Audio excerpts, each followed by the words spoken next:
In a world where others traverse into the realm of ninjutsu, I find myself in Shinichi, yearning solely to cultivate trees. At the onset, I am bound to an agricultural system, and my guiding teacher is none other than the heroic Yakura. While the fourth Kazekage frets over funding, I have already devised a plan for desert greening using the dragon slaying technique. Witness the journey of a war orphan as he transforms the fate of the entire land of wind through agriculture and infrastructure. Chapter 1. Arriving in Shinichi, I expected to be cannon fodder, yet the system awakened. In the 45th year of Konoha, Shinichi's Ninja Academy is holding its annual graduation ceremony. A kind-hearted male teacher in his 20s, adorned with the Shinichi forehead protector, present a brand new forehead protector to a boy in his teens, congratulating him.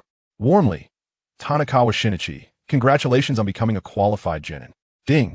Congratulations to the host for officially graduating from the Ninja Academy. The great planting system has been successfully activated. 13-year-old Tanakawa Shinichi pays little heed to the system's notification, instead offering a gentle smile to his teacher in gratitude. Thank you, teacher. Very well. Please wait in the classroom for a moment. Your supervising teacher will come to collect you. All right, thank you, teacher. The teacher smiles as he helps Tanakawa Shinichi don his forehead protector, then pats his shoulder before assisting another newly graduated student. While Tanakawa Shinichi maintains a benevolent smile, his thoughts delve into the system that has arrived 4 years late. He is eager to discern what this delayed mechanism entails, especially now that he has acclimated to life in Shinichi. Tanakawa Shinichi, a denizen of the Blue Star, had traversed into this world 4 years prior, not afflicted by the red eye or white eye, devoid of tattoos or bloodstains, merely a commoner in Shinichi, a veritable hellish beginning. However, the sole advantage lies in having absorbed the original owner's spirit, granting him considerable spiritual strength, which proves beneficial in refining chakra. Over these 4 years of schooling, he has adapted to life in Shinichi, earning the title of a minor genius through the amalgamation of his past life's insights. After studying the great planting system, Tanakawa Shinichi learns of its functions, delineate an area, cultivate trees, and promote population growth. Currently, his designated area is merely the small courtyard of his home, as he holds no official position. If he were to become the Kazekage, then the scope would encompass the entire Shinichi. Planting trees is quite literal. As long as they survive for a month, it is deemed successful. And upon successful growth, one may gain enhancements in strength and a chance to cultivate special items. Promotion of population refers to the prosperity within the designated area. The higher the prosperity, the greater the strength enhancement. Rewards are calculated periodically, with a chance of special items and strength increases. Prosperity encompasses talent, economy, military strength, and other comprehensive capabilities. Excellent. Upon returning home, I shall plant trees. The small courtyard should accommodate around 20 saplings. Now, I await the arrival of my guiding teacher, preferably a chunin, so as to avoid excessive complications while I focus on planting and silently developing my strength over the years, biding my time until I am invincible enough to astound the world. As the teacher finishes adorning the students with forehead protectors, the chunin instructors arrive successively to escort their students. Shinichi is indeed impoverished. Its academy offers a 4-year program, unlike Konoha's 6 years. Even though they have an elite class, they still rely on chunin instructors. This is a fortunate circumstance, thanks to the mysterious third Kazekage, who tirelessly seeks gold in the desert, enabling commoners to attend school. In Konoha, elite classes are genuinely taught by upper ninjas or elite ninjas, while the worst are guided by special upper ninjas. In contrast, Shinichi faces the harsh reality of chunin or special upper ninjas leading their classes. As students are called away, only Tanakawa Shinichi and a bandage boy remain in the classroom. This boy, named Fukushima Daifuku, is a puppeteer with commendable research skills, consistently ranking second, while Tanakawa Shinichi holds the top position. With only the two of them left, they await one more person, presumably the child of a prominent figure, whose identity remains unknown. If so, their teacher should be a special upper ninja or an upper ninja. Lost in thought, the door swings open. Tanakawa Shinichi observes 2 women entering, one tall and one petite. The taller one possesses hair of alternating birch and green hues, elegantly styled in a bun, exuding a gentle maturity. Her striking black tank top accentuates her figure. At this sight, Tanikawa Shinichi recognizes her as the most adept woman in the ninja world at extracting advantages, the scorching release ninja Pakura, also known as Yakura. Beside her stands a girl with distinctive sand village markings on her face. Her large eyes should convey cuteness, yet her sorrowful demeanor suggests a lack of joy. Lady Yakura. Fukushima Daifuku rises excitedly to bow upon seeing Yakura. Tanikawa Shinichi also stands to greet her. He is genuinely surprised that his supervising upper ninja is Yakura herself. Yakura nods at both Tanikawa Shinichi and Fukushima Daifuku. This year marks her recent promotion to upper ninja, and as she is to mentor her apprentice, Masaki, she naturally assumes the role of supervising upper ninja. She has reviewed their profiles. One is a genius ninja skilled in the use of the shadow clone technique, having previously defeated ordinary chunin, while the other is a budding puppeteer prodigy. Pleased with the allocation of these two students, Yakura understands that nurturing geniuses differs markedly from instructing those lacking aptitude. With a serious expression, Yakura addresses them both. You have heard of my name, and you are both recognized as geniuses within the academy. However, the academy is merely a sheltered environment, vastly different from the outside world. Mistakes made here may not lead to fatal consequences, but a single error beyond these walls could be deadly. Cast aside your pride. Do you understand? Tanikawa Shinichi and Fukushima Daifuku quickly assure her of their humility. Excellent. Now, let us proceed to the third training ground. I intend to thoroughly evaluate your capabilities. Yes, they respond in unison. As Tanikawa Shinichi gazes at Yakura's impressive stature, he muses that it would be a pity not to seize the opportunity. Yakura seems to sense something, turning to glance at Tanikawa Shinichi, who, feeling a bit guilty, maintains an outwardly composed and innocent expression. Yakura turns away. Perhaps her intuition was mistaken. Tanikawa Shinichi breathes a sigh of relief. Before long, the four arrive at the third training ground, which is quite spacious, approximately the size of 4 football fields. Yakura turns to the trio lined up according to height and nods. They embody the future of Shinichi. Now, for better coordination in the days to come, let's introduce ourselves. After a brief pause, Yakura continues. I shall introduce myself first. My name is Yakura. I specialize in scorch release, advocate for peace, and detest war. My aspiration is to see Shinichi thrive. You are my first and last students. Feel free to call me Master. Yes, Master. They respond in unison. The shortest of the trio, the sorrowful girl, June, speaks first. My name is June. I excel in sealing techniques, value strength, and despise the mist village. I seek vengeance for my parents. As she speaks, her eyes reflect a fierce anger. Tanikawa Shinichi scoffs inwardly, realizing that the one seeking revenge may ultimately be the one to let it go. I am Fukushima Daifuku. My specialty lies in puppetry. I adore puppets, detest sandstorms, and aspire to become a powerful puppeteer like Monzaemon. Fukushima Daifuku replies with enthusiasm. Yakura then turns her gaze to Tanikawa Shinichi. At this moment, his eyes sparkle with determination. I am Tanikawa Shinichi. I am adept at the shadow clone technique, cherish peace, and abhor war. My wish is to transform the entire desert into an oasis. Upon hearing this, the others are taken aback by Tanikawa Shinichi's ambition. Turning a desert into an oasis seems less pragmatic than simply strengthening Shinichi. However, the 3 individuals held a great deal of admiration for Higashikawa Shinichi. Though the task was challenging, they acknowledged the efforts of those who dared to pursue it. Chapter 2. Mentor Yakura and the Great Battle in the Team. Yakura nodded, finding the little rascal amusing. Admittedly, he was no mere child in stature, standing at 170 centimeters, taller than her. Very well, you all possess commendable aspirations. Let me gauge your capabilities. I will not employ the flame escape technique, but I will utilize body flicker and physical techniques. Unleash your full potential. Upon finishing her words, Yakura gestured for them to attack. Fukushima Daisuke promptly removed the large bandages from his back and clapped his hands, causing the bandages to fall away and reveal a humanoid puppet of iron and wood before everyone. With a swift motion, he launched himself forward like an arrow released from a bow, drawing a kunai to strike at Yakura. Regrettably, the manner in which he attacked was one that Yakura had taught him. How could he hope to land a blow? Yakura merely blocked with a few deft movements of her kunai and followed with a swift kick that sent Fukushima sprawling, leaving him in a rather embarrassing predicament. Whoosh! A series of piercing sounds echoed as several kunai were hurled toward Yakura. These were the ranged attacks of Fukushima's puppet.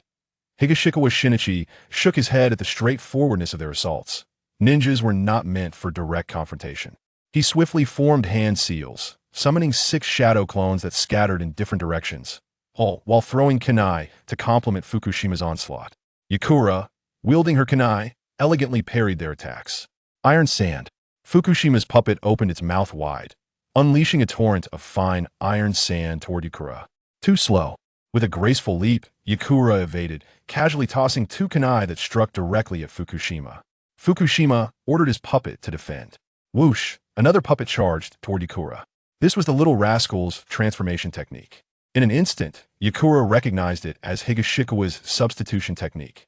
The puppet's attack struck a block of wood. Seizing the moment, Yakura hurled a kunai. Clang! The sound of metal colliding with an object rang out. Yakura was slightly taken aback. It is not a clone. As she evaded, the iron sand that had just been jettisoned struck the ground, dissipating into smoke. It was a ruse. Clang! Clang that Yakura's kunai, aimed at Fukushima, were blocked by Higashikawa, using the substitution technique. Fukushima, well acquainted with Higashikawa's fighting style after being classmates for so long, quickly adapted to the situation. When a puppet appeared before him, he played along with the strategy. Iron sand. A barrage of iron sand erupted from a puppet. At that moment, 5 more kunai were launched from various angles. The puppet attacked rapidly, the kunai overlapping in a way that would be unavoidable for a chunin, but for a jonin, it was merely a matter of employing body flicker to evade to an open space. Kunai clashed with iron sand, sending sparks flying. As Yakura landed, a net appeared in the sky, descending toward her landing spot. This was a strategic maneuver. Yakura's eyes brightened. It was a clever idea, though she still underestimated me. Substitution technique. As the technique was initiated, the net transformed into smoke once more, revealing another clone along with the transformation technique. This little rascal, while his tactics lacked true harm, was indeed quite bothersome. Yakura decided it was time to teach this little rascal a lesson. At that moment, 2 scrolls surged toward Yakura, kunai in tow. Yakura reacted once more in haste. Bang bang. The 2 scrolls were sent flying again. Yet, both transformed into smoke and vanished. Whoosh! A ceiling scroll was thrown, releasing yet another capture net. This time, the real scroll initiated an attack. Yakura hurriedly retreated. Meanwhile, 2 puppets charged toward her. In the distance, another puppet advanced toward her as well. Were these 2 illusions? Yakura felt as if she were surrounded by hidden dangers. Little rascal, do you think you can deceive me again? Yakura disregarded the 2 puppets and focused on the one further away. However, when her kunai struck the distant puppet, it instantly morphed into smoke, revealing another puppet within. Yet the 2 behind her remained unchanged. 3 puppets swiftly converged on Yakura. Beside her, another scroll unleashed a capture net. From 4 directions, there was no chance to form hand seals. Perhaps one was false, or 2, or even 3, but they could all be real. There was no escaping, absolutely none. Boom! 3 fireballs materialized in an instant. Unprincipled. The puppet transformed from Higashikawa felt the searing heat and cursed, immediately abandoning its attack. Crash! The moment the puppet collided with the fireball, it disintegrated into fragments. The capture net was entirely incinerated. This was Yakura's prowess. Even without firing the 3 fireballs, their sheer power was enough to instill despair. Oh, my puppets! Fukushima cried out, rushing toward the remnants of his puppets in an attempt to collect them. Huh! Yakura took a deep breath. As the battle concluded, she reflected on her earlier experience. She had been toyed with multiple times, seemingly swayed by emotions that clouded her judgment and eroded her patience, leaving her exposed to numerous vulnerabilities. The look on Jun's face was complex as she observed Higashikawa and Fukushima. She had witnessed their collaboration clearly, forcing even their mentor into a corner. Throughout the encounter, her role had merely been to assist in deploying one final capture net. But even without her help, Higashikawa would have launched it, as she had seen the net in his hands. Higashikawa, somewhat exasperated, brushed his long black hair that had been singed into curls and complained to Yakura. Master, you nearly killed me just now. Upon hearing this, Yakura executed a body flicker and appeared beside Higashikawa. Smack! A hand struck the top of Higashikawa's head, causing him to stumble. Then, cradled in a soft embrace, he received 2 more playful slaps that pressed him further into the softness. Your ideas evoke both love and frustration. Yakura, for reasons unknown, felt compelled to reprimand this little rascal, so she wrapped her arm around Higashikawa's head, completely disregarding their equal height. Delivering 2 playful slaps, ugh, Higashikawa struggled incessantly. It was not that she was unyielding or unpleasant, but rather painful. She was unaware of her own strength, and his head was buzzing. As he squirmed in her embrace, Yakura sensed something was amiss. Glancing down to find she had pressed Higashikawa into the softness beneath her, his entire head was now nestled within. Yakura's face turned crimson as she disdainfully pushed Higashikawa away. He felt himself launched once more, rolling several times on the ground before finally coming to a stop. Though disheveled, Higashikawa felt it was worth it. After all, she was the Tsunade of the Sand Ninja. Once he grew stronger, he would certainly return the favor. June observed Higashikawa sprawled on the ground, his face still adorned with a faint blush, and with an exaggerated eye roll, she sat cross-legged on the ground to begin her meditation that I should not be here. I ought to be beneath the vehicle. Clearly June, this serious and aloof girl, had a dark side when her facade was cracked. Fukushima continued to weep over the remnants of his puppets. Chapter 3. The first day of training. The planting of trees. The trio reconvened, with Yitsong standing before them, observing the distressed expression on Peak Island Daisuke's face. He spoke, "I will compensate you for your puppet." While Daisuke did not lack for funds, these puppets held a significance akin to a beloved spouse for a puppeteer. Any damage caused them great anguish, especially as this was his first puppet, which had accompanied him for 6 long years. The explosive power of the fire release had obliterated several crucial components, rendering the puppet irreparable and necessitating a complete disassembly for parts. Nonetheless, Daisuke understood that combat inevitably incurs damage, yet he could not suppress his dissatisfaction.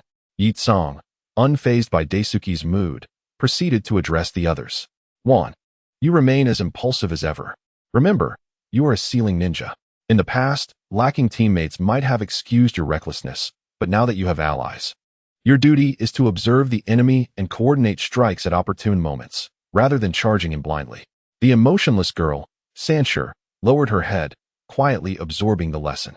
Turning his gaze back to Daisuke, Yitsong continued, "As a puppeteer, engaging in close combat to ensnare your opponent while your teammates provide support is entirely acceptable. However, your movements are too unpracticed, and your positioning and follow-up actions are flawed. You have consistently relied on Tokugawa Shinichi to assist you, rather than the other way around. You must cultivate a quicker reflex. Focus your training on enhancing your reaction abilities." Daisuke nodded silently in agreement. Lastly, Yitsong addressed Tokugawa Shinichi. "As for you, Shinichi, your attacking methods and calculations are commendable, and your collaboration with your teammates is effective." Although Shinichi's face bore no expression, he felt a surge of joy at Yitsong's commendation, especially coming from such a formidable figure. Yitsong seemed to discern Shinichi's thoughts and smiled. "However, there exists a significant flaw in your strategy." "What flaw?" Shinichi asked earnestly. Yitsong formed hand seals, conjuring 3 duplicates of himself. In unison, they spoke. "When your opponent is proficient in the shadow clone technique, you will find your calculations exponentially increase." Observing the indistinguishable copies, Shinichi nodded in understanding. Indeed, an increase in clones would amplify his computational burden. Yet, he regarded it as a minor issue, as this was merely a method suitable for a genin, while jounin would engage in direct ninjutsu confrontations. Yitsong, as if anticipating Shinichi's thoughts, said, "I will provide targeted instruction in offensive and supportive ninjutsu tailored to your combat style, facilitating your rapid growth." "Thank you, Master Yitsong." Shinichi expressed heartfelt gratitude. After 4 years of existence in this ninja world, devoid of a system, his life had mirrored that of an ordinary person, with myriad thoughts inevitably shaped by his surroundings. Particularly as a commoner, he understood the rarity and value of ninjutsu. Acquiring such skills was a formidable challenge. Yitsong's assistance in crafting a specialized training regimen and teaching ninjutsu represented an immense opportunity for an ordinary ninja. As for how to repay Yitsong, Shinichi had already contemplated naming his future child after him. Observing the group's enthusiastic reception of his words, Yitsong spoke again. Excellent. Next, I shall instruct you on how to control your chakra. Given the scarcity of trees in the sand village, the only lesson he could impart was wall climbing. However, upon learning that the trio was already adept at this skill, he shifted his teaching approach, summoning over a dozen stone pillars to rise from the ground. You will leap upon these pillars continuously. Do not step on the apex. Instead, adhere to the sides using chakra. Once you have mastered this, I shall attack you with wooden shurikens. The trio responded in unison and ascended the pillars, beginning their relentless leaps. Initially, they struggled to adapt, often tumbling down due to their rapid jumps and poor chakra control. However, as time passed, they grew more proficient. Once they demonstrated their newfound skill, Yitsong initiated his assault. While dodging and jumping, he skillfully predicted their landing points, leaving the trio in a state of disarray, particularly Shinichi. Throughout the afternoon, Yitsong noted that Shinichi was attacked significantly more frequently and with greater precision than the others. As the sun dipped below the horizon, the four concluded their training. With the trio lying exhausted on the ground, too fatigued to even lift a finger, Yitsong looked down at them with a smile. Well done. In the coming days, I will prioritize training your evasion and reaction abilities. To mount an offensive, one must first master dodging and reflexes. Otherwise, even a mere shuriken could prove fatal. Understood. The three replied weakly. Yitsong continued with a grin. To celebrate the formation of our first team, I shall treat you to a barbecue. Yay. Shinichi was the first to spring up. Often, he refrained from eating to the fullest, but after being subjected to rigorous training, he was ravenous and resolved to indulge himself. The four made their way to a barbecue establishment, ordering an abundance of meat, neglecting vegetables entirely as they were deemed too costly. Once the meat arrived, Shinichi wasted no time, devouring it heartily without a trace of decorum, despite his outwardly gentle appearance. Yitsong regarded the trio with warm eyes, feeling immense joy. They represented the new generation of sand ninjas. Shinichi consumed an amount equivalent to 3 of Daisuke and 6 servings of Wan's rice, leaving Daisuke and Wan staring incredulously at him. Unfazed by their gazes, Shinichi departed, his sights set on a shop specializing in plants. As the system required him to plant trees, and he aimed to expedite the process, Yitsong observed the retreating figure of Shinichi, her eyes flickering with curiosity as she wished to peruse the boy's details. In the ninja world, the poplar tree was not uncommon. Shinichi purchased 20 saplings, and the shopkeeper kindly offered home delivery, although Shinichi bore the shipping costs. Before long, he arrived home. Thanks to his late parents, his residence, although situated on the village outskirts, was a proper house, complete with a yard. The yard was filled with vegetables that Shinichi had meticulously planted, as the ingrained instinct to cultivate soil was unchangeable, and he had once cherished these vegetables as treasures. However, with the prospect of trees, he deemed the vegetables no longer necessary. Swiftly, he harvested the vegetables and began digging holes to plant the trees. One by one, the poplar saplings were set in the ground, watered, and secured against the wind and moisture, with the yard walls providing some protection. He did not feel the need for perfection. Nonetheless, Shinichi approached the planting process with seriousness and diligence. That night, he dreamt of donning golden armor, wielding a golden staff symbolizing power as he surveyed the earthly realm from above, summoning countless soldiers to the ground with a mere wave of his hand, an imposing sight indeed. Upon waking the next day, Shinichi found himself still relishing the dream from the night before, wishing fervently that he could possess such strength. Chapter 4. Warm daily training in the impoverished Sand Ninja Village. Ninja training proved exceedingly monotonous. Every 3 days, the village would assign a D-rank mission to the ninja squads. Indeed, Sand Ninja missions were allocated, for the village was impoverished. The destitution of the Sand Ninja was evident. Everyone was in want, and they undertook tasks they could manage themselves, rarely troubling others for assistance. The D-rank tasks were specifically devised by Wind Shadow to accommodate newcomers, each task yielding a fixed reward of 4,000 ryo. The master would take half, and the remaining amount would be divided among the 3 participants. Having just completed a D-rank task of collecting all the refuse in the northeastern area of Sand Ninja Village, Dong Chuanjini, who had been appointed team leader just yesterday, presented the 4 1,000 ryo notes earned from their task to Yetsong. Yetsong shook her head and addressed Dong Chuanjini, stating, "You may keep the money from the D-rank task. I have no need for it.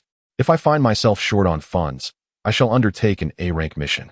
Before Don Chuanjini could retort, Yetsong raised her hand to silence him.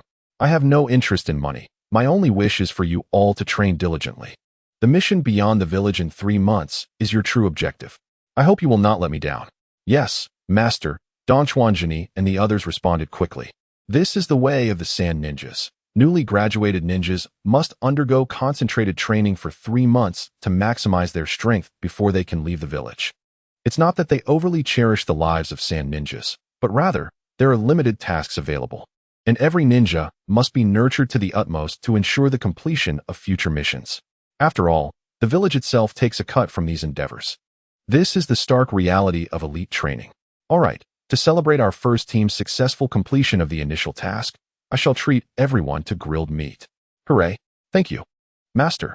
Don Chuanjini felt genuine gratitude towards Yetsong, for his funds were quite limited, just over 10,000 Rio, which constituted his entire fortune, inherited from his deceased parents. Yetsong smiled at Don Chuanjini. She had researched the boy's background. Coming from a humble origin, his father was a chunin, and he possessed the potential to become a ninja. However, he could only enroll at the age of 9, 3 years later than his peer, Fengdao Dafu, who had commenced his training at 6.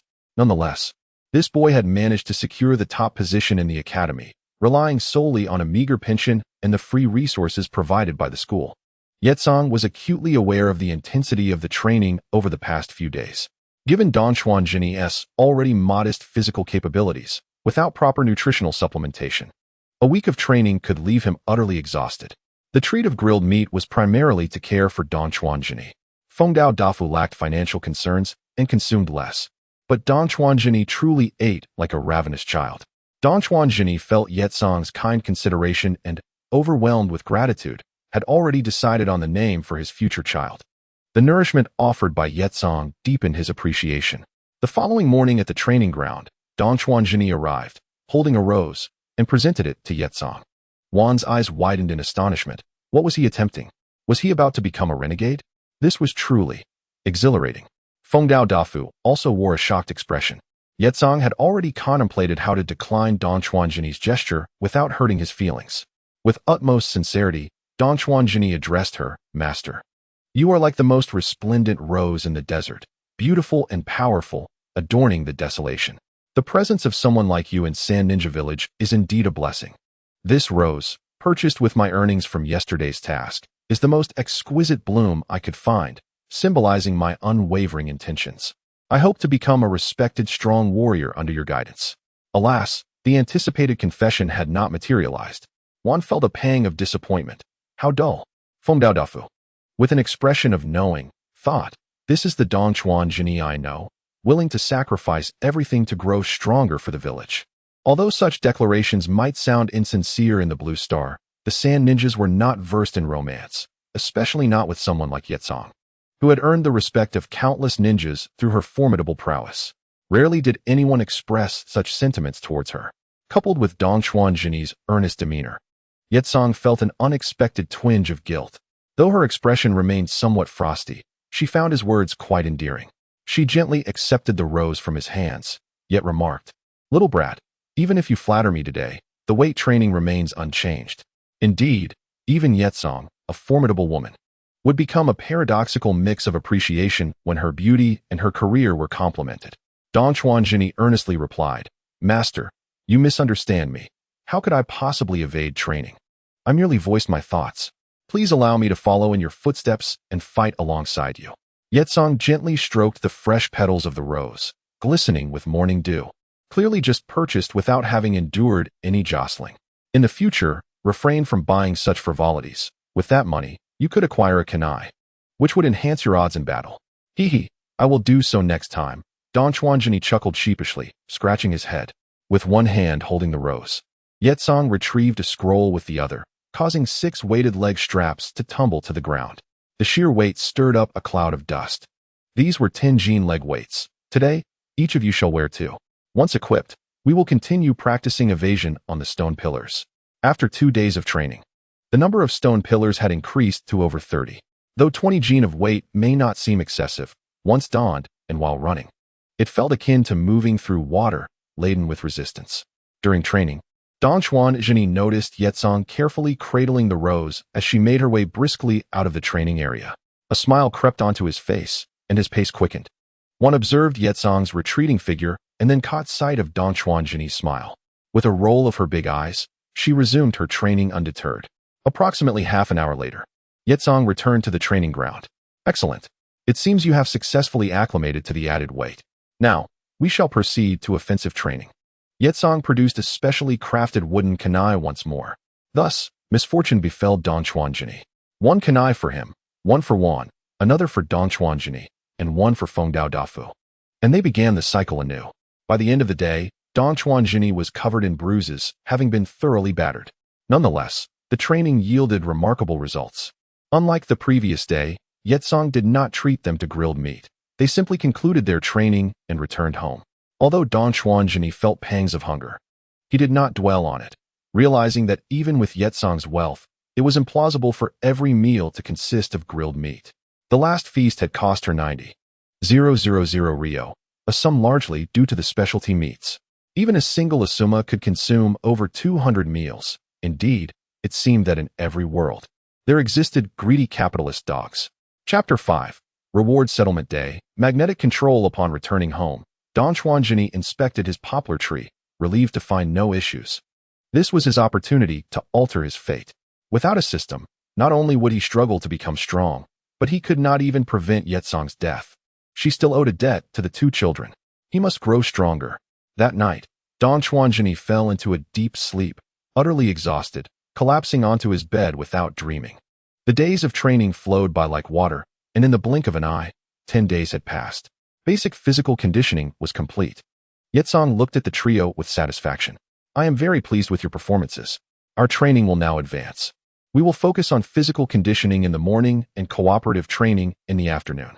Yes, Jini's face lit up with excitement, for he would finally learn ninjutsu. After organizing Wan and Fengdao Dafu, Yetsong approached Jini. Jini, your attributes are wind, earth, and water. I will now teach you 2 ninjutsu techniques. Jini displayed an expression of anticipation. Yetsong smiled slightly, not intending to keep him in suspense. The first technique he introduced was the earth clone, a jutsu forged of solid substance that would not dissipate instantly upon receiving or inflicting damage, making it particularly suitable for Dongchuan's current combat style. The second technique was the wind release, great breakthrough. Although this jutsu lacked significant offensive power, it was exceptionally versatile, allowing attacks to scale with the user's chakra levels. These were the 2 most fitting techniques that Yetsong had specifically selected for Jini. Thank you, Master. Jini bowed in gratitude. Yetsong then began instructing him in the techniques. One taught diligently, while the other learned with utmost seriousness. Jini's capacity for learning was truly remarkable. He mastered the wind release, great breakthrough, in just a day. Although he was not yet entirely familiar with its application, he had grasped the fundamentals and simply needed to practice for full mastery. As for the earth clone, he had yet to master it, not due to a lack of ability, but because the wind release, great breakthrough, consumed too much chakra, leaving him with insufficient energy to learn the second technique. The next day, Jini presented Yetsong with an abstract wooden carving of her that he had chiseled the previous night.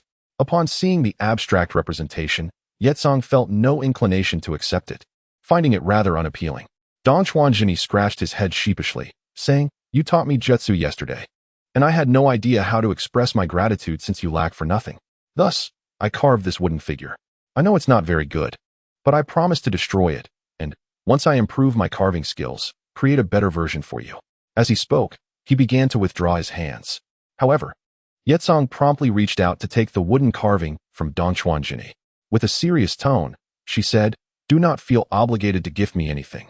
Focusing on your growth is the best way to repay me. Understood, Master. I will dedicate myself to my studies. Good.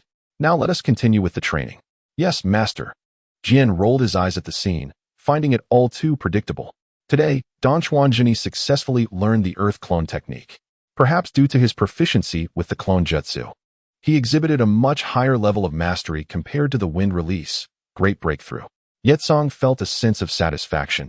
Under her guidance, the group's progress accelerated significantly. In just 1 month, Jini had rapidly advanced, capable of overwhelming both Jin and Fukushima Daisuke in physical combat, throwing techniques, and overall strength. His combat style, enhanced by the Earth clone, became increasingly deceptive, complementing his jutsu attacks effectively. With Yetsong's words in mind, he had accumulated a wealth of skills, making him more than capable of defeating an average Chunin without bloodline limits, marking him as an exceptional asset. Dong Chuanjini felt no resentment. Considering his previous status as an inferior pawn, even reaching the front lines with explosive tags had been a daunting task. Moreover, at midnight, it was time for the first batch of trees he had planted to thrive. The initial reward deserved to be a substantial bonus. That evening, Dong Chuanjini stood vigil at the window, neither refining chakra nor engaging in distractions, simply fixated on the trees in the courtyard and the system clock. Time passed slowly. When the clock struck 12, the system chimed with a notification. Congratulations, host, for completing the first tree planting task. You have received a mysterious grand gift pack. Corresponding reward tasks have been unlocked. For every multiple of 10 trees, a reward will be granted, with increments of 10, 100, 1,000, and so forth, while tasks will be rewarded for trees surviving beyond 1 year. As for the prosperity rewards, they remain locked. Upon reviewing the reward details, Dong Chuanjini eagerly turned to the mysterious grand gift pack. He swiftly opened it, and as the command was issued, the pack unfolded rapidly, revealing a golden card suspended in midair. Congratulations, host, you have acquired the skill, Magnetic Control LV1. Magnetic Control? Am I now Magneto or the third Kazekage? He pondered, though it seemed entirely plausible for such a skill to manifest in the Sand Village. The golden card transformed into a luminous stream, merging into Dong Chuanjini's being. As he absorbed this newfound energy, he fully mastered magnetic control within half an hour. Although it appeared to be LV1 and rather elementary, it was essential to consider the context. In comparison to Magneto from the X-Men, who could conjure black holes, this skill represented a more refined version of the third Kazekage's abilities, as it allowed him to manipulate any metallic object, while the Kazekage primarily utilized iron sand. Though the control range and quantity were limited, the system adapted to his unique strength and chakra. For now, Dong Chuanjini could fully exert control over all metals within a 100-meter radius, with effective reach extending approximately 5 meters underground. Thus, he had officially acquired a bloodline limit. Next, he needed to explore the applications of magnetic control. Having witnessed countless strategies in warfare, he knew that engaging in direct metal confrontations like the third Kazekage was impractical. While it appeared impressive, it lacked finesse. Puppet masters were inherently countered by magnetic release, exemplified by how the so-called strongest third Kazekage was defeated by the puppet master, Scorpion.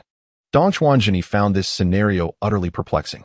Setting aside thoughts of the unfortunate Kazekage, Dong Chuanjini began to manipulate iron sand to assemble a Gundam, a dream for many men.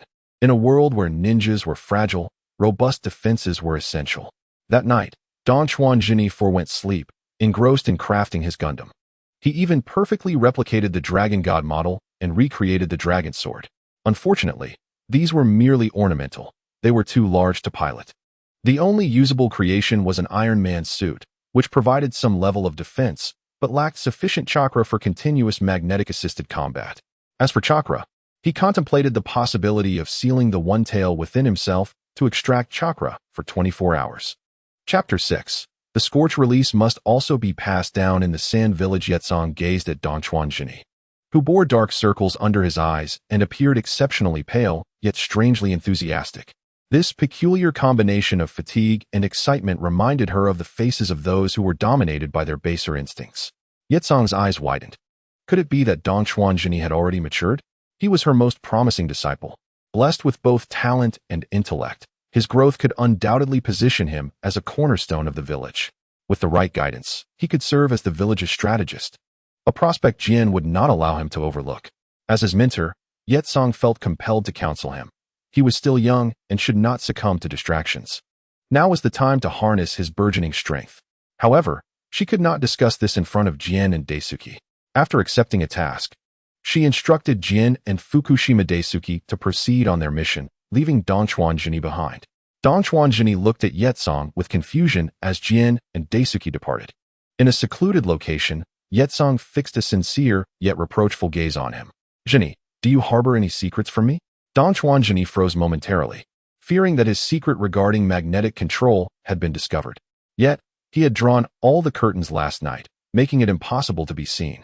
Perhaps the integration of this ability had altered his chakra, prompting Yetsong to sense the change. It was plausible, after all. Yetsong possessed a bloodline limit and could indeed perceive such shifts. Yes, that must be it. In recent days, Yitsong has proven to be a trustworthy mentor. However, within their understanding of magnetic escape, should Yitsong report back to the village, it could either be a blessing or a curse. But it would undoubtedly lead to significant complications. At this moment, he lacks the strength to ensure his own safety. "Dear teacher, I must keep some things from you," he whispered politely as he bowed slightly to Dongchuanjini. "Yes, there are some secrets, but I cannot disclose them to you." Listening to Dongchuanjini's words and noticing his bowed head, Yitsong felt reassured in his assumptions. "Let me enlighten you, Jini," he said with earnest sincerity. "I know you are reluctant to speak, but look at your current state. If this continues, your body will deteriorate." Dongchuanjini admitted his mistake, acknowledging that he had indeed overexerted himself in chakra refinement the previous day. After all, with a bloodline limit, it's hard not to be tempted to push one's limits. "Teacher, I promise I won't do this again. I was just overly excited yesterday." Yitsong patted Dongchuanjini's shoulder, prompting him to raise his head for a moment of mutual gaze. "Jini, I understand your curiosity. I too have been your age once. The essence of being a ninja lies in endurance. One must endure what ordinary people cannot bear to become a formidable ninja." Dongchuanjini felt a sense of camaraderie, realizing that even Yitsong had spent an entire night awake when awakening his bloodline limit, and he was not alone in succumbing to temptation. Without averting his gaze, he earnestly replied, "Teacher, I will heed your advice and refrain from such obsessions in the future. I will impose limits on myself." Upon hearing the latter part, Yitsong's expression shifted to concern, and his tone turned serious. "Jini, you are still too young. Imposing limits is not sufficient. You must not allow your desires to undermine your resolve." Dongchuanjini was taken aback. Isn't it the case that developing a bloodline limit depends on age? That family from the neighboring village had a child taken to battle at the age of 5 to awaken his Sharingan, while his eyes did open. He also suffered from post-traumatic stress disorder, ultimately leading to a tragic fate. Well, that serves as a cautionary tale. However, the sooner one develops a bloodline limit after acquiring chakra, the better, Dongchuanjini replied, puzzled yet calm. "Teacher, I assure you, I am already at the level of a chunin." Yitsong's demeanor turned stern as he placed his hands firmly on Dongchuanjini's shoulders. "What I am emphasizing is your age. It's not about your strength. At the very least, you need to be of age. Focus on enhancing your power." "Enhancing my power? I am doing just that," Dongchuanjini questioned, confused. "How is this not strengthening my abilities? If you continue this way, I will have to intervene," Yitsong retorted firmly, realizing that her leniency had led him to a rebellious phase, and it was time to instill some discipline in him. Without a moment's hesitation, Dongchuanjini countered, "How is this not improving my strength?" With a teacher's guidance. Suddenly, a realization struck him. "Teacher, are we even discussing the same topic?" Yitsong, who had intended to impart the lesson of strict mentorship, paused as the conversation took an unexpected turn. "Are we not on the same subject? Why do our words seem to connect?" Dongchuanjini scrutinized Yitsong with a peculiar gaze, recognizing the potential dangers of early development and the need to wait until maturity. Could it be? His eyes widened in realization. "I should have continued the conversation in a more straightforward manner, leading to an agreement that once I reach a certain level of strength, you would assist me." This was a promising prospect, and he felt a pang of regret for not pursuing the narrative further, reminding himself to resist the temptation of desire undermining his resolve. Yitsong, observing the rapid changes in Dongchuanjini's expression, understood that a misunderstanding had occurred. Yet, the way he looked at her was strangely intense, even scrutinizing her figure, nodding slightly. Could it be? Yitsong's heart raced, her refined features flushing with warmth. With a swift motion, Dongchuanjini received a light slap on the head. "What I meant was enhancing your strength. Do not misinterpret my words. No, you must not think that way. Go complete your tasks. I must take my leave." With that, Yitsong hastily activated her body flicker technique and disappeared. Dongchuanjini rubbed his head, grinning defiantly at the spot where Yitsong had stood. "It's you who misinterpreted. Why strike me?" He resolved to retaliate by devising names for 3 children. After Yitsong quickly returned home and shut her room door, she slumped against it.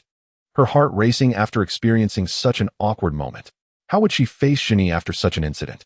It was shocking that he had developed feelings for her amidst their dialogue. As a kunoichi conditioned by the wind's will, who had witnessed countless lives extinguished, Yitsong gazed at the slightly withered rose and the abstract wooden sculpture on her table, her once stoic heart now tumultuous. Chapter 7. Trials Beyond the Village. Yitsong faces challenges at noon. Yitsong arrived at the training grounds, which were deserted. This was not due to fear of her prowess, but rather because these facilities required payment, a hefty sum of 8,000 ryo per day, which was a significant burden given the financial struggles of the Sand Ninja. Others simply sought out open spaces outside the village to train, as the vast expanses of land in the Wind Country were largely unoccupied. The benefits of the training grounds included various amenities, such as training dummies and equipment, making it a more convenient choice. However, today marked the last day of training at the facility. Tomorrow, they would venture outside the village to hone their skills in wilderness combat. As ninjas typically conducted their missions in the wild, Yitsong intended to assess the capabilities of her 3 students, yet considering Dong Chuanjini's condition, it would be impossible to conduct any offensive training. They would have to wait for the outdoor battle. Still, Yitsong pondered why Dong Chuanjini appeared so frail. Despite not being fixated on inappropriate thoughts, perhaps I should treat him to some grilled meat to help him regain his strength. After their meal, Yitsong granted the trio the afternoon off. They were relieved, having endured a month of intense training without a single break. Even for ninjas, fatigue could be overwhelming, and they promptly returned home to rest.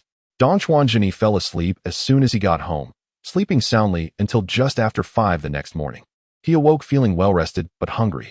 After a quick meal and gathering his belongings, he arrived at the meeting point on time.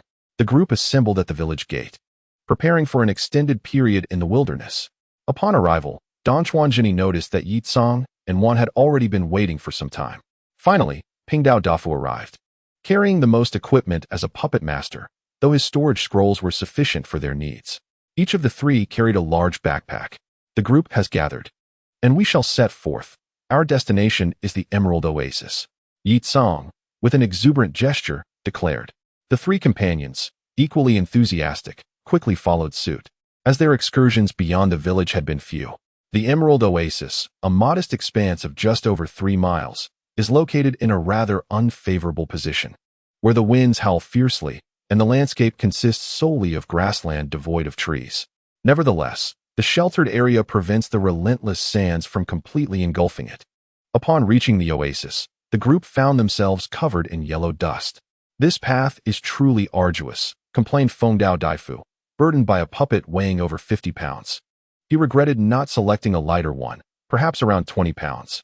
Upon seeing the oasis, Dong Chuanjini's eyes sparkled with excitement. Master, look at this vast oasis. Why not use earth release to construct a wall?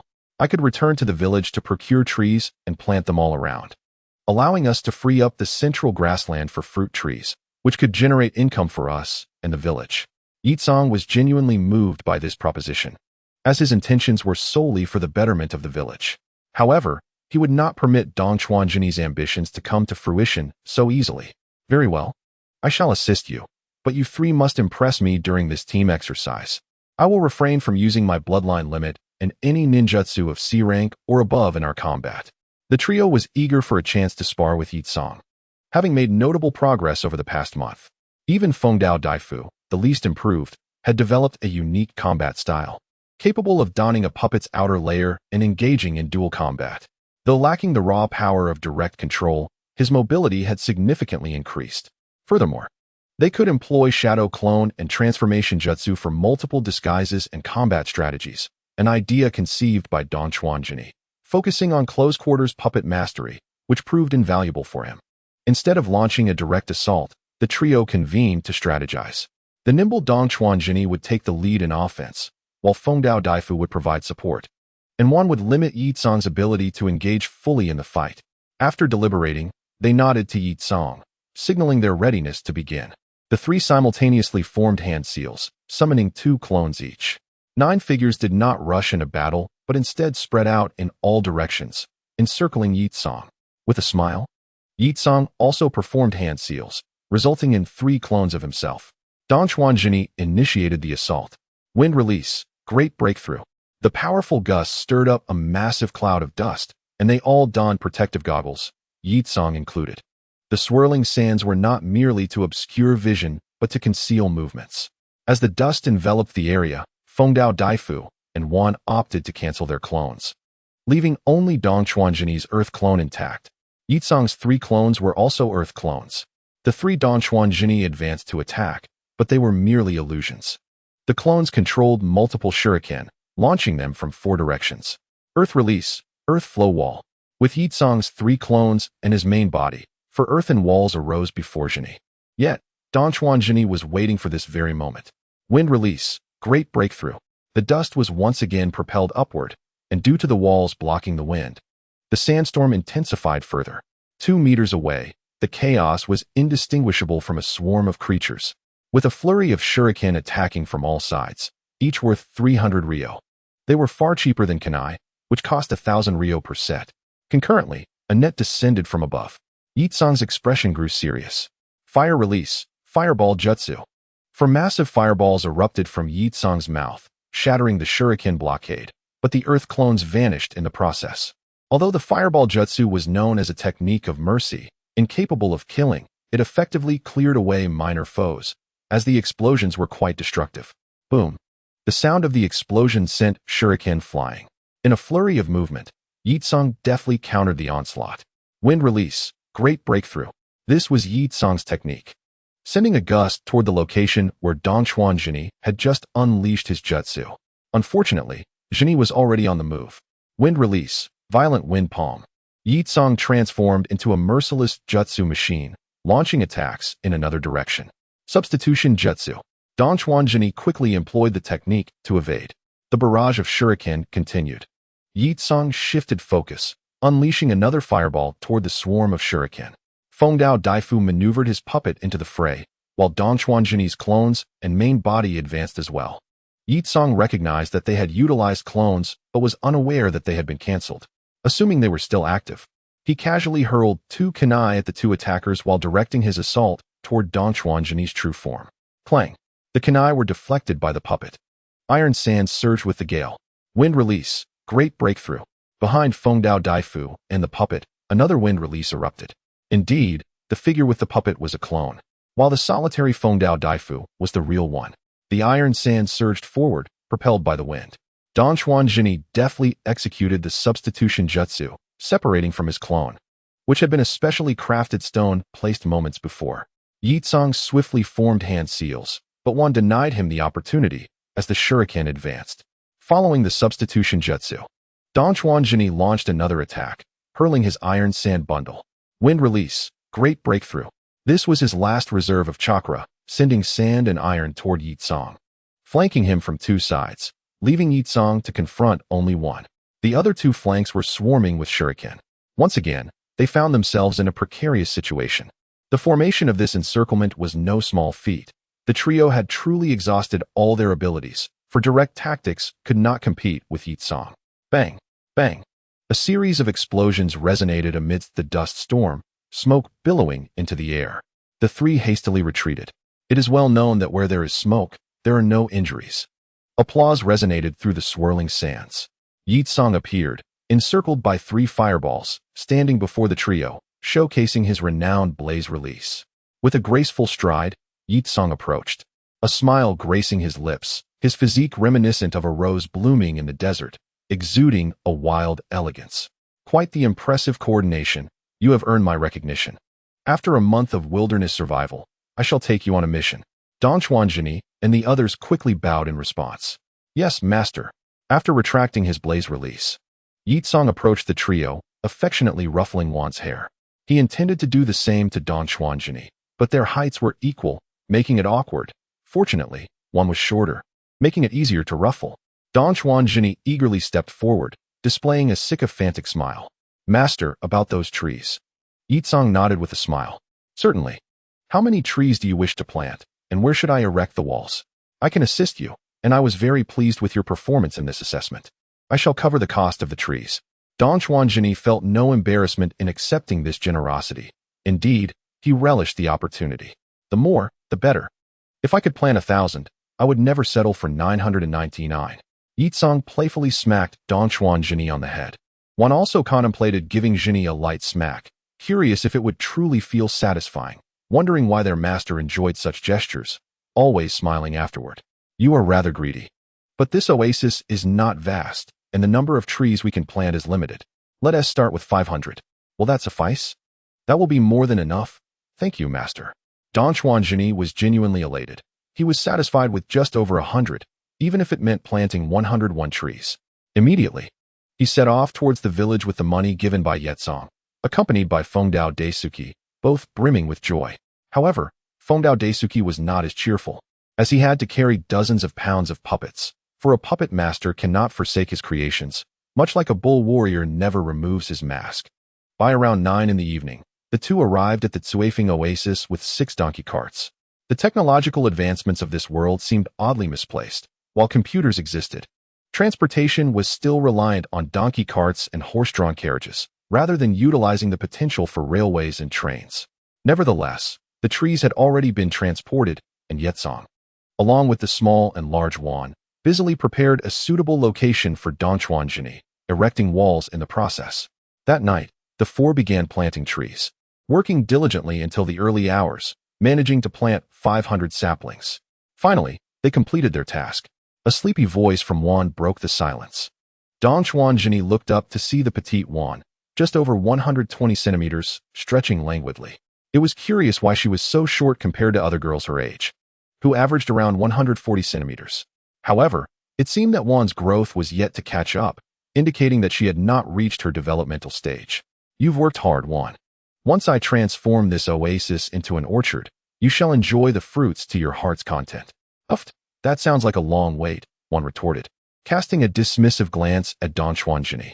To this indifferent yet innocent girl, Dongchuan Jini could only respond with a tender smile, akin to that of an older brother.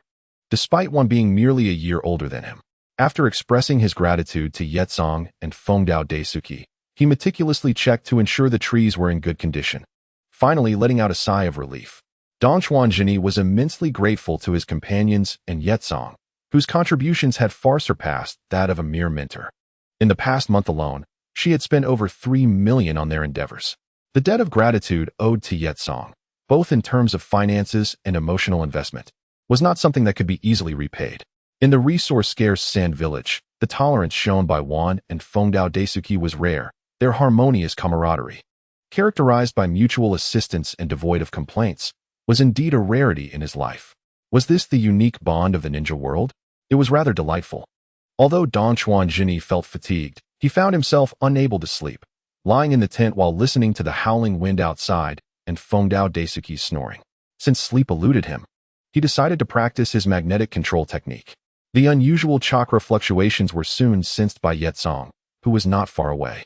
As she had encountered this particular chakra signature before, it was indeed a secret of Jini's, resembling a bloodline limit. However, she found it puzzling why he did not openly discuss it. While Yetsong did not fully comprehend, she respected Dongchuan Jini's wishes, knowing that in time, the truth would reveal itself. The following morning, Dongchuan Jini appeared somewhat lethargic, but fortunately, the physical prowess of a ninja ensured that their outdoor training was not hindered. After returning the donkey carts, it was already afternoon, and Yetsong had placed signs at various entrances of the oasis, with her name prominently displayed. The group donned their backpacks and began their adventure in the desert alongside Yetsong, training wherever they went. For over half a month, they roamed through diverse terrains and scenes, becoming adept at wilderness survival. However, as time wore on, what once was novelty turned into monotony, as the endless expanse of yellow sand became overwhelming. On their return journey, they encountered thieves. The bandits eyed the group, noticing they were donned in sand ninja headbands and moving quickly. Dongchuan Jini was ready to unsheath his kunai to confront them. But Yetsong intercepted him. "What's the matter, master?" she inquired. Shaking her head, Yetsong replied, "There's no need for pursuit. These newly formed bandits are typically mission targets. If the daimyo doesn't pay us, we cannot kill them. If we were to eliminate them, the daimyo would be even less inclined to pay, especially as he is currently cutting expenditures due to the dire economic situation in the village." "Why is that?" Dongchuan Jini was genuinely unaware that the daimyo had begun to reduce funding. He understood that the third great ninja war had left the sand village in tatters. prompting the daimyo to continuously slash military funding and forcing the village to extract gold from the desert to repay debts and maintain stability. Although the third Kazekage was also involved in gold mining, it was only an occasional endeavor, unlike the relentless efforts of the Sand Village. Yetsong shook her head, preferring not to elaborate further. Fengdao Daisuke was privy to some information, but chose not to speak up. As for Wan, her thoughts were elsewhere. During their expedition, she had discovered a unique fabric within a ruin. She realized that sealing techniques could be directly applied to this specially crafted fabric, making it convenient to use, consuming less chakra during engraving, and even capable of sealing ninjutsu. The production of this fabric and its potential to enhance sealing techniques required further contemplation. Noticing Yetsong's low spirits, Donchuanjini approached her with a serious expression, placing a reassuring hand on her shoulder. As they faced the setting sun, he spoke in a gentle yet resolute voice. The Sand Ninja Village is akin to this sunset, beautiful yet approaching nightfall. We, however, are like the dawn, and with hard work, we can transform the entire Sand Ninja Village. Let us strive together. Yetsong gazed at Donchuanjini, illuminated by the sunset, extending his hand toward her, appearing grand and heroic, much like the rising sun. Her heart raced at that moment. Chapter 9. Spreading the concept of mecha, dragon seals, and dragon destruction. Yetsong grasped Donchuanjini's hand and playfully slapped his head. You talk too much. A smile graced her face, glowing with a hint of divine radiance in the sunset. Let me tell you, my mind holds the future hope of the Sand Ninjas. If you make me foolish, you will come to regret it. Donchuanjini attempted to correct Yetsong's perspective, reminding her that if one were to strike, they should avoid the head. Yetsong's expression returned to her usual calm demeanor. Humph, kid, let us go. We can finally return to the Tsuefeng camp today. I wonder if your trees have survived. One has been looking forward to your fruits. The innocent one looked at Yetsong with wide eyes. I'm not looking forward to anything. It's Shini who promised to treat me. Yetsong affectionately ruffled Wan's hair. Oh, Wan, you are truly adorable. It's so annoying. One day I'll cut all this hair off, Wan declared, eliciting a hearty laugh from Yetsong. Fengdao Daisuke observed the trio's banter under the sunset, gently stroking the tightly wrapped puppets behind him. We must also strive to keep pace with their rapidly advancing steps, or we shall be left behind. The rapid progress of his teammates weighed heavily on him. One had likely awakened a bloodline limit, while another had discovered a new sealing method to significantly improve sealing techniques. Meanwhile, he remained stagnant. Perhaps he should also look into the piloted puppets and exoskeletal equipment that Jinny mentioned. Indeed, Donchuanjini, in acknowledging Fengdao Daisuke, also outlined the concepts of Gundam, external armor, and Iron Man. The puppet techniques within the ninja world were notably lacking. He believed that only Scorpion's Hiriko was truly effective, far surpassing the third Kazekage's human puppet.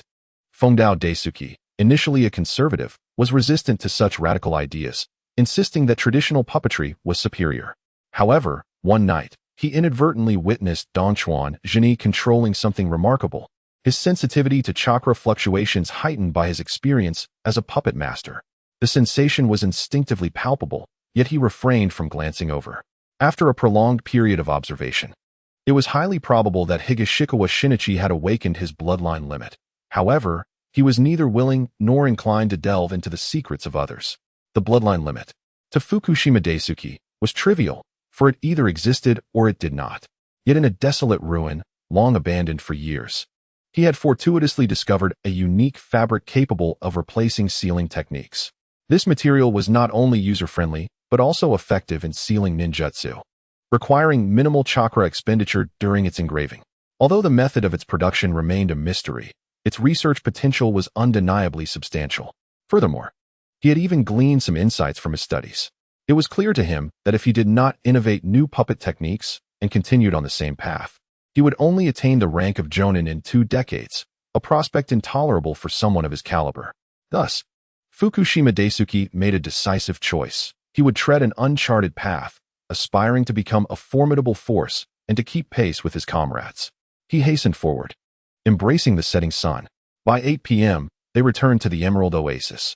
The oasis had been visited before, yet it remained unscathed. In fact, some had even fortified the trees with additional earthen walls. The name of Yakura proved remarkably effective. Higashikawa Shinichi swiftly inspected the trees for any signs of distress. Thanks to the earthen walls and sand prevention measures of the 500 trees, only over 200 had perished, a testament to the harshness of the desert environment. Nevertheless, more than 200 trees still thrived. With around 4 days remaining until the evaluation, this round involved a mere 100 trees, presenting no real challenge. 1,000 or even 10,000 would be manageable, yet 100,000 would require years to achieve. He hoped that this batch of 100 would yield better rewards. Yakura showed no urgency to depart. There were still 4 days until the 2-month mark, allowing time for recuperation. During these 4 days, Yakura also focused on special training in combat techniques, accumulating experience in battles against ninjas. Higashikawa Shinichi dedicated considerable effort to refine Yakura's skills, offering numerous compliments, which ultimately persuaded Yakura to invest some of her funds to replenish the 500 trees. As the system's countdown reached its final 10 seconds, Higashikawa Shinichi was not in the tent, but rather at the waterhole in the center of the oasis. The countdown concluded at 10:931. Congratulations to the host for completing the tree planting task at level 2, 100 trees surviving for a month. System rewards were issued, including a charm treasure box. Additionally, for every 20 trees surviving a month, the host received an increase of 2 in total chakra capacity. After the rewards were dispensed, the system interface appeared once more. The increase in chakra was indeed minimal, a mere 2 points. Higashikawa Shinichi opened the small box. What kind of charms lay within? His curiosity piqued. He eagerly opened the box to reveal a wheel with 12 compartments, each labeled with a different animal: rat, ox, tiger, rabbit, dragon, snake, horse, goat, monkey, rooster, dog, and pig. Higashikawa Shinichi's eyes widened in astonishment. This was reminiscent of the 12 charms from the animated series Jackie-chan Adventures. Such an item was truly valuable. Possessing this set of charms could elevate him to the level of a Kage. However, it appeared that this flawed system would only grant him 1 charm rather than the entire collection. His enthusiasm waned significantly, for the power of a single charm paled in comparison to the potential of all 12. And to make matters worse, the selection was entirely random. If he were to randomly acquire the dragon, pig, or any other power-laden charms like the ox, dog, or rat, he would be fortunate. However, if he ended up with the goat, snake, or tiger, such abilities would be utterly useless in the ninja world. He resolved to let fate decide. The wheel spun. The golden square danced rapidly among the 12 charms. After half a minute, it gradually came to a stop, almost landing on the rabbit. A rabbit was acceptable. At the very least, it possessed speed, and he might even be able to emulate the likes of Minato Namikaze. Congratulations to the host for acquiring the charm, Dragon. Dragon? The golden square abruptly shifted, finally resting on the dragon. An octagonal charm materialized in Higashikawa Shinichi's hand, causing the wheel and system interface to vanish. Instinctively, he grasped the dragon charm, which shattered into fragments. Bewildered, Higashikawa Shinichi was left in a state of confusion. Was this a counterfeit? Yet, he soon realized he had unjustly accused the system of producing inferior goods. The power of the dragon charm transformed into radiant energy, coursing through his veins. With just a gesture, he could unleash a dragon blast, entirely bypassing the need for the charm itself. However, the drawback was that the potency of the dragon blast was intrinsically linked to his chakra output. In other words, the strength of the dragon blast depended on his chakra reservoir, rendering it not an infinite resource, a disappointing revelation. He needed to find a means to recharge. Higashikawa Shinichi hastily departed the oasis and ventured deeper into the desert for experimentation. Yakura followed at a distance, keeping a watchful eye on him, ensuring his safety despite not comprehending his actions.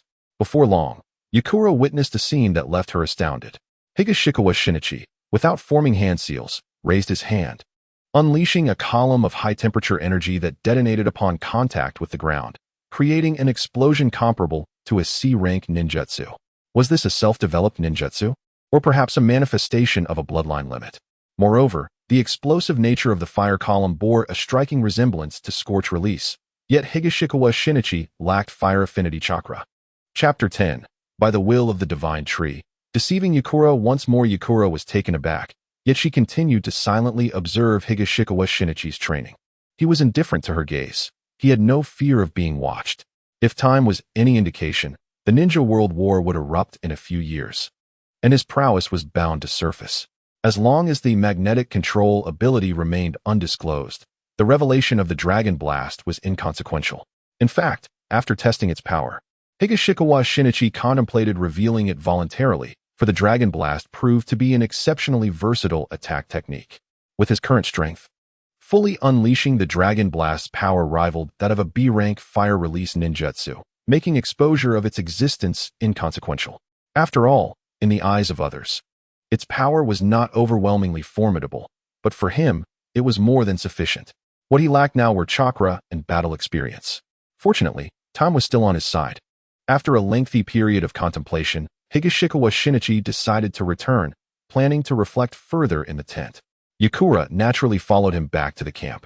The following day, the group prepared to return to the village to request from the Wind Shadow the conclusion of their training period and the commencement of mission assignments.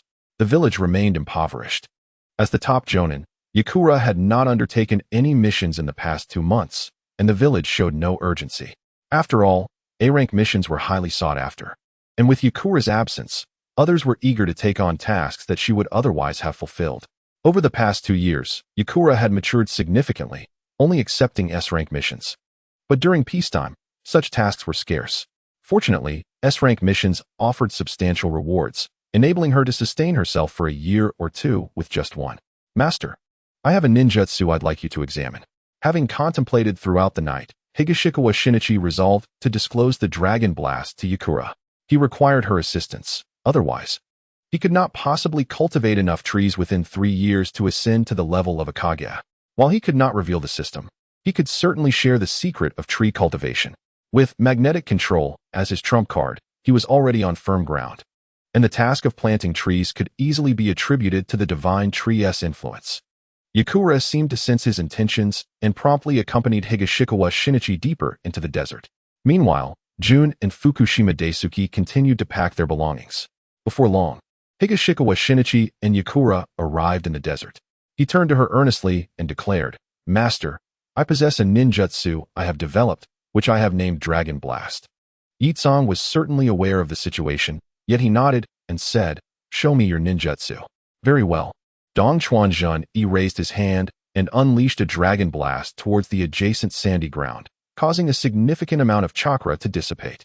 A blazing column of fire erupted, and with a thunderous roar, a pit measuring 10 meters wide and over half a meter deep was created, showcasing the formidable power of a C-rank ninjutsu. If he were to utilize a standard C-rank technique, his chakra reserves would only allow him 6 uses. However, the Dragon Blast, being less demanding on chakra while delivering greater impact, was a remarkable choice. Having observed Dong Chuanjunyi's training for over half an hour the previous night, Yitsong was aware that this technique could be controlled automatically. Yet, he had no intention of revealing this knowledge and instead nodded in praise. This is indeed an impressive ninjutsu, fully deserving of classification as a C-rank technique. Do you intend to offer this technique to the village in exchange for resources? Dong Chuanjun shook his head, opting to play the enigmatic character, gradually leading Yitsong towards complete acceptance. This ninjutsu is beyond their grasp, as it is peculiar and was spontaneously released. I suspect the issue lies within my own body, but my parents are just ordinary people without any bloodline limit. Oh, Yitsong's interest was piqued. What do you wish for my assistance with? Dong Chuanjun felt as though Yitsong was a treasure trove of understanding. Intuitively grasping his thoughts, this formless ninjutsu possessed greater developmental potential, capable of adjusting its power based on the quality and quantity of chakra. He demonstrated another Dragon Blast, consuming half of his chakra reserves. With a resounding boom, a pit over 3 meters deep and more than 10 meters wide appeared before them. However, I lack both chakra and funds to plant trees. Plant trees? Yitsong was momentarily taken aback upon hearing this revelation from Dong Chuanjun. His intention was straightforward. He sought Yitsong's support in planting trees, as his own efforts were too slow and he lacked sufficient funds. Looking earnestly at Yitsong, he inquired, "Master, I have a secret to share with you. You are the person I trust the most in this world. Can you keep this secret and make it our exclusive bond?" Exclusive bond? Yitsong felt a profound stir within her heart, yet quickly regained her composure. She regarded Dong Chuanjun with a serious expression. "Zhenyi, as long as your secret poses no threat to the Sand Ninja village, I will not only keep it, but will also assist you." "Very well." Dong Chuanjinyi's sincere smile met Yitsong's gaze, and she saw the relief wash over him. What burden did this child carry? Yitsong's heart tightened with concern. Dong Chuanjinyi began to reminisce, his expression softening as he spoke. On the night of my first chakra extraction at school, I dreamed of a colossal tree, towering and majestic, with a bud that had yet to bloom. The tree gently called to me, its voice reminiscent of a mother's tenderness. A vine caressing my head with such gentleness that I was irresistibly drawn to it. It whispered to me, "Child, it is a pity my dream has awakened." Yitsong's eyes widened in astonishment. Such an experience was beyond her imagination, and she harbored no doubts about Dong Chuanjinyi's honesty. Then, he continued, the following day, I felt a clarity in my mind, as if both the refinement of chakra and the execution of ninjutsu became second nature. My cognitive abilities had significantly improved, and I became the top student in school. Unfortunately, I did not encounter that tree again for 4 years, leading me to believe it was merely an illusion. However, on the eve of my graduation, I dreamed of it once more. Yitsong's expression grew serious. She had begun to infer the implications. Dong Chuanjinyi nodded gravely and continued. It was the same tree, and it revealed to me that it was ailing and in need of energy. When I inquired how I could provide it, it stated that only by replenishing its natural energy could it recover. I asked how to do so, and it responded, by planting trees. Only then will natural energy flourish, reducing conflict and the depletion of nature, allowing me to heal. When I asked for its name and why it sought out an ordinary person like me, it told me that people called it the divine tree. As for why it approached me, it claimed I was the child of prophecy, destined to bring peace to the ninja world. Outside, one's identity was self-assigned. What did it matter if it was a divine tree or a prophetic child? If it pleased them, they could weave tales of Kagehime escaping from being pursued by Taro from the M78 Nebula. Chapter 11. Luo Sha learns magnetic release. First mission outside the village. The mention of the divine tree stirred a complex array of emotions within Yitsong, as the concept was not a secret among the higher-ups of the ninja village. However, the information circulating within the village was merely a fragmented version of the truth. According to legend, it was a sacred pillar once revered by all ancient peoples. Yitsong was uncertain of the role this divine tree played, but she understood that legendary artifacts were seldom simple in nature. Nevertheless, the ideals of the divine tree were commendable, advocating for both tree planting and world peace. Noticing Yitsong deep in thought, Dong Chuanjinyi smiled slightly. Now, onto the crux of the matter, master. Yitsong snapped back to attention, looking intently at Dong Chuanjinyi. I apologize for my momentary distraction. Not at all. I shall continue. He recounted, at that time, I was also filled with doubt. The divine tree bestowed upon me a strange energy, one that invigorated my entire being. The following evening, I planted 20 trees, yet no effect seemed to manifest at home, and the power faded, leading me to believe it was an illusion. But a month later, on that day when you misunderstood me, smack, Yitsong blushed and playfully slapped Dong Chuanjinyi on the head. Get to the point. Skip the unnecessary details. Dong Chuanjinyi rubbed his head, silently vowing to repay the gesture. The night before, I dreamt of the divine tree again. It instructed me to go to the trees, stating they had provided me with feedback. Upon awakening, I visited the trees, and as I connected with them, I felt that energy once more. My blood surged, and a peculiar energy lay dormant within my veins. I sensed my chakra transforming in unexpected ways, and that night I remained awake, exploring these changes within my body. Once again, he glanced at Yitsong, who felt a flush rise to her cheeks. Then, Dong Chuanjinyi spread his hands. The energy unlocked my meridians, and this technique I named Dragon Blast came to me naturally. I remained baffled as to how I could use this fire element ninjutsu, given that I possess no fire chakra. Dong Chuanjinyi looked at Yitsong with hopeful eyes. She shook her head. I do not know. Ah, he sighed. Now that I have shared my secret with you, I wonder if you believe me. Yitsong responded, I am uncertain. You mentioned a monthly assessment, did you not? Let us wait for the next month, and I shall confirm it with you. Dong Chuanjinyi felt a considerable weight lift from his heart. The plan had succeeded. As long as they could witness the chakra increase or perhaps uncover another beneficial skill during the next assessment, Yitsong would become his loyal protector and ally. After the war, Jiraiya would embark on a quest to find the child of prophecy, solidifying his identity further. In that future, he would become the Wind Shadow, with Yitsong as his right hand. Let us return. The two made their way back to the Triumphant camp, reuniting with Wan and Fengdao Daifu as they sped toward the Sand Ninja Village. In the afternoon, at the Sand Ninja Village, within the Wind Shadow building, after respectfully greeting the third Kazekage, Yetsong conveyed his purpose. The trio had successfully completed their training and was ready to officially undertake assigned missions, seeking the Kazekage's approval. The third Kazekage nodded calmly, expressing his confidence in Yetsong's leadership.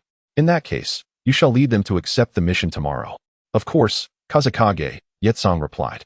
After Yetsong departed, a young man with short brown hair, clad in a black ninja uniform with a mesh undershirt, entered the room.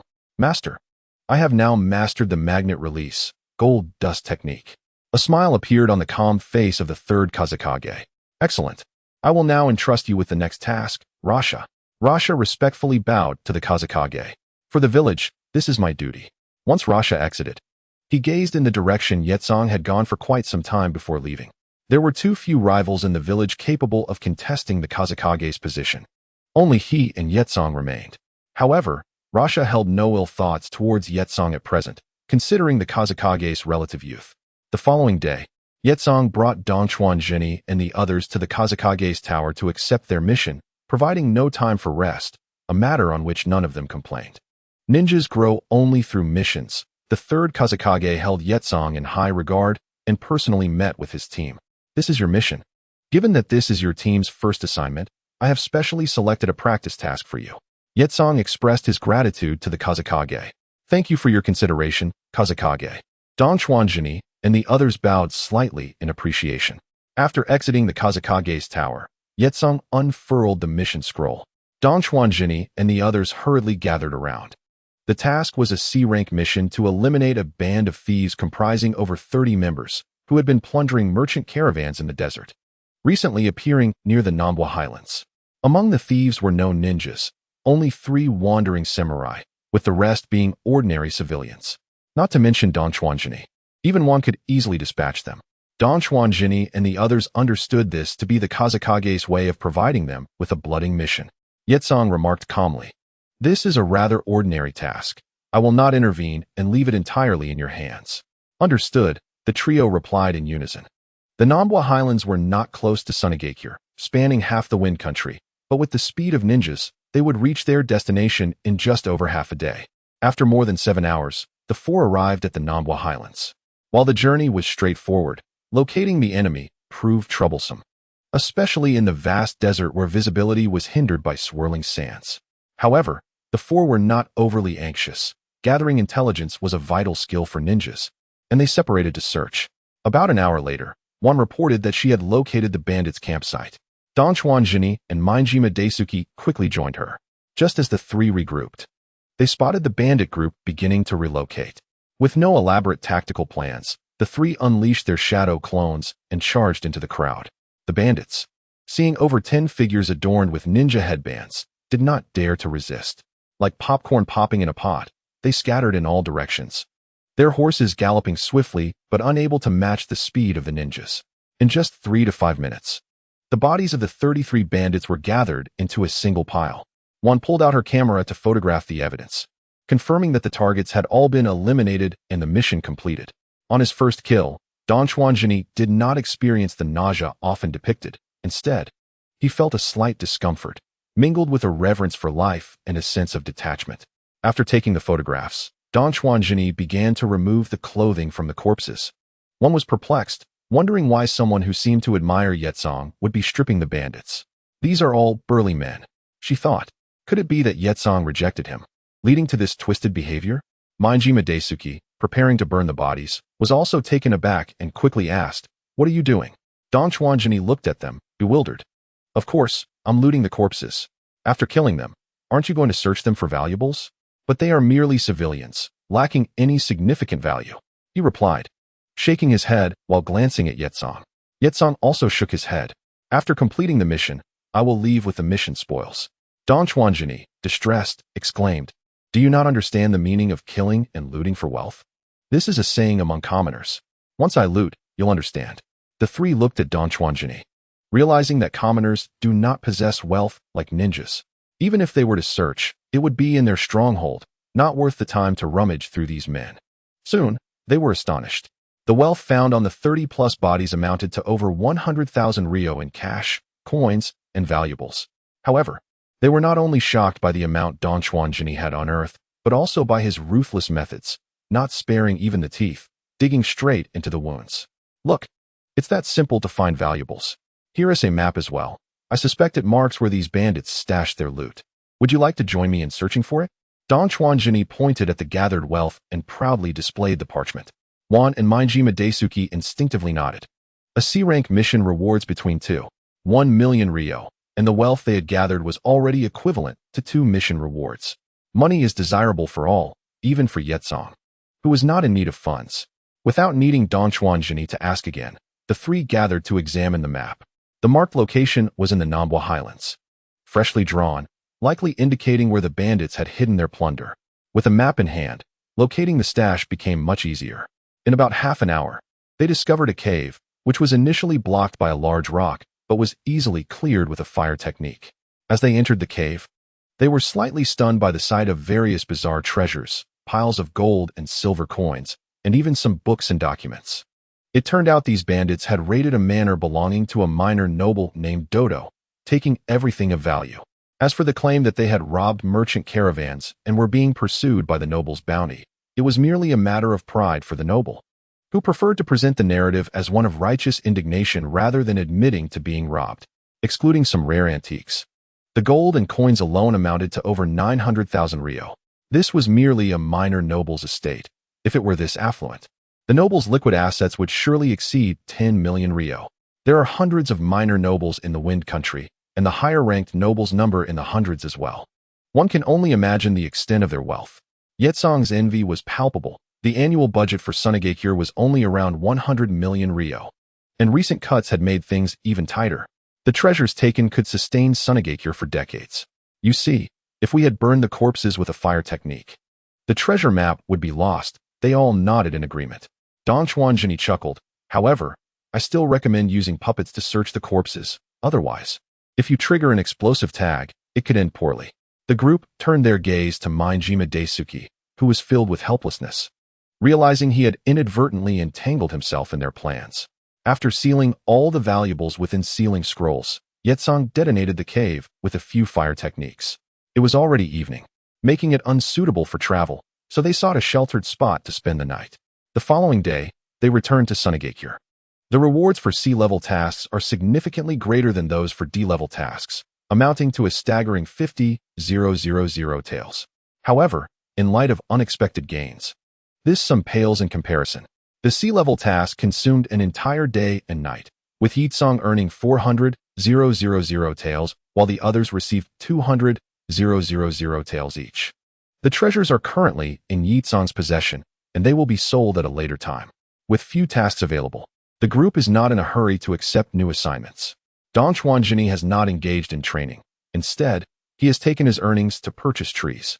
However, the quantity of saplings required is considerable, and the owner of the poplar saplings does not have enough in stock, necessitating a trip to another city for supplies.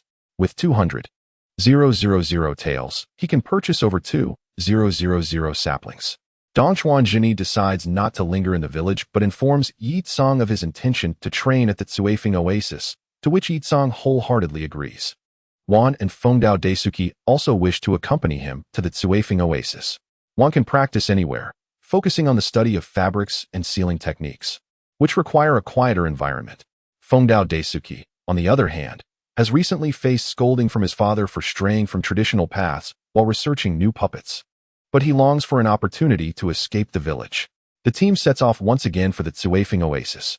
After handing over the earth flow wall technique to Don Juanjini, Yitsong returns to the village, not out of reluctance to remain at Triumphant camp, but because she has neglected S-level tasks for 2 months, and the village needs her presence. Naturally, she cannot take the three with her on S-level missions. Fortunately, the third Kazekage has considered Yitsong's need to complete her tasks and has lifted restrictions, allowing Don Juanjini and the others to independently take on C-level tasks. While B-level tasks remain off-limits to them, Don Juanjini is not in a rush.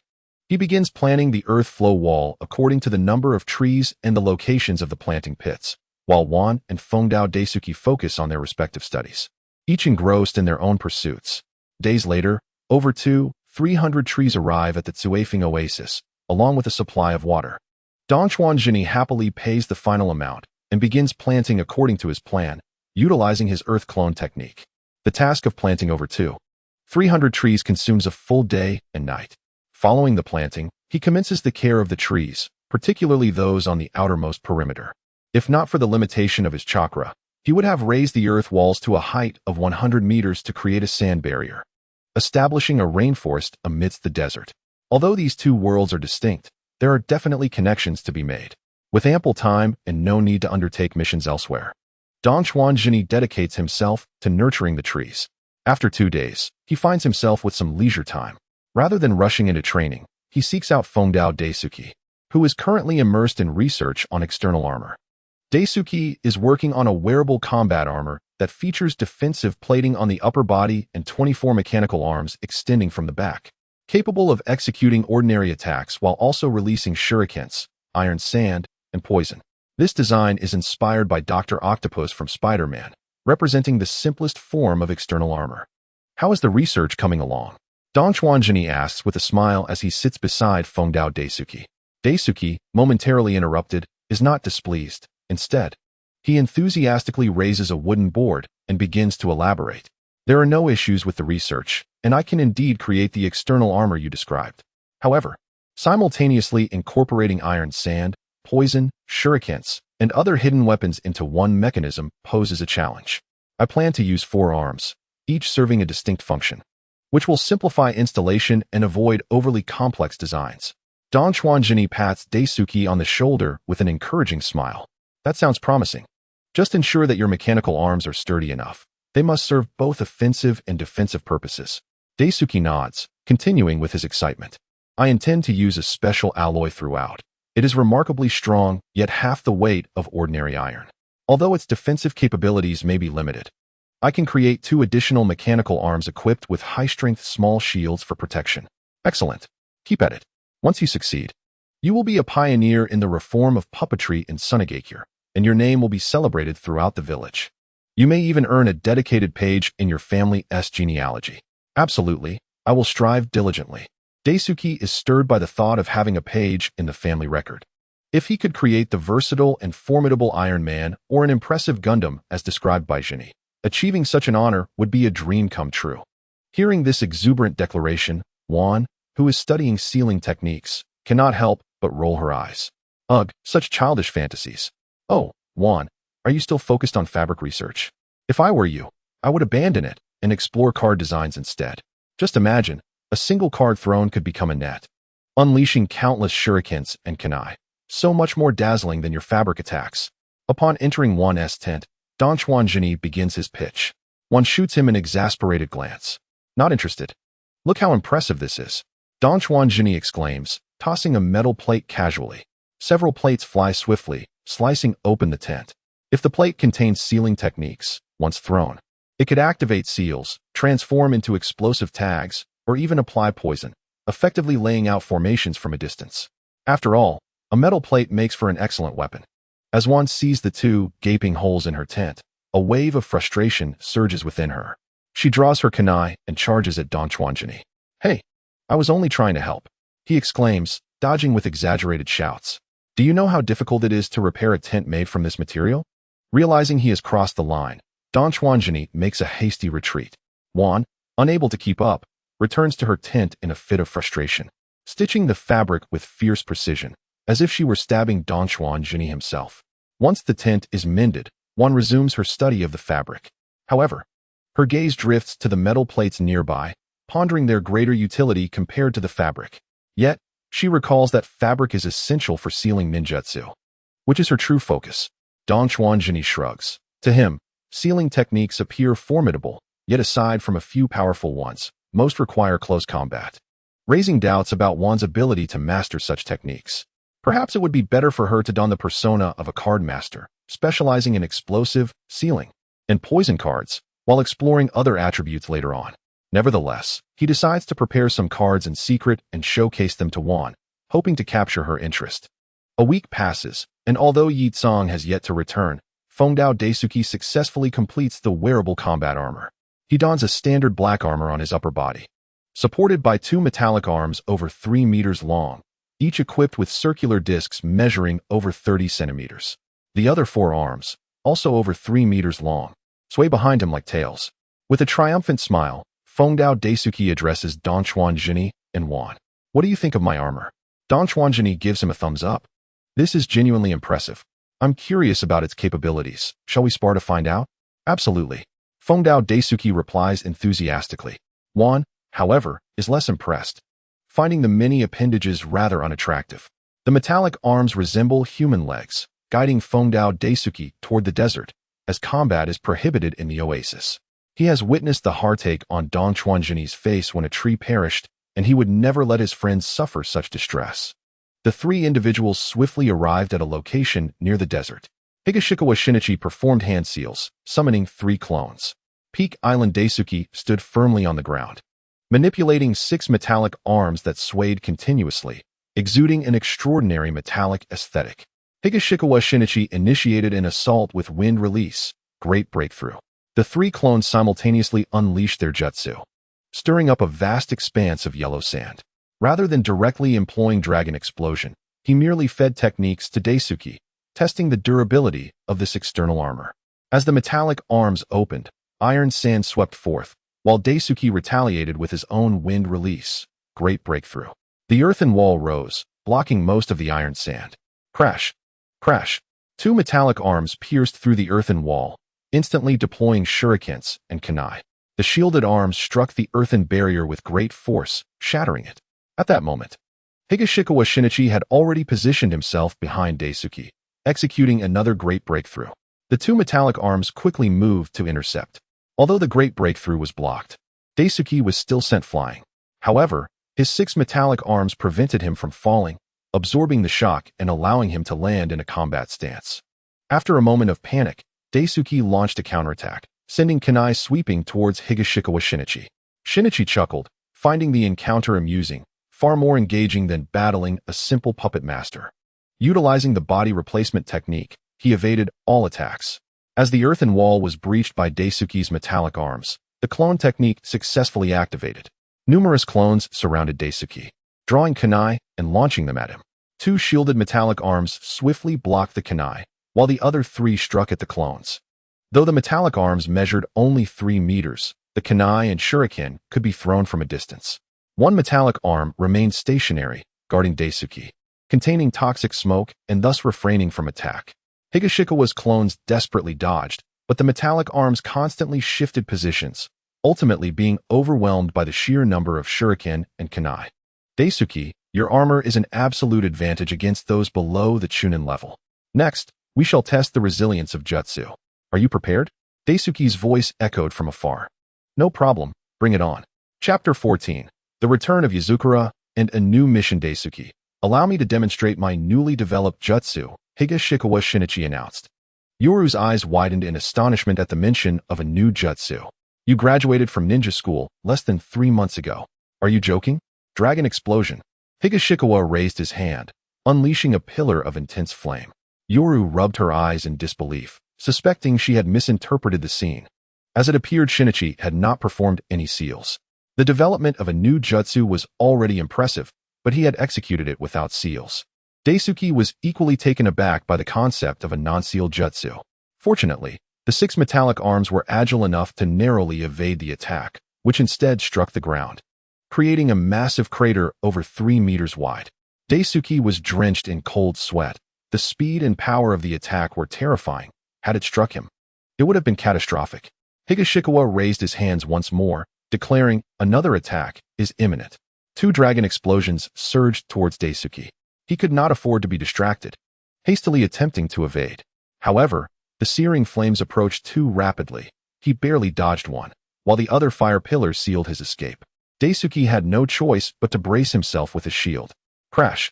The impact sent him flying. Boom! 2 smaller fire pillars were launched again. Despite Daisuke's efforts to maintain control, he could not evade them, resorting to blocking with his 4 metallic arms. The instant he successfully blocked, Higashikawa launched another attack. This time even faster. The power was slightly diminished, yet still formidable. Yoru watched in awe, captivated by the terrifying potential of instant-release non-sealed jutsu, which could be effortlessly modulated for power. Daisuke's external armor withstood 5 fire pillar attacks without injury, a testament to its effectiveness. Had it been her, she would have succumbed to defeat. As Daisuke adapted to the rhythm of Higashikawa's attacks, he managed to counterattack.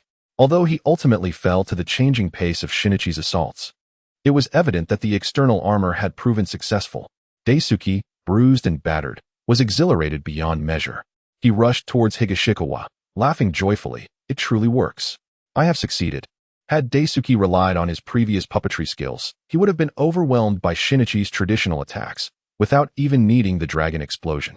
Yet, with this external armor, his capabilities had significantly enhanced. Higashikawa laughed heartily, pushing Daisuke away playfully. Brother, you're a man. Refrain from such enthusiasm. This armor is exceptional, but still has room for improvement. The mechanical arms could be enhanced. As he elaborated, Daisuke eagerly scribbled notes like an adoring fan. Yoru listened enviously, pleased that Daisuke had found his path. Though she pondered her own direction, Higashikawa articulated his desired features, including extending the metallic arms or transforming them into flexible metallic tendrils for maximum attack range. Additionally, he envisioned a chakra launcher at the center of the chest, capable of compressing chakra for various offensive capabilities, whether to launch spheres or fire pillars. Just as they concluded their discussion, Yakura unexpectedly appeared behind Yoru, gently placing a hand on her head, causing her to jump in surprise. You startled me, she exclaimed. Yakura simply ruffled her hair, saying, Shinichi and Daisuke have found their paths. You must also strive for yours. Master, Shinichi and Daisuke promptly bowed to Yakura. She nodded approvingly. Very well. Now, it is time for practical combat. Only through continuous battles can one grow stronger. The trio nodded vigorously, expressing their readiness. Yakura produced a scroll. Addressing them kindly, I have brought a new mission, escorting a merchant convoy through the land of rivers to the borders of the land of fire. Understood, they affirmed. After a brief return to camp to gather their belongings and fortify their surroundings, they erected numerous wooden signs indicating that this area had been cultivated by Yakura and their team, urging others not to disturb it. The first squad set forth on their mission, which remained a C-rank task, commencing from the city of Rikazu in the Land of Wind, traversing the Land of Rivers, with an estimated duration of about 1 month. Should the ninjas exert full effort, the journey could potentially be accomplished in a day. The convoy's owner, Mitsuya Koji, was ecstatic upon learning that the renowned Blaze Release ninja, Yakura, was personally undertaking the mission. Not only did he exhibit great enthusiasm, but he also arranged for the best 2 carriages for the 4 of them. Initially, he intended to transport over 10 carts of goods, but decided to increase it to over 60, guaranteeing a payment equivalent to a B-rank mission upon arrival in the Land of Fire, offering a sum of 200,000 ryo. Yakura, cautious about accepting the task unilaterally, communicated the information back to the ninja village, which was in dire need of funds, and promptly agreed, though the mission fee was raised to 300,000 ryo. Upon hearing the adjusted amount, Mitsuya Koji readily accepted, even paying in full on the spot. The larger the caravan, the greater the profit. However, it also attracts bandits and even rogue ninjas who may launch attacks. Yet, this was precisely in line with Yi Tsang's intentions, as her primary goal was to train Dong Chuanjini and his companions for real combat. Although the Land of Wind was reputed to be a desolate region where many struggled to survive amidst rampant banditry, such a large caravan, parading through the streets, deterred small-time bandit groups, while larger ones had their own considerations and would hesitate to strike. Nevertheless, a formidable bandit group had set its sights on this caravan, observing to see if there were any ninja guards present. Within the luxurious carriages, the bandits noted the absence of any ninja protection, led by 2 rogue ninjas. This band of over 200 bandits prepared to assault the caravan of similar size. The owner hurriedly sought Yi Tsang's assistance, but she refrained from intervening. Dong Chuanjini, Feng Dao Dafu, and Wan charged toward the bandits.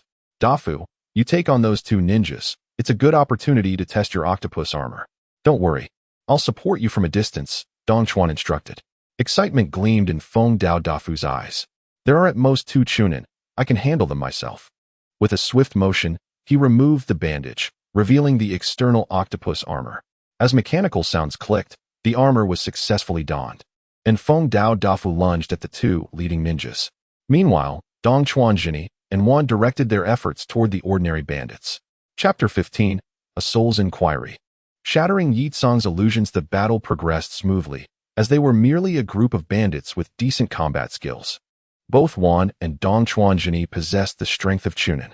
On the other hand, Feng Dao Dafu's skirmish was relatively balanced, as he was only a Jinin. Yet his octopus armor allowed him to hold his own against the two Chunin.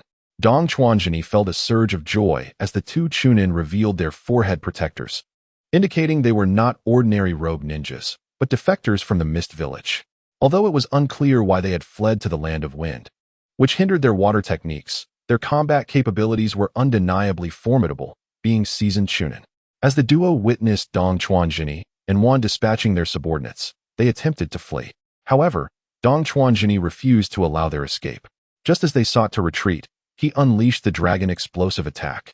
With nowhere to run, the bandits recognized they had become mere subjects of an experiment and, driven by fury, resolved to eliminate the ninja controlling the metallic arm.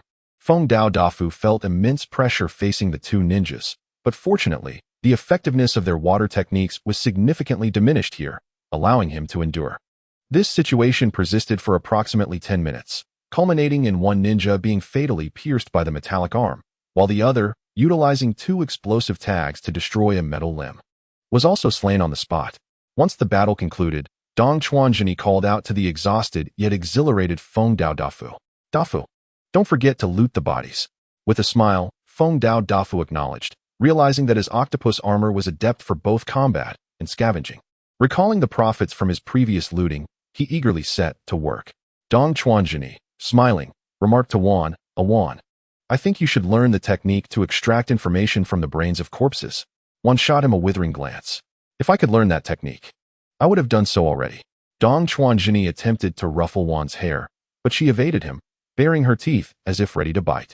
The caravan resumed its journey, with Yitsong among them, while Dong Chuanjini and his companions followed their captives back to the bandits' camp. The encampment was substantial, with personnel, women, and children remaining behind.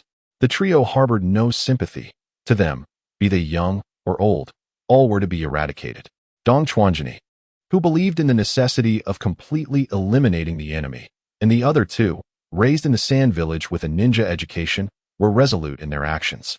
After over an hour, they had amassed a considerable fortune, as there were two Chunin among the bandits, indicating wealth. Gold, silver, provisions, and treasures were all present. Approximately 2 million taels of gold and silver were secured by one using sealing scrolls. The provisions and other items, naturally, were left behind, as this location was too advantageous. It would surely attract future bandits, thus becoming a resource for them. Recognizing the dangers of fostering banditry, Dong Chuanjini understood that both tasks and future prestige as the Wind Shadow would require addressing such threats. The trio swiftly rejoined the caravan, where the owner, upon their arrival, graciously offered them a feast. Dong Chuanjini presented Yitsong with a scroll containing 1 million taels, accepting it without hesitation. Yitsong adhered to the ninja's code, realizing that breaking such customs would lead to consequences akin to the downfall of Lu Ming after crossing the river in white clothing. Following the defeat of this wave of bandits, during the subsequent 10 days of travel through the Land of Wind, aside from the troubles caused by sandstorms, no bandit dared to provoke them. Everyone relished the tranquility.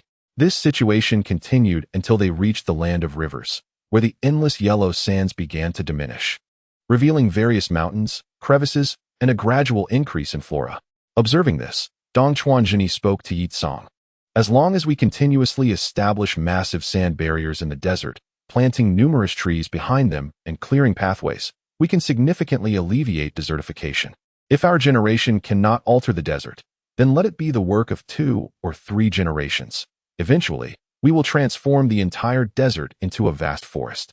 Yitsong's eyes sparkled with anticipation, stirred by Dong Chuanjini's vision.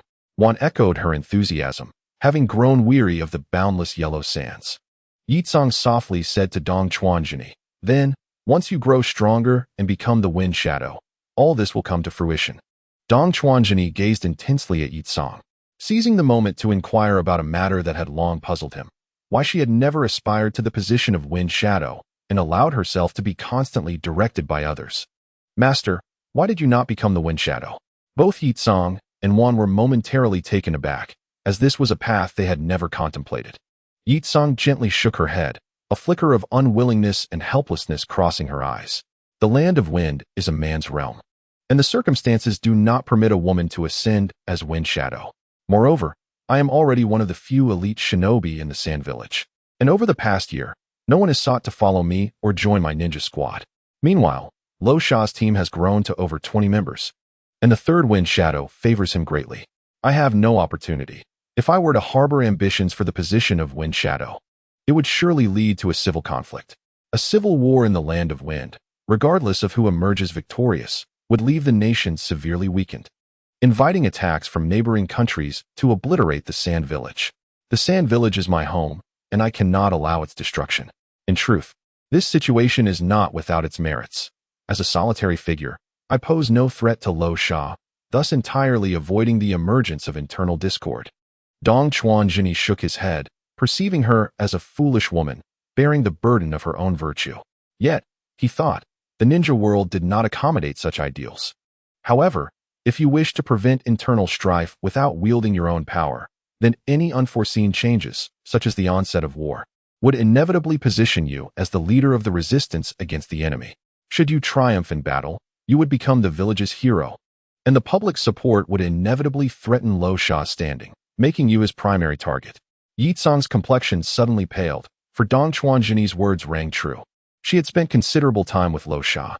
Luo Sha is a person who is merciless to others, and even more so to himself. In pursuit of his objectives, he is willing to sacrifice anything, even his own wife, if it means gaining greater strength. Wan gently grasped Yitsong's large hand, softly reassuring him, "It's all right. We are all here with you." A silence enveloped the carriage. Dong Chuanjini also remained quiet. Today's conversation was rather heavy. It was essential for Yitsong to thoroughly comprehend his predicament. The path to inheriting the Wind Shadow was fraught with challenges. Essentially, Dong Chuanjini would eradicate every significant faction within the Sand Ninja Village. Chapter 16. Establishing the base of the Country of Rivers, the Spark Plan. As for the reasoning behind the need for such extermination, it is a matter of breaking down the old to establish the new. Engaging in policies with them would be futile. It would be more efficient to confiscate their assets outright. He simply did not have time for indecisiveness. The upper echelons of the Sand Ninja Village were akin to the nobility of the Land of Wind, possessing vast resources without any true lineage, and they were utterly inept. The ninjas they cultivated were merely of average jonin caliber, with no strong civilians to speak of. Since the conclusion of the Second Great Ninja War to the decades leading up to the Fourth, the only notable young ninjas were Yitsong, Luo Sha, Ma Ji, and the three brothers, Gara. There were hardly any others who could be named. In contrast, the neighboring Land of Fire, despite being controlled by prominent clans, still produced exceptional figures such as Jiraiya, Orochimaru, and Minato Namikaze, who surpassed even the level of Kage. Not to mention the likes of Guy and Lee, who were numerous, and the various clans with their unique bloodline limits. The Great Ninja Clan truly fostered talent, ensuring that Konohagakure remained vibrant and prosperous. While it would not be fair to compare to the main character, even the so-called weakest village of the Mist, which had suffered under Obito's manipulation for so long, could still muster a fair number of ninjas despite having lost two of their prominent clans. At the very least, they could produce 7 elite jonin wielding the 7 ninja swords. As for the Land of Thunder and the Land of Earth, they were renowned military powers, boasting formidable figures at the Kage level and ninja populations numbering in the thousands. The Sand Ninja Village, however, could muster only a little over 4,000 ninjas, with fewer than 100 jonin. To put it into perspective, the Rain Ninja Village currently has dozens of jonin. Were it not for its geographical limitations as a buffer zone between the three nations and the presence of formidable figures like Hanzo of the Salamander, it could have easily replaced the Sand Ninja Village. Battles often necessitated the unleashing of tailed beasts, as Sand Ninja were impoverished. If others had any profit in engaging, they would have done so long ago. Reforming the Sand Ninja Village required dismantling all monopolies, planting trees, attracting talent, increasing the birth rate, and allowing those who contribute to exchange their efforts for ninjutsu within the village. There was no doubt that the village would prosper, provided that absolute strength was utilized to suppress all opposition. Nevertheless, Dong Chuanjini was not in a hurry. As long as he could cultivate Yitsong to become his ally while his own strength was still lacking, he could ensure Yitsong's safety for the next 3 years. Following the Third Great Ninja War, he would seize the opportunity to become the de facto leader of the Sand Ninja Village. By then, with strength and manpower, implementing reforms would not pose a significant challenge. A hush fell over the carriage as everyone pondered their thoughts. Dong Chuanjini continued to refine his chakra. In the land of rivers, bandits were more prevalent, and the terrain was predominantly mountainous, akin to the poverty of the desert. One could easily hide on a hill for an extended period, making it nearly impossible for the land of rivers to maintain control. The high cost of hiring ninjas from the land of wind and the land of fire to combat these bandits was significant. However, eradicating bandits required funds, and those could not possibly come from the hands of the noble class. Therefore, they had to be sourced from the impoverished commoners. The nobles would pocket 70 of the collected funds, while the remaining 30 would be distributed among others involved, leaving just enough to hire ninjas for bandit suppression. If the funds fell short, they would simply raise the amount. Consequently, more commoners were driven to become bandits, and upon doing so, they discovered a peculiar sense of fulfillment in their new lives, despite the occasional incursions by ninjas. Life could continue, and thus the banditry only increased, leading to a vicious cycle of wealth accumulation. The bandits in the land of rivers thrived on sheer numbers, with groups of 100 or 200 easily apprehended. It was only natural for Fukushima Daifuku to enhance his octopus armor and wreak havoc among them. Feeling fatigued, Dong Chuanjini would also charge into the fray, but he achieved little, as these were merely commoners who had recently abandoned their plows. After repelling 2 waves of attackers, an epiphany struck Dong Chuanjini, prompting a change in his battle strategy. After eliminating a group of leaders, he compelled the remaining bandits to surrender and guide him to their camp. If the camp consisted solely of the elderly, women, and children, he would leave behind a communicator, some earth clones, and tokens, signifying that they were under the protection of ninjas. Should the camp lack the elderly and children and consist only of women, he would execute all captives, as they were true bandits, and relocate the women to a camp with the elderly and children. Dong Chuanjini would later return these individuals to the land of wind, primarily to cultivate trees and bolster the Sand Ninja Village. For the next 2 years, however, he would keep them in the land of rivers. As long as he facilitated tree planting, there would be an abundance of food and wealth. Regarding the acquisition of wealth and food, Dong Chuanjini had been raised on the principles of redistributing wealth and agriculture. Using transformation jutsu to masquerade as a wandering ninja, he would raid noble warehouses, taking what he needed without causing casualties, leaving the nobles baffled. The nobles, not wishing to suffer financial losses, would resort to exploiting the commoners. In turn, the commoners would defect, further swelling his tree-planting army. It was a perfect cycle. However, for the time being, the resources within the camp were sufficient, and there was no need to trouble the nobles. Regrettably, the bandits of the land of rivers were not particularly foolish, and many had their own intelligence networks. After 3 or 4 waves of conflict, no one dared to raid again, leading to the failure of Dong Chuanjini's spark plan in the land of rivers. The silver lining was that Dong Chuanjini had successfully reclaimed 2 camps, spending a week gathering over 700 individuals, including more than 500 elderly and children, with only around 200 able-bodied men. One day, Dong Chuanjini took leave from Yitsong to visit the camp and oversee the construction of walls. Yitsong furrowed her brows and inquired, "Jini, what do you plan to do with these refugees?" Dong Chuanjini replied with a proud smile, "Tomorrow, I will take you to see the place, and you will understand. I will also explain all my plans to you in detail." After hearing this, Yitsong fell silent. One gazed at Dong Chuanjini with wide eyes. He reached out to pat her head, but she dodged, casting him a disdainful look. "Ha ha ha," he laughed. Although he failed in his daily attempt to affectionately ruffle one's hair, Dong Chuanjini remained joyful, for relationships are nurtured gradually. Yitsong sighed softly as she watched Dong Chuanjini depart, uncertain whether his actions were wise or foolish. Wan, with a glimmer of mischief in her eyes, suggested, "Master, should I take you there? I know where that camp is." Yitsong gently patted Wan's little head. "No need, Wan. You must trust Jini." "Humph," Wan huffed, her mission unfulfilled, and resumed her exploration of the fabric. After about half an hour, Dong Chuanjini arrived at the camp's entrance, where 4 sentinels stood guard. They greeted him with a bow. "Greetings, sir." Dong Chuanjini nodded slightly. "Good, continue your watch. I will construct the walls of the camp." Yes, sir, the four responded, filled with a mix of fear, respect, and gratitude. They were commoners who had been forced into banditry. Who among them wished to live such a life? Upon entering the camp, the able-bodied individuals awaited him, kneeling in respect as he arrived. Sir, Dong Xuanjini offered them no more than polite words and instructed the young men to erect the prepared wooden barriers. Following that, he initiated the earth-style wall technique. For a true ninja should engage in infrastructure development. Before long, a small town was established on the flatland at the mountainside. Chapter 17. I have a dream. The power block is officially unlocked. Dong Xuanjini gazed upon the hundreds before him, all clad in tattered garments. Their faces filled with fear. These were unfortunate souls. Though he felt a pang of sympathy, he maintained a composed demeanor as he addressed the crowd. Today, we have gathered here and erected the surrounding walls.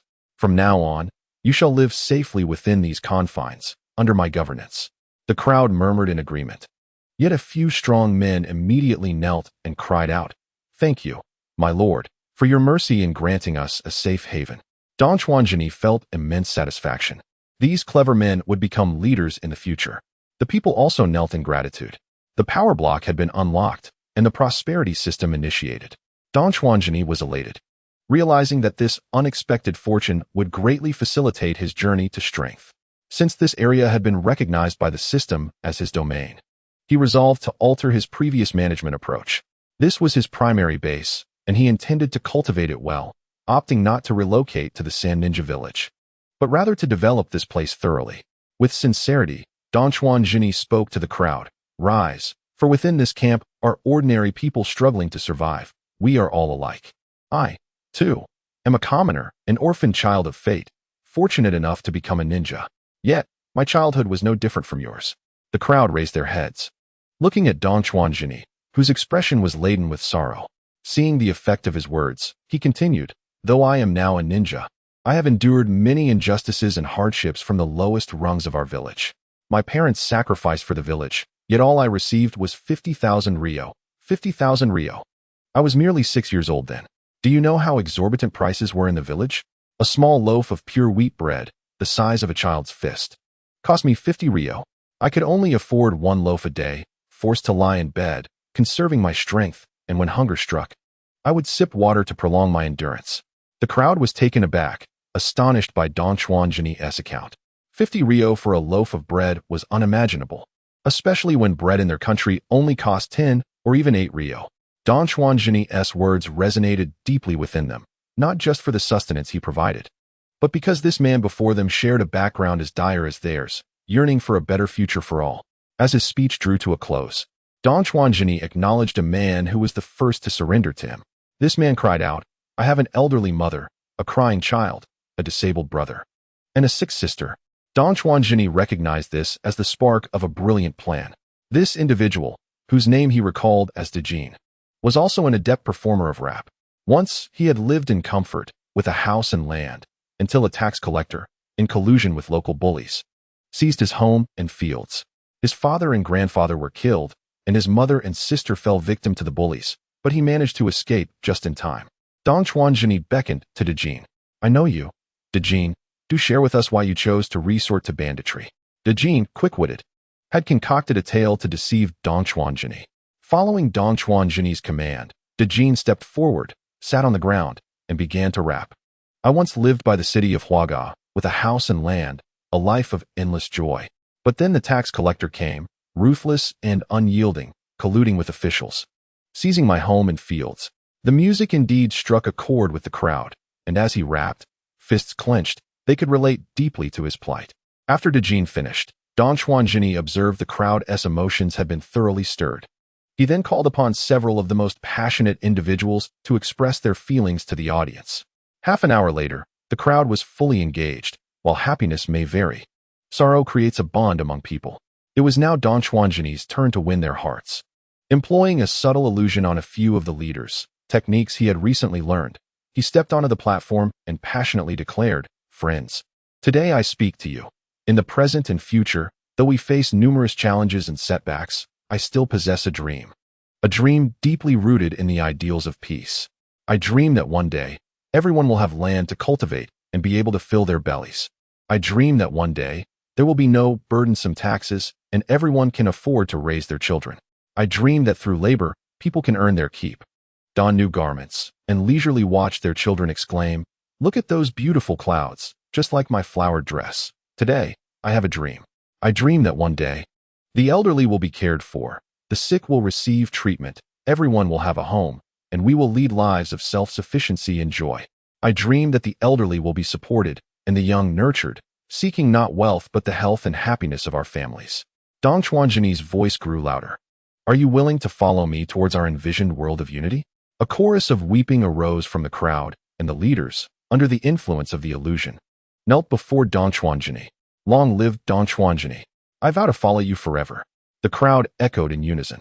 Dong Chuanjini watched as the public sentiment surged from 10 to a remarkable 79, his heart filled with assurance. After the cheers subsided, he called out, "The camp has been established. Now, let us work together to build our home. Brothers and sisters, let us take action. Abundant timber and bricks await us. Our new home shall rise here. Let us embark on this journey towards a better life." Cheers erupted once more, and public sentiment swiftly climbed from 79 to 88. Dong Chuanjini then delegated specific tasks to the leading figures and began guiding them in governance. With readily available bricks and the effective earth wall technique, they constructed sturdy walls. There was no worry over tools. He possessed magnetic control abilities, enabling him to gather iron tools from an empty house as needed. His shurikens were crafted effortlessly, with no concern for depletion. Perhaps I could sell ninja tools, he mused, only to dismiss the thought, realizing that robbing nobles would yield quicker gains. Chapter 18, Construction of the Camp, a Promise Under the Starry Sky. The first camp of the river country boasted a prosperity level of 187, a population of 748, and public sentiment at 89, with a reward bonus of 39. The panel was quite straightforward. Population needed no elaboration. While prosperity indicated the level of military wealth, a single adult man's prosperity level was uncertain, particularly concerning the ninjas. However, the boost from public sentiment is indeed enticing. As long as the public sentiment exceeds 50, every additional point yields a reward of 1, which is a splendid mechanism.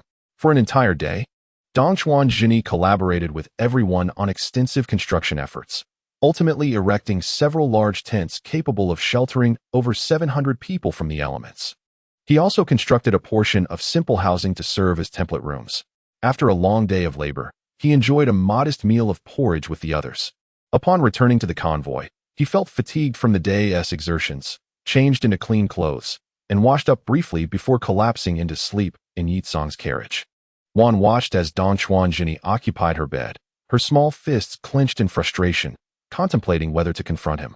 However, Yitsong intervened. "Let him sleep, Wan.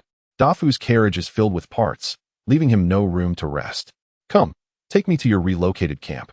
Wan, glancing at the peacefully sleeping Dong Chuanjini, shook her fist in annoyance before leading Yitsong to the camp. Wan was taken aback by the transformation of the camp. When they three had moved people in just 2 days prior, it was almost barren. They had built several earthen walls and erected a few gatehouses along the essential paths. That night, the newcomers had slept under the stars. Yet, in just a single day, they had constructed walls reminiscent of a town, cleared the ground, and set up numerous tents for sleeping, along with over a dozen well-structured houses. Patrols and sentinels were also present, adding to the camp's burgeoning order. Yitsong surveyed the newly constructed camp from a high point, though she was unaware of its previous state. The astonished expression on Wan's face brought a subtle smile to her lips. Jini was indeed striving for peace. Instead of returning to the convoy directly, they sought refuge beneath a large tree, which provided a perfect view of the camp while also serving as a restful spot. When Dong Chuanjini awoke, he found Yitsong and Wan watching him from the carriage. Wan's gaze was filled with disdain, yet it was laced with admiration. Upon meeting her eyes, Dong Chuanjini smirked, prompting Wan to turn away with a haughty huff. In an instant, he reached out and playfully pinched her cheek. Wan was taken aback, incredulous at his actions. In a fit of frustration, she exclaimed, "You scoundrel! I will kill you." Moments later, Dong Chuanjini had her subdued, pinning her hands and feet, leaving her unable to escape. To Wan's dismay, Yitsong not only refrained from intervening on her behalf, but also mimicked Jini, playfully pinching her face as well. "You two are unbearable." Wan blushed, partly from anger and partly from embarrassment, as Jini held her tightly. Laughter erupted from Dongchuan Jini, echoing joyously. A few minutes later, one remained in the carriage while Dongchuan Jini and Yi Tsang made their way to the camp. Upon his arrival, the crowd's eyes lit up with fervor, and they knelt in reverence. "We have seen the leader." Jini promptly helped the captain to his feet and urged everyone to rise before approaching a timid child of 3 or 5 years. He smiled as he lifted the child into his arms, addressing the crowd. "I am not a noble lord, so please refrain from kneeling so easily. If you truly wish to honor me, then let us work together to build our beautiful homeland, ensuring everyone can live in abundance and no longer suffer from hunger." He gently ruffled the child's hair. "Wouldn't it make you happy to have daily meals and live a joyful life?" The child beamed with anticipation, responding in a tender voice. "I want bread and milk."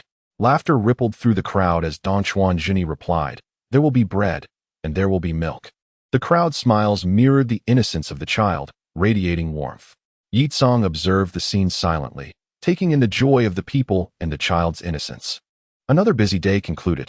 With Yi Tsang's assistance, progress accelerated significantly. The ground was leveled, and over 20 more houses were erected.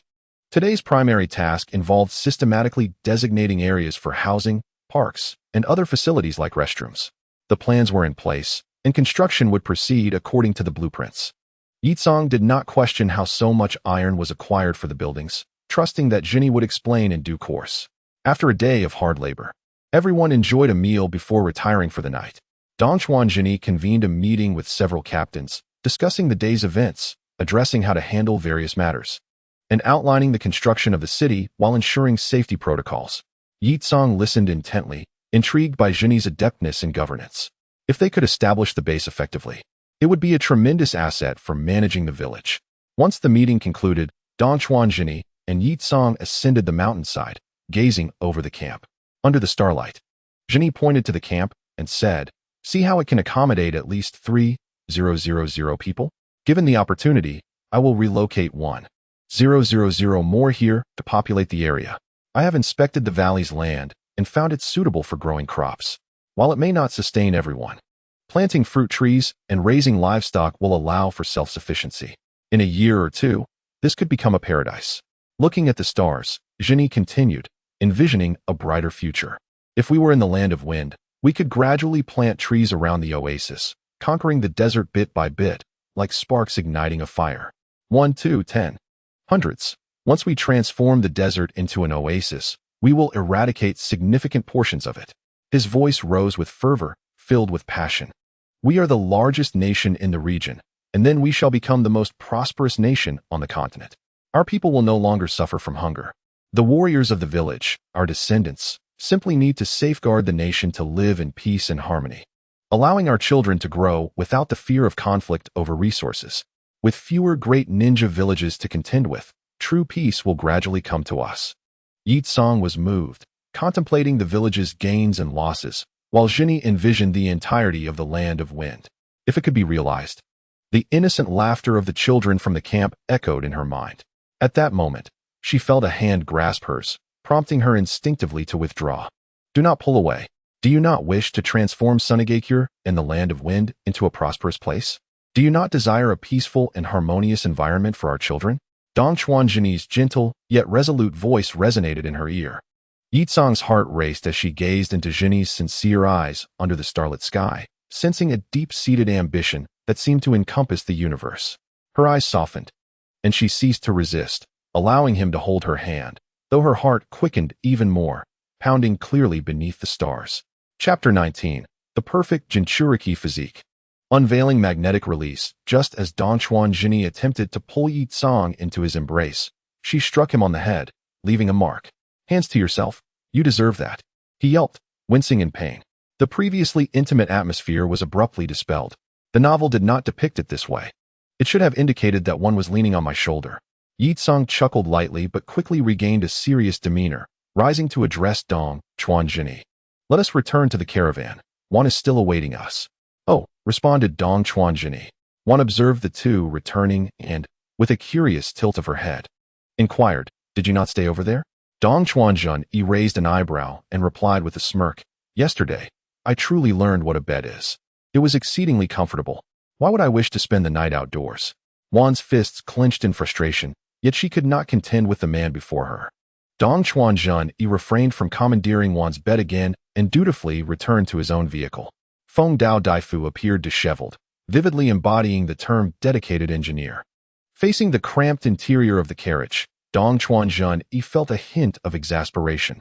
The vehicle, a sizable one measuring over 4 meters wide and 3 meters long, was cluttered with components. "Jun Yi, you have returned," Feng Dao Daifu said, scratching his head with an embarrassed smile, aware that there was little room left in the carriage. "So, how is your research progressing?"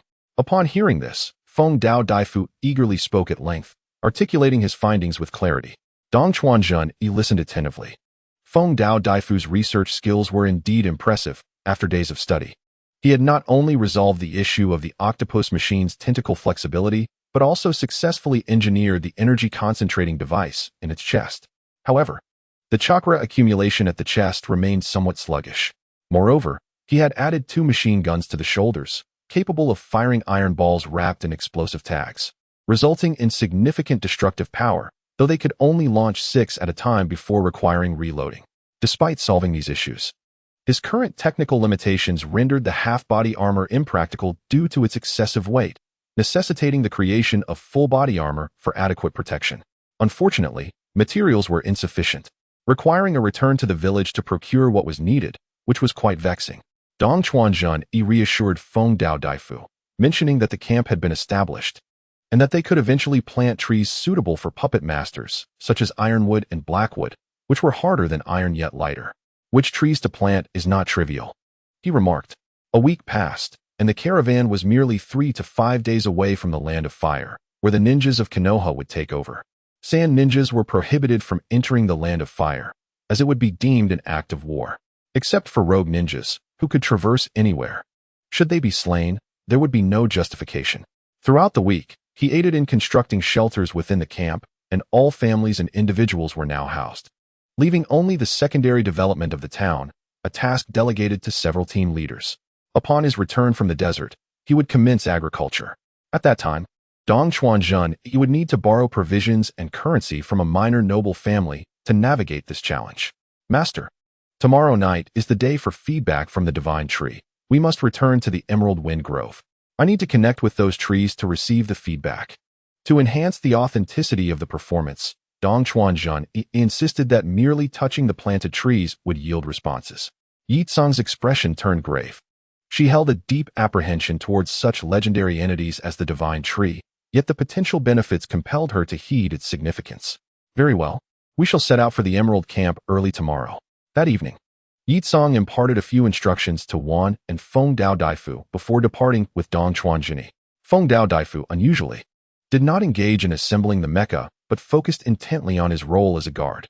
After a swift day of travel, the two finally arrived at the Emerald Camp around 11 o'clock at night. Although there had been no human destruction, systematic assessments indicated that over 600 poplar trees had perished. Nevertheless, the remaining trees numbered over 1,000. "Master, we must wait beneath the trees around midnight. It will provide feedback in my dreams," Dong Chuanjun said to Yi Tsang. "Understood."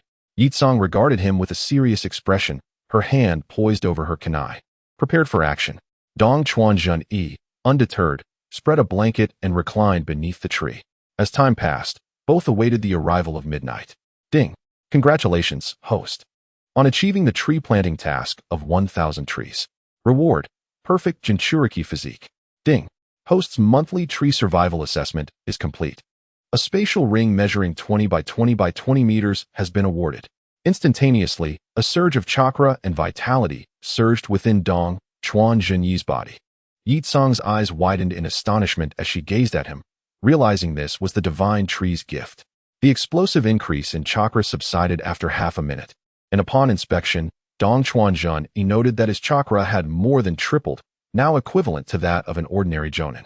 His vitality had also noticeably enhanced. Although he could not quantify it, all his hidden injuries had fully healed. As for the ring, he decided to place it in his spatial storage for later use. This perfect Jinchuriki physique was not merely a one-time tripling of chakra, it would gradually increase over time. In other words, if he were 20 years old, his chakra reserves could rival those of the Uzumaki clan. More importantly, he could seal-tailed beasts within himself. not only fully restraining them, but also liberating their chakra without adverse effects, enabling tailed beast transformation. Theoretically, he could remain in this form indefinitely, though he would eventually have to revert, as human stamina is not limitless. If forced, it would lead to physical exhaustion. However, what Dong Chuanzhen desired was the ability to completely suppress the tailed beasts, rendering them incapable of resistance, merely serving as a source of chakra. Extracting chakra from a tailed beast would not be fatal. It would simply shorten one's lifespan by half. Dong Chuanzhen held no apprehensions regarding this. Tailed beasts existed solely for him to extract chakra from. If, 20 years hence, he could still draw from them, he might as well seek a block of tofu to end it all. Upon seeing Dong Chuanzhen open his eyes, Yitsong swiftly appeared beside him. Concern etched upon her face. "Jenny, are you all right?" Dong Chuanzhen's expression was serious as he regarded her earnestly. "What you are about to witness may seem unbelievable, but before I reveal this power, you must promise not to disclose it to anyone, understood?" Yitsong nodded, swearing an oath by pointing to the heavens. Dong Chuanzhen, satisfied, nodded in return. To avoid being followed, they ventured deep into the desert. Before Yitsong, Dong Chuanzhen raised his hand, and countless iron sand particles emerged from the desert, gradually coalescing into iron blocks that transformed into Yitsong's likeness. Yitsong rubbed her eyes, her pupils narrowing in disbelief as she gazed at the iron figure and then back at Dong Chuanzhen, exclaiming, "Magnet release." Chapter 20. The Setting Sun, borrowing grain from Noble's magnet release. Yitsong's mouth fell agape in shock, as if she could fit an egg inside. Dong Chuanzhen's chakra surged once more, and the iron sand forming the likeness of Yitsong morphed into a checkmark. "Indeed, it is magnet release. And my chakra has increased substantially. You should be able to perceive it." Yitsong struggled to nod in agreement. Dong Chuanzhen extended his hand again, this time not activating magnetic control, but beckoning to Yitsong. "This is the divine tree's gift. Whether its true intention is world peace or destruction, this power is undeniably real. We must harness it wisely to protect the Sand Ninja Village, safeguard the entire Wind Country, and those friends and descendants we hold dear." Yitsong's complexion gradually regained a semblance of calm as she extended her hand to firmly grasp Dong Chuanzhen's. Regardless of the circumstances, she held a greater appreciation for him compared to Luo Sha. This was because Dong Chuanzhen possessed both the heart and strength to lead the Sand Ninja Village towards prosperity and strength, whereas Luo Sha was merely a diminished version of the third Kazekage. Even the formidable third Kazekage could only prevent the Sand Ninja Village from further decline. But that was all. The prospect of thriving remained a distant dream. How could a mere shadow of Luo Sha possibly guide the village towards peace and strength? Previously, she had no choice, but now fate had granted her an opportunity, and she was determined to seize it. Dong Chuanzhen felt the firm grip of Yitsong's hand, realizing fully that she had unconditionally supported her ascension to Kazekage and would offer him unwavering assistance, dispelling any lingering doubts. He reciprocated her grip with equal strength, his voice sincere and resonant. "Let us strive for our ideals together." Yitsong's voice was filled with fervor. The following morning, the two set off once again towards the convoy in the Land of Rivers. The journey progressed smoothly, and within 3 days, they reached the border of the Land of Fire. However, four ninjas awaited them on the opposite side, led by a stern-looking jonin. Observing Dong Chuanzhen's gaze fixed upon him, Yitsong spoke softly. "That man is Yue Jinhong, a jonin from Konoha, renowned for his unparalleled Jinjutsu skills, capable of contending with the powerful Uchiha clan's 3-tomo Sharingan. He is hailed as the strongest illusionist in Konoha." Dong Chuanzhen's understanding dawned not from familiarity with the man himself, but rather through his daughter, the beloved character Yue Hong. He marveled at how such a serious face could belong to a father of such a beautiful daughter. Yue Jinhong remained vigilant, aware that the jonin across from him was Yitsong, a master of the Scorch release from the Sand Ninja Village. Although his Jinjutsu was formidable, he knew that his overall strength could not rival that of a bloodline ninja like Yitsong, who possessed innate resistance to illusions. Despite being dubbed the strongest illusionist in Konoha, his prowess was limited to Jinjutsu, while the Uchiha clan was powerful in more than just that discipline.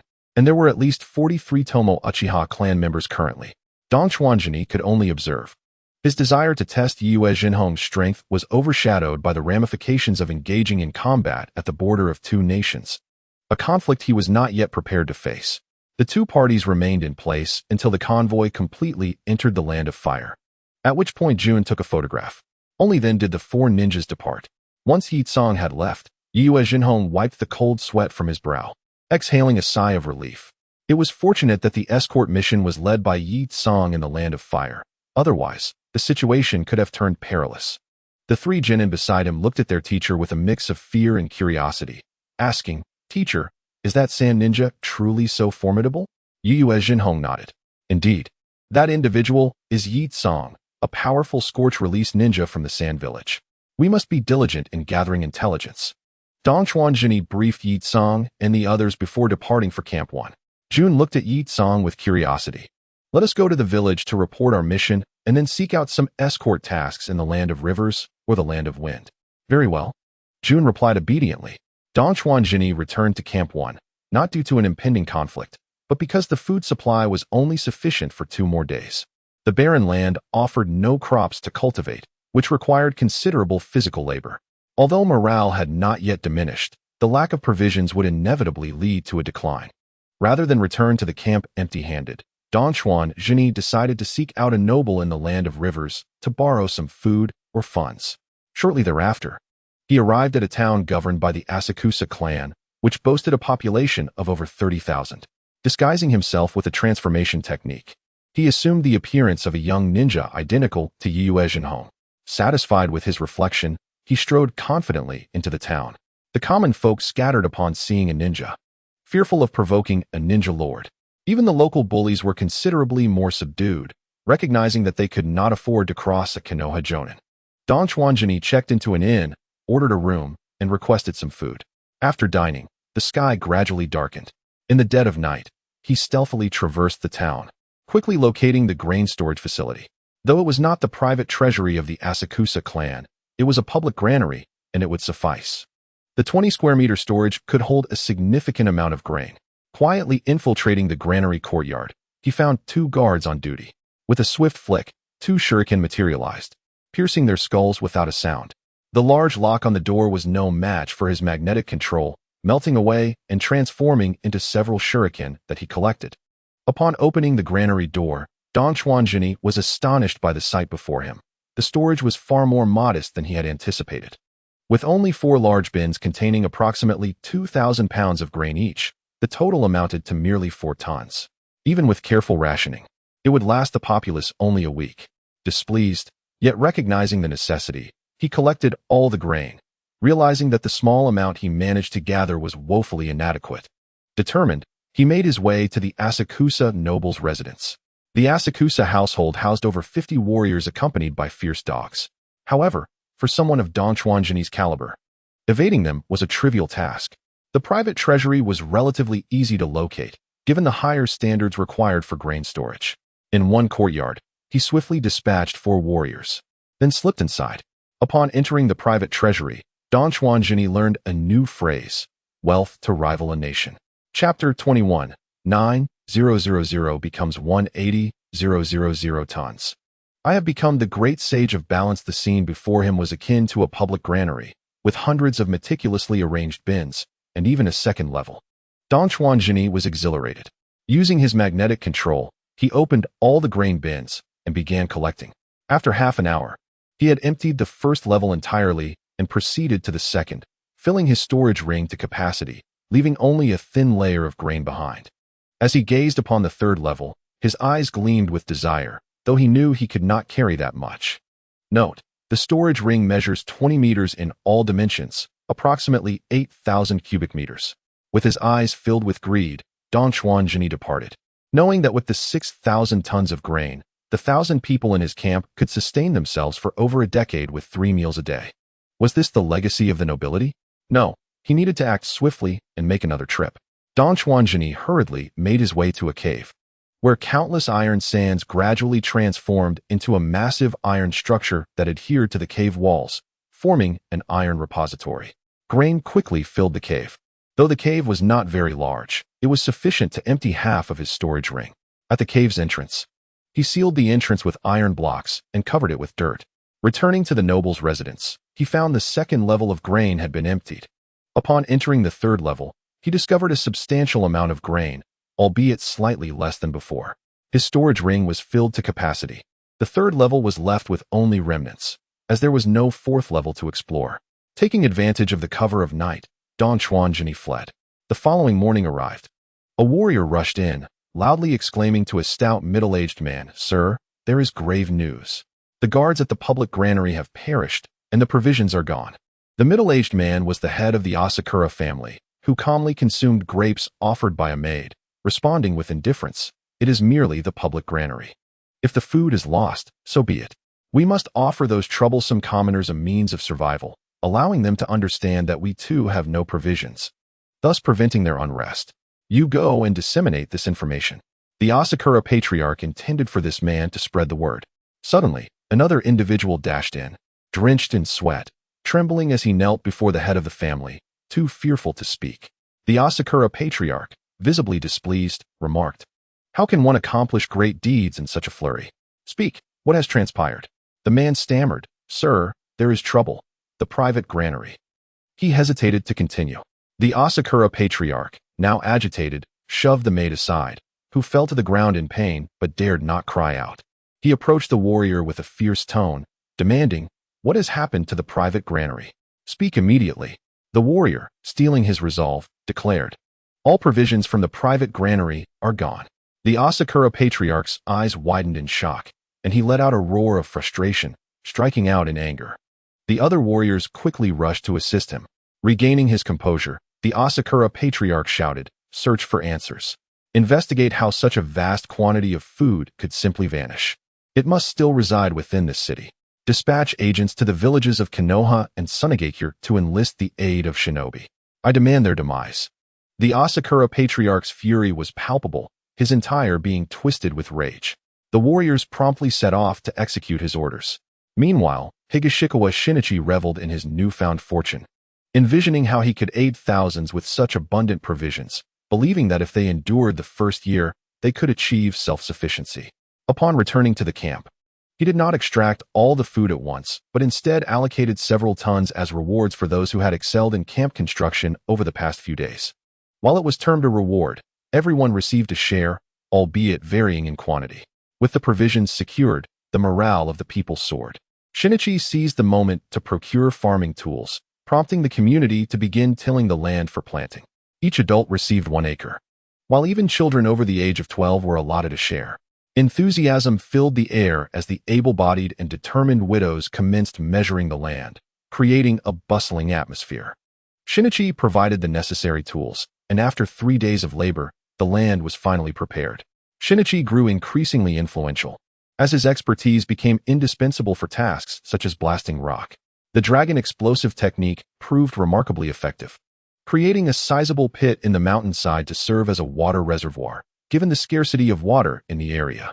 With a single water release technique, water flowed forth, showcasing the invaluable contributions of shinobi in construction. 2 days later, Yakura and Jonpu Islands Daisuke arrived, tasked with investigating the theft of provisions from the nobility of the Land of Rivers. Indeed, shinobi were not solely warriors. They also undertook investigative missions. Yakura presented Shinichi with a water release scroll, stating, "This is the water release technique you requested." Upon examining the scroll, Shinichi discovered the practical application of the water release, water chaos wave. "Shinichi, did you steal the provisions from the Asakura family?" Yakura inquired in a hushed tone. After ensuring no one was listening, Shinichi replied, "Is it theft when one borrows? Those provisions are safely stored away. Rest assured, they will not discover my involvement." He then leaned closer to Yakura and whispered, "I transformed into the likeness of the illustrious Hinata Shinred, so if anyone investigates, they will seek him." Yakura, concerned, murmured, "I hope nothing befalls Hinata Shinred." Meanwhile, Hinata Shinred, engaged in a convoy escort mission, received alarming news from the village, rendering him speechless. Someone had assumed his appearance and infiltrated Asakura City, resulting in the theft of a staggering 180,000 tons of provisions that very night. "What business do I have with this?" he thought in disbelief. The Hokage issued a mission order, instructing him to investigate the incident in the Land of Rivers. 180,000 tons. How absurd. They must be out of their minds. I only borrowed over 9,000 tons. and now they're demanding double. The Asakura family is trying to make a fool of me while settling accounts with the daimyo. Shinichi slammed his palm on the table, truly infuriated. Just moments ago, he had been jovial, but upon seeing the staggering figure of 180,000 tons, his mood shifted dramatically. Such a blatant attempt to inflate his performance was utterly audacious. Yakura, taken aback, realized that 9,000 tons had somehow morphed into 180,000 tons. The sheer audacity was appalling. After a brief moment of composure, Shinichi erupted in laughter, his anger subsiding. Very well, I shall bide my time and find an opportunity to visit your family and borrow all your wealth. We shall see if you repay me in kind. Yakura realized for the first time that Shinichi's borrowing from the noble was not without merit. Chapter 22. Scheming against Hinata Shinred. The encirclement and assistance plan. Despite his anger, Shinichi decided to wait for the opportune moment. After all, he had plans for Asakura City, and the base was diligently under construction, leaving him little time to manage their affairs. However, Yakura and her team had accepted a mission, and they needed to devise a strategy to complete it. If the issue stemmed from their own ranks, then perhaps it was best to address the source of the problem. They resolved that a month would suffice for their encirclement and assistance plan to come to fruition. Yakura and Shinichi, along with their companions, were certainly due to report to Asakura City, indicating their acceptance of the mission. Shortly thereafter, the four arrived at the Asakura estate. At that moment, the patriarch was lamenting to the newly arrived Hinata Shinred, expressing his disdain for the thief who had caused the loss of provisions meant for the daimyo. The Asakura family had been unwaveringly loyal to the daimyo. Hinata Shinred felt overwhelmed as he listened to the complaints. Just then, an urgent messenger rushed in to announce the arrival of the Shinichi delegation. The patriarch ceased his lamentations and went forth to greet them. Previously, the Asakura family had regarded shinobi with disdain, viewing them as mere tools of the nobility. Yet, when their wealth was significantly compromised, they welcomed the shinobi as allies. Yakura, accompanied by Shinichi and the others, entered alongside the Asakura patriarch. Hinata Shinred was taken aback. Hadn't he just parted ways with Yakura mere days ago? Shinichi felt a pang of concern, realizing he had been conducting his affairs right under the nose of the victim. Fortunately, being in the noble's residence, it was unlikely that any open hostility would arise between adversarial shinobi. The Asakura patriarch was exceedingly pleased, for both the Shinichi and Konoha contingents consisted of elite shinobi, granting him considerable prestige, an entitlement befitting a noble. You must apprehend these thieves. I demand to know who has pilfered the daimyo's provisions. He thundered, striking the table with fervor. The group interpreted the patriarch's outburst as mere complaint. One party knew the identity of the thief, while the other sought to uncover who had falsely accused him, all while attempting to understand how such a vast quantity of goods could vanish right under the noses of so many. What treasure could possibly occupy such a significant space? Could it be akin to the legendary Six Paths treasure of the Cloud Village? If Konoha were to acquire it, their logistical capabilities would be greatly enhanced. The group proceeded to the public and private granaries in search of clues, then began scouring the city for further information. Thus, an entire day passed in pursuit of answers. However, there was not a single clue to be found. Although samurai guarded the city gates, and one could not leave the city at night, it was hardly plausible for an adept ninja to enter through the gates. In the grand hall of the Asakusa clan that evening, Yakura compared notes with Akatsuki Shinjiro. The Asakusa clan was indeed quite affluent, and in order to uncover the truth sooner, they decided to share information. Should they succeed in uncovering the commission task, both parties would be deemed successful. The information gathered by both groups pointed heavily towards Akatsuki Shinjiro. Even the head of the Asakusa clan cast a dubious glance at Higashikawa Shinichi, his eyes filled with suspicion. Akatsuki Shinjiro, with a bitter expression, attempted to change the subject. It wasn't me. At that time, I was on a mission escorting in the Land of Fire. Moreover, I had no means to transport all the grain. I lack such vast storage containers. To my knowledge, only the Six Paths treasure of the hidden Cloud Village can accomplish such a task. Higashikawa Shinichi would not allow Akatsuki Shinjiro to evade responsibility. So, if we follow your reasoning, it implies that the ninjas of the hidden Cloud Village, equipped with the Six Paths treasure, traversed at least 2 countries, crossed your Land of Fire, and then arrived in the Land of Rivers to steal the grain from the Asakusa clan? Akatsuki Shinjiro, you must be accountable for your statements. The weight of Higashikawa Shinichi's final words hung heavily in the air. Akatsuki Shinjiro found himself at a loss for words. It seemed utterly impossible, even if it were true. Traversing the land of fire was no trivial matter. Such a scenario was hardly credible. Silence enveloped the night like a soft fog. Observing the tension, Higashikawa Shinichi continued. Regardless of whether or not you, Akatsuki Shinjiro, were involved, all evidence points to you. Even if someone is impersonating you, it must be a ninja harboring a grudge against you. I suspect this individual aims to draw you out and then assassinate you. Higashikawa Shinichi turned to the head of the Asakusa clan. Lord Asakusa, I advise against allowing Akatsuki Shinjiro to reside within your home, lest you invite retaliation. Additionally, I recommend issuing a protective mission, preferably with 2 or 3 jonin. The head of the Asakusa clan, visibly shaken, did not understand the necessity of such a protective mission, especially involving jonin, as it would entail significant expenditure. His expression reflected his financial distress. What does this have to do with me? Higashikawa Shinichi sighed. Among so many clans, they target you. Perhaps this individual has a vendetta against you and is willing to resort to any means. The reason to involve jonin is that Akatsuki Shinjiro is a jonin. The head of the Asakusa clan grimaced, then glared at Akatsuki Shinjiro in frustration. You must provide me with an explanation for this, jonin of Konoha. The clan's approach was characterized by outward submission yet decisive action internally. Akatsuki Shinjiro felt exceedingly awkward. After Higashikawa Shinichi's analysis, it appeared that the situation was indeed dire. Was he truly in danger, with someone plotting to assassinate him? It was not unreasonable for Akatsuki Shinjiro to harbor doubts, given that a ninja's vocation often revolved around assassination, and having enemies was all too common. Lord Asakusa, I will take residence within the city and will investigate the case of the stolen grain, Akatsuki Shinjiro declared, taking a deep breath. The head of the Asakusa clan nodded, his own fear evident, as he recognized the necessity of ninja protection, for there was a genuine possibility that he could be killed. Higashikawa Shinichi and Yakura were assigned accommodations adjacent to the Asakusa clan's residence, and under Higashikawa Shinichi's advice, a protective mission was indeed issued. Naturally, the sand ninja, Shinbang, was appointed by Yakura, who accepted the mission under the banner of a small team, specifically arranged for him. The head of the Asakusa clan displayed considerable boldness, issuing an S-rank mission without hesitation, and the Land of Fire also disseminated the task. Yakura, curious about Higashikawa Shinichi's intentions, inquired further. Higashikawa Shinichi chuckled. My objectives are quite simple. One of them is to extract some funds from Lord Asakusa. Yakura casually asked, and the other? Higashikawa Shinichi's expression turned serious. Konoha has an abundance of talent. Individuals like Akatsuki Shinjiro are mere commoners compared to the great clans. Should war break out, the pressure we face would be immense. I intend to exploit this fabricated incident, combined with the allure of this spatial ring I possess, to lure Konoha's jonin here.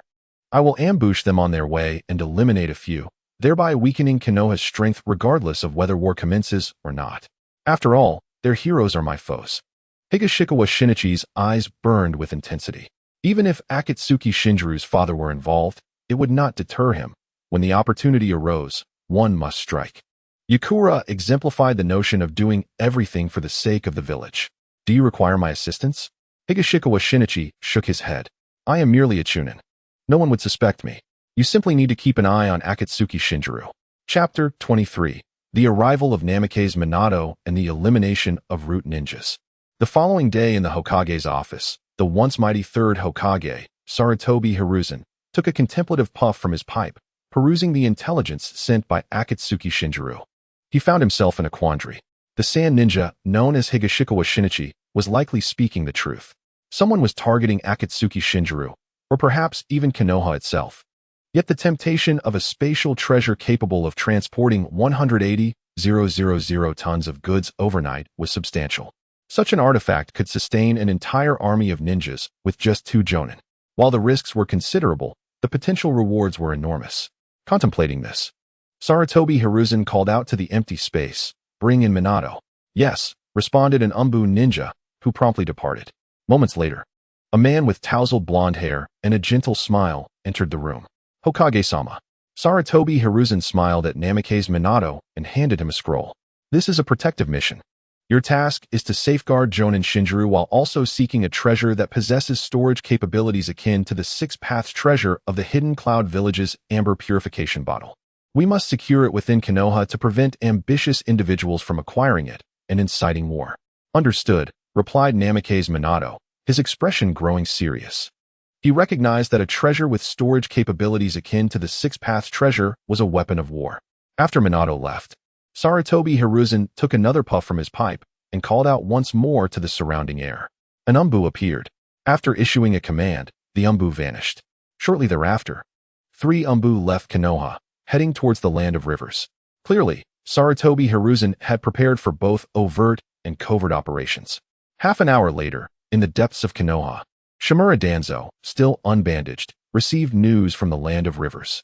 A treasure with extraordinary storage capabilities. Intriguing, he mused. Come forth. A masked individual from the route appeared before Danzo. After a brief moment, 3 root ninjas departed Konoha's barrier. Higashikawa Shinichi awaited in a canyon. Knowing that there were 7 passes between the land of rivers and the land of fire, the rest were mountainous terrain. However, the closest route to Asakusa Castle was through this canyon. Naturally, ninjas could traverse the mountains, but time constraints usually dictated following the main road with a larger troop. Higashikawa Shinichi had arrived early that morning to prepare. During the day, he had set up various arrangements. By around 6 in the evening, he was alert and ready. The ninjas from Konoha were about to arrive. A figure swiftly approached within 10 minutes. Higashikawa Shinichi promptly steeled himself for action. As the figure drew closer, a head of yellow hair came into view, accompanied by a handsome, refined face and a tall, elegant stature. The more he looked, the more familiar the figure seemed. Is that not Namikaze Minato? If it were anyone else, Higashikawa Shinichi could easily dispatch them using his magnetic release and dragon bomb, even if they came in numbers. As magnetic release was particularly suited for group combat.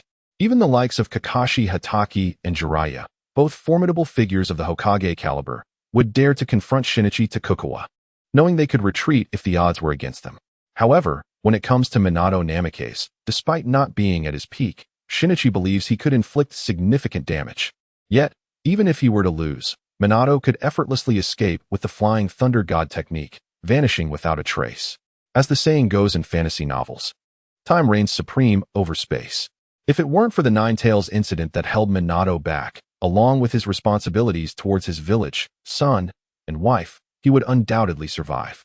It's wise to avoid confrontation and bide one's time until strength has increased to address Minato.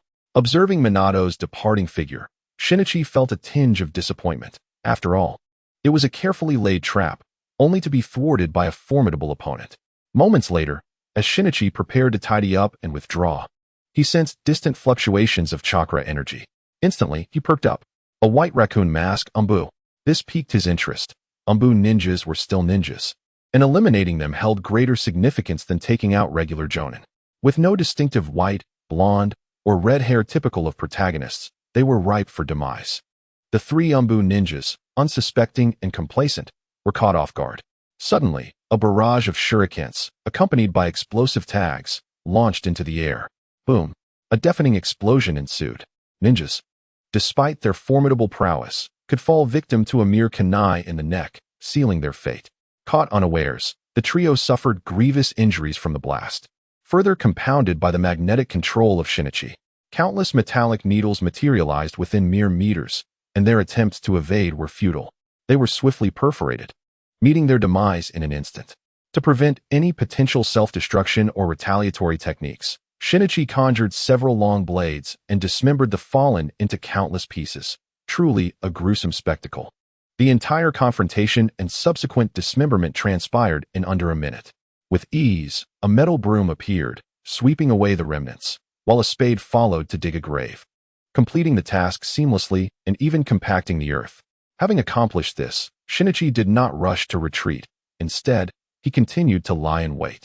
With the umbu mobilized, it was only a matter of time before the root organization would arrive. He meticulously set up explosive tag traps once more. However, the root's arrival was sluggish. Half an hour passed with no sign. Just as Shinichi began to voice his frustrations regarding their inefficacy compared to the umbu, 3 figures resembling umbu with similar masks approached. In the dead of night, the root members, like their umbu counterparts, exhibited no caution. The explosive tags detonated, sending a flurry of shurikens flying within the vicinity. The trio perished instantly. Upon inspection, Shinichi discovered that 2 of the root ninjas had succumbed during the explosion, while the last had suffered a severed leg. It was evident that Danzo could not outmaneuver Hiruzen Sarutobi. This was further evidenced by the incompetence of his subordinates. Nonetheless, Shinichi felt a sense of satisfaction. Setting aside the root, the 3 Umbu he had eliminated were at least special jonin or standard jonin. The elimination of 3 was undeniably a tactical success. It was clear that lingering in this location was unwise. He needed to relocate and prepare for the next ambush, as Konoha would likely send reinforcements. If Minato were to arrive, it would signal that Konoha had caught on, necessitating the elimination of Kurenai Yuhi, as she had become a liability. Upon returning to Asakusa, Shinichi did not head directly to his room, but instead visited the quarters of Yakura. Yakura was evidently awake, awaiting his arrival. After a hearty drink, Shinichi began. Although Minato Namikaze was present, a figure nearly impossible to kill, I managed to eliminate 6 Umbu, each at least special jonin. I shall lay in wait once more by noon tomorrow. He spoke with evident enthusiasm.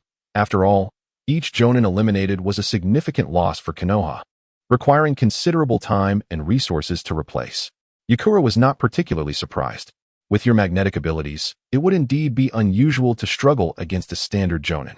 Make your decisions wisely and prioritize your safety, Yakura cautioned, then pondered aloud.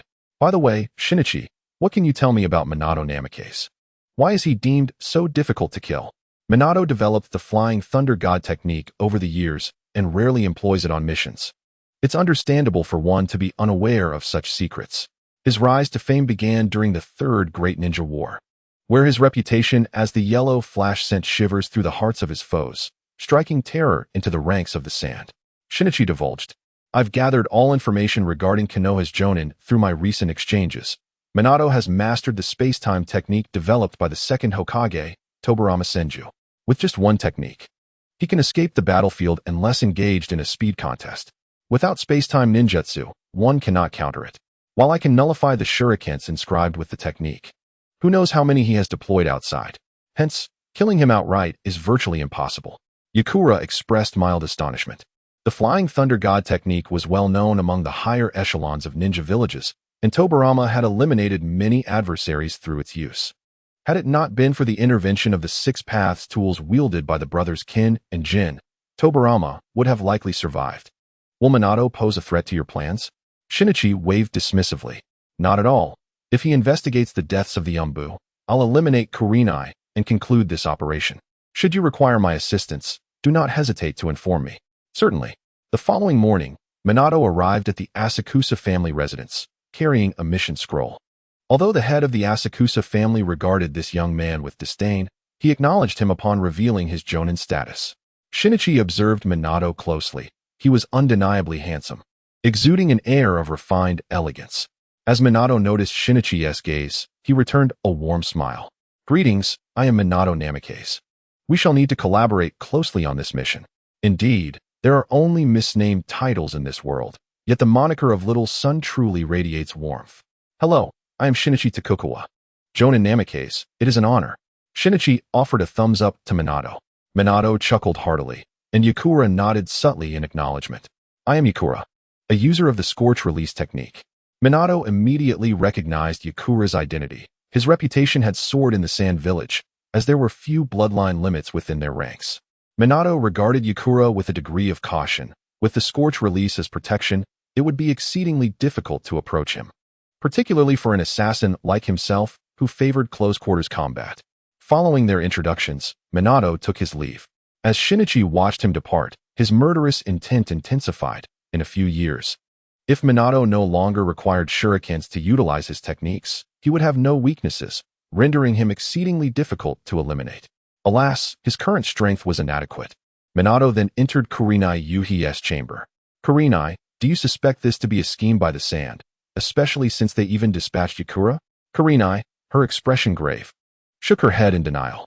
Uncertainly, Yitsong's formidable strength was laid bare, leaving one to ponder who could possibly be behind the scenes. Surely not the third Kazekage, who would have lost all sense of shame. Furthermore, the Sand Ninjas lacked the treasured artifact. Had they possessed it, They would undoubtedly have concealed it or engaged in extensive procurement from other nations to amass their strength, rather than using it as bait. Wavewind Watergate hesitantly inquired if the artifact was merely a ruse. The grain had not been transported away, but rather hidden, or perhaps there were number 180,000 tons of grain at all. That cannot be the case. A visit to the granary would confirm otherwise. Aside from a substantial gash in the granary's exterior, there are no traces of carts or any signs of destruction, yet the evidence of grain storage is unmistakable, declared Sunset Crimson resolutely. Watergate fell into silence. Let us first investigate who orchestrated this scheme. Agreed, but Watergate, do exercise caution. And you as well, Senior Crimson.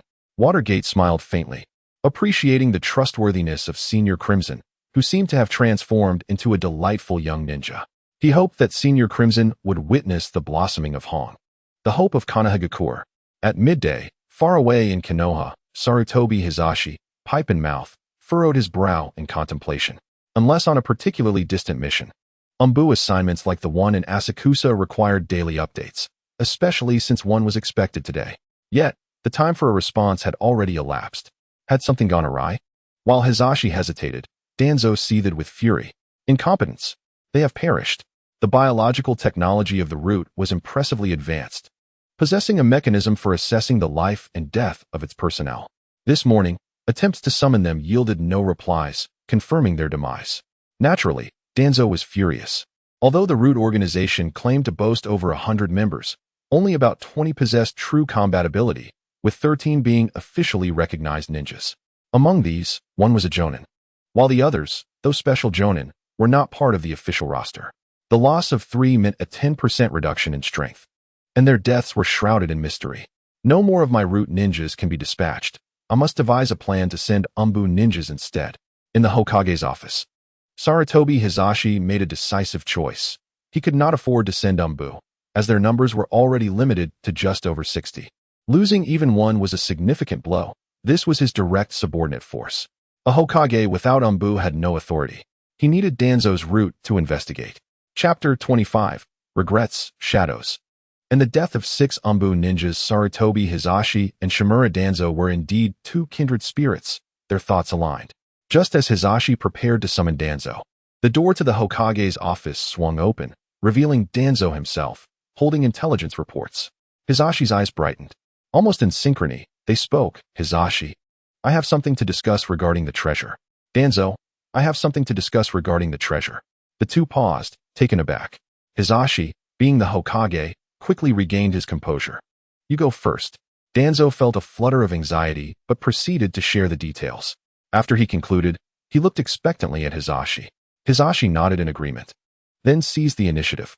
What I wanted to convey is this. I dispatched Watergate yesterday to investigate, but he reported today that he and Crimson could not cover the entirety of the Land of Rivers, especially since the Sand Ninjas had also sent personnel there.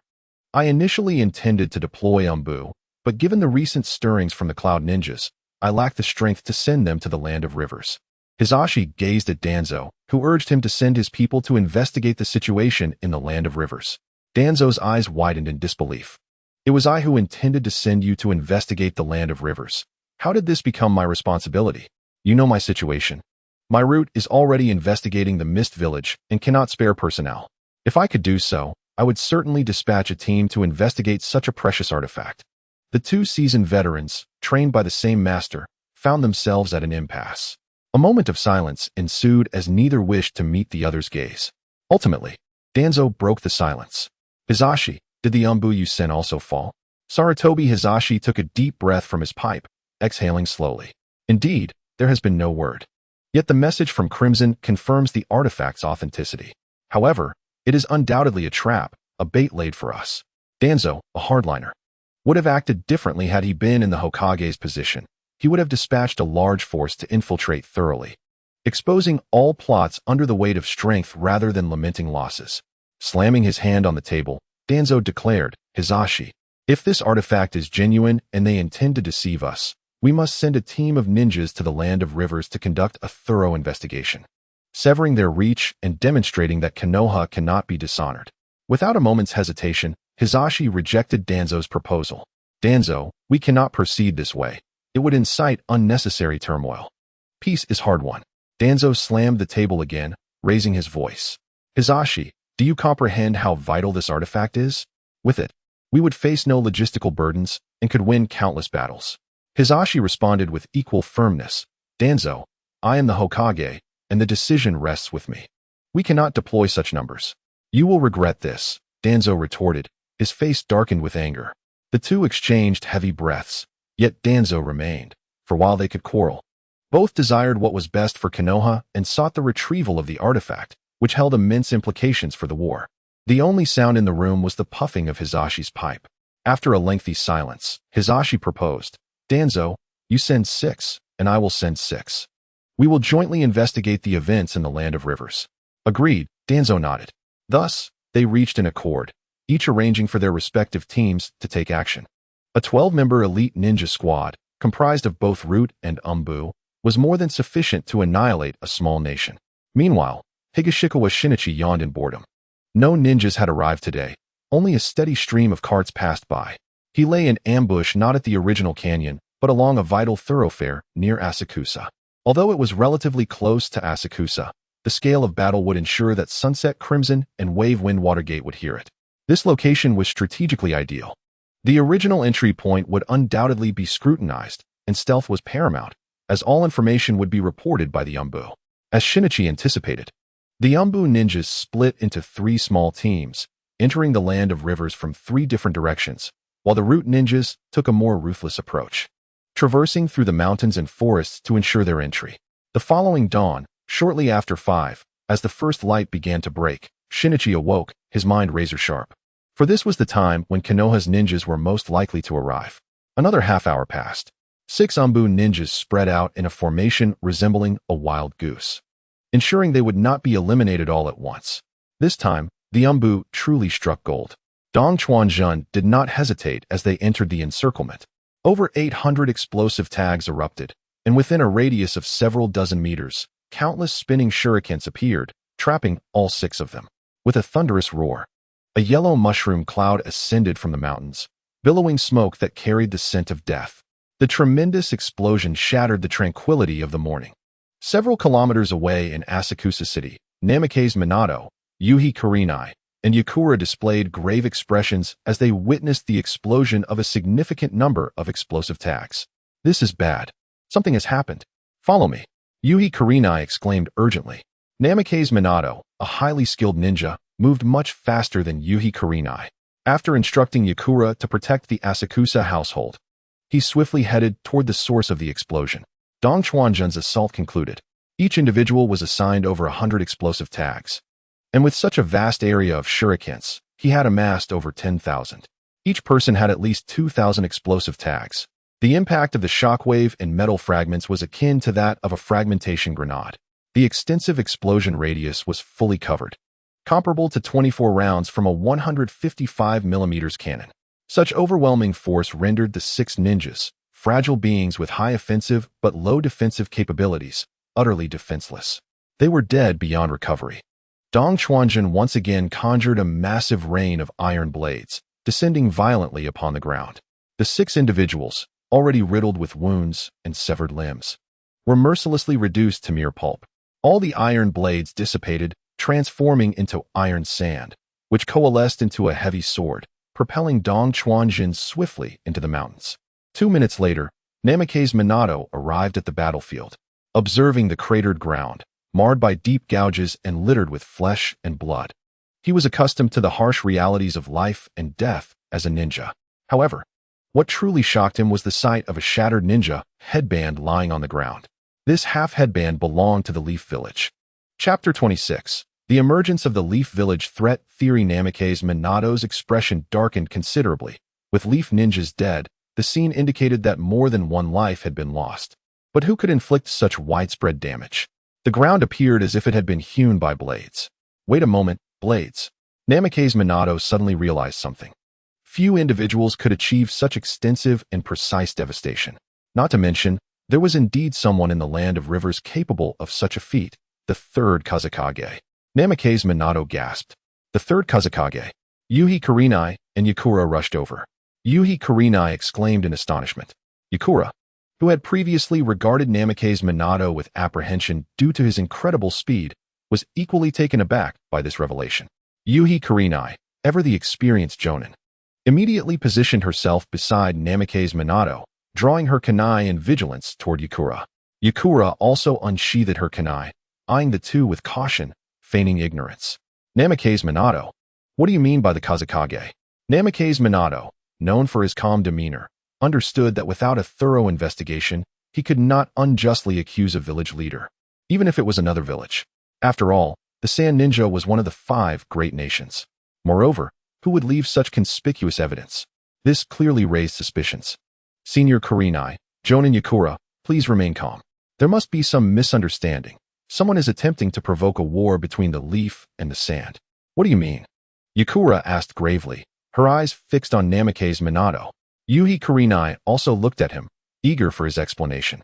Namake's Minato pointed toward the distant shattered headband. Look at that headband. The two turned their gazes toward the headband. It belongs to the leaf. Indeed. Now, examine the cuts on the ground. Do they not resemble those made by sharp weapons? Namake's Minato continued. As they scrutinized the cuts, they realized he was correct. What exactly are you implying? Yakura pressed again. Namake's Minato transformed into a veritable detective, embodying the spirit of Sherlock Holmes. Consider the extensive metallic assault. Few in the ninja world possess the capability to execute such an attack. Yet, the closest person who could achieve such results is Yuhi Kurenai and Yakura simultaneously declared, the 3rd Kazekage. The Kazekage? Impossible. He is too occupied with matters in his village to stoop to attacking leaf ninjas. Yakura's voice was resolute, her demeanor serious, a testament to her innate talent for the dramatic. Namake's Minato nodded earnestly. Yes, I too believe the 3rd Kazekage would not engage in such actions. However, the traces of magnetic release are too evident, and there are no signs of dragging, indicating that only magnetic release could produce such effects. I will report this to the Hokage, who will make the final decision. I hope you will also inform the Kazekage, so that he may respond swiftly. Yakura, puzzled as to why Dong Chuanjun would leave such obvious traces, nonetheless agreed to relay the message. I will do so, but this was not the work of us sand ninjas. Having said this, Yakura swiftly departed, determined to confront Dong Chuanjun about his intentions, which she found perplexing. After Yakura's departure, Namake's Minato turned to Yuhi Kurenai. Senior Kurenai, please report this matter to the Hokage. Understood. Yuhi Kurenai's expression was equally grave. The situation was becoming increasingly perplexing. That evening, Dong Chuanjun returned to Asakusa City. Yakura found him and relayed the events. Jun, what on earth is going on? Dong Chuanjun replied with a playful smile. Naturally, it's about stirring the waters. With a powerhouse like the 3rd Kazekage stepping down, the land of rivers will become the epicenter of chaos. Both sand and leaf ninjas will flock here in droves. While war may not erupt, it will incite other ninja villages to become restless, prompting them to send representatives, thus creating a warlike atmosphere. As long as that exists, our objectives will be achieved. What objectives? Do we not desire peace in the ninja world? Why provoke war? Yakura questioned, bewildered. Dong Chuanjun smiled mysteriously. What if I were to seize a portion of the nobility's wealth? Who would be the most anxious? Without hesitation, Yakura replied, the nobility, of course. At this, Yakura grew anxious again. But this will lead to you being hunted by all ninjas. Dong Chuanjun beckoned her closer. That's precisely the effect I desire. Come here. Let me explain. Yakura approached without a moment's hesitation. Having clearly bathed, Yakura exuded a pleasant fragrance that wafted through the air. Dong Chuanjun inhaled deeply and whispered in her ear just before she clenched her fist in indignation. Now, imagine if I were to raid the land of wind a few times, then venture into other countries, and finally strike at the leaf before disappearing completely. How would the other ninja villages or nations react? Yakura's eyes lit up, and she spoke without thinking. There are 2 possibilities. One is that they believe you have vanished without capture, but more likely, they will think that the treasures were seized by the leaf. Precisely. Dong Chuanjun exclaimed, clapping his hands together. Everyone will believe that the leaf has acquired those treasures. Thus, will not the various ninja villages become wary of such artifacts that could sway the tides of war? If there are indeed threats directed towards Konoha, such as the battle for succession among the 12 shadows of Konoha, the rise of Konoha's 12 shadows in the post-Hashirama era, and the ascendancy of Konoha and the reconstruction of world order, In the 50 years of peace in the shinobi world, a force at its pinnacle emerges, named Konoha, and a superpower and too strong, yet too weak, small ninja villages poised to be swallowed. As these articles begin to surface, I have dubbed them the Konoha threat theory. How do you think Konoha would respond, and how would other ninja villages react? Although Yakura may not know the specific titles of these articles, merely hearing these headlines leaves her parched and hesitant to voice her thoughts. If what Higashikawa Shinichi said is true, all nations will be perpetually wary of Konoha and start amassing military forces along their borders, fearing Konoha's potential aggression, as they cannot withstand its onslaught. Konoha might simultaneously acknowledge peace while dispatching troops to the borders. War could erupt instantaneously or might remain dormant for years. Shinichi, is this not a bit extreme? What if war breaks out immediately? Not extreme. Rather, it is somewhat conservative. I am contemplating ways to equip Konoha with formidable weaponry capable of threatening the entire shinobi world, ensuring that all ninja villages dare only to develop rather than initiate conflict. A glimmer sparkled in Higashikawa Shinichi's eyes. Chapter 27. The Intervention of the Four Great Nations in the Land of Rivers. Yakura still felt Shinichi was overly radical, for the prospect of war was indeed plausible. However, she could not intervene, as the information had already been relayed to the Sand Village and Konoha. Konoha had lost numerous ninjas, many at the hands of magnetic release techniques. Both the Kazekage and Hokage would undoubtedly investigate thoroughly. This situation was concocted by Higashikawa Shinichi recently. He initially planned to besiege and divide, but upon realizing that Namikaze Minato had arrived, he feared that the veteran powerhouse, Hatake Tsukumo, might also come. Indeed, Hatake Tsukumo had not yet taken his own life. Higashikawa Shinichi remarked that Konoha had become rather intimidating in recent times, with several shadow-level experts appearing at will, leaving others bewildered. Which ninja village could claim to have 3 or 5 shadow-level experts in the open? None could, not even the Cloud Village, which could only muster 4. 2 of whom were Jinchuriki. As for the Sand Village, they had only the 3rd Kazekage, and even Chiyo, a shadow-level expert. And the half-shadow-level Hozuki could no longer engage in intense combat, having grown weary. It would take several years for Raza to mature. Higashikawa Shinichi, now merely at the level of a jonin, could not confront them directly. He could only buy time, creating chaos before launching a counterattack, rendering Konoha a Damocles sword hovering over the heads of all. The ultimate threat theory concerning Konoha had also been conceived by Higashikawa Shinichi, revolving around the forbidden technique of Edo Tensei. While losing a powerful ninja might mean their demise for others, if Konoha could resurrect fallen experts while retaining their former strength. Consider how Senju Tobarama employed this technique for a suicide attack alongside the explosive tag technique. However, Tobarama had not perfected it to the extent of Orochimaru, nor could it be wielded to the degree that Kabuto could threaten the entire shinobi world. Yet the technique already existed. Konoha had researched it for over a decade, and the effects remained unchanged? Who would believe such a claim? Anyone who did would be a fool. Moreover, Konoha would undoubtedly feel pressured to further refine this technique, creating a vicious cycle. It is possible that the 3rd Great Ninja War may never materialize. As long as war does not break out, he could amass strength and devise plans when he truly became a top-tier expert, forming a coalition to attack the Land of Fire. In the Sand Village, the 3rd Kazekage appeared somewhat bewildered, confused, and even enraged. He called out to the Umbu ninja beside him, "Where's Raza? Summon him back." "Yes." "Also, bring in the 2 advisors of the Kazekage." "Yes." The Umbu swiftly complied. The Kazekage's advisors, Chiyo and Hozuki, were summoned before the 3rd Kazekage. "Kazekage-sama, what has transpired?" Chiyo inquired, observing the Kazekage's displeasure. "Can the Kazekage be happy?" "Happy about what? I am nearly becoming the scapegoat here. Look at this scroll. It contains the latest intelligence from the Land of Rivers." "The Land of Rivers? Is this about that storage treasure? Has it been acquired by Konoha's ninjas?" Chiyo grew anxious. "It is far more serious than that." The 3rd Kazekage pressed his temples in frustration. Chiyo, not daring to delay, opened the scroll alongside Hozuki. After reading, both Chiyo and Hozuki were left speechless. Chiyo exclaimed, "This is impossible. How can a third party utilize magnetic release? This is a conspiracy." While others might dismiss it as a mere suspicion of magnetic release, they could not disregard the images returned by the Umbu. The damage caused could only result from magnetic release, as they had witnessed it before, and it matched perfectly. Alas, a time of turmoil. "Chiyo, Take a team of Umbu to the land of rivers and rendezvous with Yakura. Upon Raza's return, I will send him as well. Everything shall be under your command. Understood.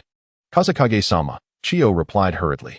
The third Kazekage leaned back in his chair, exhaling a long sigh. Our sand village is still a bit short of recovering to the level of the last war. We cannot withstand another conflict. I hope we do not face irretrievable circumstances. In the Hokage's office, Sarutobi Hiruzen, Shimura Danzo, Mito Kazumi, and Nara Shikaku had just finished reviewing the intelligence provided by the Umbu. Hiruzen, I suggest we send Hatake Tsukumo and a ninja team to cooperate with Minato to eliminate these individuals, making them understand that Konoha must not be insulted. Mito Kazumi spoke first. He, too, was not one to be trifled with, having emerged from a sea of corpses. It was not a war between two great nations, but merely a group of inconsequential individuals, making him quite willing to mobilize forces to eliminate them. Danzo grunted disdainfully. I have always said to send only a ninja detachment or a large team. These people would have perished, and such things wouldn't have occurred. Now, sending two ninja teams will only complicate matters. Sarutobi Hiruzen appeared quite agitated. Nara Shikaku, acting as the mediator, quickly sought to ease Hiruzen's emotions. All right, let us not be so hardline. After all, the enemy is in the shadows while we are in the light. They have been scheming against us. And now they have involved the Sand Village. This is clearly a trap. With Shikaku's remarks, Sarutobi Hiruzen nodded. Indeed, such overt traces of magnetic release are surely intentional. We cannot deploy too many people. How about this? We will heed Minato's advice, but let us not send Tsukumo. Allow Orochimaru to lead a team instead. We should still send Hatake Tsukumo. He is experienced, and as a bearer of the Hokage's half-cloak, his status is elevated. Orochimaru has other tasks. There is a group called the Akatsuki emerging in the Land of Rain, and they are quite unruly, Danzo interjected. Danzo's intentions were clear.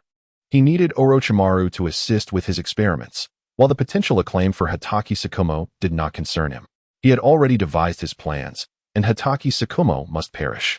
A dead man cannot leverage any honor, thus losing all value. Sarutobi Hiruzen regarded Danzo, feeling somewhat uncomfortable with the mention of the Hokage's half-cloak, uncertain of Danzo's true intentions. Hatake Tsukumo was one of the most likely candidates for the next Hokage. However, Sarutobi Hiruzen did not wish to step down. So Tsukumo could not be allowed to achieve further merit. The Hokage could be gradually selected from among the younger ninjas, as he had time. And Konoha had ample talent to wait. Thus, Sarutobi Hizashi resolved to eliminate the competition. Danzo, I am the Hokage, let Orochimaru handle this. Hizashi's words provoked an immediate reaction from Danzo, who became agitated. Mito Minyin and Nara Shikaku also voiced their agreement, asserting, I too support Orochimaru's involvement. Outnumbered 3-1. Danzo could only express his frustration before departing, declaring, Hizashi, you will come to regret this. The events in the Land of Rivers could not be concealed from Yunin Village and Iwa Ninja Village. Consequently, both ninja villages hastily dispatched personnel to the Land of Rivers. Whether or not they would secure the treasure was secondary. Instigating conflict between Konoha and Tsunagakure was of utmost importance. Chapter 28. The pressure from Orochimaru and the scheme against Rasha. The following day, Rasha arrived at the Kazekage Tower, bewildered upon learning of his mission. Wait, how did I become a suspect? Indeed, Rasha had been deemed a suspect due to information leaked from the Land of Rivers. Although it was inconceivable that the third Kazekage could be implicated, as he was preoccupied with state affairs, under the watchful gaze of many. However, the fact that Rasha had mastered magnet release had spread throughout Tsunagakure. More critically, he had not been seen in the village or elsewhere during these past few days. Rasha had been diligently training in the desert, having deviated from his predetermined training site, which made it difficult for the Umbu to locate him. It took until the next day for them to finally find him. At this point, no one would believe Rasha, as he had no evidence to support his innocence. The third Kazekage rubbed his temples in frustration. Rasha, we cannot afford to engage in conflict right now. You must take a team to the Land of Rivers. Granny Chiyo is already there waiting for you. Once you arrive, follow her orders. She will be the team leader. Understood, Rasha quickly replied. In the Land of Rivers, Yakura led a group, including Higashikawa Shinichi, to greet the escort team led by Granny Chiyo. A total of 15 members from Tsunagakure's Umbu, considered a relatively elite group, had arrived. However, compared to the team from Konoha, they appeared somewhat underwhelming. Shinichi observed the pale-faced Uncle Snake, feeling a sense of exasperation. Despite only bringing 9 individuals, Orochimaru and Namake's Minato's Umbu exuded a strength that overshadowed that of Tsunagekyu's. Shinichi realized he could not contend with either of them. One was too swift, and the other employed unpredictable tactics, making it impossible to avoid being struck, and more importantly, both were virtually indestructible.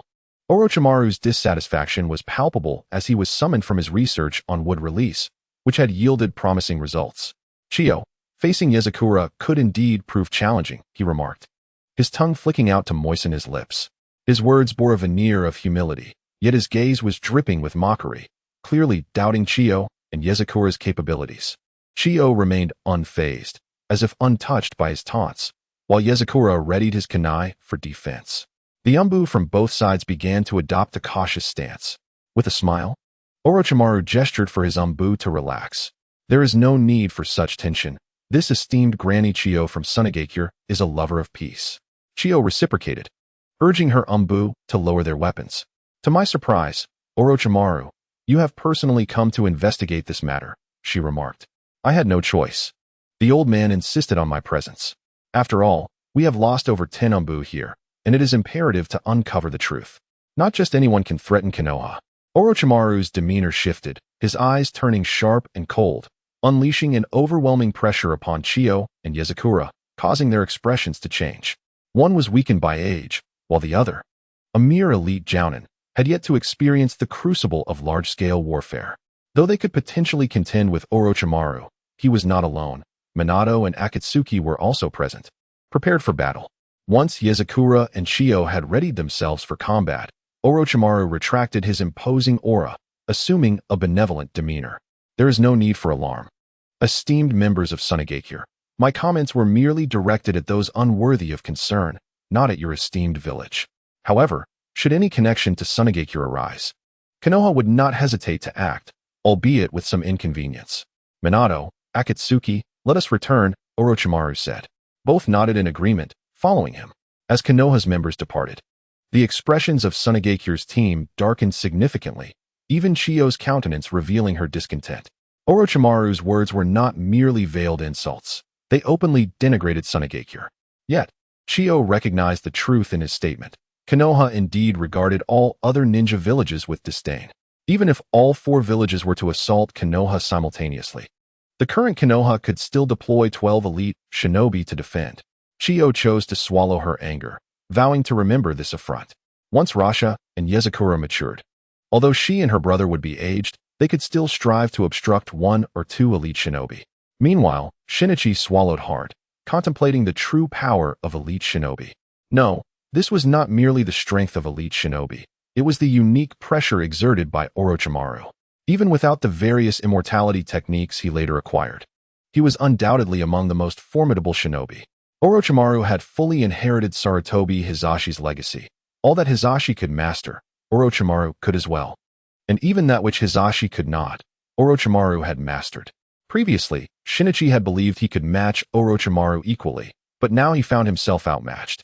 Nonetheless, he took solace in his own ability, magnet control, which allowed him to fly at high speeds, unlike the sluggish magnet release that merely permitted levitation. Upon returning to Asakusa, Shinichi and Yakura discovered that the current head of the Asakusa clan had fled, having abandoned the city during the explosion the previous day, presumably seeking refuge in the domain of the land of River's daimyo. The ninjas paid little mind to the whereabouts of the Asakusa clan leader. The demise of such a minor noble was inconsequential, and handling the situation properly would elicit no objections. Chiyo sought detailed intelligence about Asakusa from Yakura. Ultimately, she revealed a crucial piece of information: Rasha is coming. The mention of Rasha ignited a predatory glint in Shinichi's eyes. His plan was sound. But if Rasha were to shoulder the blame, then Shinichi's ambitions for the Kazekage's position would necessitate Rasha's submission or demise. The third Kazekage was indeed grooming Rasha to be his successor. This also applied to Granny Chiyo, who had no choice but to either submit or perish. She would not allow any constraints on her authority. However, with Rasha en route, Shinichi resolved to revise his strategy. He would eliminate or incapacitate Rasha en route. Ensuring he received no information, allowing their plans to proceed uninterrupted, ultimately leading to Rasha's demise at the hands of Konoha. Even if the third Kazekage were to doubt him, he would have no choice but to acknowledge Rasha as a rogue ninja. Chapter 29. The Shamelessness of the Ninja Village Hierarchy. The division of the nobility of the Land of Rivers. As Rasha journeyed onward, he suddenly sneezed. Having traveled through the night to reach the Land of Rivers and clarify his position, Shinichi studied the map, preparing to depart from Asakusa. But as he exited the Asakusa estate, he sensed an unusual discomfort in his body. His chakra began to fluctuate, as if something was watching him. Byakugan. Suddenly, Shinichi Tokugawa recalled that there was a Byakugan ninja among the Leaf Village S team. How infuriating. He could not leave the city to ambush Rasha now. Such a golden opportunity had been squandered. Indeed, one must never underestimate anyone. Filled with resentment, Tokugawa hastily moved, with a member of the Leaf S Umbu swiftly tailing him. However, alerted by the presence of the Umbu, Tokugawa did not head for the city gates but instead made his way to a barbecue restaurant that was still in operation. The owner was one who valued money over life, as the establishment not only opened at night but remained open until 11 o'clock. Tokugawa purchased a considerable amount of grilled meat and returned under watchful eyes. The Leaf Ninja did not enter the Asakusa residence. The Sand Ninjas were residing in the Asakusa house, while the Leaf Ninjas were staying in a hotel, maintaining their respective distances. Upon sensing Tokugawa's return, Yakura secretly breathed a sigh of relief, as she was genuinely concerned that he might act irrationally. The following morning, Rasha arrived with 3 Umbu ninjas. The atmosphere lightened for Orochimaru and the others, but they soon recognized that their disdain for the Sand Ninjas was misplaced. The arrival of 3 top-tier fighters from the Sand Village warranted their caution. Chiyo warmly welcomed Rasha, and Yakura showed him respect. The first order of business for Rasha was to inspect the battle's aftermath. As this was his primary concern, he had no desire to shoulder the blame. Orochimaru and the others quickly followed suit. Upon observing the scene, Rasha was taken aback. His current level of control was not so precise. Such precision could only be achieved by the third Kazekage. Yet, could it have been the third who did this? Certainly not. Nevertheless, Rasha confidently asserted, "This damage is absolutely not the result of magnet release. If I had employed magnet release, such distinct traces would not exist." Orochimaru remained silent, gazing on him passively. After their inspection, everyone returned to the city. During the day, the inhabitants of the 2 villages began their investigation in the Land of Rivers. While at night, they kept a watchful eye on each other. Days passed, and soon individuals from Kumogakure and Iwagakure arrived. These newcomers did not approach Asakusa City directly. Instead, they utilized transformation techniques to masquerade as Sand and Leaf Ninjas, engaging in wanton acts of arson and plunder, truly embodying the essence of villainy. The Leaf and Sand Ninjas were reluctant to intervene, as they were already occupied with confronting each other in Asakusa City. It was not until a week later that a message from the daimyo of the Land of Rivers reached the daimyos of the Wind and Fire countries, who subsequently issued letters of condemnation to their respective villages.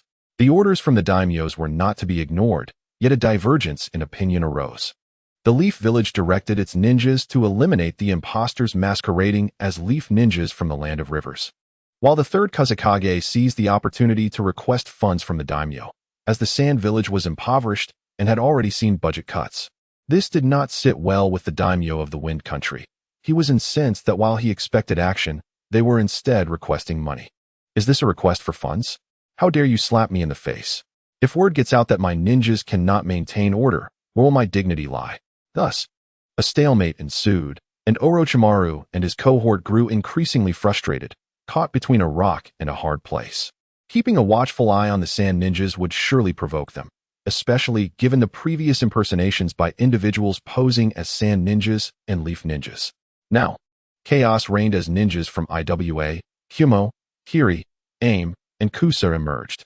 Some sought to instigate conflict, while others came to plunder, reveling in the fact that the Leaf and Sand villages bore the blame for their misdeeds. It was entirely normal for Sand Ninjas to impersonate ninjas from rival villages to eliminate Leaf Ninjas, as the situation spiraled out of control, drawing in even more ninjas who assumed the identities of hostile villages. In the Land of Rivers, aside from the daimyo's residence, other cities had truly fallen into disarray. The ninjas were not foolish. They targeted the nobility rather than the common folk, as the latter had little wealth. They would seize a modest bounty and depart without taking lives, perhaps just a few 100,000 ryo, but the frequency of their raids compounded the losses. The nobility of the land of rivers suffered grievously and began to flee. Orochimaru communicated with the Leaf Village, seeking reinforcements. However, Sarutobi Hiruzen was overwhelmed, realizing that this was a quagmire. If he dared to deploy more personnel to the land of rivers, he would be inviting elite forces from other villages to eliminate Leaf Ninjas. Yet, if he sent his own elite, the loss of even a single ninja would weigh heavily on him. Hiruzen was at a loss for what to do. But there was one in the Leaf Village who dared to act, so much so that even the daimyo wished to replace him, not to mention the audacity of this robbery. Danzo dispatched a substantial portion of Root to seize wealth, asserting that the blame for the resulting infamy would fall on Sarutobi. The third Kazekage unleashed his ire upon the ninjas of other nations, dispatching a large number of sand ninjas to the land of rivers to plunder resources. When Tokugawa received this news from Yakura, he was astounded. Everything was unfolding contrary to expectations. His plan seemed unnecessary, as others had already taken action. He had underestimated the ninjas, or rather, the shamelessness of the village as higher-ups. Yet, when Tokugawa learned that Orochimaru and the others were still lingering, he could hardly contain his frustration. "What are you doing in Asakusa City? Go uphold justice." Tokugawa was exasperated, but Orochimaru and his group were equally perplexed. As the village's orders were capricious, they had just appointed Minato Namikaze and 3 others to monitor the Sand Ninjas. Then, new directives arrived, instructing them to confront the Sand Ninjas, creating daily conflicts in Asakusa City to inform everyone that they were engaged with the Sand Ninjas and had no time for other matters. As for the turmoil in the land of rivers, they were instructed to ignore it. Tokugawa was in a state of urgency. Ultimately, he sought out Yakura, hoping she could request to return to the village under the pretext that the lower-ranked ninjas could not participate in the battle, with the hidden intention of meeting to devise a plan to redirect the conflict to the Fire Country, as the common folk of the land of rivers were innocent. For Yakura and the Sand Village, as long as the Leaf Village faced misfortune, they would rejoice. World peace was eternal. If everyone divided up the Leaf Village's bountiful land, self-sufficiency would equate to peace. Yakura also shared this matter with Chiyo, who readily agreed, recognizing that having 3 lower-ranked ninjas present was indeed of little use. Tokugawa, along with Daisuke Minishima and Kage, set forth towards the Sand Village, while Yakura and Chiyo took their group to seek out Orochimaru. Upon receiving reports from the Umbu, Orochimaru understood that the two were not there for negotiations. He merely smiled, having little interest in the trio of youngsters. Chapter 30. The giant machine of the Land of Fire in high gear after a long day's journey. The trio finally returned to the Wind Country and found a place to rest, for traveling on military rations was exhausting. "You will remain in the Sand Village for now. Once the situation in the Land of Rivers is resolved, we will undertake our next mission. Provide me with cover, as I intend to visit the Land of Rivers base. I haven't been there in several days and am uncertain if it has been affected by the ninjas," Tokugawa instructed the two. "Very well." Kage and Daisuke Minishima felt somewhat disheartened, wishing to accompany Tokugawa. However, they recognized that their abilities would only hinder him, and they increasingly noticed the rapid advancement of Tokugawa's strength. Observing their lack of enthusiasm, Tokugawa affectionately ruffled Kage's hair, and this time she did not shy away. "You both need to focus on improving your strength. We must ensure that the Sand Village rises to greatness, so we can all enjoy peace together." "Understood." The two responded somewhat reluctantly, yet their spirits were somewhat lifted. The 3 returned to the Sand Village at dawn, completed their registrations, and then went home to catch up on sleep, as venturing out of the village during the day was not an option. In the evening, after completing his much-needed rest, Don Juanjini seized an opportunity to leave the village. The village was surrounded by a barrier, but maintaining such a boundary required resources. Sunagakure was impoverished and only activated the barrier when absolutely necessary, typically at crucial locations like the Kazekage's office or the secret vault. The following dawn, Don Juanjini descended from his flying sword. The first base had remained untouched by ninja interference. On the contrary, it thrived, with its population even increasing somewhat. Upon his arrival, several captains hurried to greet him. Don Juanjini requested they brief him on the current situation. After meeting with the leader, they reported that many had recently sought refuge in their stronghold, and they had accepted a portion of these individuals. The quick report revealed that the population had swelled to 1, 645, nearly doubling. Yet the people's trust had waned, dwindling to a mere 74. However, prosperity had seen a slight increase to 289, nearly doubling as well. Excellent work, he commended. Yet we must exercise caution in accepting new inhabitants. We must indoctrinate them with our principles to ensure they become one of us. I will draft a manifesto in the coming days for promotion. Regrettably, there was no loyalty metric. Had there been, it was likely that the loyalty of these newcomers would have exceeded 90. After spending 3 days compiling preliminary doctrines, Donchuan managed to address various issues within the stronghold. Following 2 days of fostering relationships through conversation and a grievance assembly where he expounded on some philosophies, the people's trust rose to 81. Finally, he breathed a sigh of relief. With stability restored in the base, Donchuan began searching for the remaining food supplies hidden within his ring, as the land of rivers was abundant with mountains and large caves. He indeed discovered a cavern, a naturally formed limestone cave of considerable size, notably lacking an underground river, which facilitated his plans. He collapsed several branches of the cave using explosive techniques and deepened the main passage, leaving only one entrance to prevent outsiders from entering. Under his magnetic control, countless metal pieces rapidly materialized within the cavern, forming metallic walls along the sides. The extensive cave took Donchuan 2 full days to fully transform. To store sufficient food, he estimated needing at least several million tons. After spending a day at the camp to finalize preparations, he set off toward the land of fire, intent on delivering a lesson. 2 nights later, in a small town within the land of fire, Donchuan stealthily infiltrated. As it was not a border town, samurai presence was minimal, primarily comprising ordinary guards, rendering it virtually unprotected. The following day, the ruling nobles of the town screamed in anguish, their cries echoing louder than at a funeral. My money, my food. This time, Donchuan had taken only wealth. Every ounce of gold and silver was seized, along with a substantial amount of grain. After spending another day returning to the newly established cavern in the land of rivers to store his plunder, he ventured back toward the land of fire.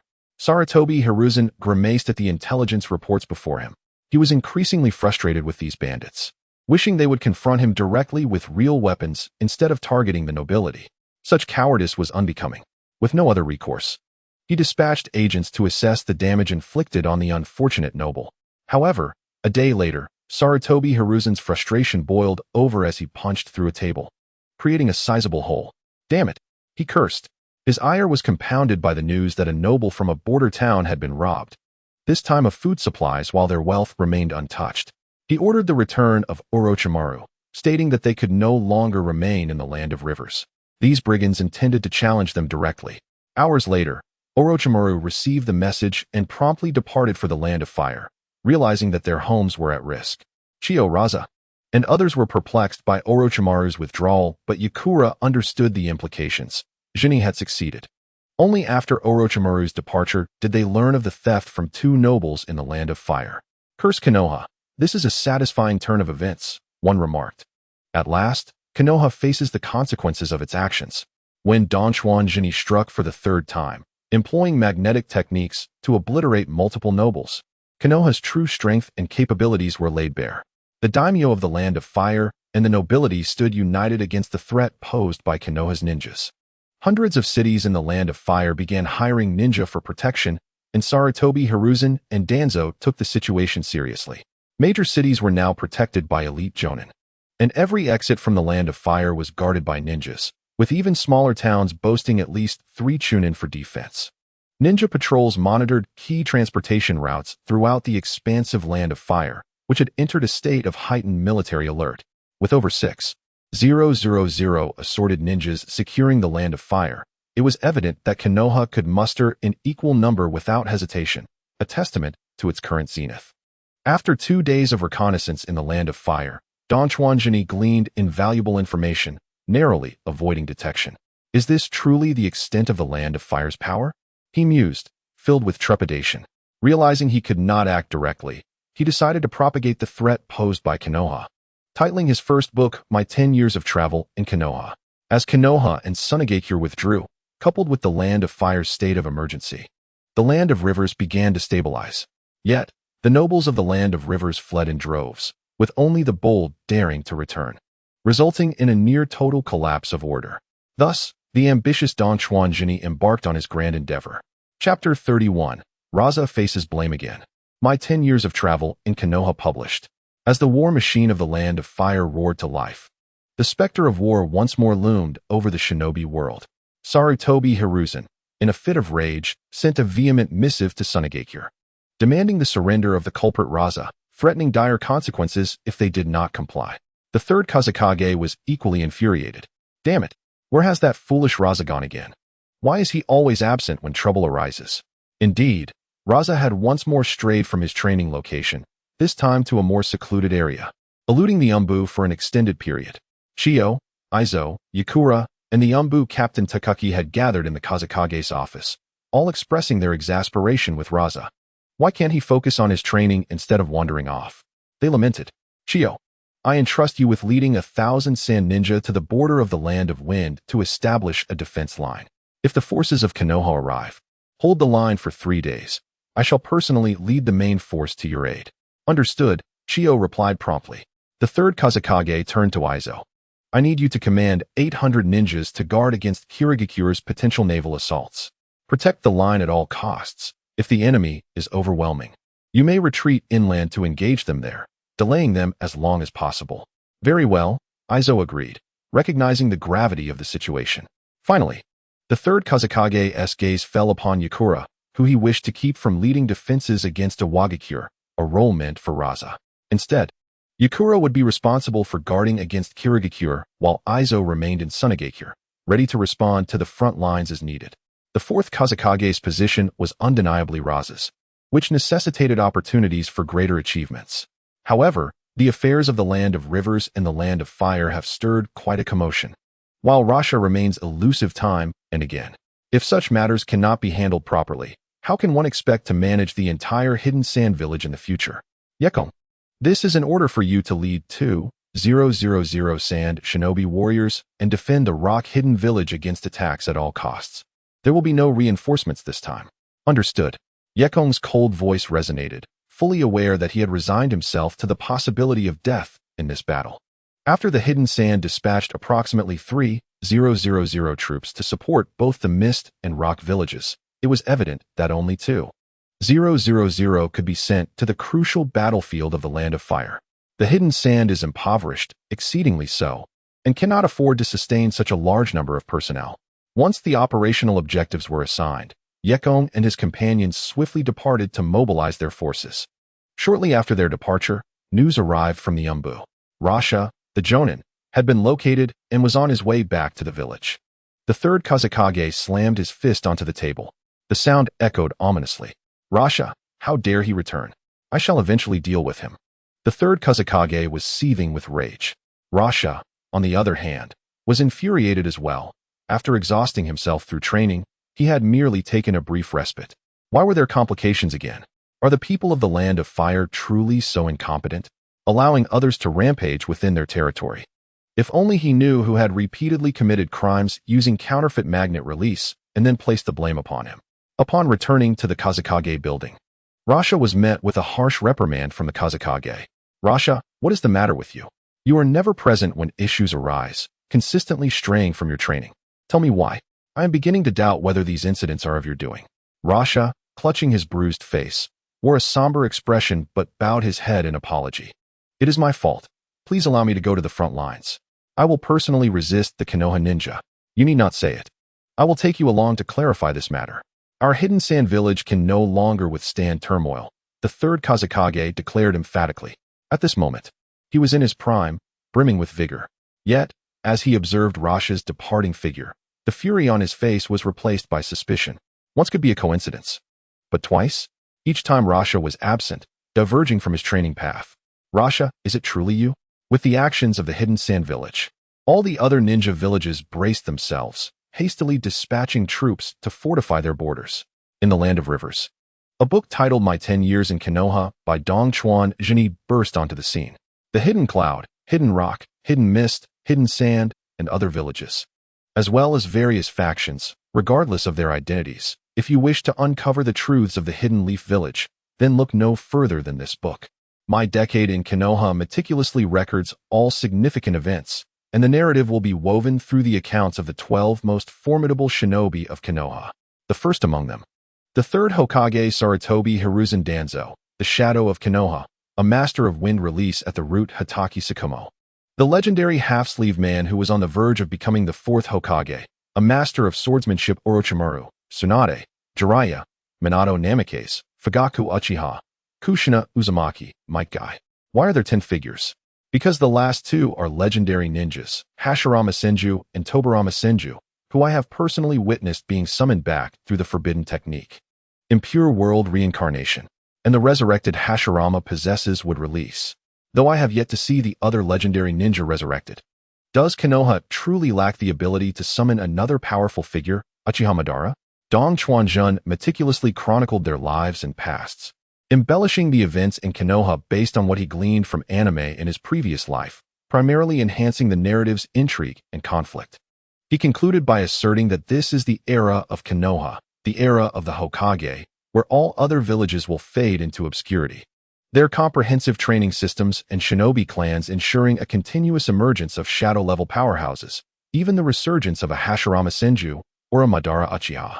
To prevent others from disregarding this work, Dong Chuanjun even commissioned an underground exchange to print hundreds of thousands of copies, distributing them free of charge to all ninja and factions across the nations. For this, he spent nearly 100 million ryo. As for the funds, they were naturally taken from the coffers of the nobles of the Land of Fire. The nobility of the Land of Fire is indeed affluent. While minor nobles in the Land of Wind possess merely 10 to 20 million ryo, those in the Land of Fire boast assets exceeding 70 million ryo. Dong Chuanjun seized the wealth of 3 nobles, ultimately slaughtering a prince among them, extracting a staggering 46 billion ryo from his treasury. Currently, Dong Chuanjun is in no shortage of funds. Taking from the Land of Fire to benefit the Land of Fire is entirely justified. Chapter 32. Troops deployed at the borders of each village. Sarutobi Hiruzen rises. The book My 10 Years in Konoha makes its grand debut. With hundreds of thousands of copies distributed free of charge, the exchange truly operates as a business, ensuring rapid dissemination. As the Hidden Sand Village and the Hidden Leaf Village amassed over 3,000 shinobi along the border, the effects of My 10 Years in Konoha began to permeate the entire shinobi world, reaching various factions far and wide. Some rejoiced while others despaired. Inoki gazed enviously at the 10 figures depicted in the book. The rock shinobi are indeed formidable, with tens of thousands of them. No one can underestimate their strength. However, the Hidden Rock Village possesses a critical flaw, a lack of successors. No one has mastered dust release. His son, Katsuchi, is competent, but it depends on whom he is compared to. His granddaughter, Kuratsuchi, and Deidara both show potential, yet they are far too young to mature in merely 10 or 8 years. No one can swiftly shoulder the burden. Look at Konoha's might, the youthful Hataki Tsukumo. The legendary 3, and further back, Minato Namikaze, along with Might Guy, capable of defeating any shadow-level powerhouse, and Fugaku Uchiha, who possesses the same Mangekyo Sharingan as Madara. Inoki understands better than anyone how powerful Uchiha Madara is. Yet what is even more terrifying is that Hashirama and Tobirama can be resurrected through impure world reincarnation and wield would release. Would release, an utterly despairing power. Regardless of the existence of the impure world reincarnation technique, we must unite and embody our will of stone. Under the will of stone, we can contend with anyone. Inoki solemnly recited the will of stone, his eyes flickering with a frenzied intensity. Inform Katsuchi to command 8,000-man squads, including Ozo and Han. To enter the Land of Grass for garrison duty, we must support the weak and uphold world peace. Understood. With Inoki's command, the entire Hidden Rock Village sprang into action. The third Raikage, unlike others, sought to spar with the pure martial artist Might Guy.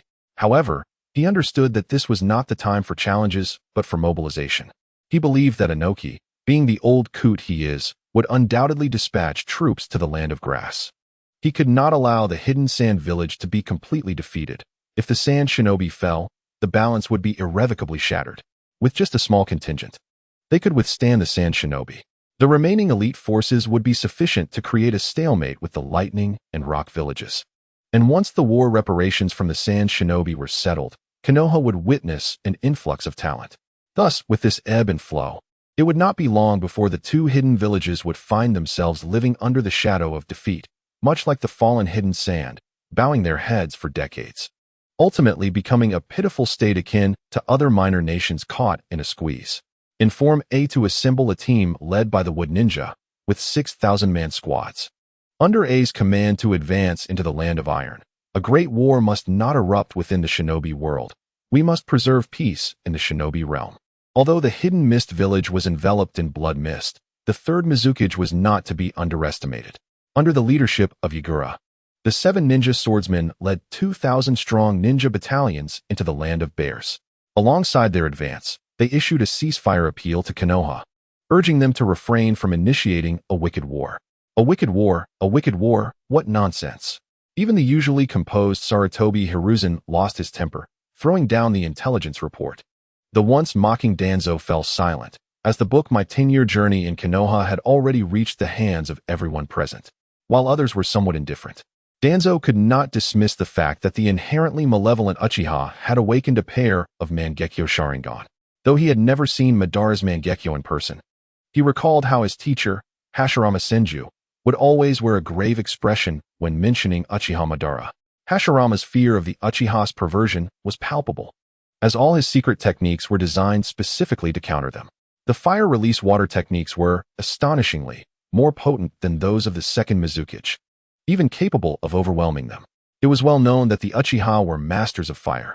Hiruzen realized he could no longer afford to be indulgent. If they intended to fight, then they would engage, for even in the absence of the so-called impure world reincarnation of the first and second Hokage, they possessed sufficient strength to confront them. Hiruzen was no longer the indecisive leader he once was. It would not be an exaggeration to call him the Bear Ninja. However, age had dulled his once formidable resolve, and he lacked the audacity to confront multiple ninja villages as he had during the Second Great Ninja War.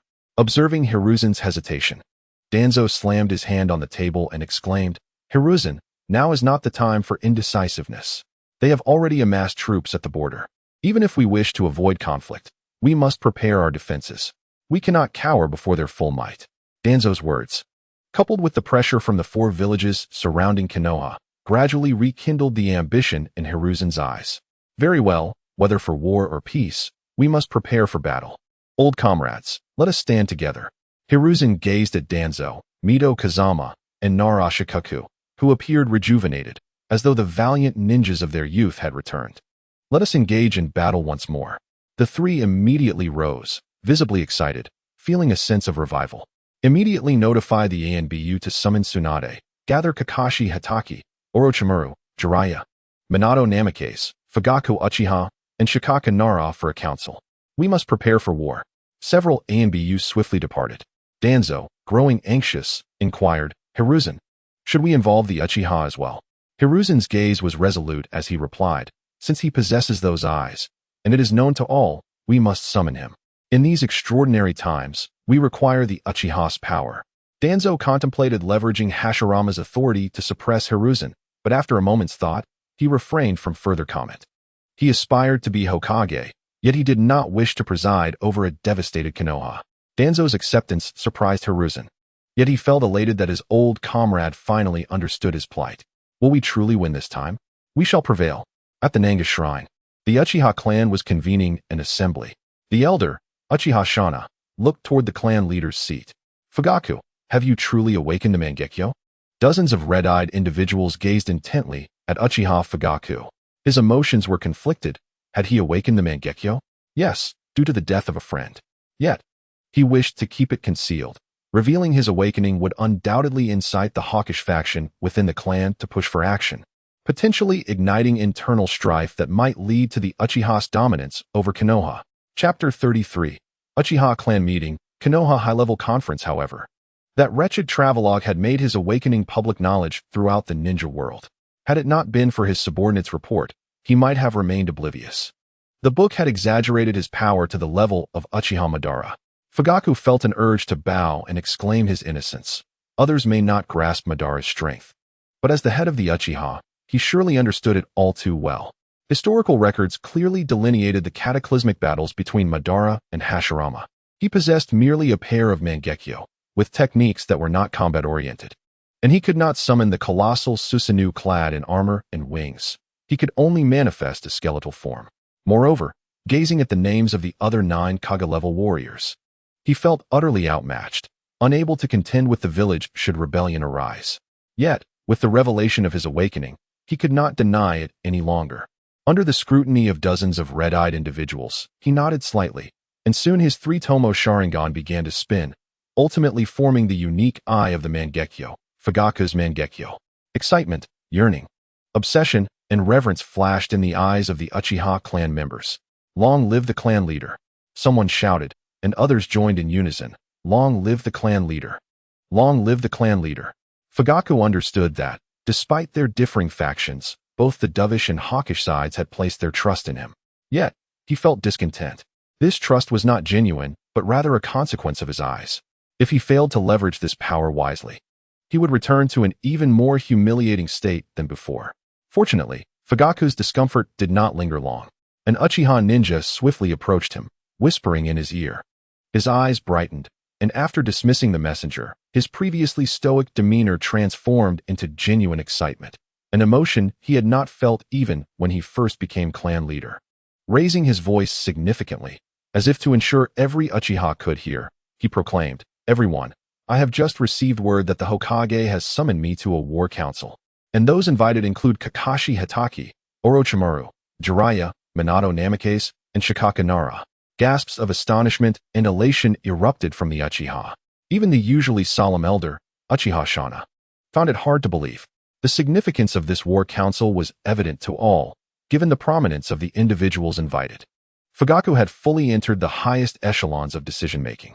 The Uchiha would once again collaborate with the village in mutual understanding. The Uchiha would experience a renaissance. The Uchiha would rise anew. Fugaku stood, loudly declaring thrice, "Uchiha revival! Uchiha revival! Uchiha revival!" The Uchiha erupted in fervent cheers, disregarding the potential strain on their voices. Had it not been for the powerful barrier at Nanga's shrine, their cries would have echoed throughout half the village. As Fugaku made his way to the Hokage office building, the multitude of Sharingan followed him with eyes brimming with excitement. The most affected was a 3-tomo user, Uchiha Shursui, who embodied the aspirations of Uchiha Kagami, caught between the village and his clan. Upon arriving at the conference room within the Hokage office, Fugaku found that the others had already assembled. "I apologize for my tardiness." The clan meeting ran a bit long. Towanzo let out a cold snort and fell silent. Uchiha Fugaku was unperturbed. Towanzo had harbored disdain for him for quite some time.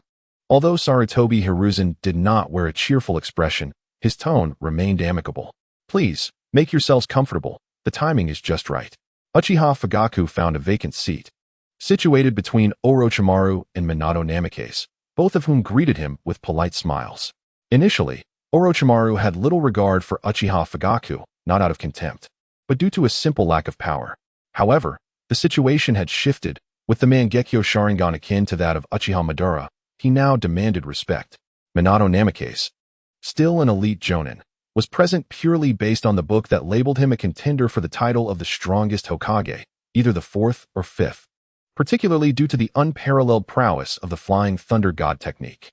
Although some weaknesses were mentioned, they were inconsequential, conveniently allowing him to refine the Flying Thunder God technique. Seeing that everyone had arrived, Sarutobi Hiruzen nodded to the Umbu. After their departure, he activated the barrier. The gravity of the meeting, concerning the village's war preparations, was not to be taken lightly. "Ladies and gentlemen, I have summoned you today because war is imminent," he stated directly. The atmosphere grew notably serious as a large screen displayed a map of the ninja world. Sarutobi pointed to the land of grass on the map. According to intelligence, 8 battalions of 1,000 ninja from the Rock Village, led by Anoki, along with 2 Jinchuriki, are advancing into the land of grass. From the Lightning Village, the next generation of Reikage candidates, accompanied by 2 Jinchuriki, are leading 6 battalions into the land of iron. The Mist Village is commanded by the 3 Tails Jinchuriki, Yakura, who leads the 7 ninja swordsmen with 2 battalions into the land of bears. The Sand Village has already stationed 2 battalions at the border, led by Raza and Chio, while other defensive lines will be reinforced towards the land of river. Our investigations indicate that we can mobilize up to 4 battalions. The expressions of the audience shifted slightly. The enemy's numbers were overwhelming. After concluding his briefing, Sarutobi looked towards the assembly. Currently, over 20,000 ninjas are encircling us from all sides. We lack sufficient personnel, especially in comparison to the strong leaders who could join the fray at any moment from various villages. He continued, we yearn for peace. Yet due to this book, my 10 years in Konoha, which falsely claims we possess the reanimation jutsu to revive the first and second Hokage, we are now in this predicament. Sarutobi raised a finger towards the sky with a grave expression. I swear by the will of fire that the reanimation jutsu does not restore a person's soul to its full strength from their former life. If it did, we would not convene this meeting. The reanimation jutsu merely resurrects a clay vessel to fight on behalf of its master, lacking the original's full power. Upon finishing, Sarutobi tossed out a scroll. You may examine this and even attempt to learn or decipher its methods. This scroll was indeed the reanimation jutsu, though a handwritten version that omitted the crucial control techniques. Unlike Orochimaru's later modifications requiring corpses, it was simply the original version researched by Senju Tobarama, as recorded in the sealing book. Chapter 34, Konoha's Deployment. Movements from all sides. The assembly gazed eagerly at the scroll on the table, the words reanimation jutsu sparking their interest. Though some may doubt the authenticity of my 10 years in Konoha, those present were well aware of its veracity. They began to circulate the scroll, even Tuanzo engaged in transcribing it. Observing this, others took out paper and pens to copy the text, and Sarutobi permitted the transcription. Even Tuanzo's copying was at Sarutobi's indication. Once the transcription was complete, Sarutobi addressed the group again. You may return and research this at your leisure. I shall now assign combat duties. Shimizu Tuanzo and Orochimaru. You two will lead 4 battalions of ninja to defend against the rock village. Understood, they replied in unison. Kakashi Hitaki and Minato Namikaze. You will lead 3 battalions to counter the cloud village. Acknowledged, they responded while standing. Sarutobi turned his gaze towards Uchiha Fugaku. Fugaku, I entrust you with leading the Uchiha clan. Additionally, I will dispatch a team of 500 ninjas to defend against the Mist Village. Might Guy will accompany you. Can you hold the line? Uchiha Fugaku rose solemnly. Leave the Mist Village to me. I will not allow them to breach the Land of Fire. Excellent, Sarutobi replied. Visibly pleased. The remaining sand forces will be my responsibility. Mito Minma and Tazuna Koharu, please ensure the protection of Konoha. Yes, they affirmed, standing as well. With Konoha's forces mobilizing, the ninja army stirred into action. In the underground base of the mountain graveyard, Kurizetsu observed the elderly Uchiha Madara, who was hooked up to various life support tubes. Lord Madara, following the incident with the nobility of the Land of River and the Land of Fire. The entire ninja world has descended into chaos once more. The 5 great ninja villages are amassing troops along the borders. The threat narrative posed by my 10 years in Konoha and the reanimation jutsu is the root of this turmoil. Kurizetsu presented a book to Uchiha Madara, who leafed through its pages before dismissively tossing it aside. Fairly detailed, yet it lacks ambition. Once I regain my youthful state, I will have 100 ways to obliterate Konoha. Kurizetsu smiled. Indeed, Lord Madara, these are mere trifles. Once you resurrect and regain your youth, you will naturally dominate the ninja world. Madara wished to laugh heartily, but his frail body prevented him from doing so as he once had. A nostalgic smile gracing his features. He closed his eyes. Kurizetsu, wishing to depart, was halted by Madara's voice from behind. The reanimation technique is quite intriguing. It could be worth studying. Of course, Lord Madara, Kurizetsu replied respectfully. After Kurizetsu exited the underground cavern, a smile crept across his lips. You doubt me and wish to witness my plan succeed firsthand? Yet, you shall be disappointed. Your disbelief does nothing. Meanwhile, in the Sand Village, Yakura was leading 2 battalions towards the border of the Land of Rain. However, Yakura's thoughts were not with the ninja troops, but rather filled with concern for the direction of the Land of River. Shinichi, this is not what you described. The entire ninja world is in turmoil, potentially leading to battles even fiercer than before. Is this truly the right course of action? The worry was palpable in Yakura's eyes. At that moment, what was Shinichi doing? He was tirelessly sheltering the homeless civilians in the Land of River, continuing to implement his plan, Spark of Hope. Eliminating bandits and establishing strongholds. Within a single day, Shinichi would eradicate 2 hills and settle numerous civilians. As the imminent war loomed, spies from Konoha and the Sand were constantly traversing the Land of River, and several times, Shinichi narrowly avoided detection. However, compared to the minor task of constructing camps for the civilians in the mountains, the ninjas merely gathered information before departing. Shinichi did not indoctrinate these bases. He simply provided them with a place to live. After a week passed, feeling the time drag on, Shinichi decided to eliminate the leaders of several minor cities in non-combat zones, appointing others to manage in their stead. Shinichi's authority was nominal, with the system accounting for all aspects. His influence extended north of the Lord's estate, and should war break out, it would ignite in that region, where the power dynamics were largely devoid of noble oversight. Following the chaos of multiple nations, peace had long since been shattered. The integration led by Shinichi Tokikawa has resulted in an exceptionally high level of cohesion. War may be imminent, yet it is Tokikawa who has managed to prevent a conflict between Sunagakure and Konohagakure. The latter is reluctant to engage in battle, as the surrounding enemies are too numerous. However, they are compelled to act due to the assassination of a prince from the Land of Fire by magnet release. Sunagakure, wary of Konohagakure, has no substantial reason to initiate hostilities. In contrast, Iwagakure and Kimogakure are genuinely eager for war, possibly seeking the forbidden technique of Edo Tensei. While all despise the manipulation of the deceased, they resent that such extraordinary power does not lie in their own hands. When the other three nations launch their assault, Sunagakure will undoubtedly seize the moment to attack Konohagakure. Currently, Tokikawa's objective is to eliminate Raza and shift the blame onto Konohagakure, which can then justify its actions to the daimyo of the Land of Fire. The third Kazekage is unlikely to engage in battle, even if he wished to. He would have to recall the Leaf Village's elite, for even Sarutobi Hiruzen alone is sufficient to suppress both the third Kazekage and Chiyo. Moreover, whispers from Konohagakure suggest that Princess Tsunade is poised to join the fray. Tokikawa is aware that this is a ruse, as Tsunade suffers from hemophobia, yet others are oblivious. Her reputation is formidable. In a certain gambling den, a woman with the character for bet emblazoned on her back exclaims excitedly, "Big, big, big, small, small, small." As the dealer reveals the results, she jubilantly proclaims, "Ha ha, all this money is mine. I've struck it rich." Truly, a legendary cash cow. Shizune, feeling pained, hugs herself, lamenting the absence of her pet, the little wild boar.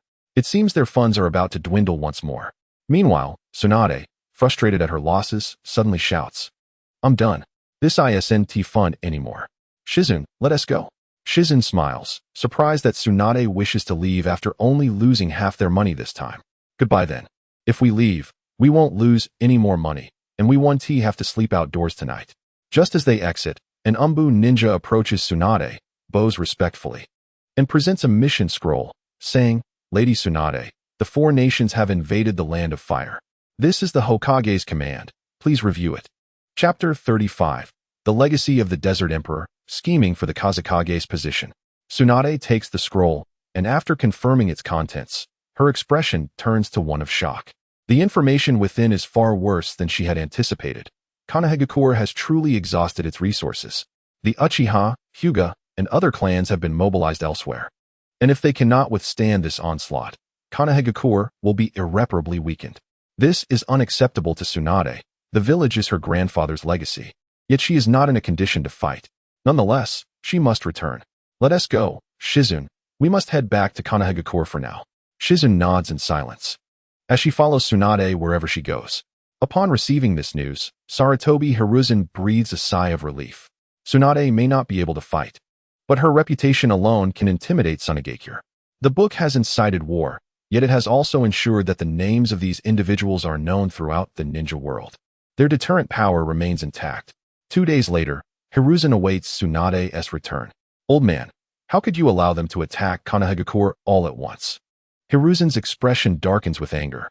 "Tsunade, you know I never intended to provoke war, but you've read 10 years, and that scoundrel has revealed our entire strength, claiming that Konohagakure is the root of turmoil in the ninja world, and has slandered us with the abilities of the first and second Hokage's Edo Tensei techniques.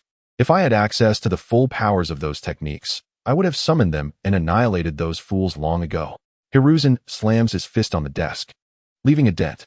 Tsunade, equally displeased, recalls having read the book, which indeed exposed their vulnerabilities. "Old man, are you certain that our Edo Tensei does not possess such formidable power?" It truly does not.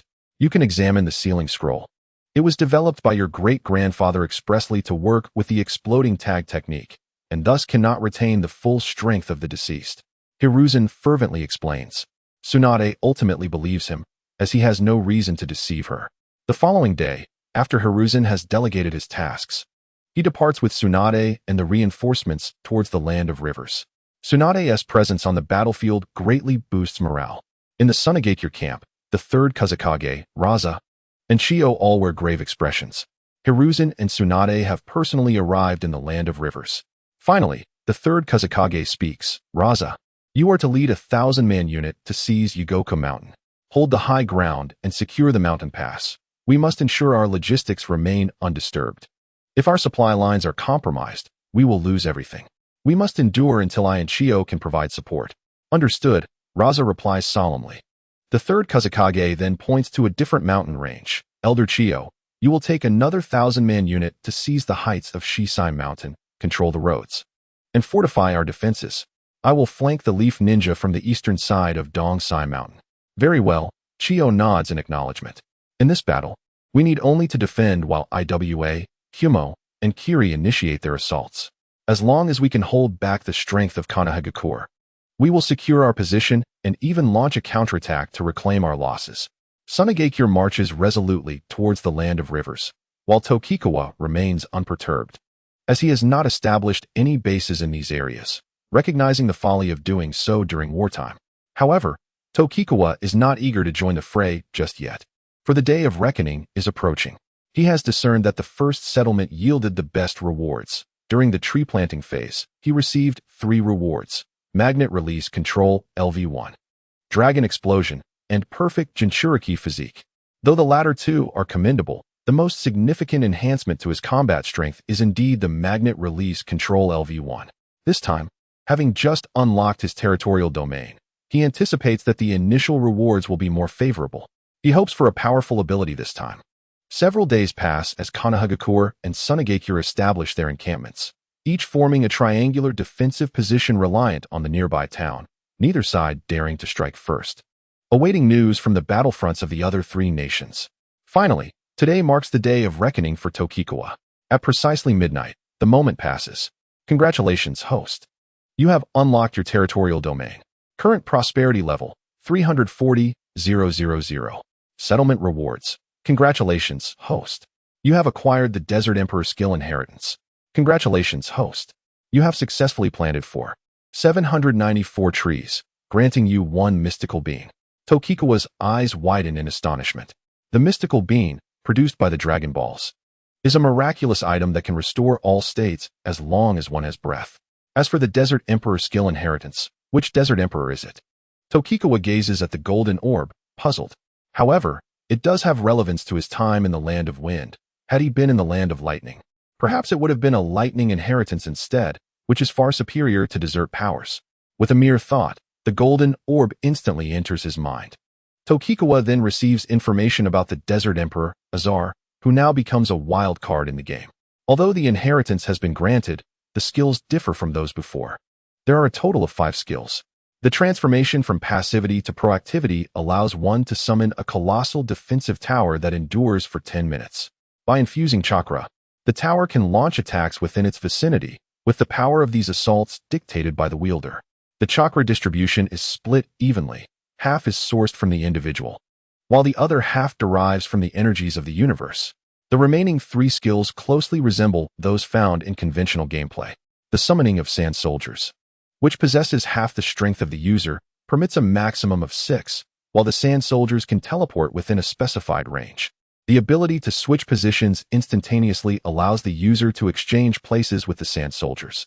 The former wall of the Forbidden Army has been entirely rebranded as the last glory of the Empire, akin to a Sand Soldier version of the Shadow Clone technique, albeit an explosive variant that harnesses Chakra to create a specified number of clones. These clones can deliver devastating strikes. With sufficient Chakra, even the moon could be obliterated. Dongchuanjini feels a sense of bewilderment. With these formidable skills at his disposal, he realizes he can ascend to the ranks of true shadow-level power without relying on magnetic control. He finds a deserted area to experiment, summoning 6 Sand Soldiers. each imbued with half of his strength, capable of teleporting to attack, while he can switch places with them. With the legacy of the Desert Emperor, Dong Chuanjini's mindset has shifted dramatically. No longer does he adhere to a strategy of cautious development. Previously, he lacked the strength to engage in warfare. Now, endowed with this nearly insurmountable legacy of spatial strikes, he sees no need for painstaking efforts. He could easily eliminate the third Kazekage and assume the role of Kazekage himself, thereby accelerating both territorial expansion and his afforestation initiatives. The disparity in efficiency between an individual and thousands in such endeavors is unmistakably vast. Chapter 36. The Awakening of the Heroic Sarutobi Hiruzen. After receiving the new legacy, Dong Chuanjini feels invigorated. He decides to rest for a while before venturing into the Land of Fire to procure some local specialties and then patiently await news from other nations. The other nations have refrained from launching direct attacks, as they harbor their own concerns. After all, their adversary possesses shadow-level warriors. Their primary objective is to acquire the forbidden Jutsu, Edo Tensei. If they succeed, it would indicate that despite Konoha's apparent strength, it remains unable to contend with the entire ninja world. Should they manage to eliminate some powerful ninjas, they could extract substantial war reparations. Though the ninja world appears to be on the brink of turmoil, there is no sign of imminent warfare. The major nations remain in a standoff, each wary of initiating hostilities, as they fear that Konoha would concentrate its full might against the first aggressor, an undertaking no single nation could withstand. Thus, half a month slips by in this tense stalemate. With impatience, Dong Chuanjini resolves to act. Another noble family in the Land of Fire falls victim to his onslaught, their wealth and provisions plundered. Then, a second family, a third, a fourth, a fifth noble household is similarly annihilated by magnetic forces, this time belonging to a prince. The daimyo of the Land of Fire is incensed and issues a final command to Sarutobi Hiruzen. While other hidden villages may be disregarded for now, the inhabitants of Shinichi must perish. The magnetic ninja must die. Sarutobi Hiruzen seethes with rage. Who is it? Who has infiltrated the Land of Fire when Raza is clearly stationed across from them? This matter cannot be overlooked, regardless of who is responsible. Raza and the third Kazekage must be implicated. In his fury, Hiruzen does not rush into action, but instead demonstrates the composure and intellect befitting a village leader. He discreetly contacts Minato Namikaze and Shikaka Nara, urging them to hasten to the Land of River. As for the direction of Kumogakure, a ninja will take their place to buy time until Ino Shikacho arrives to oversee the situation. The following day, a weary Minato Namikaze and Shikaka Nara arrive. Meanwhile, Inazuka Kiba, Yamashiro Aoi, and Akimichi Choza secretly head to the Land of Iron, having received orders to retreat to Konoha if necessary, taking refuge in the Kikyo Mountain. The Land of Iron remains a permanently neutral territory, but neutrality can also be deceptive. Hiruzen observes the arriving duo without issuing immediate orders. The conflict between the two nations cannot be rushed. To act hastily would jeopardize their chances of victory. Very well, take some time to rest. We shall formally devise our battle plan this evening. Understood, Minato and Shikaku respond promptly. They are indeed fatigued, having consumed soldier pills to reach their destination. Only their exceptional speed as ninjas enabled them to arrive in a single day, while others would require at least 2. Time passes swiftly, and night descends. In the Central Operations Conference Room, Hiruzen, Tsunade, Minato, and Shikaka gather around a sand table. The usual camaraderie of the Will of Fire has dissipated. They delve straight into the matter at hand.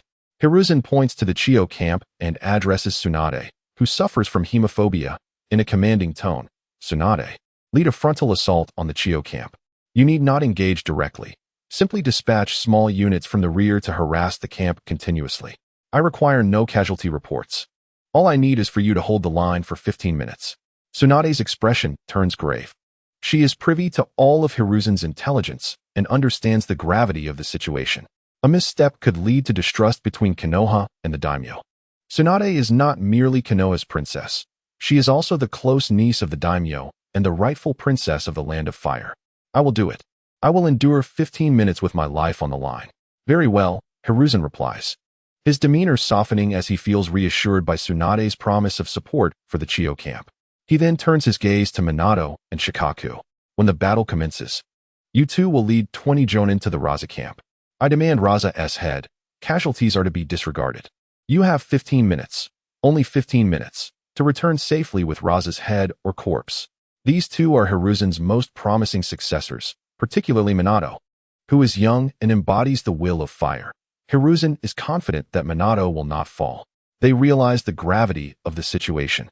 The 20 jonin accompanying them are expendable, but such is the nature of war. Victory must be achieved at any cost, minimizing losses wherever possible. Yes, Hokage-sama, they affirm. Their shock dissipated, replaced by fervent resolve. Today is their day to serve Konoha. After assigning the tasks, Hiruzen gestures toward the camp of the 3rd Kazekage. I will lead an all-out assault on the 3rd Kazekage's camp without regard for casualties. This attack will be relentless. The 3rd Kazekage shall not escape my sight. Not even for a moment. Even if the one-tail appears, I will hold it at bay for 15 minutes. Minato and Shikaku feel as though an insurmountable weight has descended upon them. Hiruzen is prepared to give his all. The combination of the 3rd Kazekage and the one-tail is beyond what any of them can contend with, and Hiruzen is ready to stake everything. As the gravity of the situation settles in, Hiruzen speaks with unyielding determination, his eyes glinting with a dangerous light, embodying the essence of a noble warrior. Shikaku, Minato, when you return with Raza's corpse, let the sand ninja who comes seeking aid know to deliver a full assault on the Kazekage. Even if they do not perish, they must be left with little time to live. This night, I intend to ensure that at least half of the 4,000 sand ninja perish, compelling Shinichi to retreat and seek peace. Let the other 3 hidden villages understand that Konoha will not be humiliated. Sarutobi Hiruzen's fist slammed onto the table, the sound remarkably subdued yet imbued with an extraordinary bloodthirsty ferocity. The honor of Konoha shall not be tarnished. Namikaze Minato, Hatake Sakumo, and Tsunade responded in unison, their eyes ablaze with fervor and admiration as they gazed upon their leader. This was the true essence of the Hokage spirit. This is your respective mission. The future of Konoha rests upon your shoulders, Hiruzen declared, distributing the orders to the 3. They departed the tent in succession, with Tsunade casting a complex look back at Hiruzen. Old man, please don't die. A rare smile graced Hiruzen's lips as he casually tossed an old scroll towards her, which Tsunade instinctively caught. Her curiosity piqued. Hiruzen's voice, filled with ease, resonated, I still wish to live until retirement. As for you, when the time comes for irreparable choices, just ensure you return alive. Should misfortune befall me, consider taking my place as Hokage. Chapter 37. The clash of the 3rd Kazekage and the 3rd Hokage Tokugawa. Shinichi was oblivious to the happenings within the tent, yet he wielded his massive sword high above, observing as the Konoha camp commenced its operations. From his aerial vantage point, he perceived over 2,000 Konoha troops mobilizing, splitting into 2 factions, racing towards the front, and further dividing at a junction. Without needing a map, he understood that one group was headed towards Chiyo's camp, while the other aimed for the 3rd Kazekage's base. Was this an assault? It seemed rather reckless, considering that Raza's forces could provide timely support. This offensive would undoubtedly be repelled. Shinichi pondered, realizing perhaps this was the allure of war. Even from the outside, one could struggle to comprehend its complexities, with numerous examples of the weak triumphing over the strong. After a moment's hesitation, Shinichi resolved to monitor the team attacking the 3rd Kazekage's encampment. This faction would surely engage in the fiercest conflict, most likely pitting Sarutobi Hiruzen against the Kazekage. Unbeknownst to him, the arrival of Namikaze Minato and Hatake Sakumo was concealed, not due to his lack of diligence in observing Konoha, but because of the barrier that obscured his view of the city. Furthermore, his book, 10 Years, had gained immense popularity, complete with their photographs. Thus, regardless of whether it was Minato or Nara Shikaku, they all utilized transformation techniques to depart the battlefield, resuming their true forms only once deep within enemy territory. Upon entering the war zone, it remained a common occurrence for ordinary ninjas to traverse freely, making it impossible for Shinichi to discern their identities. Disaster has struck, Lord Kazekage. The Konoha ninja forces are attacking, led by Hokage Sarutobi Hiruzen. The 3rd Kazekage, who had just concluded his official duties and was about to enjoy a cup of tea, was not startled by the sudden appearance of Umbu, as their presence was a regular occurrence. However, upon hearing the report of Hiruzen's assault, he was taken aback, causing him to fumble and spill hot tea into his lap. The searing sensation was unpleasant, yet it paled in comparison to the gravity of Hiruzen's personal assault. This was far from a good omen. Alert all personnel to enter a state of defense. Instruct scouts to assess the situations at Raza's and Shio's camps. With over 2,000 from Konoha, they will likely target only 2 camps. Ensure the unassailed camp is ready to provide support and do not allow encirclement. The Umbu quickly departed. The Kazekage hastily changed his attire. He could not afford to appear as though he had been frightened into submission by Hiruzen's advance. Such a misconception would be detrimental. If the enemy spread false rumors, the morale would plummet, rendering the battle unnecessary. Having donned appropriate garments, the Kazekage swiftly exited the tent. Under the command of the Umbu captain, the Sand Shinobi began to orderly position themselves within the defense zone.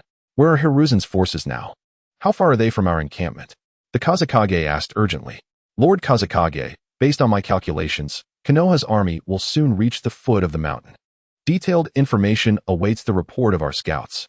As if summoned by fate, an Umbu ninja rushed forward with news. Reporting, Lord Kazekage. The Konoha ninja have arrived at the foot of the mountain and will soon breach the first defensive line. All personnel from our first and second lines have returned. We are prepared to intercept the Konoha forces as soon as combat commences. The Kazekage's spirit soared as he exclaimed, Excellent. Ready all defenses. Follow me to the second line to confront Sarutobi Hiruzen. I will show Konoha why I am known as the strongest Kazekage. Hiruzen's forces arrived at the foot of the eastern mount.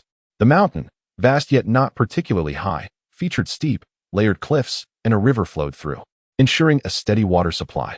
Even if set ablaze, the natural topography would effectively contain the flames. However, its rear descended into a flat plain, with the only access point. The valley mouth, firmly held by Raza's troops. To assault the eastern mount from the fire country direction would mean facing steep walls, easily defensible, yet challenging to attack. Conversely, an assault from the wind country would present an easier offensive but a difficult defense. Hiruzen gazed at the eastern mount, determination etched on his face. Ninjutsu squad. Commence a full assault on the Sand Shinobi's base. Fire style, Fire Dragon Flame Bullet. Wind style, Great Breakthrough. As over 200 ninjas from the ninjutsu division began forming hand seals, a multitude of colossal fire dragons erupted amidst the tempestuous winds, illuminating the entire eastern mount as if it were day. Even the hastily arrived Kazekage could clearly see the gravity of the situation, his expression grim and serious. The fire, amplified by the wind, transformed into a vast sea of flames, engulfing the entirety of the eastern mount. Countless Sand Shinobi gazed upon the inferno with trepidation and despair. Just as despair settled over the Sand Shinobi, a calm, yet commanding voice rang out. Magnet release, Sand Iron Wall. As the Kazekage's voice echoed, a massive black iron wall emerged before them. The titanic waves of fire crashed against the wall, producing a cataclysmic explosion and shockwave that uprooted trees at the mountain's base. Many Konoha ninjas hastily employed Earth-style Earth Wall to shield against the onslaught. Hiruzen paid no heed to the explosion or the damage inflicted upon his forces. Instead, he focused on the Kazekage's position, illuminated by the flames, and swiftly formed hand seals. 4 shadow clones were summoned, each executing different seals, channeling immense chakra into a singular force. It seemed even the heavens aided Hiruzen, as the intense heat and mountainous terrain conspired to create a high-pressure atmosphere, shrouding the sky with dark clouds. With a thunderous roar, lightning struck, illuminating the eastern mount as rain began to fall. Hiruzen was enveloped in unrestrained elation. Fire style, Fire Dragon Bullet. Water style, Water Dragon Bullet. Earth style, Earth Dragon Bullet. Lightning style, Thunderclap. Wind style, Vacuum Great Sphere.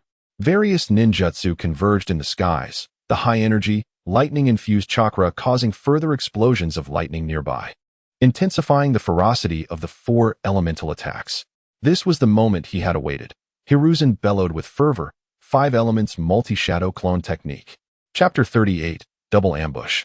Raza's demise 5 elements multi-shadow clone technique. 4 ferocious attacks converged upon the fiery assault that was clashing with the iron wall. The third Kazekage's expression shifted. He sensed an imminent threat. No longer maintaining the stability of the iron barrier, he swiftly performed hand seals. Magnet release, Iron Sand Pillar. With a thunderous boom, the quintuple elemental barrage shattered the iron wall as effortlessly as breaking through tofu. A massive iron pillar, measuring over 10 meters in length and 3 to 5 meters in width, emerged and thunderously obstructed the onslaught of the four violent powers. The tremendous shockwave compelled those in proximity to instinctively retreat. The explosive sound caused the crowd to pale. The ninjutsu detonated violently within a radius of several dozen meters. Although the third Kazekage managed to deflect the majority of the force, Sarutobi Hiruzen had unleashed his most powerful technique, one that posed no risk of death. Capable of withstanding even the attacks of Uchiha Obito, let alone the third Kazekage. The earth trembled as the sand village suffered grievous casualties, the echoes resonating throughout the entirety of East Sai Mountain. Sarutobi Hiruzen, having consumed a soldier's food pill, gasped for breath. The intensity of the outburst left him completely drained of chakra. Once the iron wall was left unguarded, it succumbed to the assault of ninjutsu. A cacophony of anguished cries erupted from countless sand ninjas, most of whom were positioned inadequately within the defenses. Those who failed to escape perished instantly, their screams silenced. Torrential rain began to pour down. This time, the sand village reveled in joy. While Konoha excelled in fire release, the wind village thrived in wind release, in the downpour. The effectiveness of fire release diminished significantly, while wind release gained potency. The smile on Sarutobi Hiruzen's face faded, as the weather that had just aided him had ultimately transformed into an obstacle for his decisive strike. Push forward, breach their defenses. Sarutobi Hiruzen barked through gritted teeth. He was determined to risk his life today. The number of ninjas who perished mattered not, as long as his objectives were achieved. On the other hand, Tokugawa Shinichi found himself in a dire predicament, caught in the thunderous rain. Had he not evaded quickly, he would have been struck by lightning.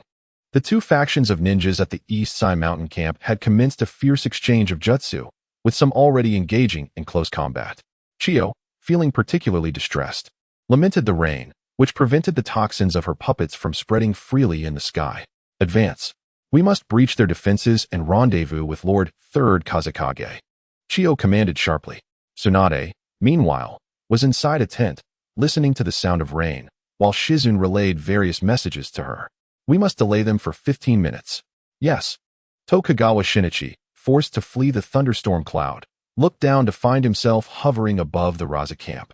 The Raza camp had also begun to mobilize, reallocating forces to support the East Sai Mountain camp. Raza himself wished to join, but from his vantage point, Tokugawa Shinichi observed a small team of over 20 ninjas stealthily approaching Raza. A glimmer of interest crossed his face. It appeared to be a decapitation squad, and Raza was in for a significant challenge. Once the decapitation squad concluded their mission, it would be his turn to strike. Raza must perish. Only with Raza's demise could Tokugawa Shinichi utilize the Desert Emperor's skill set to rally the remnants of the Sand Village, and if more Konoha ninjas were eliminated, he would become a hero and the ultimate force of the Sand Village. The next Wind Shadow was destined to be him.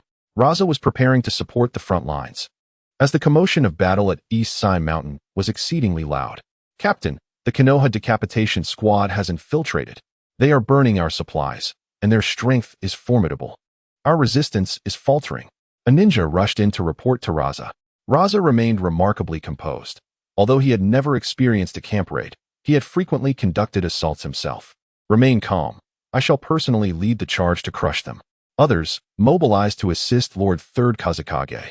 The ninja rejoiced, confident that with Raza leading, the ninjas attacking the camp would return empty-handed. Soon, Raza assembled his guard and swiftly engaged the Konoha ninjas assaulting the supply lines. Being within the Sand Village's camp, the Sand ninjas held a numerical advantage. However, the Konoha ninjas were all elite, making it manageable to contend with them. Raza thrust his hand into the ground, invoking his soul jutsu that required no hand seals. Magnet release, sand gold grave. Countless golden sands emerged from the earth, enveloping a Konoha ninja bit by bit. Ah! The ninja screamed in horror as he faced the fear of his impending demise. Raza, amused by the Konoha ninja's frightful cries, burst into laughter. What a pitiful scream. Let me grant you your final blow. Sand gold funeral. Raza cackled maniacally, extending his hand toward the ensnared Konoha ninja. The two who had transformed into ordinary sand ninjas, Namikaze Minato and Hatake Tsukumo, observed Raza manipulating the golden sand, intending to obliterate the Konoha ninja. Instantly, both felt invigorated. As speed-oriented ninjas, they unleashed their full power in an assault against Raza. While Raza continued his maniacal laughter, he suddenly sensed an aura of death approaching. This sensation was reminiscent of the time he encountered an elite ninja during a mission as a genin. Had it not been for a stroke of luck when a companion shielded him from that attack, or rather, when he had inadvertently used his companion as a shield, he could never forget the astonishment in his friend's eyes. This time, Raza seized a nearby ninja, whose expression mirrored that of his former genin companion, filled with shock and disbelief at being used as a shield by his revered Lord Raza. In an instant, with Hitaki Sakumo's blade striking swiftly, the unfortunate ninja was cleaved in two. Raza stumbled backward. Although the blade was deflected, the lightning chakra still struck him. Blood gushed forth as a long gash was carved into Raza's body. Hitaki Sakumo. Raza glared in disbelief at the true form of the ninja who had dispelled his transformation, revealing a stern, white-haired figure with a spiky hairstyle. Hitaki Sakumo sheathed his blade, casting a glance at Raza as if regarding a corpse. Just as Raza was bewildered, he felt a sharp pain in his neck, followed by blood gushing forth. He could barely manage to utter, "Why you? Who are you?" The one who had pierced Raza's neck was none other than Namake's Minato. Now, Minato was devoid of his former warmth, exuding coldness and ruthlessness. "I am Namake's Minato." Upon hearing this name, Raza felt a sudden relief wash over him. "So, it is the Konoha. Flash. I die without grievance." With that, Raza's eyes closed for the final time. Chapter 39. A 1v2 showdown with Hitaki Sakumo and Namake's Minato. With Raza's demise, the Sand Village did not descend into chaos and retreat. Rather, they became frenzied. One of Raza's guards shouted, "We have 1,000 men. They have but a handful. We can overwhelm them with sheer numbers and avenge our fallen comrades. Kill." The Sand Ninjas surged forward, recklessly charging at Namake's Minato, Hitaki Sakumo, and the other Konoha ninjas. Under Sakumo's protection, Minato retrieved a scroll and encapsulated Raza's lifeless body within it. "Gather and retreat." Minato called out to Sakumo. As Sakumo fended off a sand ninja, he produced a peculiar white whistle and blew into it forcefully. The piercing, shrill sound of the whistle echoed throughout the camp. This whistle signified Konoha's retreat order. The surviving Konoha elite ninjas hastily made their escape. In the heavens above, Higashikawa Shinichi was no longer calm. Minato, Namake's, and Kakashi Hitaki were not within the confines of the hidden Cloud Village camp. In an instant, Higashikawa Shinichi smacked his thigh in realization. This was bad. Sarutobi Hisashi was treating the Sand Village as if it were a soft persimmon, intending to resolve the conflict with a swift and decisive battle. Truly, a testament to the prowess of a shinobi. "Minato, you troublemaker, it's time for you to face the consequences." Higashikawa Shinichi had no choice but to take action. He had previously contemplated eliminating Raza amidst the chaos, but to his surprise, Raza had already been slain. Though the end result was the same, the distinction between having killed him himself or letting Minato's group do it was significant. Any kill would elevate him to the status of a hero in the Sand Village. Thus, Higashikawa Shinichi leapt from his large sword with a leap of faith. Upon descending, he shouted loudly, seizing the initiative. "One must ensure that everyone is aware of their deeds before taking action. Everyone, focus on eliminating the other ninjas. Minato and Kakashi are mine. You cannot contend with them."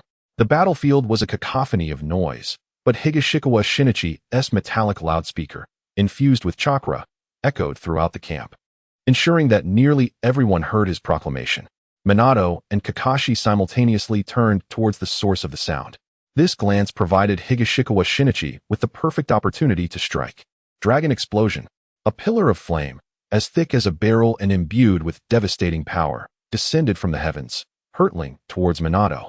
Sensing the searing heat, Minato swiftly formed hand seals and activated the Flying Thunder God technique, evading the fiery onslaught just in time. With a thunderous boom, a colossal explosion erupted, comparable to multiple artillery shells, sending shockwaves that shook the very ground beneath them. A crater several meters deep formed at the site of the blast. The two ninjas managed to escape unscathed, avoiding the pursuing sand ninjas. However, while Minato had successfully evaded the flames, Kakashi, despite his speed, underestimated the force of the explosion. Though he was not directly caught in the blast, the powerful shockwave and debris left him injured. Kakashi, in tattered clothing and visibly wounded, clutched his chest and spat blood, acutely aware that his internal organs had been shaken and his lungs bore the brunt of the injury. Minato, though adept at the Flying Thunder God technique, was still mastering it and could not carry anyone with him. Seeing Kakashi injured, he prepared to return and assist him, but Higashikawa Shinichi, who was relying on his sand soldiers, had a clear view of their movements. Dragon explosion. Higashikawa Shinichi raised his hand and unleashed 2 more dragon explosions, this time only as thick as his fist. Once again, he executed this instantaneous ninjutsu. Minato's expression turned grave. Although this attack appeared less formidable than the previous one, he could not afford to take it head-on. As Minato began to form the seals for the Flying Thunder God technique to escape, Kakashi, an experienced ninja, rolled to the side, struggling but managing to evade the dragon explosion. However, with no cooldown on the dragon explosion for long-range strikes, Higashikawa Shinichi capitalized on Kakashi's plight. Dragon explosion. 2 more blasts were launched, one after the other, cutting off Kakashi's escape route. Minato was not one to be underestimated. Seizing the opportunity, he hurled multiple shuriken towards Higashikawa Shinichi, including 2 specially designed ones. Ordinarily, a ninja would need to form hand seals to counter such an attack, allowing Minato to strike a lethal blow against any ninja engaged in their jutsu. Yet, Higashikawa Shinichi was no ordinary foe. His summoned sand soldiers and teleportation techniques had no cooldown or delay. The sand soldiers appeared behind Minato, and the sensation of impending doom compelled Minato to act swiftly. In a desperate roll, he sought to evade the attack, but Higashikawa Shinichi unleashed another dragon explosion. Unfortunately, Minato had already dodged it. Just as Higashikawa Shinichi prepared to launch another dragon explosion at Minato, a sound sliced through the air. Higashikawa Shinichi swiftly performed his teleportation technique. A white short blade struck the sand soldier's head, causing it to disintegrate. "Minato, go? Don't worry about me. I'll hold him off," Kakashi shouted, his voice laced with chakra. Higashikawa Shinichi glanced at Kakashi, who was bloodied and barely clinging to life, realizing that without immediate medical attention, he would surely perish. A cold smile crept across his face. "Do not fret, none of you will escape." Minato was not in his prime state. He could summon toads and utilize sage techniques, but he needed special shuriken for the Flying Thunder God technique and could not carry anyone. He lacked the ability to employ the second stage of the Flying Thunder God or even the Rasengan. Killing him would be ideal. As Kakashi lay shocked and Minato appeared utterly beleaguered, 5 figures of Higashikawa Shinichi suddenly materialized. With a flourish, they raised their hands and unleashed 6 dragon explosions towards the 2. 3 fiery pillars, each the size of a finger, shot towards Kakashi, while the other 3, thick with destructive force, barreled toward Minato. No, Kakashi, driven by instinct, attempted to shield Minato. Yet, the slender dragon explosions were simply too swift. The dragon explosions pierced through Kakashi's limbs, and even the most steadfast of ninjas would instinctively cry out in pain upon receiving such injuries. Kakashi collapsed to the ground, rendered immobile. He could not die. It was not merely a matter of being unable to kill him, but rather that he needed to bring Kakashi back. For there was one who harbored a deep-seated hatred for him, Sasori. This was a vital asset. He could not allow Sasori to betray the village or kill Kakashi to turn him into a puppet. Later, when the opportunity arose on the battlefield, it would be a small shock for Kakashi. Moreover, executing Kakashi in public would serve as a stepping stone for him to become the Kazekage, a solid foundation indeed. Especially considering the shadow Kakashi had cast over the Sand Village during the Second Great Ninja War.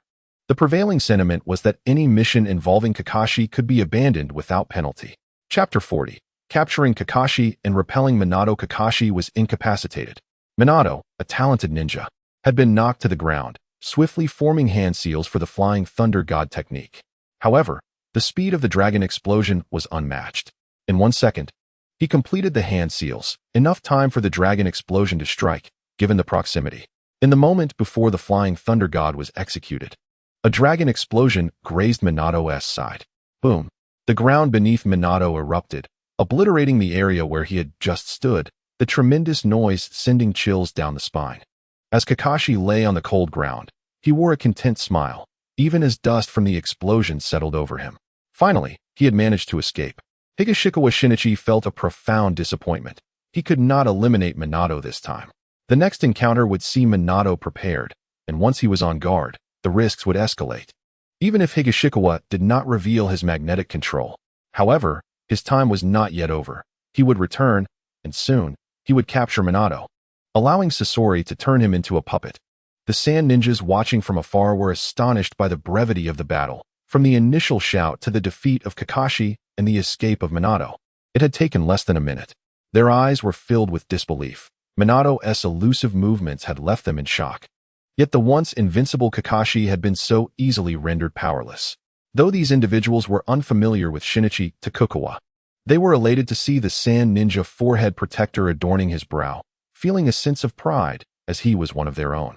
However, amidst the excitement, a prevailing sense of confusion and reverence swept over the crowd. A sand jonin stepped forth, respectfully inquiring, "Might I ask who you are, sir?" Shinichi Tokugawa regarded the young jonin before him, a smile gracing his lips. It was well known that the strongest in the ninja world were the genin, and he too belonged to that rank. "As for me, I am Shinichi Tokugawa, a freshly graduated genin." A murmur of disbelief rippled through the sand ninjas. Is it truly possible? A genin? He appears so young. Are genin this formidable now? The leading jonin, devoid of arrogance due to his rank, treated Shinichi with the same respect and humility one would show to the third Kazekage. After bowing respectfully, he spoke, "Lord Tokugawa, the esteemed Rasha jonin has perished. Currently, our camp is besieged by Leaf Village ninjas, and the Kazekage is under siege. Please, Lord Tokugawa, issue your orders, and let us assist the Kazekage." Shinichi Tokugawa glanced at the young jonin with surprise. "What is your name?" The young jonin's face lit up with joy, as if he had received recognition, and he exclaimed, "Lord Tokugawa, I am Maki, a special jonin and the secretary responsible for managing the camp's affairs, previously under the late Rasha jonin." Maki was undoubtedly a remarkable talent. He neither hesitated due to his youth nor failed to express his loyalty, even forcibly bestowing upon Shinichi the authority over the camp, demonstrating his capability to help him swiftly seize control. No wonder Maki had become a pivotal figure in the Sand Village. He was indeed resourceful and bold. Shinichi Tokugawa found himself in dire need of such talent. "Very well, seal off Kakashi Hataki's chakra and take him for treatment. We cannot allow him to perish. Upon our return to the village, I shall ensure he is executed before the memorial stone, in tribute to our fallen comrades." "Understood, Lord Tokugawa," Maki replied promptly, thoroughly impressed by Shinichi's capabilities, both in strength and in his ability to win hearts. "Medical ninjas, quickly attend to the wounded," Maki commanded before turning back to Shinichi. "Lord Tokugawa, the Leaf ninjas are formidable. I implore you to suppress them." Shinichi was highly pleased with the opportunity Maki had created for him to establish his reputation and rally the hearts of the people. "You shall extinguish the flames within the camp. Once the fire is quelled, assemble before the gate. I will lead you to support the Kazekage." Maki knelt, accepting the command. "Yes, Lord Tokugawa. Team 1, proceed to extinguish the fire. Team 2, accompany me to eliminate these Leaf ninjas." "Yes." The ninjas responded in unison. Maki's team led Shinichi towards the nearest Leaf jonin. Although the Leaf jonin were formidable, the sheer number of sand ninjas was overwhelming. Even the high offense, low defense jonin could only manage so much against 10 foes. "Stand aside, Lord Tokugawa approaches," Maki commanded, parting the crowd. Shinichi did not feign grandeur as 6 soldiers clad in golden armor, exuding a menacing aura, materialized. The 3 Leaf jonin, taken aback, were gripped by fear, as these soldiers seemed to have appeared out of nowhere. "Soldiers, advance." With Shinichi's commanding voice, the 6 soldiers surged forward, instantly attacking the trio. Despite their skill, the jonin narrowly evaded a lethal strike the first time, but the second assault proved fatal for all 3. With a wave of his hand, the soldiers transformed back into sand. "Extinguish the flames. Lead me to the next location." Though the sand ninjas were unaware of who Shinichi was, they recognized him as a powerful ally, for in the world of ninjas, strength commanded respect. Admiration gleamed in their eyes. "Follow the Lord," Maki shouted. A throng surged toward another area where a trio of Leaf ninjas continued to resist. Following the established pattern, within mere seconds, the 3 were vanquished. "Next location. Following you." "My lord." In the third battleground, 7 Leaf ninjas stood as the last wave, surrounded by hundreds.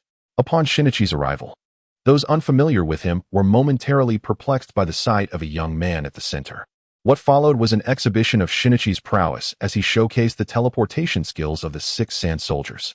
After 3 swift strikes, blood dripped from their long blades, and all 7 jonin lay slain. The sand ninjas stood in stunned silence, bewildered by the emergence of such a formidable force, one they had not heard of before. Maki quickly seized the moment to herald Shinichi's prowess. Esteemed comrades, this is our village's genius, Lord Tokugawa. He has slain the late Rasha Jonin. And the audacious Kakashi Hitaki and Kakashi Hitaki have dared to attack him once again. Yet they have provoked a force far beyond their reckoning. Lord Tokugawa single-handedly repelled the space-time ninjutsu prodigy, Kakashi Hitaki, and captured the Umbu captain, the legendary White Fang of the Leaf, Kakashi Hitaki.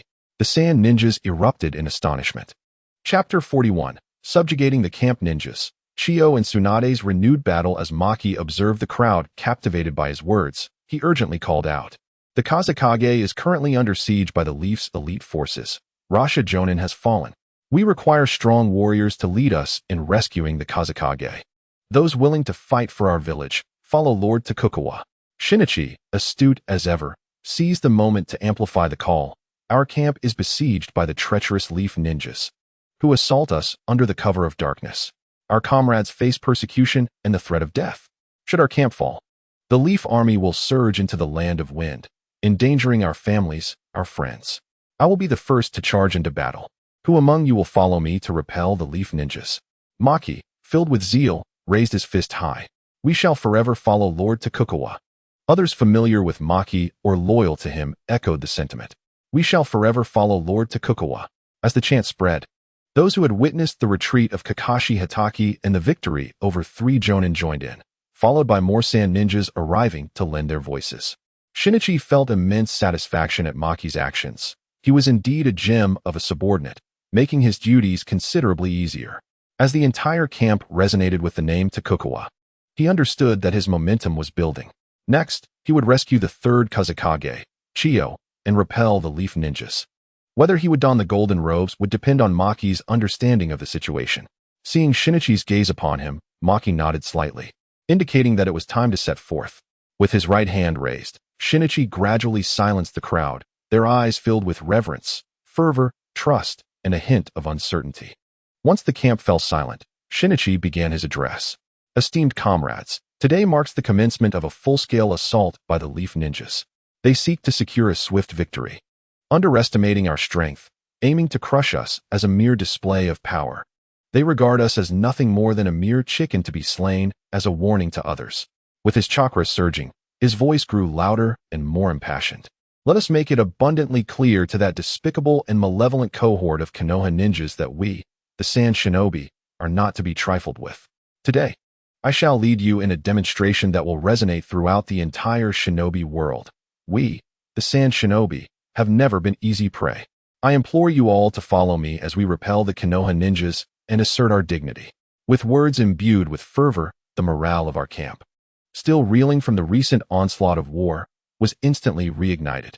They had witnessed the prowess of Higashikawa Shinichi, who, with a mere flick of his wrist, could annihilate so many elite shinobi, and their spirits surged with zeal.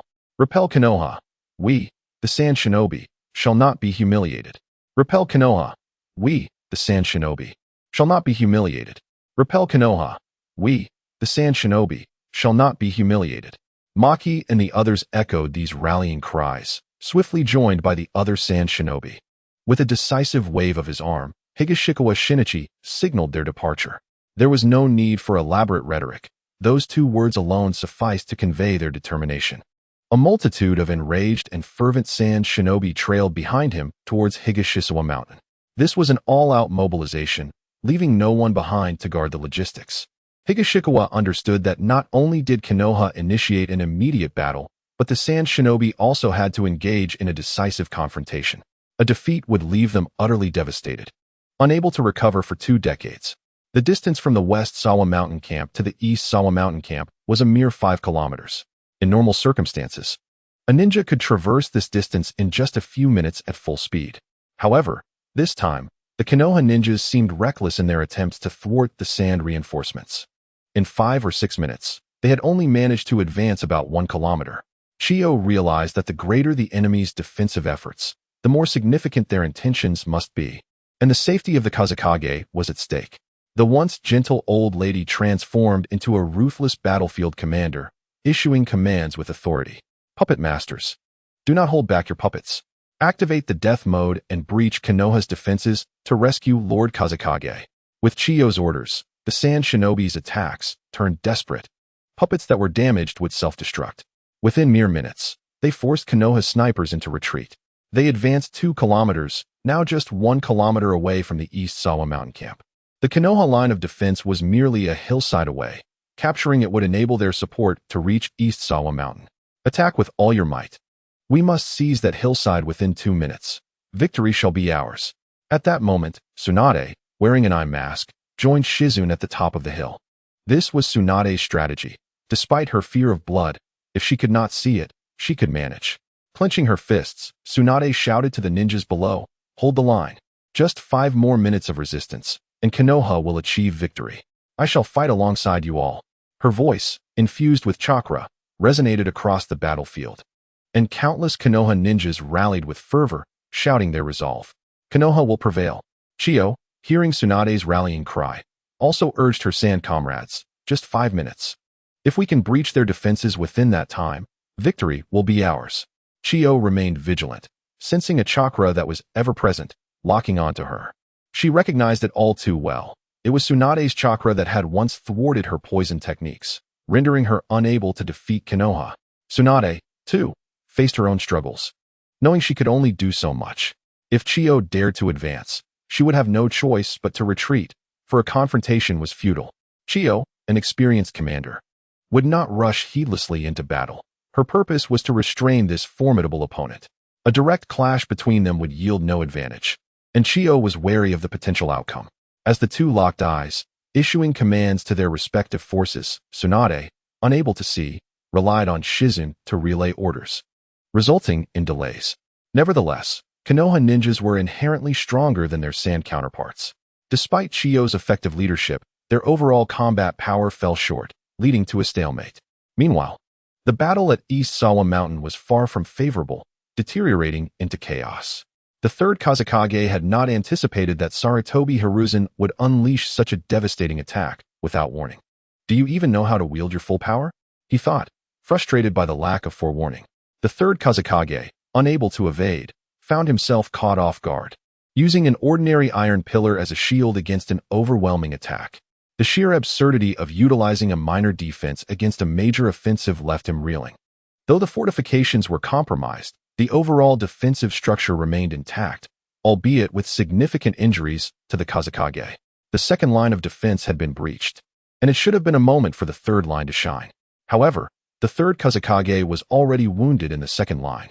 This was nothing short of a decapitation strike. The Sand Shinobi engaged in direct combat with the Konoha ninjas, despite the third Kazekage leading an elite unit. So too did Sarutobi Hiruzen. After a fierce exchange of jutsu, they soon found themselves locked in close combat. Though their techniques were comparable, the third Kazekage's injuries hampered his effectiveness, while Sarutobi Hiruzen's prowess remained unscathed. Leading the charge, Sarutobi Hiruzen inspired high spirits among the Konoha forces, while the morale of the Sand Shinobi plummeted with their leader's injuries, blood trickling from his lips. The third Kazekage fought valiantly against Sarutobi Hiruzen's advances while directing his comrades to retreat to the mountain's defenses. Yet, as the two clans clashed, a full retreat was impossible. The Kazekage sought to assist his fellow ninjas in escaping, but as he moved, Sarutobi Hiruzen attacked. A master of ninjutsu, Sarutobi Hiruzen unleashed an array of techniques, rendering the third Kazekage's magnetic abilities futile. Despite his injuries, the Kazekage retaliated fiercely with a powerful magnetic sand technique, summoning countless iron spikes on the battlefield. Armed with kunai, he deftly navigated through the iron spikes, taking down Konoha ninjas with precision. Noticing that the Kazekage was not engaging him directly, Sarutobi Hiruzen realized that the Kazekage was merely stalling for time, waiting for reinforcements. Consequently, he shifted his focus to assaulting the defenses. The two sides exchanged blows, each inflicting equal damage. Seeing his strategy falter, the third Kazekage quickly retreated to the mountaintop, leveraging the terrain for a widespread assault on Konoha ninjas. Sarutobi Hiruzen, recognizing the shift in tactics, commanded all ninjas to infiltrate the sand ranks. This chaos led to widespread attacks, with friendly fire becoming inevitable, particularly against the easily identifiable iron sand of the Kazekage. The Sand Shinobi cried out, urging their leader to cease the assault. The third Kazekage, nearly driven to madness, hesitated. He could not continue this fight, as their own would perish before the enemy fell. Cursed be this folly. Fall back. If we cannot hold the line, retreat to the Valley of Shadows to regroup with Rasha. As one Umbu ninja departed, another rushed in, urgency evident. Kazekage, we have alarming news from West Sawa. Tsunade herself is holding the line and has ordered Sarutobi Hiruzen to hold for 15 minutes to secure victory. Curse Sarutobi Hiruzen. The third Kazekage seethed, his fury boiling over as yet another Umbu ninja approached in haste. Lord Kazekage, a grave situation has arisen. The Yoga Mountain camp has been attacked by formidable adversaries, who have set ablaze the supplies, plunging the entire camp into chaos. Lord Rasha is currently leading a team to eliminate the elite shinobi, and only a little over 300 ninjas have arrived to provide support. The third Kazekage's countenance turned ashen. Without reinforcements exceeding 800, victory was unattainable. 300 troops could merely stave off the decline. The inexplicable 15 minutes weighed heavily on the third Kazekage's mind. Even if Sarutobi Hiruzen were ferocious, he should not have perished so swiftly. He commanded the 300 to exert all their strength and support and to loudly declare the arrival of reinforcements, initiating a counterattack. A ninja swiftly departed to relay the command. As the news of the Sand Ninja reinforcements echoed across the battlefield, Sarutobi Hiruzen received urgent intelligence from an Umbu operative, revealing that Rasha had perished. However, a powerful space-time ninjutsu user had employed a technique capable of modulating its intensity, leading to the capture of Hitaki Sakumo. While Namake's Minato had sustained grave injuries and managed to escape, Sarutobi Hiruzen's expression darkened. The capture of Sakumo and the wounding of Minato by this enigmatic space-time ninja was intolerable. Frustration surged within him as he glanced at the third Kazekage, noting that only 2 minutes remained in those 15. With a fierce glint in his eyes, he ordered the ninjas to muster all their remaining strength for an all-out assault, utilizing every last kunai and explosive tag, and to withdraw to the village once their resources were expended. The Umbu swiftly complied. The assault from the Leaf Ninjas intensified once more, particularly with the deployment of kunai and explosive tags, overwhelming the impoverished Sand Ninjas who could not withstand such a lavish display of firepower. What is happening? The third Kazekage questioned, bewildered. At that moment, another ninja knelt before him in panic, exclaiming, Lord Kazekage, we are in dire straits. Leaf Ninja Hitaki Sakumo and Namake's Minato have transformed into ordinary Leaf Ninjas for a surprise attack, and Rasha was caught off guard and slain. The third Kazekage felt a wave of despair wash over him. Before he could mourn or respond, yet another ninja hurriedly approached, kneeling on one knee. Lord Kazekage, the invading Leaf Ninjas at the Yoga Mountain camp have been annihilated by Lord Tokuwa Shinichi, who has also captured Leaf Elite Ninja Hitaki Sakumo and gravely injured Namake's Minato, and is now leading the remaining forces to our aid. The news of Sakumo's capture, a ninja capable of silencing a child's cries in the Sand Village, left the already wounded third Kazekage unable to contain himself, and he coughed up blood. Lord Kazekage, a chorus of concerned ninjas gathered around him. This triggered a chain reaction. The last push from the Leaf forces, already difficult to withstand, was compounded by the sight of their leader collapsing, shattering the already fragile morale. Countless Sand Ninjas began retreating in desperation. As a seasoned leader, Sarutobi Hiruzen possessed a keen political and military instinct, recognizing the genuine collapse of the Sand forces, not a mere feigned retreat. Chapter 43, Defeating the Leaf Army, Pursuing Tsunade. Sarutobi Hiruzen immediately summoned several Umbu ninjas and whispered directives to them. Soon, the battlefield resonated with the cries of the Leaf Ninjas. The Kazekage is dead. The Sand Ninjas have been routed. This proclamation incited further chaos among the fleeing Sand Ninjas, prompting those who had yet to escape to join the fray. After spitting out blood, the third Kazekage felt utterly drained, devoid of strength. Hearing this news and witnessing the Sand forces in retreat, he was seized by a fit of rage, causing him to expel another mouthful of blood as he struggled to issue one final command. Retreat. All units, fall back. At that moment, a resonant and powerful youthful voice echoed across the battlefield. Hitaki Sakumo was slain by me. The 1,000 reinforcements from the Yoga Mountain camp have arrived. Let us counterattack the Leaf forces. The voice belonged to Tokuwa Shinichi, whose declaration, infused with abundant chakra, drowned out the cries of the Leaf Ninjas. Those accompanying Shinichi joined in the rallying call. Moreover, this was not merely a verbal assault. The Sand Ninjas witnessed a multitude of reinforcements arriving. Suddenly, a colossal defensive tower, 15 meters high, emerged in the center of the battlefield, unleashing a white energy sphere that obliterated a Leaf Ninja on impact. The sheer size of the tower startled the Leaf forces. Follow Lord Tokugawa Shinichi encountering the Leaf Ninjas. Maki bellowed. Counterattack. Avenge. The Sand Ninjas rallied, their spirits buoyed by the arrival of reinforcements and the news of Tsukumo's demise, serving as a stabilizing force for their morale.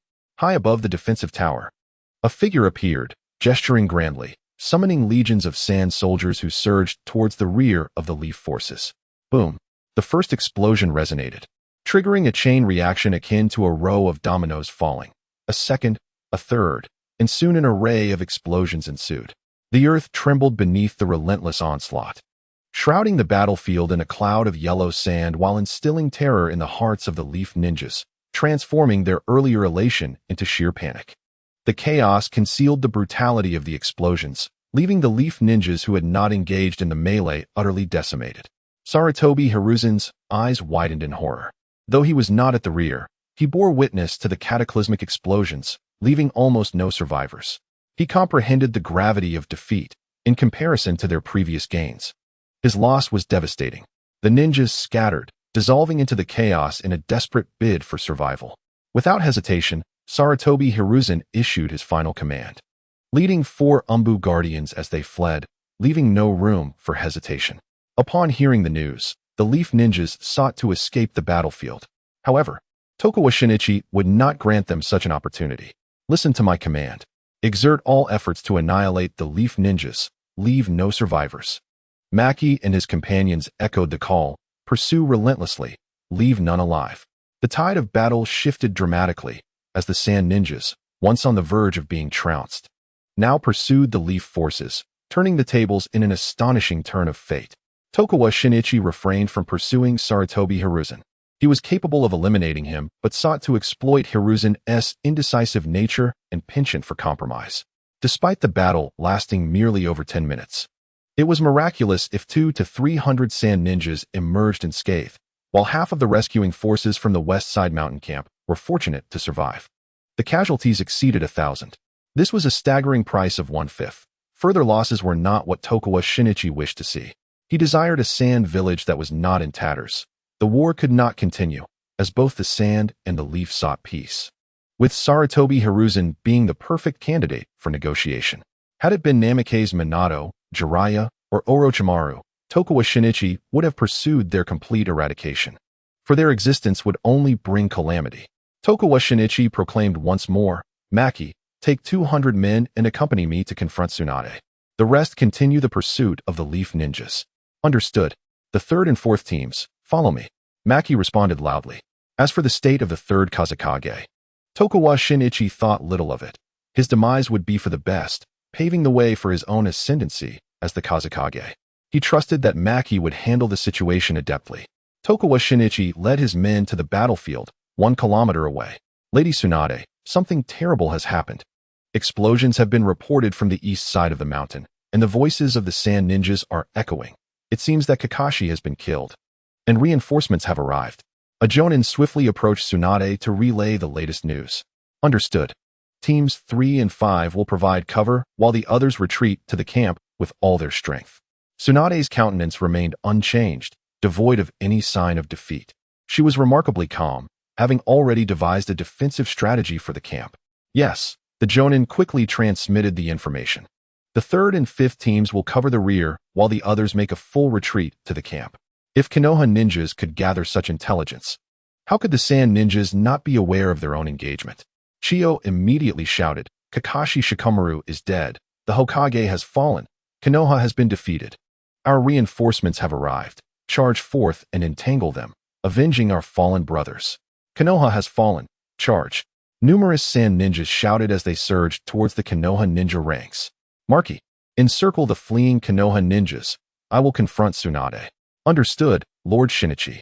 Brothers, follow me. We cannot let a single one of these Konoha curs escape. Yes. The sand ninjas summoned their resolve to slay the enemy, for each victory would enhance their own glory. Maki led the way. Shinichi Tokugawa swiftly summoned sand soldiers to close in on the fleeing group.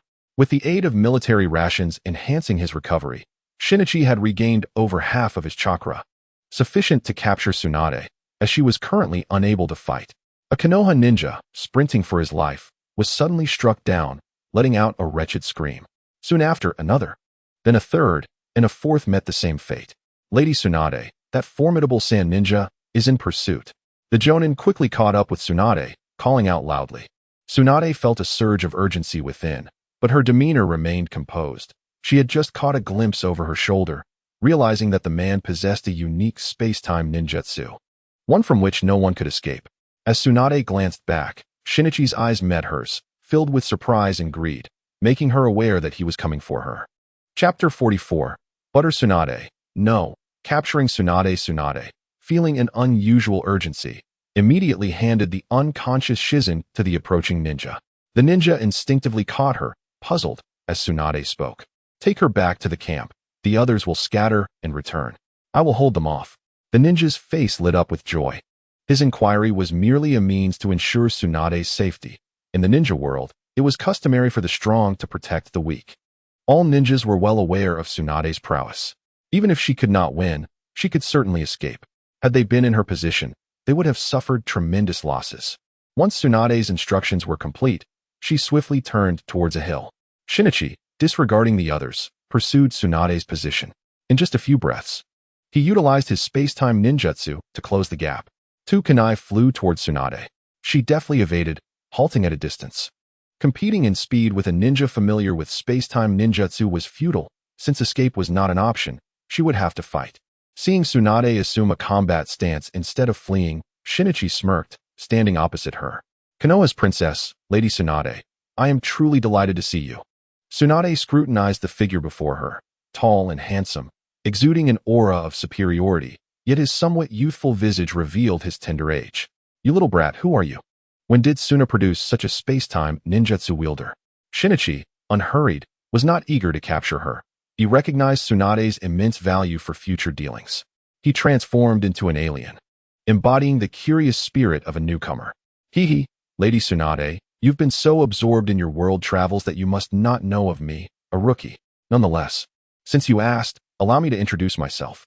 My name is Shinichi Tokugawa, and I just graduated from the Ninja Academy this year, now 14 years old. As for this space-time ninjutsu, it was a secret technique I developed through a fortunate encounter. As he spoke, 6 identical figures appeared around Tsunade, each resembling Shinichi. Tsunade instantly performed hand seals, summoning 4 shadow clones into attacking stances. Observing her tense demeanor, Shinichi chuckled. As you can see, I can summon sand soldiers within a certain range, and with a mere thought, I can switch places without hand seals. What do you think of this ninjutsu, Lady Tsunade? Tsunade's expression grew serious. Revealing such information so casually suggested either foolishness or ulterior motives. She did not believe that someone capable of defeating Kakashi and repelling Minato could be a fool. Though she had not heard news of Minato, she was certain he was alive. Otherwise, this individual would have boasted. Is this a short-distance space-time ninjutsu? Tsunade's mind raced as she contemplated her escape. Lady Tsunade, why so silent? It's rather impolite for me to be the only one speaking. Are you stunned by my charm? But remember, you must adhere to the ninja code. No indecency allowed. Shinichi's teasing voice reached Tsunade's ears. In an instant, Tsunade realized he did not intend to kill her. Instead, he sought to capture her to negotiate greater gains with Konoha or to leverage her in some way. With her life secured, her demeanor relaxed, and she gazed at Shinichi with a playful smile, teasing the young man before her. Is it not possible now? Can this little brother accompany his sister back to Konoha? I promise that in a few years, I will entertain you, but not now. Shinichi blinked, taken aback by her sudden shift in demeanor. What a character. Why does it feel like she has flipped a switch, becoming so flirtatious? Is it a script? Regardless of her demeanor, capturing Tsunade was essential for Tsuna. Whether to produce heirs or extort Konoha, her presence was necessary. Then sister, let us go to Sunagakure. Our medical department's ninjas greatly need your guidance. And I assure you of adequate compensation. Tsunade's smile faded, chakra coalescing around her fist, signaling her famed monstrous strength. Shinichi's expression turned serious as he regarded her. What a fickle woman. So, you do not wish for a peaceful resolution and instead intend to fight? In an instant, Tsunade leaped, her chakra-encased fist swinging towards Shinichi, her speed creating an afterimage. Hee, little brat, today I will teach you a lesson on respecting your elders.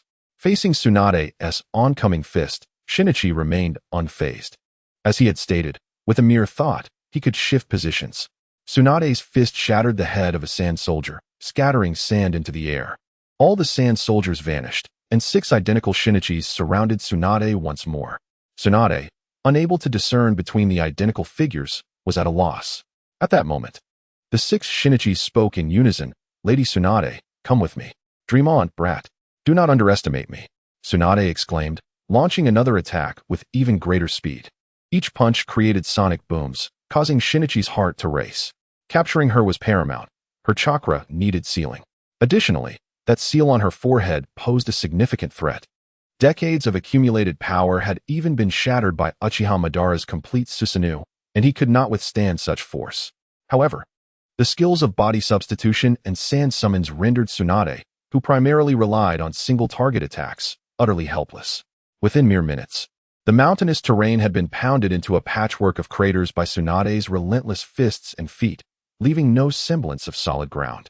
She had unleashed over 200 punches and 30 kicks, yet her stamina remained remarkably high, with only a slight breathlessness to betray her exertion. The monstrous beasts in the vicinity stirred, evoking a strong desire to assist her. Dachu and Shinichi remained unperturbed. Logically, a formidable opponent like Tsunade would need time to engage fully, and the spectacle of their confrontation required a broader context to convey the true difficulty of the battle, thus enabling Tsunade to command a higher price for her prowess. You have thoroughly provoked me, little brat. Today, you shall learn why I am regarded as the most formidable of the Sannin, Tsunade declared before swiftly forming hand seals. At this moment, Dachu and Shinichi refused to wait any longer. The battle scene had reached its conclusion. As for the sealing technique, he decided it was best left for Uchiha Madara. The world of shinobi was not bound by the laws of science, and he did not wish to falter at the last hurdle. Just as Tsunade completed her hand seals, Dachu and Shinichi drew a kunai and swiftly drew it across his palm, blood dripping steadily onto the ground. Tsunade's hands halted mid-seal as her complexion abruptly shifted. Chapter 45. Tsunade successfully captured, Chiyo's approval. Tsunade's eyes widened in horror as she watched her blood fall, her face betraying a deep-seated fear, and her hands faltered due to the sudden weakness that overcame her. Dachu and Shinichi maintained his warm and amiable smile. Lady Tsunade, it appears my information is indeed more precise. In a moment of panic, beads of sweat appeared on Tsunade's brow as she let out a terrified cry and collapsed to the ground. Dachu and Shinichi summoned his sand soldiers and utilized the body substitution technique to reappear behind her. Tsunade attempted to resist, but her phobia of blood seized her, rendering her incapable of reacting. As she turned, she felt a sharp pain in her neck and her vision faded to black. Dachu and Shinichi caught her unconscious, supple form, pleasantly surprised by the lingering scent of perfume or cosmetics that clung to her despite the exertion. With a slight exertion, he hoisted her over his shoulder. Although Tsunade appeared quite ample, her weight was manageable, likely around 55 kilograms. Observing her disheveled hair and slackened limbs, Dachu and Shinichi confirmed her state after several checks. Reflecting on the miraculous nature of human growth, he mused that raising 10 or 8 children would certainly be feasible. Dachu and Shinichi sighed, also recalling the potential of Yakura, who could easily support 3 to 5 without effort. Unfortunately, the sand summons and body substitution technique could not facilitate instantaneous travel with another person. Thus, he could only carry Tsunade as he made his way back to the battlefield. Minutes later, he returned to find the combat had concluded. The Konoha ninjas had either fled or perished. The scattered ninjas were adept at evading capture. Maki refrained from pursuing. In the span of those 10 minutes, all who could be slain had already fallen. While fleeing ninjas had been pursued by specialized teams, he would not take it upon himself to chase them down. Maki merely awaited Dachu and Shinichi's return to claim credit, having recognized that this young man was the strongest in Shinichi. Upon his return, capturing Hatake Tsukumo, rescuing the Kazekage, and aiding Chiyo, alongside winning this battle, would ensure his ascension as the next Kazekage. As for the current Kazekage, he would have to abdicate after the war. whether he wished to or not, for Dachu and Shinichi was no ordinary adversary. As Maki pondered these complexities, he noticed a figure rushing towards them. The other ninjas instinctively prepared for an attack, only to be halted by Maki's authoritative shout. "It is Lord Shinichi," he exclaimed, noting that it appeared someone was slung over the young man's shoulder. As Dachu and Shinichi drew closer, Maki recognized the figure. The distinctive attire and golden hair unmistakably identified Tsunade as the captive. "I knew it. I had placed my bets wisely. Oh, my dear Kazekage. You have finally arrived beside your loyal follower." Maki's heart raced, his voice slightly hoarse with excitement. "Lord Shinichi has returned, having captured the princess of Konoha, Tsunade. Quickly, let us welcome him." His proclamation drew the attention of the ninjas cleaning the battlefield towards the approaching figure. Chiyo observed Dachu and Shinichi's swift approach with a sense of pride, recognizing that such a young powerhouse heralded a promising future for Shinichi. As Dachu and Shinichi set Tsunade down, Maki and the others quickly knelt, paying their respects. "We greet you, Lord Shinichi," they chorused in unison. Dachu and Shinichi's voice resonated with warmth and resolve. "Thank you for your efforts. Your dedication to Shinichi is commendable." Maki promptly denied any hardship. Dachu and Shinichi chose not to linger on the matter. Addressing Maki with a commanding tone, "Summon the sealing team. They must seal Tsunade's chakra completely. This is a significant prize, and her fate may determine the war's end." "Understood, my lord," Maki replied, hastily dispatching someone to find the sealing team. Dachu and Shinichi continued to support Tsunade, not out of reluctance to part with her softness, but due to uncertainty regarding when she might awaken. Presently, it was not prudent to release her in the presence of others. Chiyo soon arrived with her team. Smiling at Dachu and Shinichi, "You have truly worked hard. Shinichi is fortunate to have you." Dachu and Shinichi felt no animosity or particular fondness for Chiyo, viewing her as an ordinary ninja. However, given her respectful demeanor, he reciprocated with equal respect. "I am unworthy of such praise. I have only just graduated from the Ninja Academy and have yet to temper my impulsive nature. Having a steady elder like you, Chiyo, is indeed a blessing for Shinichi. I wonder how the battlefield fares now." Chiyo shared Maki's sentiments. The third Kazekage would undoubtedly bear the consequences of this war upon his return. The presence of this young man assuredly indicated the next Kazekage. His politeness suggested he intended for her to retain her position among the elders, especially after learning that he had captured their formidable foe, Hatake Tsukumo, who had slain her son. Maki confirmed, "The Konoha ninjas have already fled. The pursuit teams have followed them. I am currently organizing personnel to assist the injured and tidy the battlefield." Dachu and Shinichi was pleased to see someone taking the initiative to alleviate his burdens. "Thank you for your efforts, Elder Chiyo. Since the immediate threat has been neutralized, I must head to the East Side Mountain Camp. Please keep a close watch on Tsunade until the sealing team arrives. Ensure they seal her limbs and chakra, as well as the sealing technique on her head. Without jeopardizing her life, it would be prudent to apply several sealing techniques. Regardless of what Tsunade may say, do not be swayed. However, do not treat her poorly. We must rely on her to bring this senseless war to an end." As he spoke, Dachu and Shinichi gently placed Tsunade on the ground. Chiyo's previously benevolent smile turned serious, even if she were not an elder. She understood the gravity of Dachu and Shinichi's intentions. The potential consequences of having Tsunade, a woman of such significance, were immense. With her, there were numerous possibilities for negotiation, and perhaps they could extract a substantial concession from Konoha. "Rest assured, I shall personally guard Tsunade around the clock. Unless someone kills me first, she will remain unharmed." Dachu and Shinichi nodded at Chiyo in acknowledgement. "Thank you for your diligence, Elder Chiyo." He then turned to Maki. "Gather 10 individuals to accompany me back to the East Side Mountain Camp." "Understood, my lord," Maki affirmed as Dachu and Shinichi departed with his entourage. Chiyo watched the retreating figures, glancing at the unconscious Tsunade on the ground, her lips curling into a relaxed smile, an incongruous expression amidst the blood-soaked battlefield. However, Chiyo could not help but prefer the young man, Dong Chuanjini, over the so-called next generation of the fourth Kazekage, the third Kazekage's successor. If the third could not bring peace to Shinichi, how could the third generation achieve it? Shinichi was finally on the brink of a new era of peace.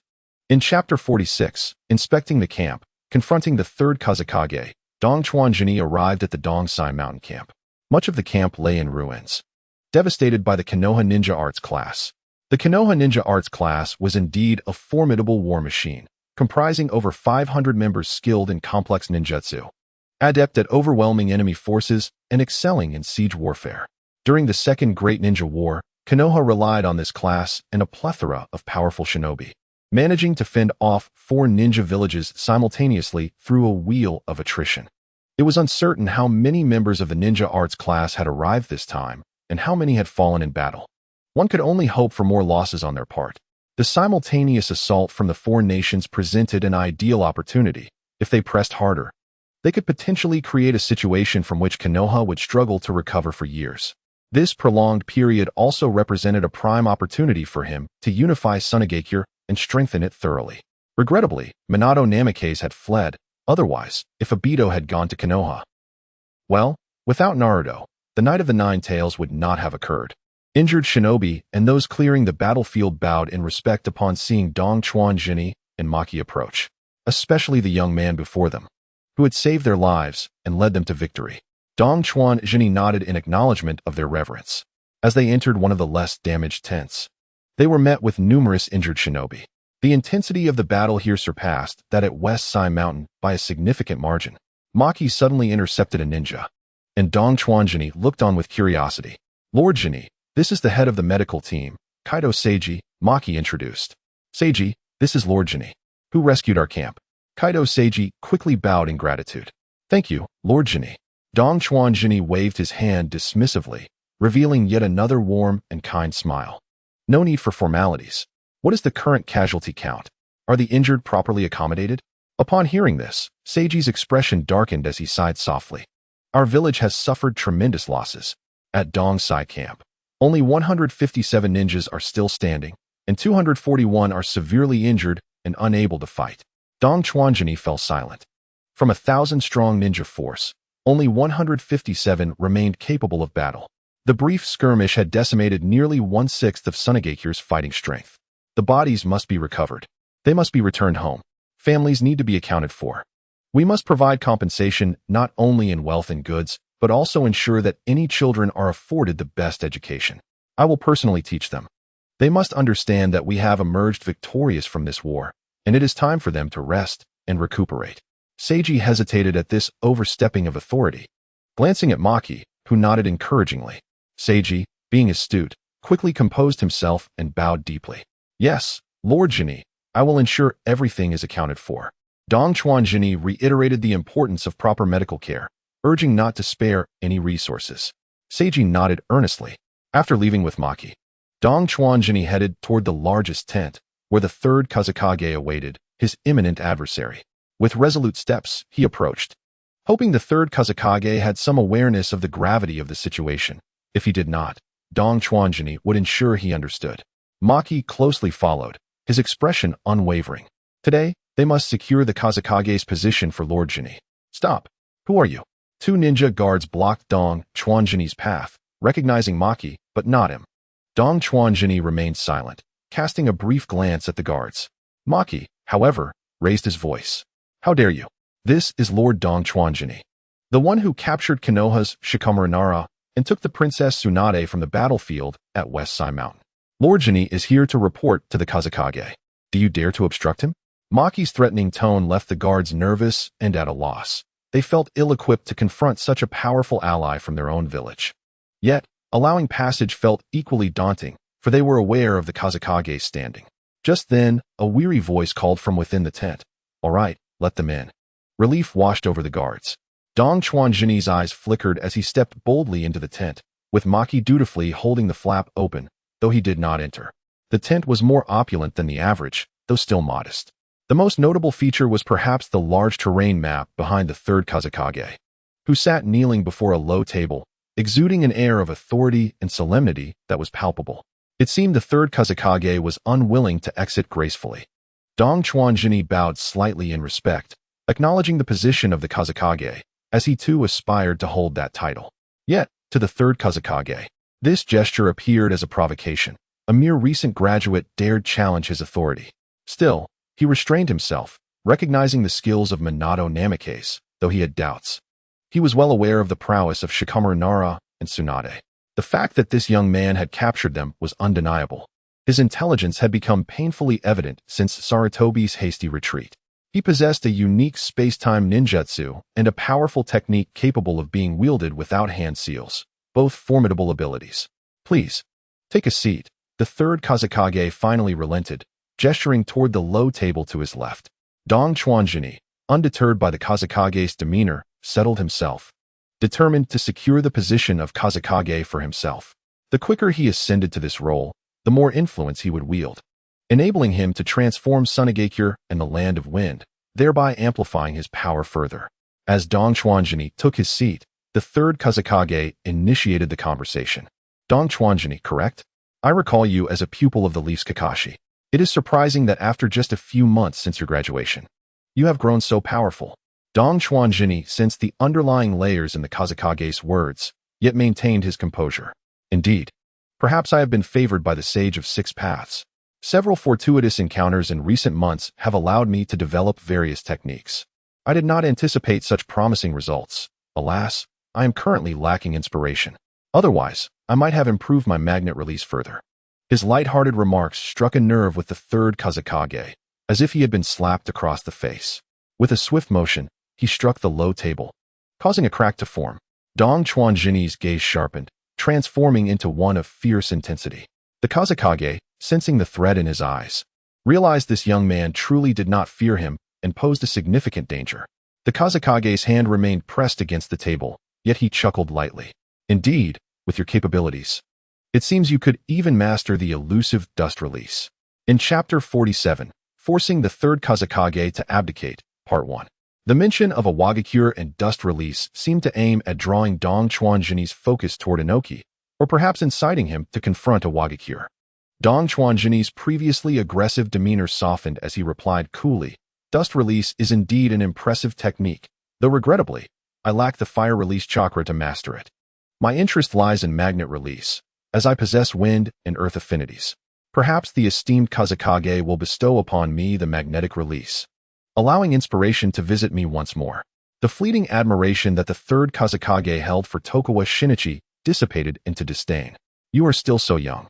Cannot you wait a few more years? As I age, I shall naturally pass on my position to you. The war has been won. Sunagakure has emerged victorious. And now is the time to savor the fruits of that victory." With deft maneuvering, he could etch a flawless reputation within the village, elevating his prestige even further.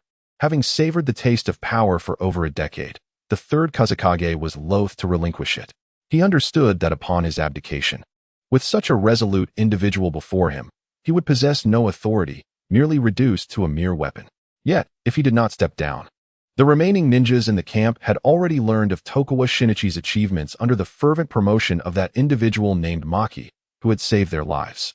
His own prestige might hold some sway, but ninjas revered strength.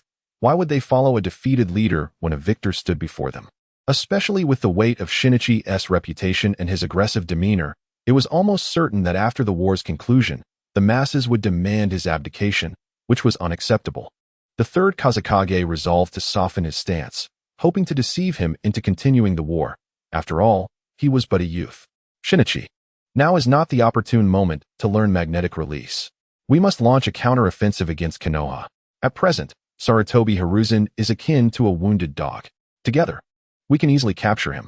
If the Hokage is taken prisoner, Konoha will undoubtedly descend into chaos, and we can extract a substantial war indemnity to develop Sunagakure. You shall be hailed as our village's hero." The third Kazekage gazed at Tokugawa Shinichi with fervor, inwardly hoping for a positive response. Should he acquiesce, the war would continue, and his position as Kazekage would be preserved. If Konoha summoned all its strongest to besiege Shinichi, he would surely meet an untimely end.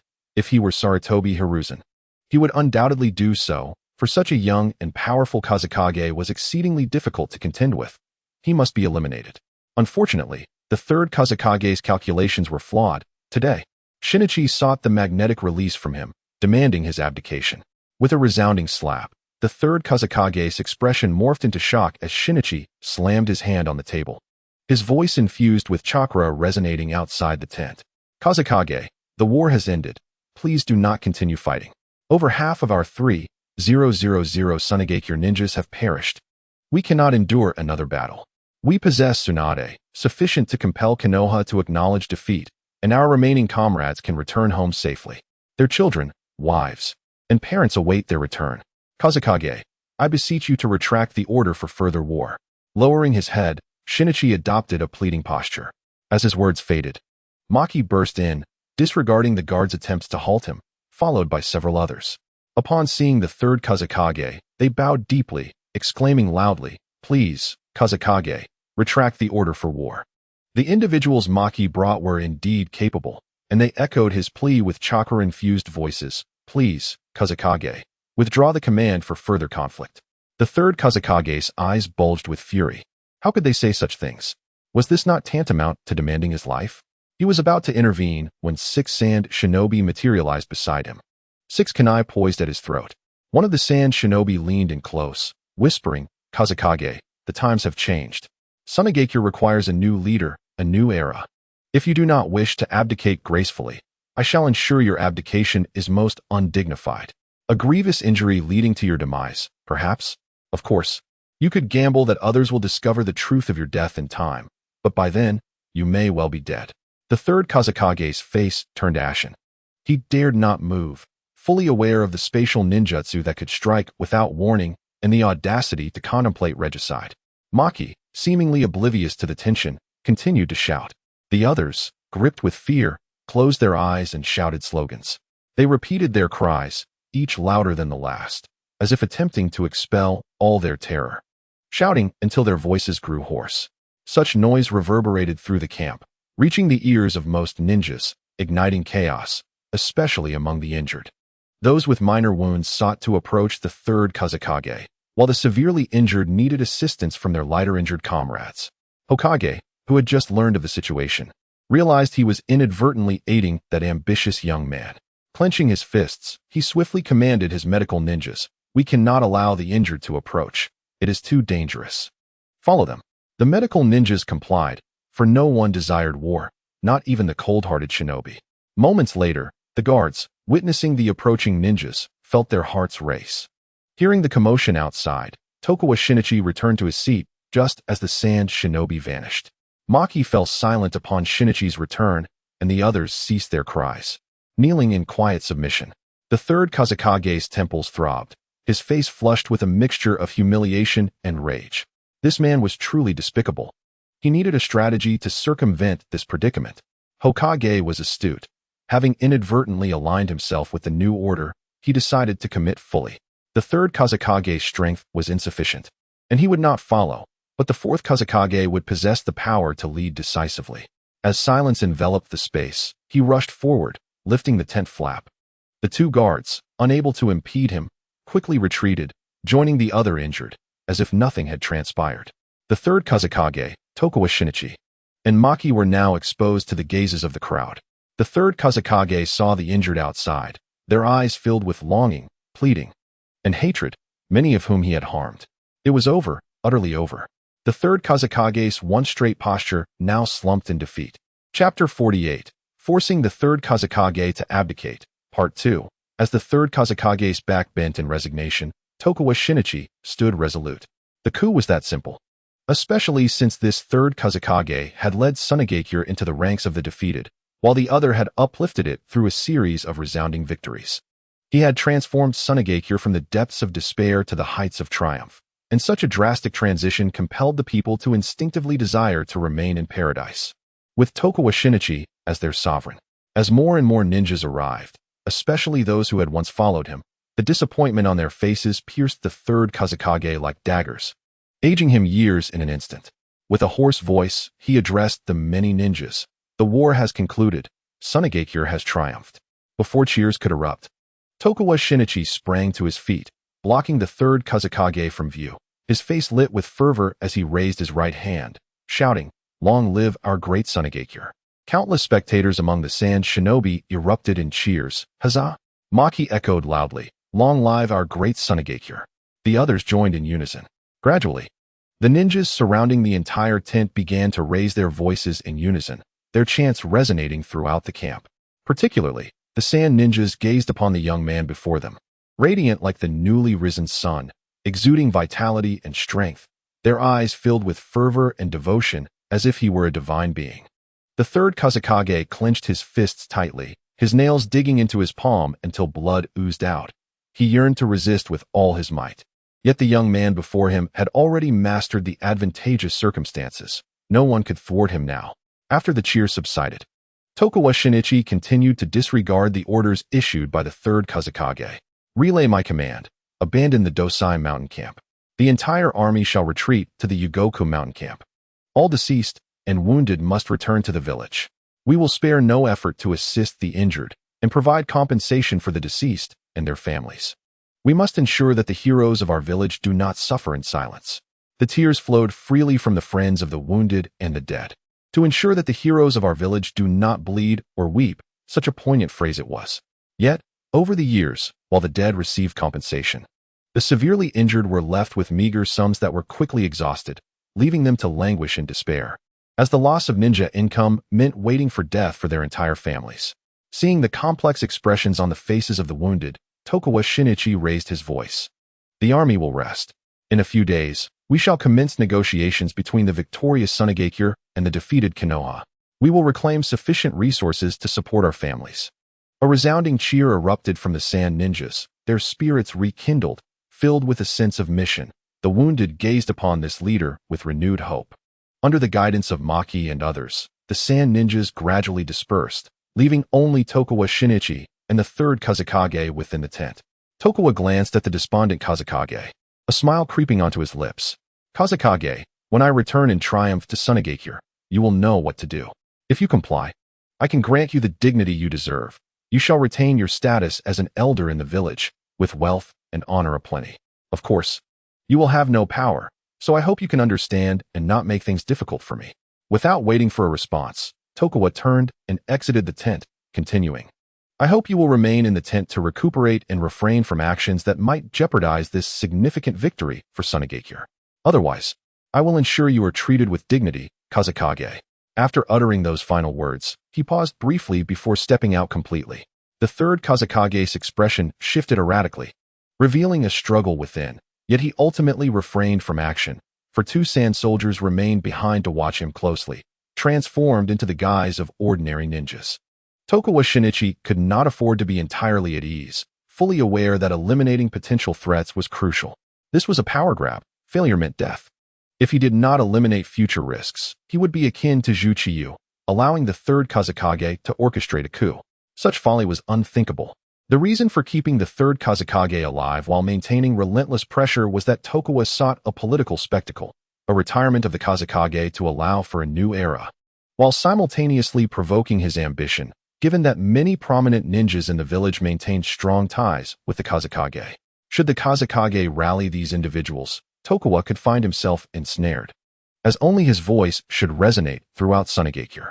Tokugawa actively participated in the retreat operation, orchestrating movements, calming the injured, and establishing camps. The sand ninjas methodically retreated to the Yugoku mountain camp. Meanwhile, in the Konoha camp at Takeshi Castle, Minato Namikaze lay pale and weakened on a bed, attended by medical ninjas. The bleeding had been staunched, and flesh began to heal, yet internal injuries remained untreatable. The medical ninja, fatigued, addressed Minato. Lord Minato, I can treat your external wounds, but your kidney has sustained significant damage. My medical ninjutsu is insufficient for your condition. I can only stabilize your injuries until Lady Tsunade returns. Minato, feeling frail, offered a gentle smile in response to the medical ninja's remorseful expression. It's all right. I am feeling much better now. I believe there is no major issue. We can wait for Lady Tsunade to return. You should also take a moment to rest. Many injured will require your care soon. Very well, I will prepare additional medicines to promote your recovery. The medical ninja nodded earnestly before departing the room. Once alone, Minato's gentle smile faded, replaced by a gaze fixed on the ceiling. The war against the sand ninjas was likely nearing its end. The ideal outcome would be a ceasefire, yet the greater likelihood was that the young sand ninja wielding space-time ninjutsu would join the fray. As a fellow practitioner of space-time ninjutsu, Minato understood how formidable such a person could be in battle. Given his severe injuries, he would be unable to participate in the fighting. With the absence of high-level combat power, Konoha would likely continue to retreat, and other hidden villages would undoubtedly seize the opportunity to strike. At that point, Konoha would have no choice but to concede to Sunagakure. While Sunagakure was not an overwhelmingly powerful ninja village, any war reparations received would only elevate them to a strength comparable to a Wagakure or Kumogakure. However, defeat against either of those villages would bolster the emergence of another rival of equal strength. Chapter 49, Sarutobi Hiruzen. Must Sunagakure await its demise passively? Minato's apprehensions soon materialized, and with greater cruelty than he had anticipated. Sarutobi Hiruzen returned with a beleaguered band of survivors. Within the Konoha camp at Takashi Castle, Sarutobi Hiruzen surveyed the ninjas who had fled back with him, around 50 to 60 individuals, many of whom bore injuries. Out of over 1,000, only a mere 50 had returned, and that was merely because Sunagakure had not pursued. How could he reconcile such a loss? Yet, there was no choice but to flee. The overwhelming explosion had extinguished the will to fight among his forces. The arrival of reinforcements from Sunagakure had sapped his desire to continue battling. Survival was the only option. One could not possibly withstand the onslaught of an army of 1,000 ninjas. After lamenting his fate, Sarutobi Hiruzen grew concerned for Tsunade, as he had faintly heard the sounds of reinforcements heading to the battlefield at Nishisai Mountain. I hope Tsunade is safe. He called upon his 4 bodyguards. You 4. Organize any uninjured personnel to support Tsunade's team. Understood. The 4 knelt, then departed with over 30 individuals. Meanwhile, the medical ninjas hurriedly transported the wounded for treatment, leaving Sarutobi Hiruzen alone in the grand hall, contemplating in silence, devoid of even a cup of tea. At some point, a chill wind swept through the hall, snapping Sarutobi Hiruzen back to reality as one of his bodyguards knelt before him. Instantly, he stood, shedding the composure of the Hokage, his voice laced with urgency. What news? Has Tsunade returned? How many returned with her? The masked bodyguard reported, Lady Tsunade has not returned. Jonin Mitsuki stated that she went to confront the young sand ninja wielding space-time ninjutsu. As for the count, we have 147 individuals returning. The rest were scattered, but they will gradually make their way back to camp over the next few days. Upon hearing this news, Sarutobi Hiruzen sank back into his chair, despair washing over him. It's over, all is lost. While others might underestimate Tsunade's situation, believing her strength would ensure a safe retreat even against space-time ninjutsu, the reality was far more precarious. However, Sarutobi Hiruzen was acutely aware of the helplessness that Tsunade experienced when her hemophobia flared up.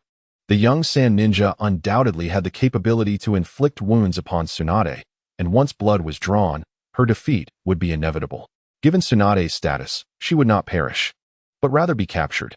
Regardless of how outrageous the demands from Sunagakure might be, she would have no choice but to comply, perhaps negotiating for fewer terms.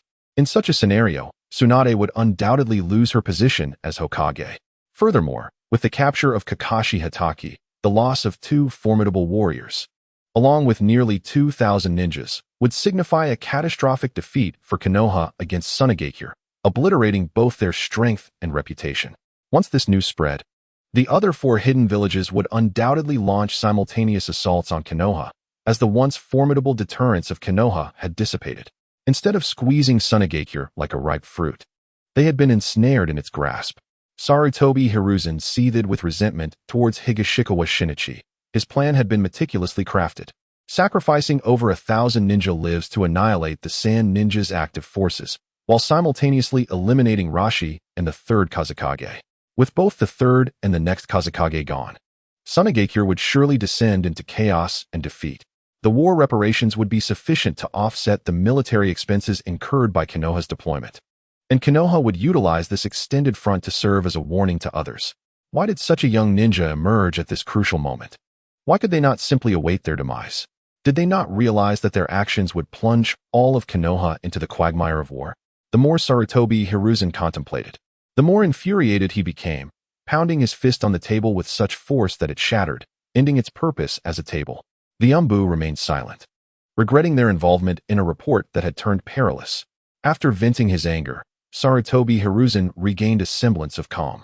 All right, you may leave. Save as many as you can. Yes, replied the Umbu as they departed.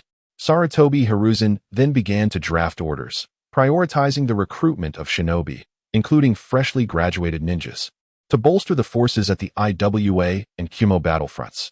Minato Namikaze must be dispatched to the Kumo battlefield, Otherwise, Kakashi and the others would not hold their ground. By the way, Minato seems to have been injured, Sarutobi Hiruzen suddenly recalled. He immediately summoned someone to escort him to Minato's hospital room. Upon seeing Sarutobi Hiruzen approach, Minato attempted to rise but was hindered by the pain in his waist. Hokage-sama, he managed to greet. Sarutobi Hiruzen quickly moved to prevent Minato from standing. Speaking in a gentle tone, "You are injured. It is best to lie down and focus on your recovery." Minato felt deeply moved, yet anxious as he grasped Sarutobi Hiruzen's hand, urgently inquiring, "Hokage-sama, how are things on the battlefield? Have any strong sand ninja joined the fray? What are our losses? Were we able to retreat successfully?" His barrage of questions struck Sarutobi Hiruzen like daggers, leaving him breathless. The expression on Sarutobi Hiruzen's face darkened with sorrow as he let out a long sigh. "Alas, though I wish it were not true, we have indeed suffered defeat. That boy from Sunagakure, Higashikawa Shinichi, obliterated our ninja squad with a massive explosion. Only a handful returned from the battle at the East Hill." Before he could elaborate on the losses at the West Hill camp, Minato's face flushed, and he suddenly coughed up a mouthful of blood. Sarutobi Hiruzen immediately ceased speaking. Concern etched on his face. "Minato, are you all right?" Clutching his heaving chest, Minato's eyes shimmered with anguish. "Over 1,000 ninjas, just gone. It pains me deeply." Sarutobi Hiruzen sighed inwardly at this sentiment, recognizing Minato as a truly admirable young man. Shortly thereafter, medical ninjas arrived to tend to Minato's injuries. "Minato, during your recovery, avoid angering yourself.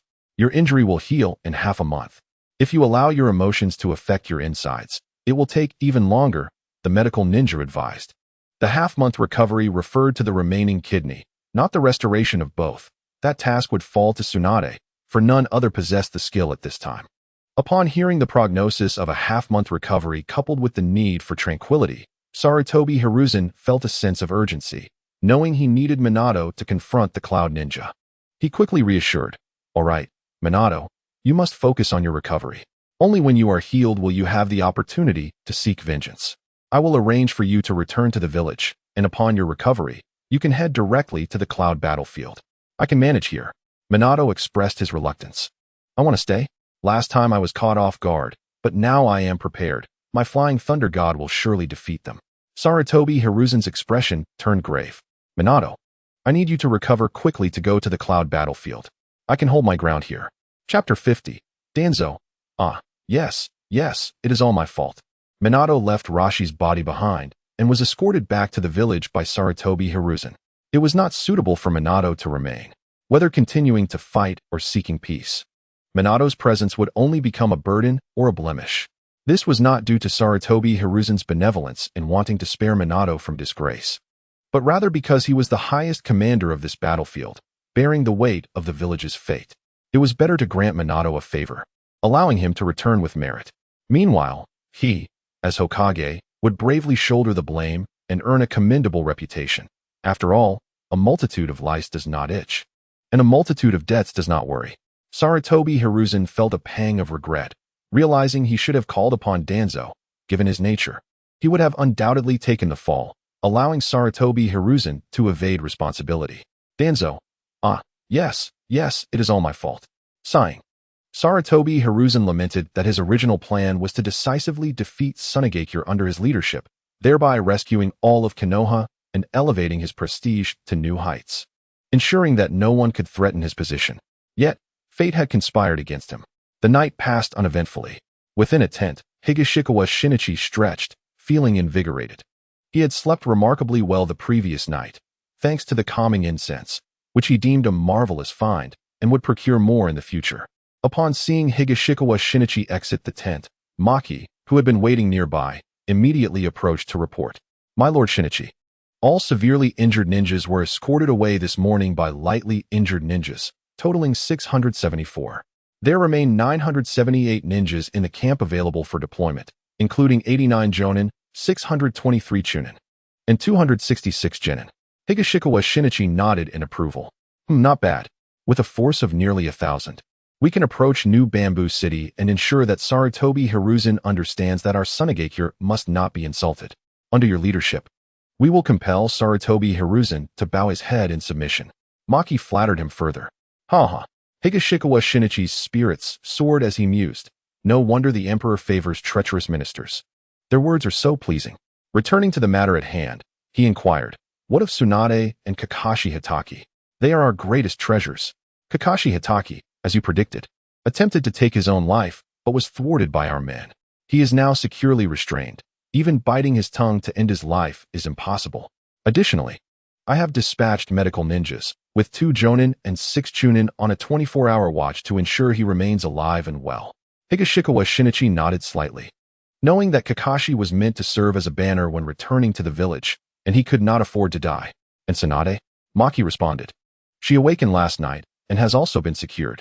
She is being well cared for, with 3 female jonin, 2 medical ninjas, and 10 female chunin on rotating guard duty, ensuring she exhibits no adverse symptoms. Quite commendable. Today, let everyone take a well-deserved rest. The meals will be plentiful, but alcohol is prohibited. Tomorrow, we shall lay siege to Shinshu City. Understood. Additionally, in an hour, I request that the 3rd Kazekage and Elder Chiyo convene in the main tent to discuss the reparations that Konoha must pay. Very well. Without further ado, the head of the construction, East River Shinichi, hastily departed without further instructions. Upon receiving the command, Chiyo sighed softly, reflecting on the young man's overwhelming assertiveness. However, as he has captured Tsukumo Hatake, she decided to endure for now. This matter pertains to the Kazekage and not to her as an elder. After receiving the order, the 3rd Kazekage scoffed coldly. What an audacious brat. Once we return to the village, I shall make you pay. He had already devised a plan for how to deal with East River Shinichi upon their return. For such an overbearing successor to the Kazekage would surely not be accepted by the other ninja clans. After all, this group had not supported even him, who had not encroached upon their interests, let alone the more radical East River Shinichi. An hour later, East River Shinichi entered the command tent, arrogantly taking a seat at the head of the table, which momentarily stunned the 3rd Kazekage as he entered, while Chiyo quietly seated herself beside him. The 3rd Kazekage stood in the tent, his expression darkening as he regarded East River Shinichi. The latter raised an eyebrow slightly. The 3rd Kazekage has arrived. Please take a seat on the left. We must commence our discussions regarding matters that will affect the future plans of Tsunade for the next decade. Time is of the essence. Do not indulge in childish antics. The 3rd Kazekage's fists clenched tightly. He was tempted to confront the brat. I shall endure. Once we return to the village, you shall learn the true meaning of cruelty. With great restraint, the 3rd Kazekage seated himself on the left. Chiyo, curious, glanced at East River Shinichi, pondering why he deliberately sought to provoke the 3rd Kazekage. Unfortunately, East River Shinichi offered no answers, swiftly outlining his plan. His scheme was remarkably straightforward. Dispatch individuals to disseminate news of the events on the battlefield of Tsunade to all major ninja villages, even extending to smaller ones. They would learn of Konoha's defeat, the annihilation of over 2,000 ninja troops, the capture of Tsunade and Tsukumo Hatake, and the severe injury sustained by Minato Namikaze. Tsunade had already dispatched troops to besiege Shinshu City, where Sarutobi Hiruzen was in a precarious situation, and the 3rd Hokage was also at risk. Once the information was released, the Konoha ninja on other fronts would undoubtedly be thrown into disarray, and the allied ninja villages would seize the opportunity to strike at the Land of Fire's defenses. Chaos would ensue in the Land of Fire. Sarutobi Hiruzen would be compelled to end the standoff with Tsunade and pay a ransom to retrieve the formidable Tsunade, which would inevitably be seen as a capitulation, indicating the failure of war, which would necessitate compensation. Tsunade could thus profit handsomely from this situation. The plan was indeed well crafted, and the accompanying documentation was eloquently articulated, clearly penned by a seasoned journalist. The 3rd Kazekage nodded in agreement, recognizing its finesse. The truth regarding Tsukumo Hatake's grievous injuries could be revealed, yet the 3rd Kazekage refrained from voicing any objections, as it was evident that East River Shinichi had no intention of releasing him. However, to claim that I was severely injured due to negligence, requiring months of recovery, seems rather exaggerated. Although my injuries are not yet fully healed, I have merely sustained light wounds, spitting up a few mouthfuls of blood. Such a portrayal would tarnish my reputation. How could I face everyone thereafter? Is my condition truly as dire as this? The 3rd Kazekage finally expressed his concerns. East River Shinichi regarded him with a look of incredulity, raising his voice slightly. 3rd Kazekage, Have you not grasped the essence of the situation? If we merely eliminate a single Raza and defeat 4 Kage-level opponents, does that not illustrate our might? This will assure other villages that Shinichi is formidable, redirecting their focus towards us rather than engaging in direct conflict with Konoha. How then shall we seize our opportunity? Are you willing to betray the village? Moreover, did you not notice that I employed forbidden techniques in my assaults? Following this ridicule, the third Kazekage fell silent. Recognizing that further comments would only serve to highlight his foolishness, the plan was swiftly solidified, and numerous articles meticulously crafted by East River Shinichi began to circulate from the land of rivers. Many from various hidden villages were keenly observing the battlefield between Shinichi and Konoha. The war had erupted last night and continued into the present. There was ample time for other ninja villages to become aware of the conflict. While detailed information remained scarce, the news of Tsukumo Hataki's supposed demise spread rapidly. Along with reports of Konoha's defeat, many spies had witnessed Sarutobi Hiruzen leading a retreat. Kumogakure, Iwagakure, and Kirigakure had already begun to stir, especially the 7 ninja swordsmen, who had long harbored resentment towards Koki Shichiro. Upon hearing reports of Konoha's defeat, they immediately clamored to attack. Remarkably, nearly half of their numbers followed suit. Koki Shichiro attempted to convey the need for further intelligence, suggesting they wait a day or two, but he could not dissuade the 7 formidable warriors. Thus, they proceeded. With Kirigakure deploying half of its forces, should these forces be lost, Kirigakure would take 2 decades to recover. Defending Kirigakure was Uchiha Fugaku, who had mobilized all the Clan S ninjas to make a significant impression. However, upon receiving reinforcements, he quickly adopted a more cautious stance, seeking merely to avoid any missteps. When news of Konoha's defeat reached the front line, and Kirigakure subsequently deployed troops, the Uchiha clan, especially the hawkish faction, urged Fugaku to retaliate. "Leader, this is our opportunity," they exclaimed. "Indeed, leader, I have gathered intelligence indicating that the opponents are merely the 7 ninja swordsmen and Koki Shichiro, all of whom are elite jonin without any Kage-level fighters. We have sufficient strength within our clan to counter them. A single assault could lead to their demise. Should we emerge victorious, we would bolster Konoha's morale, and the position of Hokage may not be out of reach." Several hawkish jonin clamored, envisioning a future where they would return to Konoha as heroes. Uchiha Fugaku's head throbbed in response. These individuals spoke so lightly of the matter. They numbered only around 1,000, while Kirigakure possessed 2,000 or more, not counting support units. Although the numbers of powerful ninjas were comparable, they could withstand Kirigakure's elite. The crux of the issue lay in the fact that Sarutobi Hiruzen had dispatched a contingent of 500 ninjas, most of whom were members of various clans within the village, including several from the Hyuga clan, with not a single civilian among them. If too many clan members perished, how could he justify it upon returning home? The remaining 400 ninjas were from the Uchiha clan. This was not merely a matter of losing 100 or so jonin. Every Uchiha was prepared to face death and sacrifice themselves for the family's honor. These were their cousins and brothers, and their families had seen them off at the village gates, with more than 200 being genin. Should the losses be too great, how could he face the clan, bereaved uncles and nephews, and fathers mourning their sons? In the event of failure, 2 generations of the Uchiha clan could be wiped out. Fugaku could not allow such a fate. The Dove faction began to voice their opinions, advocating for the preservation of strength, arguing against engaging in battle unless absolutely necessary. Their strategy centered on conserving resources, awaiting the conclusion of the war. Should the conflict end with Konoha's defeat, they would remain as a vital force for recovery, capable of deterring other hidden villages while safeguarding the village's lineage and facilitating reconstruction efforts. This would place them in a position of inherent advantage. This statement aligns perfectly with Uchiha Fugaku's inclinations, resulting in an immediate agreement. Subsequently, Uchiha Fugaku employed the Kaleidoscope Sharingan to forcibly suppress the hawkish faction within the clan, opting for restraint and a defensive strategy, avoiding direct confrontation. He chose to fortify their position, utilizing the terrain for ambushes, embodying a tortoise-like approach. Meanwhile, the anxious members of the 7 ninja swordsmen below the city incessantly hurled insults, cursing Uchiha Fugaku's ancestors, yet to no avail.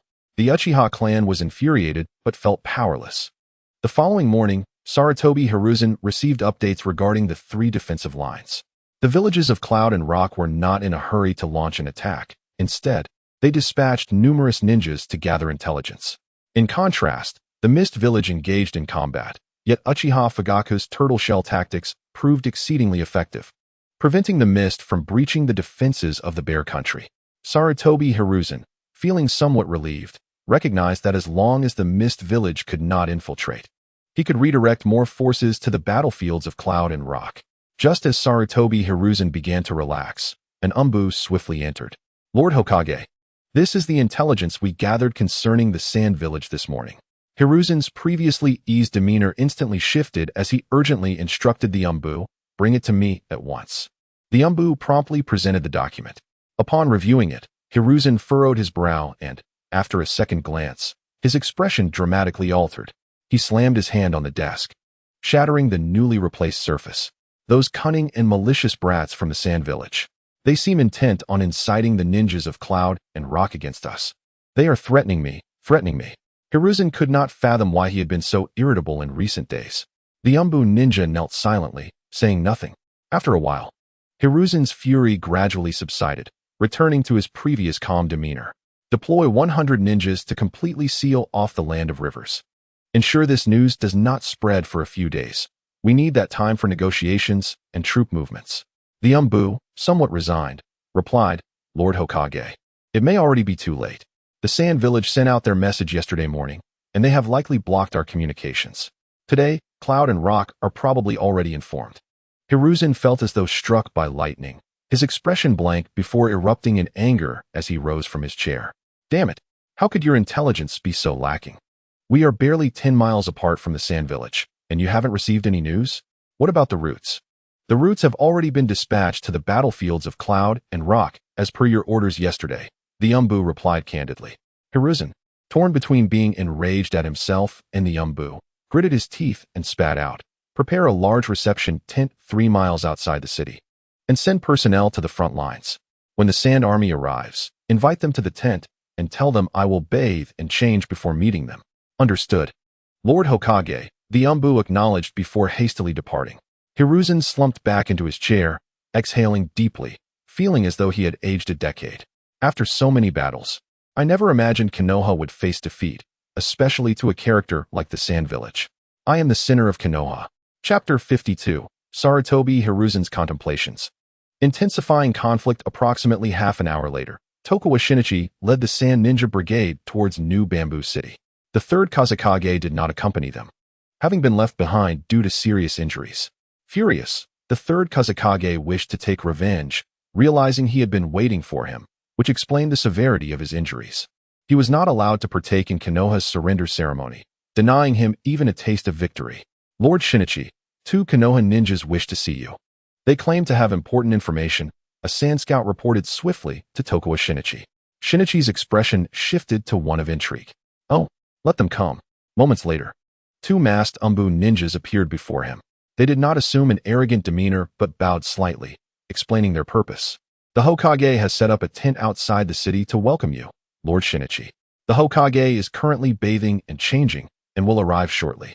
Tokugawa Shinichi smiled, amused by the old man's cleverness. Although he had admitted defeat, the act of bathing and changing carried significant implications. It suggested a hierarchical command, typical of superior ordering subordinates. However, due to this bathing, he would have to wait a considerable time at the tent, making it clear that whoever arrived last would be perceived as the victor. This was Sarutobi Hiruzen's strategy. Although he had lost internally, he salvaged his reputation. This incident would be spun to suggest that Sand's victory was merely a fleeting stroke of luck, still respecting Konoha's status. Shinichi intended to convey to Sarutobi Hiruzen that they were the victors, and they would occupy New Bamboo City, implying that they were not beggars waiting for Hiruzen's acknowledgement. Shinichi would not tolerate such treatment. Everyone, proceed at full speed. Within 3 minutes, I want to see the sand flag at the foot of New Bamboo City. Anyone who dares to obstruct us shall die. The sand ninjas erupted in excitement, accelerating forward. Chiyo wished to speak but silenced herself upon seeing the spirited Tokugawa Shinichi. Indeed, they were the victors. Why should they seek acknowledgement from the defeated? A smile spread across Chiyo's face as she quickly followed suit. The 2 Umbu were astonished. They had not expected such an unconventional approach. Quickly informed the Hokage. One Umbu urgently urged. The previously dazed Umbu hastily employed summoning Jutsu, and within seconds, a message arrived from New Bamboo City, causing the ninja's expression to change dramatically. The Sand Ninjas intend to encircle New Bamboo City. We must notify the Hokage at once. Sarutobi Hiruzen had already donned a pristine ceremonial robe, exuding the authority of the third Hokage. He awaited the Sand's arrival to assert his presence. This way, he could maintain some dignity in official documents, demonstrating that the opposition still feared him, that this was merely a temporary setback. Lord Hokage, we have just received intelligence that Tokugawa Shinichi has disregarded counsel and is leading a 1,000-strong army directly towards New Bamboo City, intending to plant the sand flag there.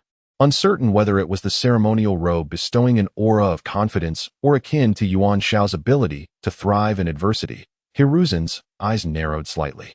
In that case, let us engage in battle. Understood, the Umbu quickly departed. Sarutobi Hiruzen was not one to act impulsively. Upon returning to the village, Minato Namikaze's girlfriend, the new Jinchuriki of the Nine Tails, Kushina Uzumaki, came to visit him. Known for her fiery temperament, akin to a volatile chili pepper, she was not one to tolerate any harm done to her boyfriend, especially regarding his injuries. Minato had managed to persuade her to stay calm. Just moments ago, he received news that Kushina had sneaked out of the village last night to seek vengeance.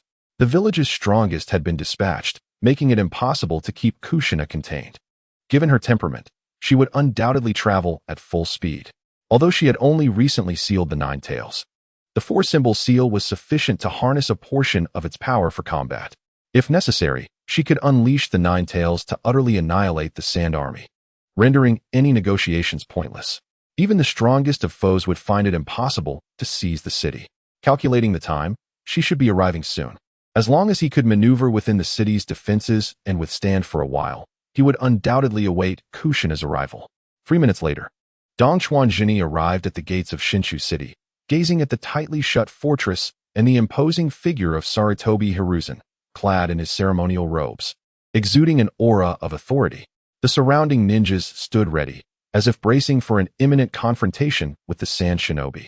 True to his reputation as a seasoned political figure, Sarutobi wasted no time in asserting dominance. I am the Hokage of Konoha, Sarutobi Hiruzen. I request the Kazekage to come forth and respond. Dong Chuanjini had no intention of cowering before Sarutobi. Although he had come to demand reparations, the series of actions displayed by Sarutobi suggested a denial of defeat. This approach would yield no profit. The resources of the Land of Fire lay within, and eliminating the third Hokage would grant him far greater rewards. In an instant, Sand Shinobi appeared beside Sarutobi, launching their kunai. Displaying his renowned reflexes, Sarutobi instinctively recoiled, resulting in the kunai piercing the fabric of his Hokage cloak, which was then yanked away. With a crash, the Sand Shinobi, alongside the Umbu, were swiftly dispatched, encircling Sarutobi to prevent any further attacks from the Sand forces. Sarutobi, having narrowly escaped death, was visibly enraged and shouted at Dong Chuanjini. "What are you doing, Dong Chuanjini?" Seeing the opportunity for no further summons of Sand Shinobi, Dong Chuan let out a boisterous laugh. "What am I doing? This is wartime. We are both ninjas, and naturally, I intend to eliminate you. However, if you surrender, I guarantee the safety of all your lives." Maki seized the moment to shout, "Sarutobi Hiruzen, I demand a straightforward answer. Will you surrender?" The other Sand Shinobi, having practiced their lines over the past few days, echoed Maki's demand loudly. Dong Chuanjini grew increasingly appreciative of Maki. Such talent should not be squandered in servitude. Sarutobi, astonished and furious, had never before faced such humiliation, let alone repeatedly. Anger surged within him as he retorted, "Sand Shinobi, we of Konoha seek peace and wish to negotiate. Is this the sincerity you present? Do you think Konoha is easily bullied? Are we afraid to engage in full-scale war with you?" Chapter 53. Defeating Sarutobi Hiruzen. In response to Sarutobi's furious threats, Dong Chuanjini did not relent, shouting back, "When did I ever say we came to negotiate? Have you received any letters of negotiation, or have you sent any?" Sarutobi paused, his rage momentarily stifled as he realized he had not. Dong Chuan continued to assert, "Elder Chio, Maki, and the third Kazekage are incapacitated and have entrusted military affairs to us three. I have received no correspondence regarding negotiations from you. Have you sent any?" Both Maki and Chio shook their heads vigorously, affirming, We have neither received nor sent any. Donchuan, now furious, turned to Sarutobi and demanded, Sarutobi, you have not sent any, and neither have we. Did you issue commands in your dreams yesterday? You cannot place the blame of broken treaties upon us, Sand Shinobi. Today, I will show you that such unfounded accusations are incorrect and unreasonable. The Sand will no longer be humiliated. Turning to the Sand Shinobi, Donchuan shouted passionately, everyone, do not hold back your chakra or your supplies. Today, unleash your jutsu and utterly demolish Shinshu City. If Konoha wishes to fight, then let us fight. Otherwise, the Sand will remain in the shadows forever. The Sand Shinobi responded with fervor, forming their seals. Sarutobi, taken aback, shouted, defend, defend. In an instant, their jutsu clashed. Donchuan waved his hand, and a massive defensive tower rose from the ground. A resounding clang echoed as a colossal energy sphere struck the city gates, resulting in a tremendous explosion that obliterated the gatehouse. Sarutobi, covered in dust and debris from the smoke, emerged and bellowed, counterattack, counterattack. However, Konoha was left with only over 500 ninjas, with the strongest jutsu class reduced to just a handful of individuals, while the rest were merely average shinobi. Essentially cannon fodder. This was Sarutobi's fault. He had lost over 300 elite jutsu practitioners in the previous confrontation, leaving him with only a meager force. Conversely, the Sand Shinobi, although they had several lower-ranked ninjas, were well-equipped and prepared. The defensive tower, albeit slow to fire, unleashed A-rank destructive spells aimed at densely populated areas. Minutes later, Konoha's counteroffensive was suppressed, reduced to a state of passive defense, unable to retaliate. Numerous jutsu struck the city walls, creating several breaches in no time. Sarutobi realized the precariousness of their situation. Despite not suffering significant casualties, the walls were crumbling. If they fell, the Sand Shinobi would overwhelm them. Summon the Monkey King. Sarutobi called forth his old companion. A large gorilla appeared atop the city walls. Suddenly, 5 dragon blasts surged toward the Monkey King, trapping it in a barrage of attacks. Sarutobi shouted, Monkey King, roar. The Monkey King, having fought alongside Sarutobi for years, transformed into a massive golden staff. The dragon blasts detonated against the walls, shattering portions of the structure. Sarutobi discarded his ceremonial robe, revealing his battle attire, and charged at Donchuan with the golden staff. Donchuan scoffed, and his Sand Shinobi transformed into replicas of himself, launching dragon blasts from all directions at Sarutobi. Though Sarutobi was aware of Donchuan's tactics, he soon understood why Minato had been severely injured. The clones felt remarkably real, and their jutsu possessed identical power, with no discernible weaknesses. As he forcibly engaged one of Donchuan's clones, 2 additional clones appeared just half a meter behind him, unleashing dragon blasts. The attacks collided with the golden staff, producing a clash of metal. Just then, 2 more dragon blasts came from behind him. In a moment of crisis, Sarutobi invoked an instant jutsu, Iron Cage. A cage formed from his golden staff emerged, blocking the 2 dragon blasts from behind, as well as the 4 blasts from the front and sides. Sarutobi breathed a sigh of relief. He had narrowly escaped death. Glancing at Donchuan in the distance, who was gathering energy for a powerful attack, he sensed the gravity of the situation. Multiple shadow clones. Sarutobi quickly formed seals, summoning for clones of himself, not intending to execute any complex techniques, as he knew he would be dead before he could finish. Great shuriken technique. The 4 clones simultaneously formed seals, summoning enormous shurikens. The dragon blasts collided with the shurikens, sending them flying. For clones of Sarutobi, Hiruzen swiftly formed hand seals, summoning dozens of 2-meter-long shuriken that filled the battlefield. With a series of collisions, one of Hiruzen's clones was destroyed, yet the shuriken remained undeterred. The thunderous sound of 2 dragon blasts struck against the indestructible wall, echoing ominously. Unfazed, Hiruzen bellowed, invoking the technique of the shuriken. Dozens of spinning shuriken hurtled towards the 6 clones of Higashikawa Shinichi. Despite the clones launching dragon blasts in an attempt to intercept, the sheer volume of shuriken overwhelmed them, shattering only a few before cutting through the rest like sand. As all 6 clones were obliterated, Hiruzen turned to the lone remaining Higashikawa Shinichi, a sinister smile creeping across his face. Today, you shall meet your demise. The multitude of shuriken encircled Shinichi's position, sealing his fate. A faint smile curled at the corners of Shinichi's mouth as he unleashed a dragon blast, albeit from behind the shuriken. Hiruzen was momentarily taken aback, his eyes widening in disbelief. Why? He pondered. Because I can summon again at any moment. Suddenly, a voice resonated from behind Hiruzen. As an immensely charged dragon blast was unleashed, a small mushroom cloud rose into the air, the force of the blast sending tremors through the surrounding shadows. Who quaked in fear? Fortunately, this chaos unfolded outside of New Bamboo City. Had it been within the city walls, they would have been obliterated. Emerging from the explosion's aftermath, Higashikawa Shinichi appeared unharmed, while a large crater gaped below him, emanating black smoke. At the bottom of this pit lay two figures. One, a great ape with blood-soaked fur, reflecting the magic beast's true form. The other, Sarutobi Hiruzen, whose armor lay in tatters. Blood trickling from his mouth as he gasped for breath, clearly on the brink of unconsciousness. Chapter 54, Battle with Uzumaki Kushina. Capturing Sarutobi Hiruzen. Seeing the severely injured Hiruzen, Shinichi shook his head. At your age, why must you seek discomfort? He raised his hand, directing a dragon blast towards Hiruzen. Cease this at once. A furious feminine voice rang out. With a thunderous boom, both blasts detonated simultaneously. Shinichi's sand soldiers were obliterated, while Hiruzen's dragon blast passed harmlessly through his form, striking the ground and creating another large crater, revealing that it was merely a decoy. In an instant, Shinichi shifted his position, casting his gaze toward the distant silhouettes of a man and a woman. Hiruzen, panting heavily, appeared disheveled, his hair singed and wild, yet his armor remained relatively intact, though blood still stained his lips, indicating that he had evaded only a fraction of the devastating impact. Hiruzen felt despondent. His magic beast was incapacitated, and with the force of that tremendous jutsu, even the strongest of defenses would not withstand such a blow. A furious woman, with flowing crimson hair and an exquisite visage, glared intently at him. Applause echoed as Shinichi approached the pair. Truly, you are the third Hokage. I scarcely noticed how you evaded my attacks. And this must be the legendary Jinchuriki of the Nine Tails, Uzumaki Kushina.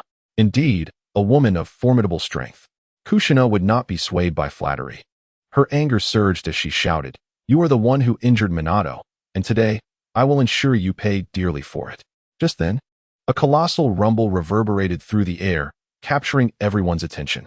They turned to witness the gates of New Bamboo City and a large section of the wall collapsing, the source of destruction being the immense defensive tower. Chuckling, Shinichi remarked, It appears that New Bamboo City has fallen. Will you rush to rescue the ninjas inside, or continue to impede my progress? Before Hiruzen could utter a retort, Kushina interjected, Hokage-sama, you go save the people. I will hold him off and avenge Minato. With that, she charged toward Shinichi. Shinichi shook his head, aware that a fierce battle awaited him. Although the previous skirmish had been straightforward, his chakra reserves were nearly depleted. You are still too inexperienced. If Uzumaki Mito were here, I would retreat without hesitation. Yet, against you, the new generation of the Nine-Tails Jinchuriki, I harbor no fear. 6 sand soldiers materialized as Shinichi consumed a healing bean, restoring his full strength in an instant, a surge of power coursing through him. Eagerly, he launched an assault against Hiruzen. Hiruzen's complexion paled. He too had suffered grievous injuries. You dare underestimate me. Kushina was genuinely enraged. How dare he disregard her presence? She charged at Shinichi, her red chakra cloak billowing dramatically, showcasing her fervor. Unfortunately, she faced Shinichi at full strength. The duo encountered a relentless barrage as 7 identical Shinichis executed rapid movements within a 500-meter radius, unleashing dragon blasts that relentlessly bombarded them. They were forced into a desperate struggle to evade the onslaught. Kushina attempted to withstand the damage and confront Shinichi, but after enduring 7 dragon blasts, striking what she believed to be his true form, she watched in horror as he transformed into sand, leaving her no choice but to evade. The prospect of launching a counterattack seemed out of reach, especially as she had to protect Hiruzen, who was too injured to react swiftly. Though Shinichi's dragon blasts possessed the same destructive force as the Grand Fireball technique, the fragile ninjas were hesitant to endure such onslaughts. Even if they could endure one, a continuous barrage would soon follow, leaving them with little room to evade given Shinichi's relentless frequency and variety of attacks. Merely dodging was not a sustainable strategy. After enduring over 10 rounds of fire, Hiruzen finally took the brunt of 2 dragon blasts, his armor saving his life, though it shattered under the strain. Curse this. Kushina, already irked by the incessant evasion, witnessed Hiruzen fall and immediately manifested 3 crimson tails behind her. The transformation into her beast form heightened Kushina's speed as she confronted one of Shinichi's clones, deploying 4 black iron chains, the signature technique of the Uzumaki clan. The 4-symbol seal, swiftly sealing the sand soldier. Realizing he could not summon more soldiers, Shinichi discovered that his techniques were on cooldown. Although the wait was brief, merely 10 minutes, it indicated that his teleportation ability had been countered. This unexpected turn of events left Shinichi quite perturbed. It seemed his trump card was not as invincible as he had believed, for sealing techniques in the realm of the Hokage were adept at countering such advantages. Seeing no further sand soldiers emerge, Kushina's fox-like expression broke into a smile. Your abilities can be sealed. At this, Hiruzen also felt a surge of excitement. Though his joy was premature, a kunai pressed against his neck, the cold sensation revealing the gravity of the situation. Unfazed by the imminent threat, Shinichi chuckled. Indeed. It seems you are sealed, but that is not all. The remaining 4 clones transformed into sand, suddenly surrounding Hiruzen, each brandishing a kunai at his throat. Hiruzen lamented. What is this madness? Why must you torment an old man in your quarrel? Release him. He heard a desperate cry. Kushina wished to advance, only to witness a kunai pierce through Sarutobi Hiruzen's arm, causing a steady flow of blood. Miss Kushina, if you dare to take another step forward, the next strike will be aimed at your neck. Surely, you wouldn't want your village to lose its leader, spoke Higashikawa Shinichi, his tone laced with both threat and mockery. You wretched brat. Kushina seethed, her teeth clenched, yet she refrained from making any further movements. Higashikawa Shinichi chuckled as he observed Kushina and then Sarutobi Hiruzen, recognizing that the time for negotiation had arrived. Continuing the fight would inevitably lead to either Hiruzen's death or Kushina's, and Konoha would be compelled to mobilize its forces against Suna. The other villages would undoubtedly remain passive observers. After all, it would be preferable for the renowned Suna ninja to perish. At present, Higashikawa Shinichi lacked the capacity to confront multiple elite shinobi simultaneously. This was an opportune moment, as his abilities were restrained by Kushina's sealing techniques, allowing him to reassure others that this skill was not invincible and could indeed be countered, creating the impression that he had revealed his trump card simply to initiate negotiations. Chapter 55, Konoha's Defeat and Compensation. With a plan forming in his mind, Higashikawa Shinichi donned a warm smile as he addressed Sarutobi Hiruzen. Lord Hokage, may I inquire about the current state of our negotiations? Hiruzen, having lost the will to resist, was no longer inclined to dismiss the prospect of dialogue. Previously, he had not been in such a precarious position, but now his life was precariously held in the balance of another's hands. If he were to perish, Konoha would undoubtedly descend into chaos, leading to its inevitable downfall. Hiruzen conceded that while he might have wished to take the young man down with him, he had no time to form hand signs, and thus it was wiser to facilitate negotiations. Although he would incur losses, preventing Konoha's decline was paramount. I do this for Konoha, for my ideals. I am compelled to bow to this brat from Suna, he thought, his mind racing. This conflict could have been avoided entirely. There was no need for battle. Yet you chose to instigate war, Hiruzen remarked, his displeasure evident. Higashikawa Shinichi would not relent, responding promptly. Oh, but you weren't speaking in such a manner moments ago. I must admit, I prefer your defiant demeanor. Would you care to regain it? Kushina, feeling utterly disregarded, interjected loudly. How dare you declare a ceasefire without my consent? Before Higashikawa could respond, Hiruzen shouted, Kushina, be silent. The war is over. We can no longer fight. But what? Do you disregard the Hokage's orders? Kushina attempted to protest, but was silenced by Hiruzen's insistence to comply. Now that is the Hokage for you. Your authority is commendable, Higashikawa Shinichi praised with a grin. Hiruzen offered no warmth in return. Tell your men to stand down. We shall proceed with negotiations. Higashikawa Shinichi wasted no time in discussing the benefits. That is acceptable. But as you are now my captive, I require a ransom for your release. Hiruzen regarded him warily. Do not expect anything unreasonable, or I would rather die. Calm down. My demands are not excessive. I've heard that your sealing scroll contains a technique named the 4-symbol seal. If you hand that over, I shall set you free. Hiruzen's eyes widened in alarm as he whispered, that technique is a bloodline ability of the Uzumaki clan. It cannot be learned without their lineage. Enough, old man. I am aware that you possess an alternative version of the four-symbol seal that does not require the Uzumaki bloodline. I merely wish to suppress the one-tail. This technique holds little value to you, does it not? Higashikawa Shinichi believed Hiruzen would agree to this exchange. Vital techniques like Flying Thunder God and Shadow Clone would surely remain off the table, as surrendering them would be beyond Hiruzen's tolerance. However, a powerful yet less impactful sealing technique could be relinquished, as its improved version demanded extensive time and coordination among four individuals. Hiruzen fell into contemplation. After a few moments, he agreed. Very well, I shall provide you with that technique. Now, release me. Higashikawa Shinichi smiled. Excellent. I trust you, Lord Third Hokage. Should you deceive me, do not blame me if Suna raises its army again. Hiruzen snorted. You have no shame. What of Konoha's honor? Huh, how refreshing. Come, let us proceed to the pavilion for discussions. The location remains untouched by battle and can still be utilized. As for the necessary documents for negotiation, I have brought everything we need. We can write as we converse. With a wave, Higashikawa Shinichi dismissed the four Suna guards.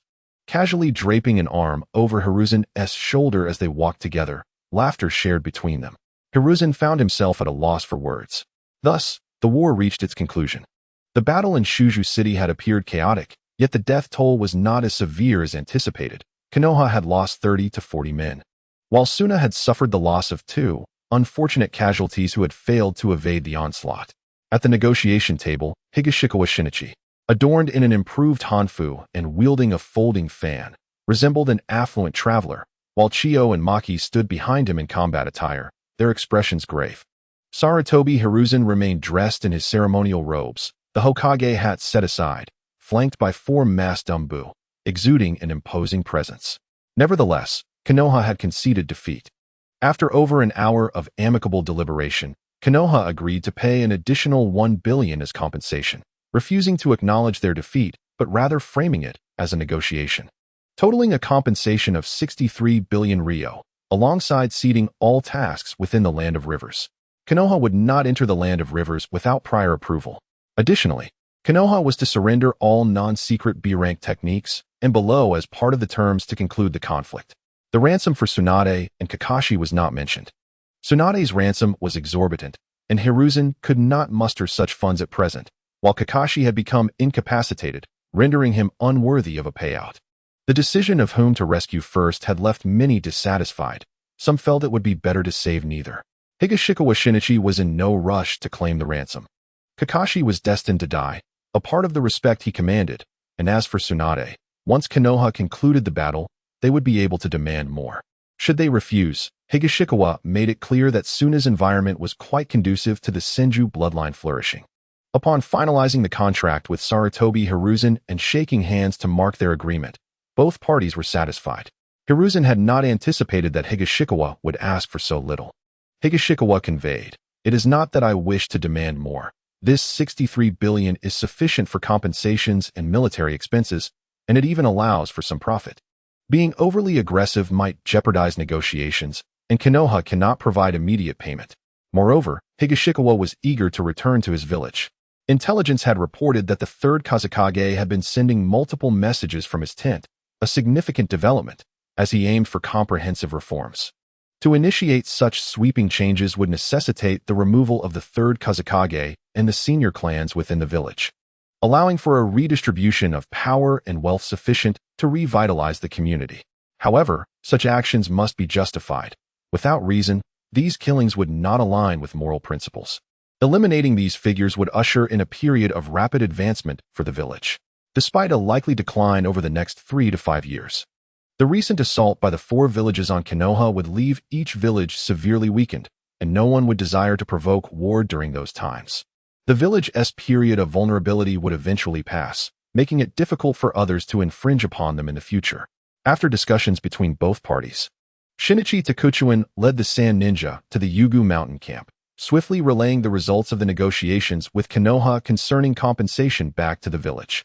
Although Chiyo and Maki felt that they could have demanded more, perhaps even 10 billion, they understood that Takuchuin had his own plans and refrained from further comment, instead joining in the festivities of victory. Chapter 56. The conspiracy of the third Kazekage and the ninja clans. As news of Konoha's compensation reached the main camp, The third Kazekage, upon learning of the amount and conditions requested by Takuchuan, snorted disdainfully. How petty. If it had been me, I would have demanded 10 billion from Konoha, completely crippling them. You, boy, are not fit to be Kazekage. That position is still mine to claim. The third Kazekage's expression darkened. Soon, several major ninja clans in the village received a letter from the third Kazekage. The 7 long-established clans, having banded together over the years to plunder the village's wealth and power, convened to discuss this significant matter. The Hachida clan, which controlled the medical department, was the first to speak. Weno clan leader, I think we should agree to Moki's proposal. That brat Takuchuan is indeed acting recklessly. Today, he dares to force the Kazekage to abdicate. Once he inherits the position, our powers will be stripped away. Our ancestors contributed greatly to the establishment of Sunagakure. We deserve to enjoy the fruits of our labor, not let this brat take our rights from us. Before the Weno clan leader could respond, the hot-tempered leader of the Ongong clan interjected vehemently. Other families echoed their dissatisfaction with Takuchuan, hoping to sway the Weno clan leader, who was in charge of logistical support.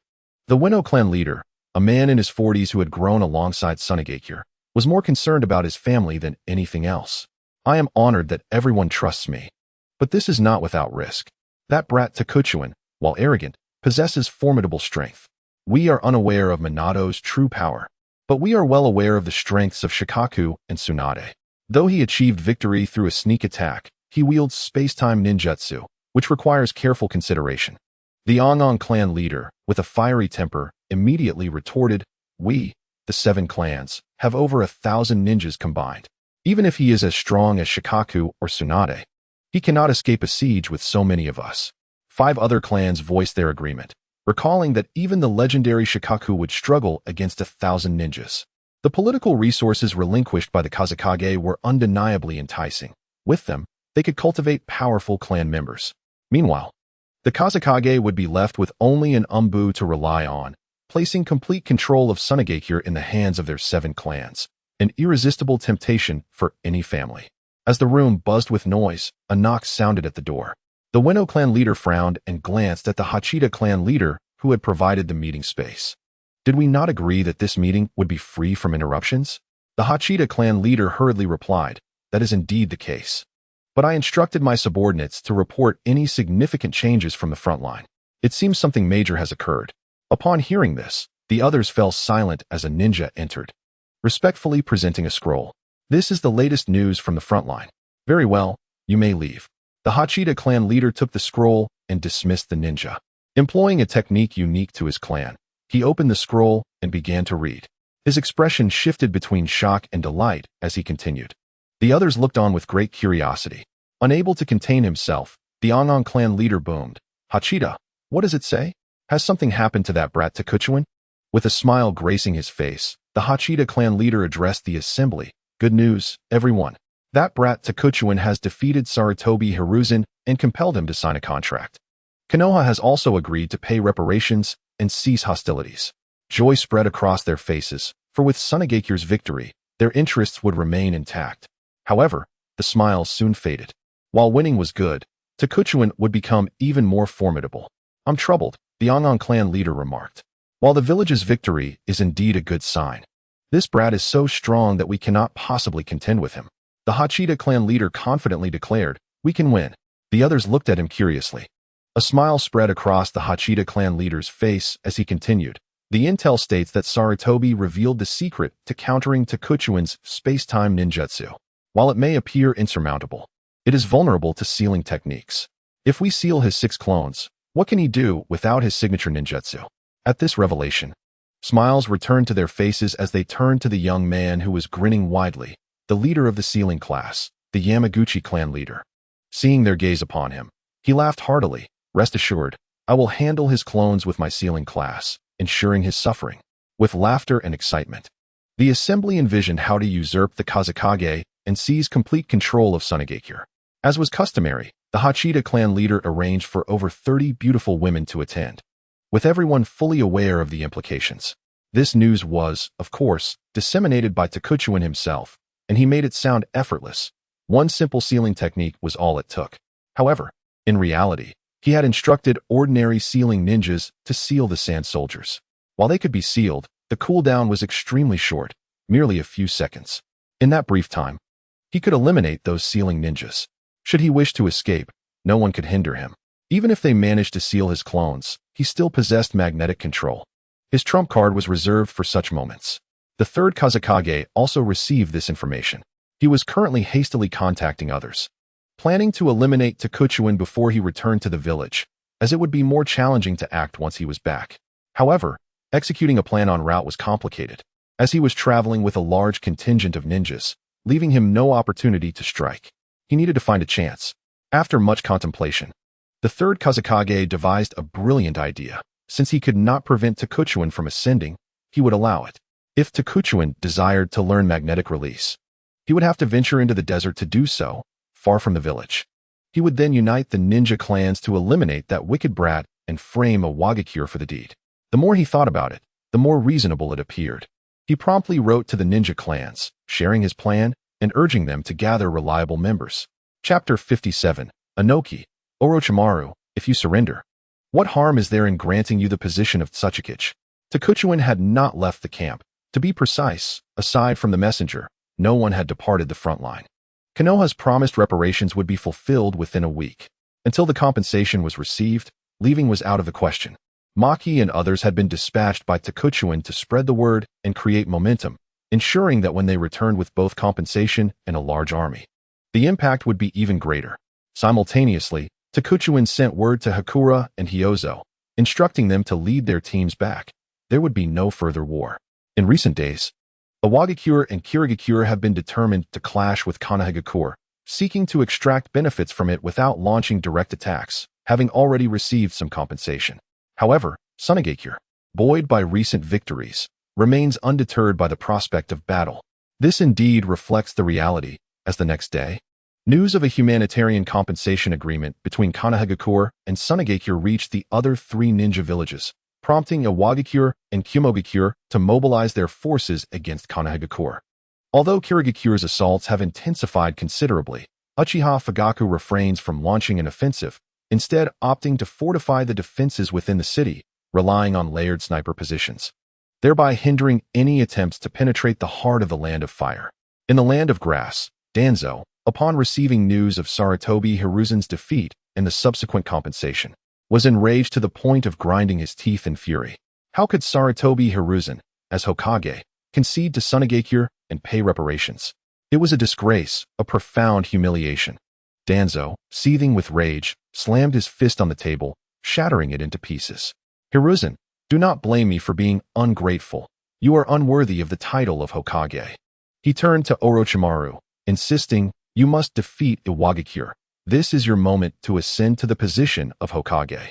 Despite his anger, Danzo did not forget to entice Orochimaru with promises of power, for he desired the Hokage position more than anyone else. However, the current situation was delicate. Expressing such aspirations could lead to accusations of seeking power during wartime, which would be detrimental for all parties involved. Orochimaru, wise as he was, chose not to respond, fully aware of Danzo's ulterior motives. If he were to eliminate his rivals, Danzo would swiftly seize the opportunity to claim the spoils for himself. Their clandestine experiments, heavily funded by Danzo, left no tangible evidence against him. When Danzo received no reply from Orochimaru, he was not at all displeased. It was as if he had anticipated this reaction. Suddenly, a ninja burst into the room, breathlessly reporting, Sir, a large contingent from Awagakure, led by Inoki, is advancing straight towards our main camp. Excellent, Danzo remarked. Does he truly believe we fear him? Orochimaru, you must halt their advance. I will lead a team to dismantle their camp, cutting off their supplies. Let us see how they fare then. Orochimaru could no longer contain himself and interjected, Elder Danzo. Address me as commander, Danzo interjected curtly. Orochimaru, momentarily at a loss for words, reconsidered his approach to avoid provoking Danzo further. Commander, we currently possess only 3,000 troops, while Awagakure has over 8,000. Our village's reinforcements have yet to arrive, and we are vastly outnumbered. We must await reinforcements. Dispersing our forces would leave us vulnerable. Danzo, if he were to heed Orochimaru's advice, would not be Danzo. He waved his hand dismissively and coldly declared, Orochimaru, I am the commander. This battle falls under my jurisdiction. You will come to regret this, Elder Danzo, Orochimaru retorted, storming out. Danzo observed this familiar scene with an inexplicable sense of satisfaction, a thrill of vindication coursing through him. He was not a fool. He understood Orochimaru's concerns. Lacking such a formidable combatant, and with their numbers disadvantageous, they would likely falter against Iwagakure's onslaught. Yet, if he could incinerate Iwagakure's camp and sever their supply lines, while simultaneously launching attacks on other supply routes, they might turn the tide. Iwagakure was fully committed. If all went well, not only could they defend their position, but they could shift from a defensive to an offensive stance, and even win this battle. If he emerged victorious while Sarutobi Hiruzen had already lost, he could become the village's hero, thus claiming the title of Hokage for himself. The potential loss of Orochimaru's support would be his concern, not Danzo's. Though his actions were undoubtedly perilous, he believed that greater risks yield greater rewards. Danzo pondered whether this was indeed his singular opportunity to ascend to the position of Hokage. After exiting, Orochimaru's earlier agitation vanished, replaced by a cold demeanor. It was clear that his previous display had been an act. Danzo, you seek your own demise, and you wish to drag me down with you. Do not blame me for what follows. Even before the battle commenced, the two commanders were already scheming against one another. As Inoki led his troops, they relentlessly assaulted Konohagakure's defenses, reaching the Blue Flower Fortress, the heart of the village. Danzo had already departed with a select force of 500 elite ninjas. Orochimaru surveyed his meager forces, over 40 jonin against at least 300 of the enemy's. This is futile, he thought. It was not that he lacked the will to resist. Rather, the enemy's numbers were overwhelming. However, to retreat outright would reflect poorly on him. Standing atop the fortress, he gazed at the vast sea of Iwagakure's shinobi, his expression grave. At that moment, a massive stone rose from the ground, revealing a diminutive figure atop it. Though small in stature, no one dared underestimate him. This was Inoki, the third Kazekage, renowned for wielding dust release. A Kekii Toda that had once terrorized the entire ninja world. Orochimaru, I command 8,000 men, while you command merely 3,000. You cannot prevail. It would be wise to surrender. Join Iwagakure, and I assure you, I will grant you the position of elder, and you will remain unharmed. Should I breach your fortress? Do not blame me for my ruthlessness. Inoki understood that persuading Orochimaru to surrender was unlikely, yet he felt compelled to attempt it, as it would undoubtedly boost the morale of his troops. The Iwagakure ninjas erupted in cheers, chanting, "Surrender! Surrender! Leave no one alive! Kill! Kill! Kill!" The cacophony surged higher and higher. The ninjas of Konohagakure seethed with anger, though some turned to Orochimaru for guidance. Though their training had instilled a sense of loyalty to the village, the presence of defectors was a testament to their vulnerability. Orochimaru, observing the scene, let out a cold laugh. He had never bowed to anyone in ninjutsu, and he was equally adept at verbal sparring. You think I would be swayed by the mere title of elder? I have a place in Konohagakure. If you wish to offer me the position of Kazekage, where I would be served tea and refreshments, perhaps I might consider it. The ninjas of Konohagakure joined in laughter, mocking Iwagakure. You'd better not take offense, if you respond. I will find ways to make you regret it. Inoki raised his hand to quell the Iwagakure troops' desire to attack, adopting a serious demeanor as he replied, Orochimaru, so long as you swear not to harm Iwagakure, I will grant you the title of Kazekage and serve you tea and refreshments. Chapter 58. Persuading Orochimaru to surrender. Danzo's scheming upon uttering these words. Not only was Orochimaru taken aback, but every ninja on the battlefield was stunned into silence. What did I just hear? Inoki, the beloved third Kazekage of Iwagakure, was genuinely offering Orochimaru the position of Kazekage. Orochimaru, who had long considered himself a radical for conducting forbidden experiments, found it astonishing that this old man from Iwagakure, who he had assumed was a staunch conservative, would propose such a thing. Yet here he was, offering the position of Kazekage to Orochimaru, who wouldn't be bewildered. I am the legitimate disciple of the third Hokage, the rightful heir to the will of fire. How could I be tempted by such a trifling position? Though aware that Inoki was likely deceiving him, a flicker of intrigue ignited within him. Having lived for so long, Inoki was astute. He had not anticipated that his performance would reveal a different side of Orochimaru's cold demeanor. The legendary Sannin seemed to be genuinely intrigued. Instantly, Inoki shifted from mere theatrics to earnestness, channeling his chakra as he proclaimed, Orochimaru, In the name of the Kazekage, I vow to you that if you wholeheartedly join a Wagakure, I will immediately grant you the position of elder and the first in line to inherit the title of Kazekage. If you do not harm the interests of a Wagakure and wholeheartedly dedicate yourself to it, I shall resign within 5 years and pass my position to you. Today, all the shinobi on the battlefield, both from a Wagakure and Konohagakure, can attest to this. Should I break this oath, I, Inoki, shall meet a dire fate, and the name of the Kazekage shall perish. Inoki spoke with fervor, his chakra amplifying his voice so that all present could hear him clearly. He invoked the name of the Kazekage and swore a lethal oath to ensure the truth of his words. Such a vow is trivial for a ninja, akin to a mere whisper. However, to guarantee it with the weight of family and honor, even at the cost of extinction, is indeed a solemn pledge that none could dismiss as false. In the shinobi world, one can go to any lengths for the honor of their clan. A gasp rippled through the crowd.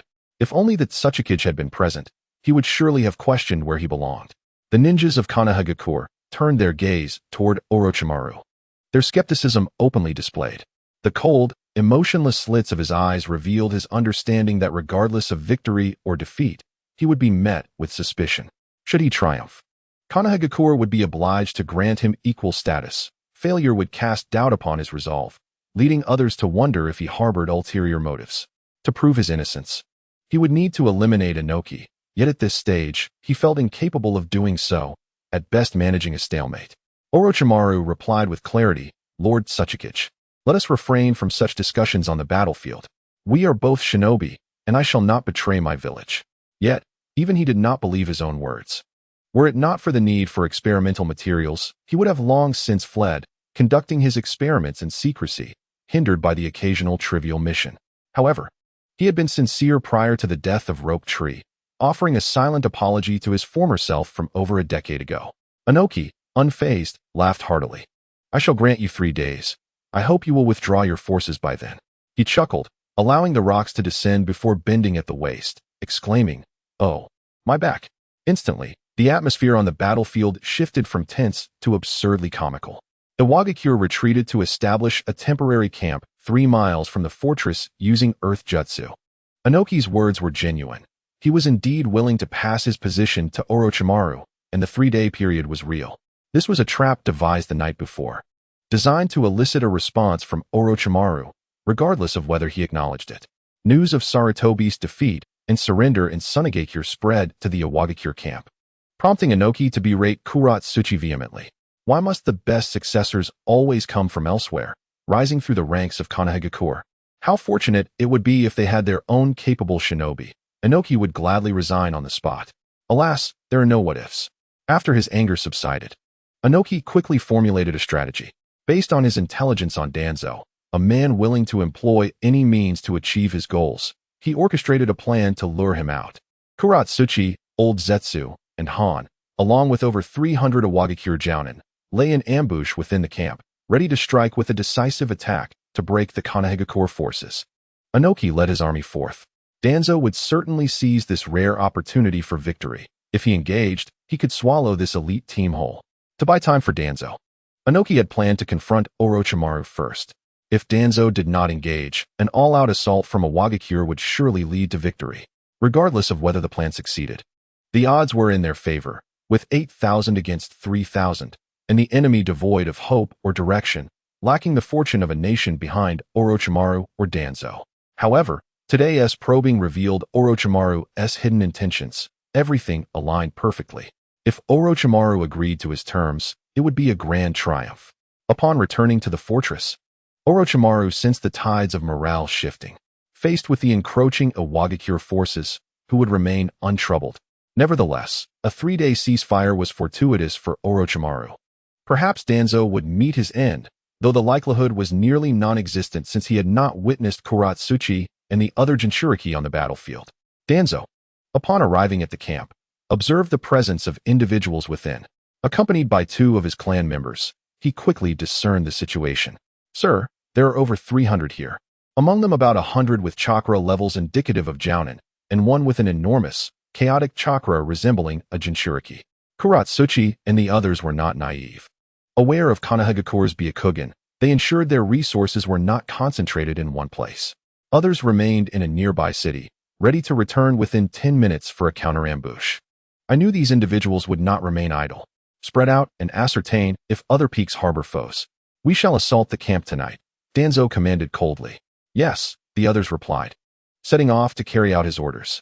Outside the fortress, Inoki had his men craft a large number of surrender documents and cast them into Konohagakura's stronghold, urging Orochimaru to reconsider, expressing admiration for him. Chapter 59.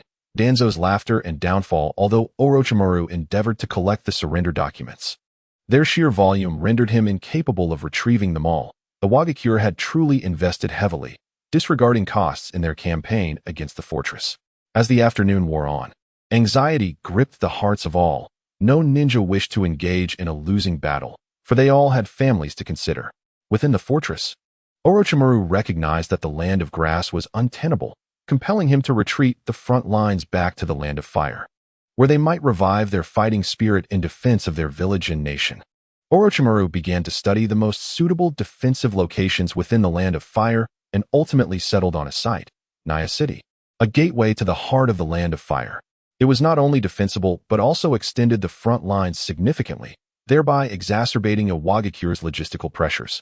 In warfare, particularly that involving shinobi, logistics are paramount. Stretched supply lines would afford a Wagakure ample opportunity for retreat. Without delay, Orochimaru dispatched a letter to his village, requesting reinforcements to fortify Naya City and report on the unfolding events, including Danzo's ambush. However, Orochimaru wisely refrained from passing any judgment. That evening, Mito Gate In and Tsunade received word, and a sense of foreboding gripped them. Danzo had mobilized elite forces for a surprise attack. Tsunade, though a woman of fierce temperament, slammed her fist upon the table in frustration. What is Danzo thinking? The Hokage's orders were to defend as long as possible. If this surprise attack fails, it could lead to a rout. Mito Gate and maintained a more measured demeanor. Very well, let us follow Orochimaru's suggestion and fortify Naya City as best we can. We must delay for as long as we are able, hoping for an opportunity. Damn the Sand Village. Why could they not simply wait for their demise? Tsunade retorted, her dissatisfaction palpable. Mito Gate sighed, weary. Let us prioritize sending funds and ninjutsu to reinforce, and instruct Hiruzen to return to the defense, ensuring that more resources reach the Greenbine Mountain, where Jiraiya will confront the forces of Kumogakure. Kaku and his team are on the brink of collapse on the battlefield in the Land of Iron. They will withdraw within 3 days if the assault from Kumogakure continues unabated, led by the Jinchuriki and the Second Reikage. Tsunade remained disgruntled, but soon busied herself with preparations. Outside the Rock Ninja camp, Danzo exhibited a chilling demeanor as he waved his hand, signaling the commencement of the surprise attack. This time, he had summoned over 200 elite Jonin and special Jonin. The special Jonin were not the all-round Jonin, but rather those who excelled in a specific area. They were not part of the higher echelon, merely stronger than the Chunin, and sometimes even seasoned Chunin. Without special permission, they would not be summoned to meetings. However, a front line boasting more than 300 Jonin and special Jonin was a display of Konoha's formidable strength. News arrived from Inoki and Han that Konoha was attacking the camp, led by none other than Danzo himself. Upon receiving the report, Inoki relayed the information to Han. The moment Han heard, he erupted in excitement, shouting, "Excellent! Signal for full speed towards the main camp. I will slay Danzo and make Konoha aware that their era has ended." The fervent battle cries of numerous ninjas filled the air, invigorating their spirits as they swiftly and stealthily advanced towards the main camp. Inoki subsequently communicated the news to the other rock ninjas. Danzo was brimming with confidence, and the assault on the camp was proving to be remarkably successful. Although the Jinchuriki and the Rock Jonin put up a vigorous resistance, they were overwhelmed by the sheer numbers from Konoha. Countless supplies were set ablaze, and as the conflict escalated, the momentum began to shift decidedly in Konoha's favor. Victory loomed on the horizon. If he could repel the Rock Village, he would be hailed as a hero in Konoha. Upon returning, Sarutobi Hiruzen would have to abdicate, allowing Danzo to ascend to the coveted position of Hokage. Danzo felt an overwhelming urge to laugh heartily, releasing the excitement that bubbled within him.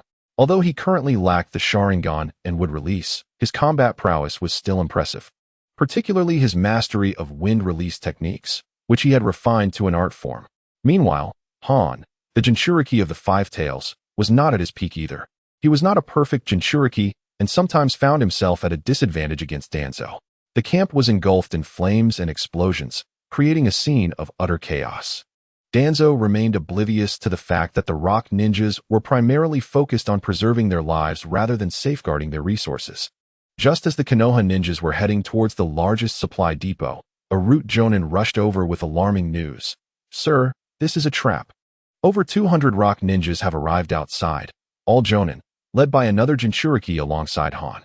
"What?" Danzo, who had been suppressing Han, was taken aback. Han, upon hearing this, burst into laughter, taunting Danzo. "Danzo, oh Danzo, this was a trap specifically laid for you. Are you happy now? Our reinforcements have arrived. It's our turn to counterattack. Let's annihilate these Konoha dogs. Curse it, retreat the entire army." Danzo shouted hoarsely, urging his comrades to fight back. A genuine clash of elites was about to unfold. Inoki and Han targeted Danzo, denying him any chance of escape, both eager to eliminate him on this battlefield. If Danzo and this batch of elites fell, the rock ninjas could advance unimpeded, with no one left to stop them. In a state of desperation, Danzo's root ninjas sacrificed themselves to cover his retreat. Yet their sacrifices proved invaluable. After an intense chase lasting over 10 minutes, astonishingly, Danzo managed to escape with 3 others. Han, having slain a Konoha ninja, was filled with frustration. "Damn Danzo, how can he run so fast?" Inoki approached Han with a smile, reassuring him, "Do not worry. I sent a message to the Kazekage before I came. No matter how fast Danzo runs, he cannot escape." Relieved, Han declared, "Good. Let's pursue and eliminate every last Konoha ninja." In a forested area, Danzo and the 3 root ninjas took a moment to rest, consuming military rations. The recent battle had truly pushed them to their limits. Danzo, panting heavily, bore several wounds and wore an expression of rage, entirely lacking the carefree demeanor of someone like Cao Cao. Though he refrained from mocking Inoki, he was not one to shy away from insults. Frustrated by his failure, Danzo shifted the blame onto Orochimaru, exclaiming, "It must have been Orochimaru who leaked the information. Upon my return, I will deal with that disobedient snake." Clapping echoed through the air, drawing Danzo's attention.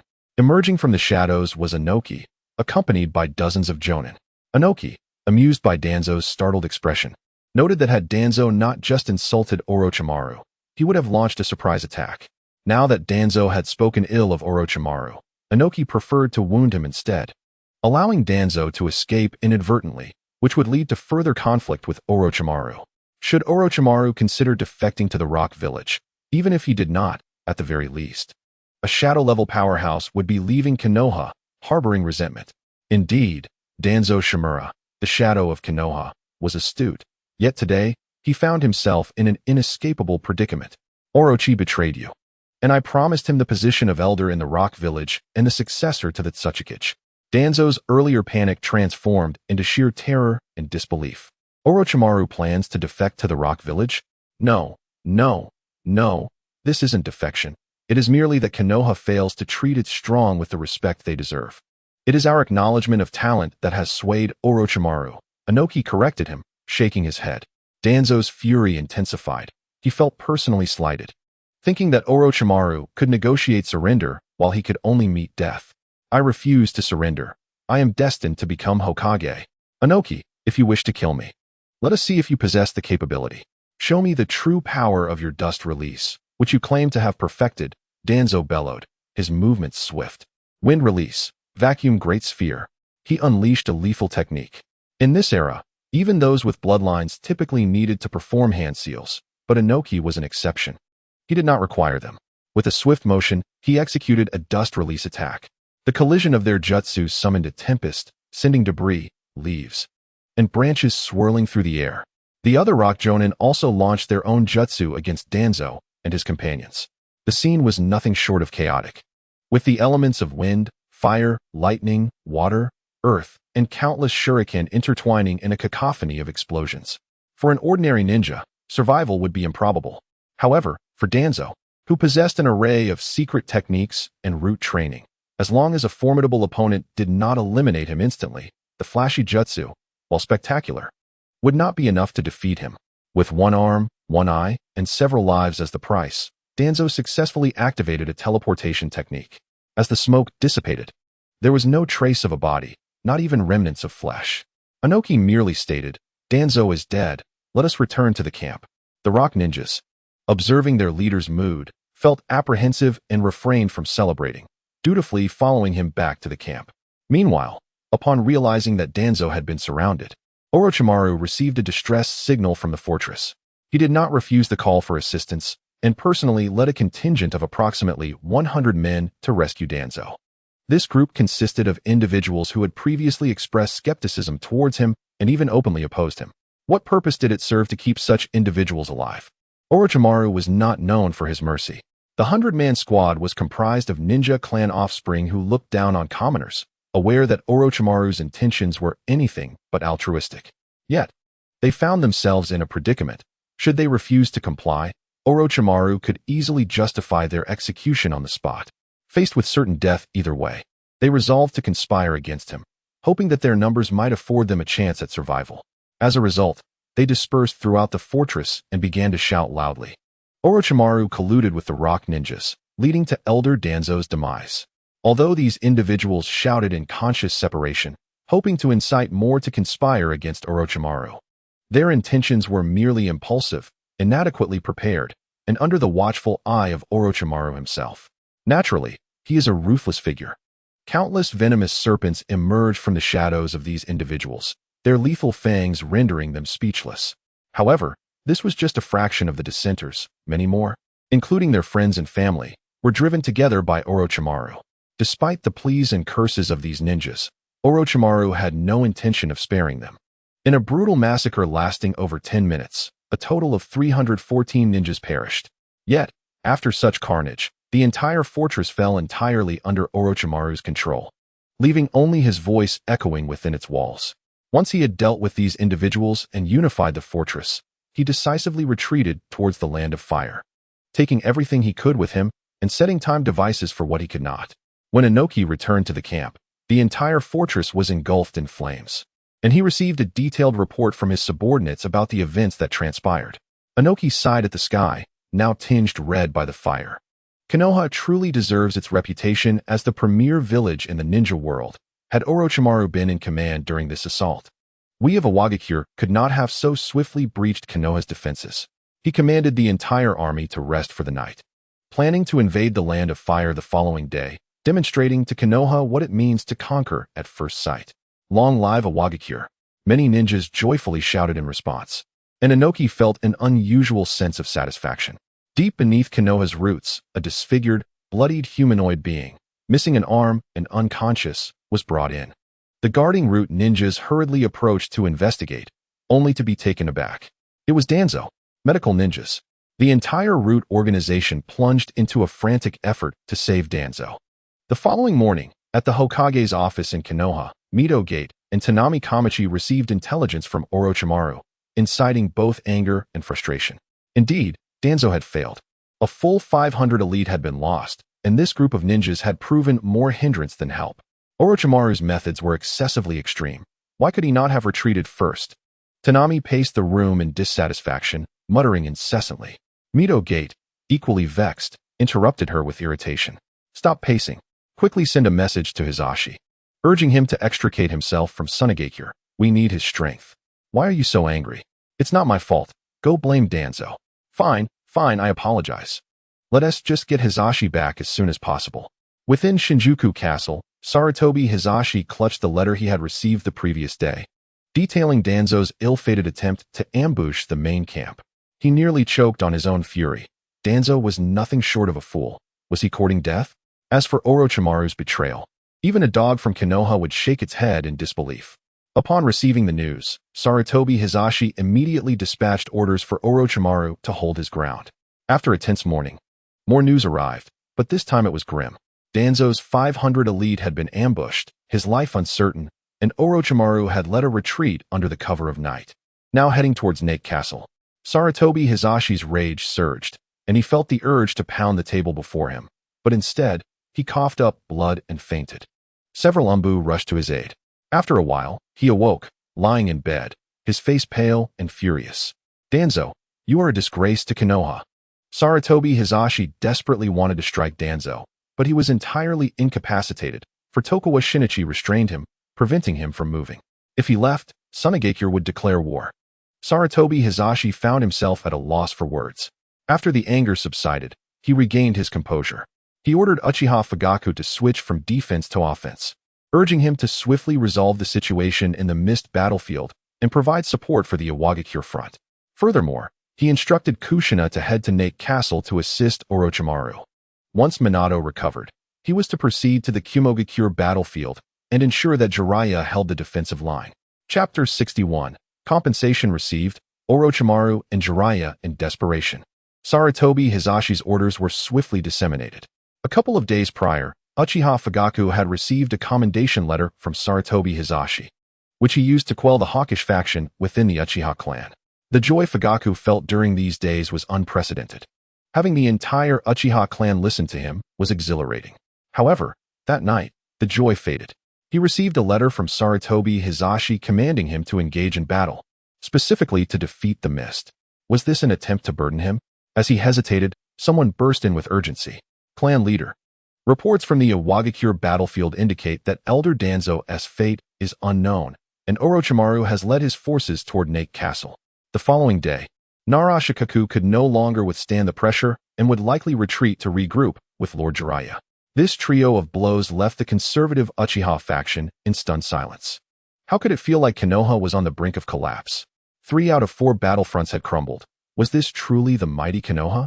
Was it not said that 10 shadow-level shinobi could dominate the entire ninja world? Why had they been pushed to their home turf? Uchiha Fugaku sought to suppress the news, but it was too late. Uchiha Elder Yuichi, leading the hawkish faction, barged in. Clan leader, I've heard that the Iwagakure and Kumogakure battlefronts have collapsed. Shouldn't we take action to drive those mist ninjas back to their homeland?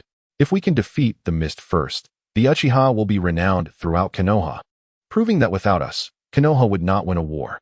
Uchiha Fugaku, feeling a headache coming on, replied, Elder Yuichi, I understand your eagerness for battle, but we must devise a strategy to minimize our losses while defeating the mist.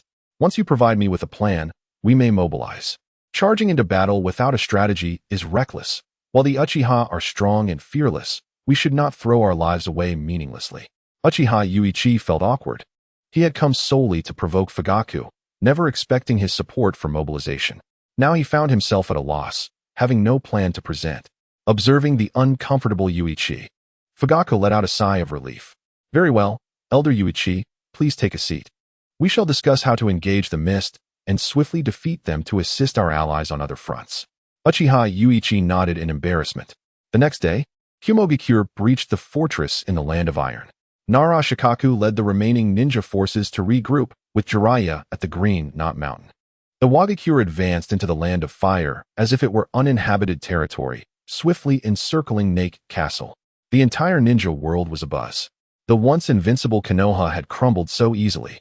Many began to doubt Konoha's strength. Tokugawa Shinichi laughed heartily upon receiving the news. These people truly have no understanding of Konoha's foundation. The Wagakure and Kumogakure could only achieve this much. Chiyo, intrigued, inquired, Are Iwagakure and Kumogakure this weak? Tokugawa Shinichi shook his head. Not weak, but Konoha's foundation is too profound, and they have underestimated Konoha's ties to its daimyo. When tomorrow's intelligence arrives, you will understand why. Chiyo remained puzzled. The following day, Saratobi Hiruzen arrived. His expression grim, yet accompanied by scrolls and more than 100 horse-drawn carts. This was the compensation of 3 billion ryo, along with all the ninjutsu below grade B, totaling 145 techniques for your collection. Don Chuanjini approached with a cheerful demeanor, shaking hands with Saratobi Hiruzen as they officially signed the peace treaty, capturing the moment with photographs. However, this peace treaty was only established for a duration of 20 years, indicating that Saratobi Hiruzen still harbored some resentment. Don Chuanjini, however, remained unfazed. 20 years was ample time for him to manifest his grand ideals throughout the ninja world. It was sufficient for him to stand atop the world, even surpassing the Sage of 6 Paths in the Pure Land. After bidding farewell to Saratobi Hiruzen, the Sand Shinobi erupted in thunderous cheers. Don Chuanjini, filled with fervor, proclaimed, Brothers, gather the compensation. Let us return to the village and reunite with our families. The surrounding cheers were unrelenting. In the distance, Sarutobi Hiruzen's expression was decidedly unfavorable. Yet what could he do? He clenched his fists, only to loosen them again, realizing he had done all he could. The Sand Shinobi, having received their compensation, retreated. Upon receiving this news, both the Rock and Cloud villages felt a twinge of jealousy. If the Sand Shinobi could demand 3 billion, it was merely because they were bold enough to ask for it, knowing that requesting more would result in retaliation from Konoha. However, they were different. They dared to demand 3 billion, and they also dared to ask for 5 billion more. The Rock and Cloud villages simultaneously launched an assault on Konoha and the Green Mountain. The battle was fierce. Yet both Inoki and the Third Reikage were taken aback, for the previous instances of skirmishes had resulted in immediate dispersal or visible panic from the opposing side. This time, however, no such fear was present. Particularly, Orochimaru fought with reckless abandon, single-handedly opposing two Jinchuriki and Inoki, managing to hold them back. Inoki understood why Orochimaru was known as the Immortal Serpent. His offensive capabilities were indeed formidable and strange, and he was willing to trade injuries for injuries. While others were too afraid to exchange blows, fearing genuine harm or even life-threatening injuries. When Orochimaru was wounded, he merely expended some chakra. Within moments, he would recover. Or he would utilize a snake to transfer the injury. The various forbidden drugs he had concocted seemed to be consumed without restraint, replenishing his chakra as soon as it was depleted. This left Inoki both astonished and fearful. Such power was incredible, yet at such a rate of consumption. Could his body withstand it without being ruined? While others could not, Orochimaru truly could. He had perfected the rebirth technique, allowing him to replace his body should it fail. Having cultivated 2 of his own clones. Led by the Yellow Earth, the ninjas attacked the city, while a previously unknown insect-controlling ninja commanded the Konoha forces in a seamless defense. This individual was none other than the second-in-command of Root, the elite Jonin, Oil Woman Ryoma. The Rock Village saw no victories, while the Cloud Village suffered greatly.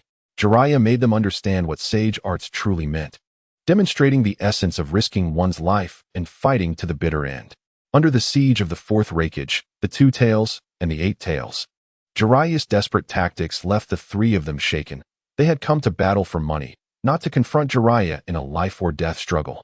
Jiraiya's sacrificial fighting style bore fruit, as both the Two Tails and the Eight Tails suffered severe injuries, rendering them unable to recover their combat effectiveness for at least half a month, while the Fourth Reikage was left bloodied.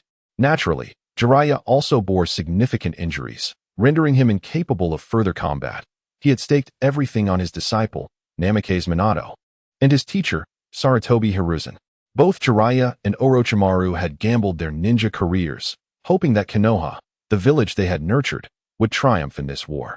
In the absence of tailed beasts on the battlefield, Narashikaku, Yamanaka and Oichi, and Akimichi Choza demonstrated to the Cloud Village why they were known as the Pig, Deer, and Butterfly Trio. Their combat prowess was matched only by their superior command abilities, successfully repelling the offensives of 2 generations of Reikage. The next day, Uzumaki Kushina arrived at Konoha, fueled by the anger from Minato's injuries and the setbacks suffered by the Sand Shinobi.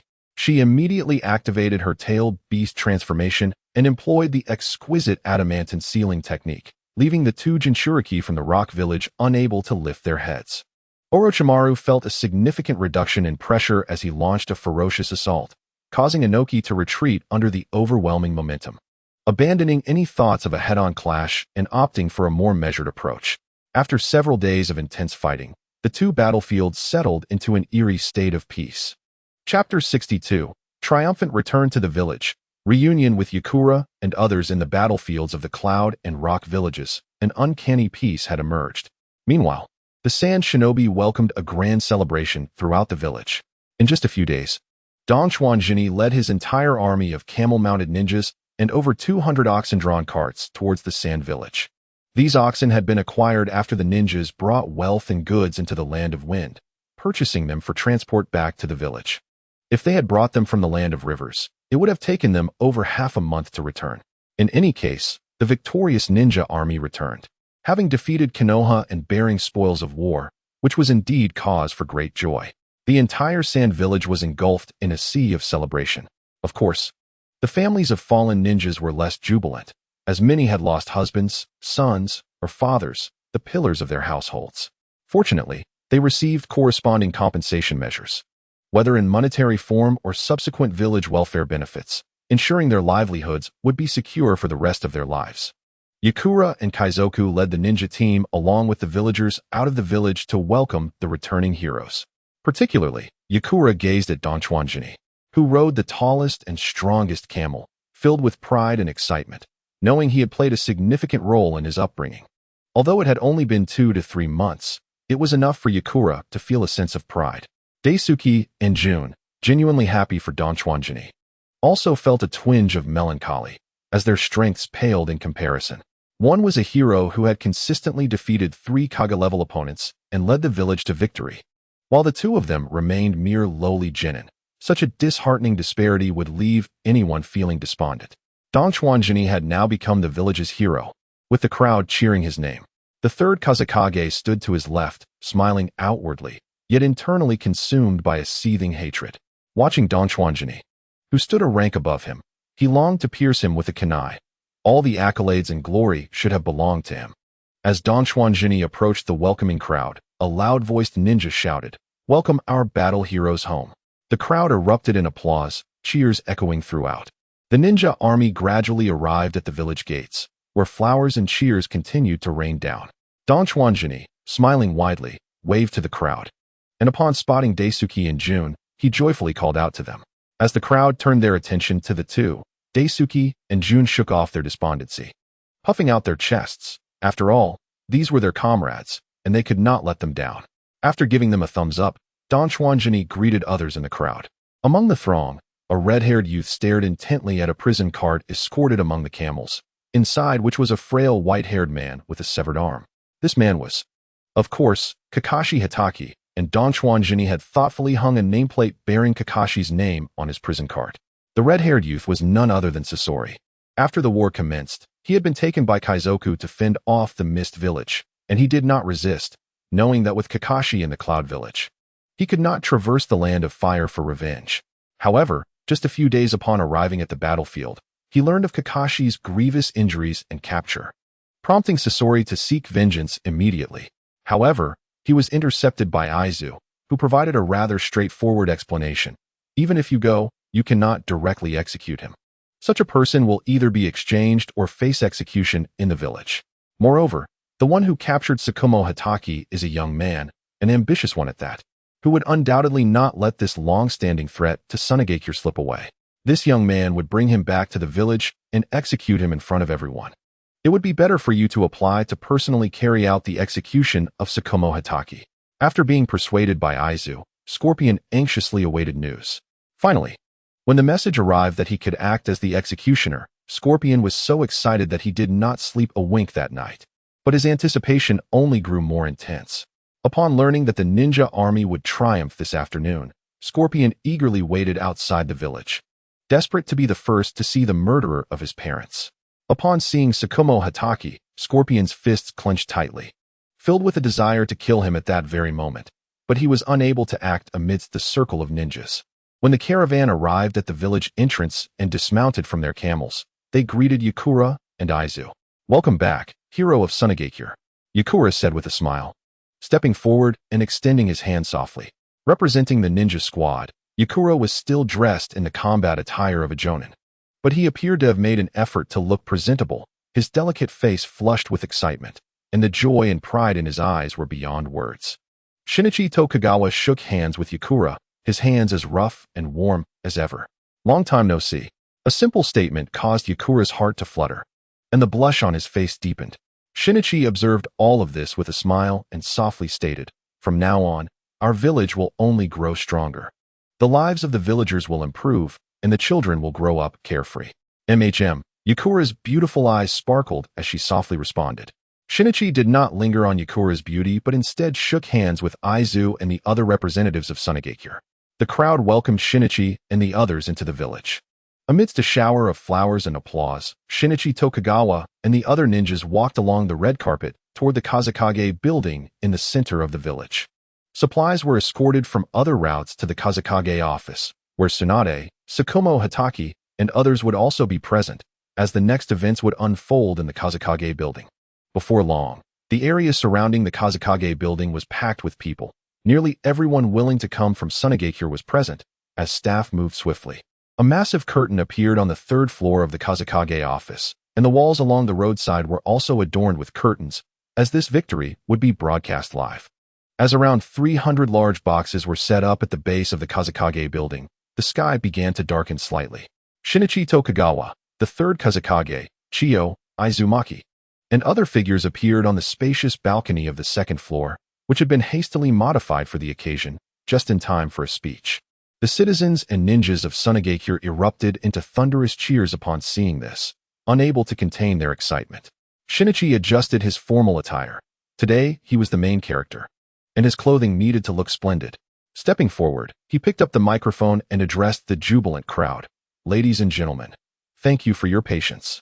As you wished and anticipated, today we, Sunagakure, have triumphed over Konahegakure. Sunagakure is victorious. Long live Sunagakure. Long live Sunagakure.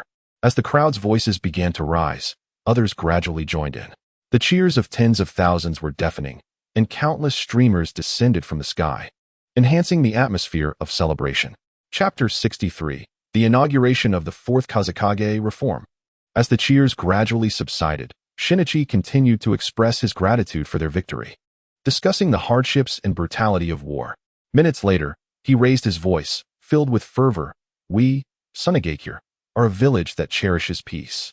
If others seek to bully us, we shall retaliate, letting them know that we, Sunagakure, cannot be humiliated, and we are not afraid of battle.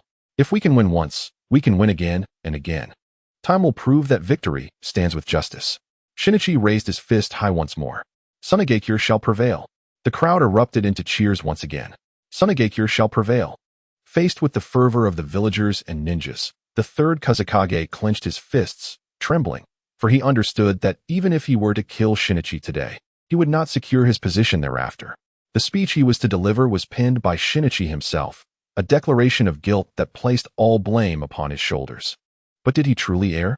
Not at all. He was merely human. However, victory requires a scapegoat, and he was that unfortunate one.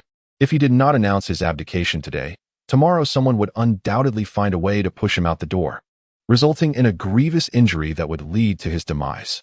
The third Kazekage was pushed forward, clutching the declaration of guilt, his voice raspy and filled with resentment as he read it emotionlessly. With each word, his heart sank deeper, and the public's perception of him plummeted. Upon finishing the declaration, the crowd's enthusiasm fell to a low ebb, but many turned their expectant gazes toward Shinichi. This was because the third Kazekage had mentioned that he would not continue in the role of Kazekage. The identity of his successor was undoubtedly Shinichi Tokugawa. Whether they were aware of the circumstances or not, the recent speech had already endeared Shinichi to the people. Slowly, the third Kazekage removed the hat symbolizing the Kazekage from his head, his eyes filled with reluctance and regret. Gently touching the Kazekage hat, he vowed to reclaim everything. Everything would once again belong to him. Reluctantly, the third Kazekage handed the hat to Shinichi Tokugawa.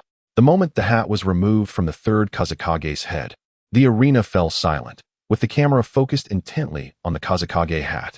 Shinichi Tokugawa, I hope you can govern Sunagakure well and not betray my trust in you. The third Kazekage said to Shinichi, offering formal words. With a solemn expression, Shinichi accepted the Kazekage hat, making a serious promise in front of the camera. I, Shinichi Tokugawa, swear in the name of the fourth Kazekage that I will lead Sunagakure to become the strongest in the ninja world, ensuring prosperity for all villagers and making Sunagakure great. With that, he placed the hat, a symbol of the Kazekage, atop his head. Great! Lord Shinichi, Lord Kazekage.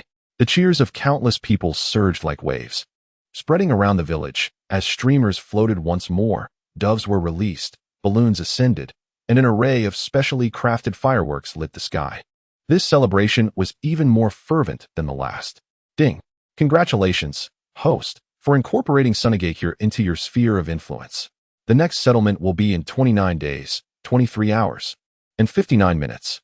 Sunagakure, prosperity level, 125787, population, 47814, public sentiment, 60, reward bonus, 10. Shinichi was immensely satisfied, over 120,000 in prosperity and nearly 50. 000 in population offered him substantial room for development. As the 44 fireworks celebrating Tsunagekyu's 44 years came to an end, the cheers of the crowd gradually diminished. Shinichi stepped forward to announce the policies he had long prepared, covering areas such as livelihoods, basic infrastructure, education, healthcare, housing, elderly care, a merit-based reward system for ninjas, and a support system for disabled ninjas and war orphans, among others. Although he only briefly touched on each policy, the vision he painted was enticing to the crowd. For instance, the education reform would provide free education, dividing it into ninja classes and general classes, with financial support for the ninja classes. The reform of the medical system has enabled the populace to access medical ninjutsu at a fraction of the cost, leading to a substantial increase in the income of medical ninjas. A merit reward system will be instituted, wherein rewards will correspond to the difficulty of tasks undertaken. Upon accumulating sufficient merits, individuals can exchange them for ninjutsu, items, and other valuable goods. Notably, the esteemed Higashikawa Shinichi has emphasized that all of these measures will be fundamentally perfected within a decade, igniting a fervent anticipation for the future among the populace. On the grand screen, Higashikawa Shinichi shines like a deity in their hearts, radiating with divine brilliance. However, apart from the major ninja clans and their subordinate smaller clans, who are bearing the brunt of these reforms, the situation is dire. In the secret chamber of the Hata family, the heads of the 7 major clans gazed at the spirited young man on the screen, surrounded by countless ninjas and commoners eager to elevate him to the status of a god. The irascible head of the Ongong family overturned the table before him, shouting in fury, "What is this boy doing?" Just after ascending to power, he seeks to implement these reforms without consulting us. Is there truly no need for this 4th Kazekage to hold his position? The other clan heads shared his grim countenance. This is not reform, this is a death sentence. Even the 2nd Kazekage, Shaman, had not dared to initiate reforms directly, but instead developed puppet techniques and a new sand manipulation clan to seize resources. Everyone at the table was engaged in games, yet now even the heads of various departments took it upon themselves to reform without inquiry. The typically composed head of the Ueno family scoffed coldly. "Since the newly appointed 4th Kazekage shows us no respect, we shall extend him none in return. Starting tomorrow, all departments under our control will cease cooperation. It is high time this was done. I shall show this young fool what it means to insult a ninja clan." At this moment, the 3rd Kazekage, positioned behind Higashikawa Shinichi, felt a surge of elation. Higashikawa Shinichi intends to reform, and with even greater thoroughness than he himself had envisioned. Such thoughts had not even crossed his mind. This is a genuine undermining of the ninja clans, which could incite rebellion. The 3rd Kazekage resolved to bide his time, allowing Higashikawa Shinichi to clash with the ninja clans, hoping for mutual destruction, thus allowing him to step in and restore order. Whether he were to eliminate Higashikawa Shinichi or re-establish his own position, he would face fewer constraints. Higashikawa Shinichi, of course, was acutely aware that these reforms would severely wound the ninja clans. However, had he not considered the ninja clans from the outset? Would these incompetent clans dare to rise in rebellion? Should they oppose Higashikawa Shinichi, he would not hesitate to annihilate their entire families. A mere 1 or 2,000 ninjas. Their influence is negligible. Without proper lineage, the ninja clans are but a hollow shell. Those unwilling to remain as ninjas would find others eager to form new clans. Chapter 64. The Scorpion executes Hatake Kakashi, threatening Tsunade. If Higashikawa Shinichi's visionary reforms had brought mixed feelings among the populace, the subsequent declarations set everyone ablaze with exhilaration. For the past decade, a village had oppressed Tsunagekyur, and a particular ninja had instilled such fear that they dared not leave the village to undertake missions. Even when children cried, adults would warn, "If you keep crying, Hatake Kakashi will come." Many new generation ninjas, along with those who had lost family and friends to Hatake Kakashi, recalled those painful memories. Yet, the faces of the crowd now radiated joy, for they knew, either through rumors or by witnessing the captured prisoner, that the ninja who had brought them terror was now in custody, captured by their 4th Kazekage. Higashikawa Shinichi beamed with a brilliant smile. The village that had suffocated them, Konoha, had fallen. Henceforth, Tsunagekyur could breathe freely, and the ninja who had prevented them from undertaking missions, Hatake Kakashi, was now their prisoner, destined to face justice in Tsunagekyur. Long live the Kazekage. Long live Higashikawa Shinichi. Countless ninjas erupted in deafening cheers. Amidst the fervent applause, Higashikawa Shinichi commanded, "Bring forth the prisoner, Hatake Kakashi." In the backstage, Scorpion trembled with excitement. The day had finally arrived. He would personally execute Hatake Kakashi before this multitude. Scorpion's eyes glimmered with fervor as he swiftly attached chakra threads to the sealed Hatake Kakashi. With ruthless precision, Scorpion manipulated the now powerless Hatake Kakashi toward the prepared execution platform, whispering with a hoarse and cruel voice, "Hatake Kakashi, today I shall obliterate your pride, your honor, and your reputation. You shall bow before all." A man of dignity like Hatake Kakashi could not endure such humiliation. Though he wished to resist Scorpion, his mouth was silenced. And after 3 days of only consuming porridge, he lacked the strength to defy Scorpion, who possessed the prowess of a seasoned jonin. As Scorpion maneuvered Hatake Kakashi onto the execution platform, the cheers from the crowd surged once more. Before Higashikawa Shinichi could speak, Scorpion commanded Hatake Kakashi to kneel. A gesture that ignited Scorpion's maniacal grin, provoked Hatake Kakashi's fury, and intensified the crowd's roars. The revered hero in Konoha was deemed a villain in Shinichi. From the crowd, rotten vegetables, foul eggs, stones, and even excrement were hurled at Hatake Kakashi. In mere moments, he was battered, bloodied, and covered in a stench that was unbearable. His eyelids were forcibly held open by Scorpion's chakra threads, rendering him unable to close his eyes. With tears of blood streaming down his face, he could only witness and submit to the relentless humiliation orchestrated by Scorpion. In a corner, Tsunade, confined to a wheelchair, silently closed her eyes, tears streaming down her cheeks. Now, her limbs were entirely bound, rendering even her fingers immobile. Hatake Kakashi could do nothing, and neither could she. All she could do was listen to the uproar outside while shedding silent tears. Yet, Higashikawa Shinichi's clone appeared beside her, softly stating, "Lady Tsunade, shortly you will need to ascend to the second-floor balcony and greet the crowd. Remember to smile. If you cooperate, I shall ensure you receive the respect you deserve. Otherwise, I shall wheel you onto the stage, bringing shame upon the Senju clan, Konoha, and even the entire Land of Fire. Lady Tsunade, I trust you do not wish for such a scenario to unfold." Tsunade's once closed eyes snapped open, fixed intently on Higashikawa Shinichi. Hatake Kakashi emitted an odd sound from his throat. The exuberant Scorpion, witnessing this turn of events, regained a semblance of composure. He recalled Higashikawa Shinichi's admonition, "A person may die, but they must be led to the guillotine for execution, otherwise he would not allow them to be made into a puppet." Higashikawa Shinichi, sensing the moment, glanced at Scorpion, who once more regained clarity. Scorpion hurriedly maneuvered Hatake Kakashi toward the execution platform, positioning his head upon the block. The villagers' barrage ceased. Scorpion stepped forward, removing the cloth from Hatake Kakashi's mouth. In a moment of desperation, Hatake Kakashi bit off half of his tongue, unwilling to suffer further disgrace. Blood gushed forth, eliciting cheers from the crowd. The criminal, Hatake Kakashi, is now in position to be executed by the family member of the victims, Chio, Higashikawa Shinichi proclaimed. A cruel smile spread across Scorpion's face as he grasped the short blade that had accompanied Hatake Kakashi in battles far and wide, coldly declaring, "Hatake Kakashi, I shall use your white fang to end your life.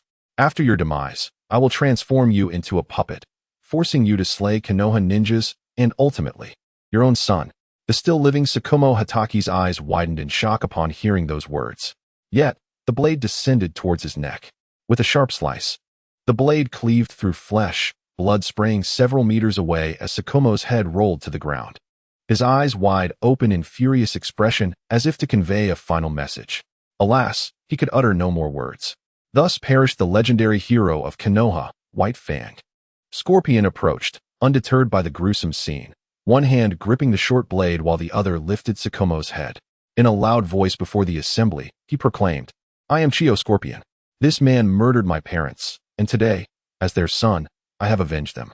I shall transform this corpse into a puppet using secret techniques, and it will accompany me in battle. Should anyone seek vengeance, I am ever ready to oblige." The crowd erupted in cheers, followed by a cacophony of jubilant voices. While some may have found it cruel, the majority were exhilarated and supportive. The notion of forgiving one's father's murderer was merely a reflection of their impotence. Even the strongest ninjutsu requires one to first subdue their opponent before it can be effectively unleashed. Shinichi observed this spectacle with a smile at the corner of his lips. Chiyo and Iraku exchanged glances, sensing something amiss. After all, with Scorpion's declaration, all hatred would inevitably shift onto him. Yet they understood Scorpion's temperament, and it was possible he had instigated this demand himself. They fell into silence. Scorpion, hastily departing with Sakumo's corpse, prompted Shinichi to speak again. Let us welcome Princess Tsunade of Konoha, who has come to visit us in Sunagakure. She will witness our rise and the prosperity that awaits us. The crowd erupted once more in celebration, eagerly turning their gazes towards the large screen and the balcony. The sound of wooden sandals echoed as a woman with flowing golden hair, clad in a green robe over white attire and a black belt at her waist, gracefully emerged from within. Her figure was striking, accentuated by the simple yet alluring three-color ensemble, rendering her all the more captivating. Chapter 65, Jealous Yakura. Yes, yes. You are indeed plotting something wicked. This newcomer was none other than Tsunade. However, her exquisitely beautiful face bore a frosty demeanor, especially as she cast a glare at Shinichi that seemed capable of devouring him whole. Shinichi offered a warm smile, stepping back to make space for Tsunade, gesturing for her to proceed. With a disdainful huff, Tsunade stepped onto the stage. As she brushed past Yakura, Shinichi instinctively glanced at her, quickly assessing her superiority before averting his gaze. The third Kazekage and others were astonished by how Shinichi managed to persuade Tsunade to attend this meeting right after slaying Sakumo Hatake. However, Yakura's focus was not on how Tsunade was convinced to appear. While she was indeed a renowned figure, she remained a captive. Tsunade's complex expression failed to catch the subtle glance from Tuka, but Yakura, as an involved party, easily sensed it. Particularly, the lingering gaze on Tsunade evoked a moment of regret. Women are acutely sensitive to such competitive instincts, igniting Yakura's ire, her fists clenched tightly. What were you lamenting? I demand to know. Unyielding, Yakura straightened her posture, glancing at Tsunade's figure and then at her own, feeling a wave of despondency wash over her. Fine. While her own was indeed splendid, it paled in comparison to Tsunade's. Yakura's mood soured considerably. Meanwhile, the crowd's attention shifted to Tsunade's entrance. They were puzzled as to why Sakumo Hatake lay lifeless while Tsunade, a woman who had countered their poisons, was accorded such a grand reception. Yet, as they beheld Tsunade's magnificent stature and striking features, alongside Tuka's congenial demeanor as they stood together, a picture of perfect harmony, announcing that Tsunade would oversee the medical ninja hospital in Sunagakure, guiding medical ninjutsu instructors. Many of the men in attendance suddenly realized that the fourth Hokage had taken a liking to Tsunade. She was indeed stunning, even outshining the already beautiful Yakura. However, the Fire Country princess was indeed worthy of the fourth Hokage, bringing pride to the men of Sunagakure. Conversely, many women voiced their opinions, suggesting that Tsunade, the older woman, sought to capture the attention of the young fourth Hokage, coming to Sunagakure to serve as a medical instructor. As discussions swirled around, Hugh observed the tremors of both Yakura and Tsunade with a tinge of inferiority. Yet, as Shinichi began his address and the surrounding chatter intensified, Hugh's excitement surged anew. She sensed an unusual atmosphere among the three, especially in the way her mentor regarded Tsunade. Though subtle, it did not escape her notice. Was this a love triangle? Hugh pondered, counting on her fingers to decipher who had affections for whom, and who would vie for attention. She felt inclined to support Yakura, but it was clear that Tsunade was a more fitting match for an alliance with Konoha, which would surely bolster Sunagakure's stability and enhance their chances of avenging against Kirigakure. Yet, Yakura was her mentor. What a dilemma. Hugh's youthful mind was momentarily overwhelmed. Yakura, as a ninja, clenched her fists tightly upon hearing the discussions below, fervently wishing to confront both groups for their neglect of her presence. Did they truly consider her insignificant? And this insufferable Konoha woman, a mere nuisance, jeopardizing Tuka's burgeoning career. She was undoubtedly a ploy from Konoha to undermine his resolve. No, this occurrence must be thwarted. Tsunade, currently sealed and unable to use chakra, remained oblivious to the tumultuous atmosphere around her. If she were to catch wind of the discussions, who knew what action she might take? Tsunade's appearance served merely as a token gesture, uttering a few words before Shinichi concluded the grand ceremony. He had heard the murmurs of the crowd and caught a glimpse of Yakura's wary eyes. In all honesty, despite his lecherous tendencies, he understood that slaying Tsukumo Hatake before Tsunade's eyes and then pursuing her would be sheer madness.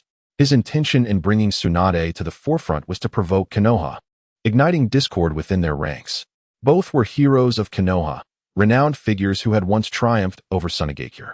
Tsunade, a princess of the Fire Country and granddaughter of Hashirama Senju, held a prestigious status, while Tsukumo had been heralded as the next Hokage. Yet one met a tragic demise, his corpse destined to be fashioned into a puppet, while the other was treated as an esteemed guest, gracing the event with her presence. Shinichi had already devised a plan. He would pen a book titled The 40-Year Entanglement Between the Senju Clan and Konoha, detailing all the hidden secrets of the Senju family, particularly lauding Hashirama Senju and Tobarama Senju, one the mightiest force, the other the greatest intellect. The Senju bloodline, tainted by the malevolence of Tobarama, had witnessed the failure of its descendants to inherit the Hokage position, and the third generation was still too young. When the third or fourth generation matured, and the Senju clan emerged once more with capable talents, a decisive strike would see the lost Senju clan reunite and reclaim the Hokage position. Such cycles could persist for decades, even a century, enough time to transform Konoha into the Senju clan's domain, restoring its former glory. Meanwhile, the third Hokage, Sarutobi Hiruzen, and his ally, Danzo Shimura, would cunningly unveil the nefarious schemes of the sinister Tobarama, gradually dismantling the Senju clan and even eliminating the most promising ninja, Senju Rope, who was poised to awaken the wood release. Simultaneously, it is worth noting that Minato Namikaze is not merely a commoner, but rather a ninja possessing the bloodline of the Senju clan, subtly aligning with the plans of Tobarama Senju. This connection resonates through time, and upon ascending to power, he intends to restore the glory of the Senju clan. Once the war in Konoha concludes, should Minato take the mantle, this book will undoubtedly come to fruition. Shinichi Takuchuin can hardly fathom the bustling atmosphere of Konoha at that time. If the Night of the Nine Tails occurs as anticipated, he envisions writing a volume titled The 40-Year Enmity and Affection Between the Uchiha Clan and Konoha. Within it, he would unveil the clandestine tales of the Uchiha, culminating in the account of the third Hokage's collusion with the Uchiha clan to eliminate the Senju, only for the third to subsequently turn against the Uchiha, relocating them to the outskirts of the village as proof. Merely contemplating this excites Shinichi Takuchuin. It is truly exhilarating. However, in his reverie, his gaze drifts to the departing figure of Tsunade, a sinister smile creeping upon his lips. Leaf Kanji, incensed, pinches the soft flesh at Shinichi's waist. Stop staring. She's already gone. If you wish to pursue her, I could bind her and deliver her to your bed. Fortunately, the grand ceremony has concluded, and the cameras have ceased their broadcasting. Shinichi winces in pain, hastily explaining to Leaf Kanji, it is not as you think. I was not gazing at Tsunade, but contemplating a strategy against Konoha. Leaf Kanji rolls his eyes at Shinichi. Yes, you were plotting something wicked. Chapter 66. The Reformation of Tsunade, establishment of a new department, and rooting out the ninja clans following the conclusion of the grand ceremony. Shinichi Takuchuin donned the pre-prepared Kazekage ceremonial robe and convened a meeting in Tsunade. The attendees included Chiyo, Erosenin, Leaf Kanji, Maki, and Kajita Seiji. The third Kazekage, along with other department heads and elders, were conspicuously absent. For trivial matters, we convene a grand assembly. For significant issues, we hold a small meeting. Such was the case here, as all present were trusted allies, thus justifying the intimate gathering. Among them, the most elated were Maki and Kajita Seiji, whose valor on the battlefield had earned them Shinichi's favor. As for Leaf Kanji and the others, no one dared question their presence. The relationship between the two men was beyond speculation. Chiyo and Erosenin had gained Shinichi's trust solely due to their association with Sasori.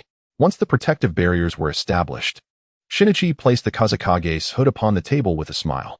As victors, we shall reap the fruits of our triumph. Yet we must also endeavor to fortify Tsunade. Only with a prosperous and formidable Tsunade can we truly savor this victory. The expressions of the assembly grew solemn. Lord Kazekage, we support all your decisions, Chiyo stated earnestly. Shinichi surveyed the room, noting the serious demeanor of the attendees, and nodded appreciatively. Very well, let us commence the meeting. Elder Chiyo, I have resolved to establish a new department of mechanical industry, and you shall serve as its minister. This department will primarily consist of puppeteers, focusing on the development and research of puppetry while advancing technology. Within 3 months, I require trusted puppeteers to join this department. He handed Chio a document. This outlines the establishment criteria and subsequent plans. This department is crucial for our development, so do not disappoint me. Chio, with a serious countenance, rose and pledged. I assure you I will accomplish this task. While Shinichi possesses a puppetry division, its authority had long been undermined, rather than dismantling it. It is more prudent to reconstruct it. Shinichi's gaze shifted to Kazekage as he tossed him a document, stating, Kazekage, I need you to establish the Shinichi People's General Hospital, with you as the director. The hospital will consist of 2 departments, one for ordinary citizens and another exclusively for ninjas. Recruit all trustworthy medical ninjas you can find. I want this hospital to serve the health needs of every citizen in Shinichi. Resources will not be lacking. I demand it be operational within 3 months. Yes, Lord Kazekage. Kazekage replied, brimming with excitement. Though merely a director, this position holds far greater authority than the medical department, which is dominated by the great ninja clans. This department is unique. We must first identify a suitable replacement before taking action against them. Shinichi then turned to the visibly excited Maki, chuckling softly. Maki, I hold your capabilities in high regard. The position of Umbu Minister is entrusted to you. I require you to swiftly replenish and replace personnel with those you can trust. Expanding the Umbu to 300 members. Maki nearly prostrated himself before Shinichi, realizing he had secured a coveted position as the most trusted aide to the Kazekage. Savoring a significant victory. Rest assured, Lord Kazekage, I will complete this within a week. Excellent. However, Shinichi's expression darkened. Once the Umbu is established, your first task will be to thoroughly investigate the finances, strength, and population of all ninja clans. I demand a comprehensive account of everything, including any illegitimate offspring born from fleeting encounters. You have 3 months. Failure to meet this task will result in your dismissal as Umbu Minister. Maki felt an overwhelming weight of pressure descend upon him. Such meticulous scrutiny was not merely aimed at diminishing the clan's power, but seemed to target their very existence. Yes, Lord Kazekage, I will ensure this task is completed. The others exchanged startled glances, astonished by Shinichi's demands. Chio opened her mouth to speak, but her brother Erosenin restrained her. Upon seeing Erosenin shake his head, Chio refrained from further comment. Shinichi, unperturbed by the scene, turned to Erosenin, handing him a document. This outlines the establishment of a comprehensive school in Shinichi.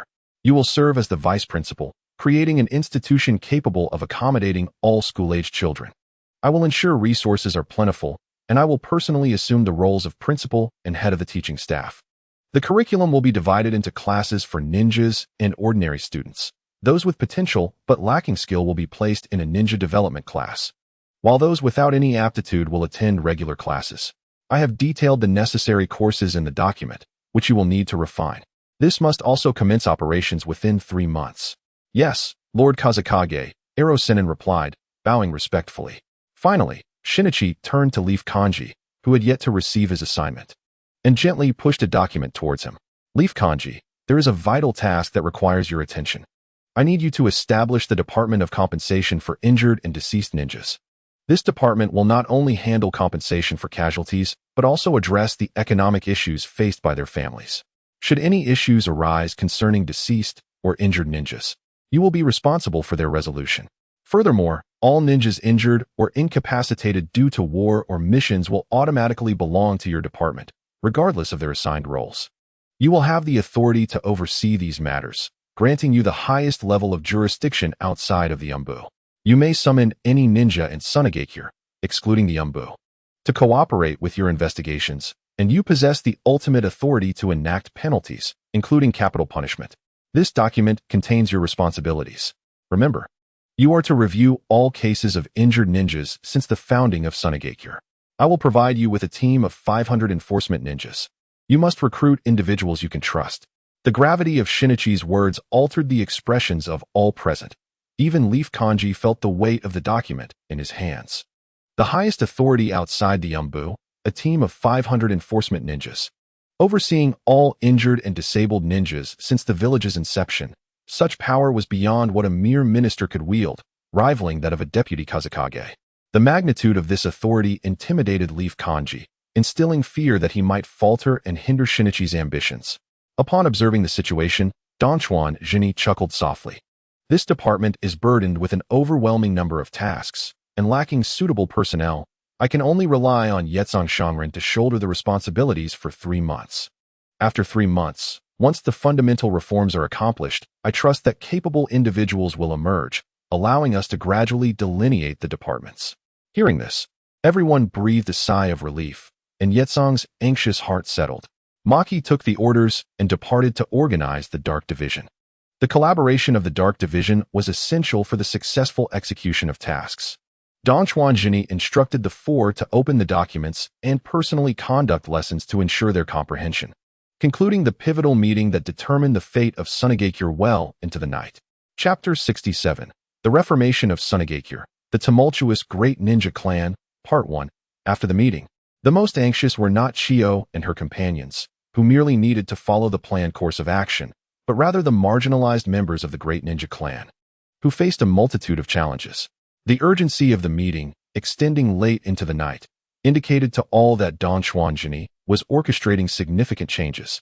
Members of the ninja clan dispatched individuals to investigate the discussions of the meeting, knowing well who had convened it. Chiyo's siblings, already at odds with them, could not extract information, and Yetzong was even less likely to divulge anything. Maki and Kazekage became the prime targets for inquiries. However, Maki was nowhere to be found, leaving only Kazekage. When approached for information, Kazekage simply shrugged and stated, "I received orders to establish a public hospital responsible for the treatment of civilians. As for others, I know that Hiroso received directives to establish a civilian school to teach general subjects, advancing science, and improving the lives of the populace. Beyond that, I cannot say." The meeting convened by Elder Chiyo and group leader Yetzong was not within my purview. Upon receiving this information, the clan heads quickly recognized the gravity of the situation. The following day, Kazekage and Hiroso set out to seek land for the construction of the school and hospital, while the 7 clan heads gathered once more. The head of the Ueno clan expressed his suspicion that Donchuan Jini intended to gradually replace them through the establishment of schools and hospitals for ordinary citizens. The Hada clan leader was the first to voice concern, noting that their clan, which managed the medical department, was being undermined. Nakagawa Katsuhisa, responsible for education, chimed in, asserting that they must not allow these institutions to be established. Once in place, it would surely lead to their downfall. While the ninja clan lacked top-tier strength, their political acumen was exceptionally sharp. The establishment of public hospitals and schools could easily transition into expansions that included ninja students and hospitals, merely a matter of command. Just as the Ueno clan leader was about to speak further, a knock resounded at the door of the chamber. The Hada clan leader refrained from explaining, as others were already familiar with the implications of such visits. A ninja delivered a document before departing. Everyone turned their gaze to the Hada clan leader. After briefly perusing the document, the Hada clan leader's expression darkened, and he passed the papers to the Ueno clan leader. As each document was reviewed, the countenances of the gathered clan heads grew increasingly grim. The contents were straightforward. Donchuan Jini had issued an appointment letter designating Yetzong as the interim president of the Ninja Disability Association, responsible for all matters concerning injured ninjas and compensation arrangements for bereaved families. This was a significant blow to the Ueno clan, which had previously handled such affairs, replete with lucrative opportunities and the potential to secure allegiances among the offspring of ninjas. Following the conclusion of the Second Great Ninja War, the Ueno clan had successfully risen to prominence as the leading ninja clan. Now, delegating this task to Yetzong not only obstructed their financial avenues, but also their political influence, effectively extinguishing their legacy. Chiyo was appointed as the head of the Sunigakure Industrial Machinery Department, tasked with the research of materials and civilian machinery to ensure that Sunigakure possessed sufficient production resources, allowing both ninjas and civilians to focus on their studies and work without concerns, guiding the village toward prosperity. This strategic move aimed to dismantle the very foundations of the Great Ninja Clan, enhancing their resources and capabilities for concentrated training. Moreover, Donchuan Jini had procured a wealth of mid to low-level ninjutsu from Konoha, complemented by the diverse jutsu under the Wind Shadow's command. In a decade or so, the Great Ninja Clan would undoubtedly face obliteration. a calculated depletion of their strength. In comparison, the establishment of schools and hospitals seemed less critical.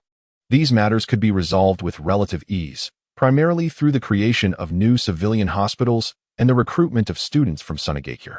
The urgency of Yetsong and Chiyo's undertakings, however, loomed large. They must be thwarted in their efforts. It was imperative to prevent the execution of these plans. The Weno clan leader slammed his hand on the table, which splintered under the impact, though he had not exerted much force. Indeed, we must stop them. We cannot allow that upstart Donchuanjini to proceed. The other clan heads echoed their agreement. Meanwhile, Donchuanjini capitalized on his privileges as Wind Shadow, summoning Wan and Fukushima Daisuke.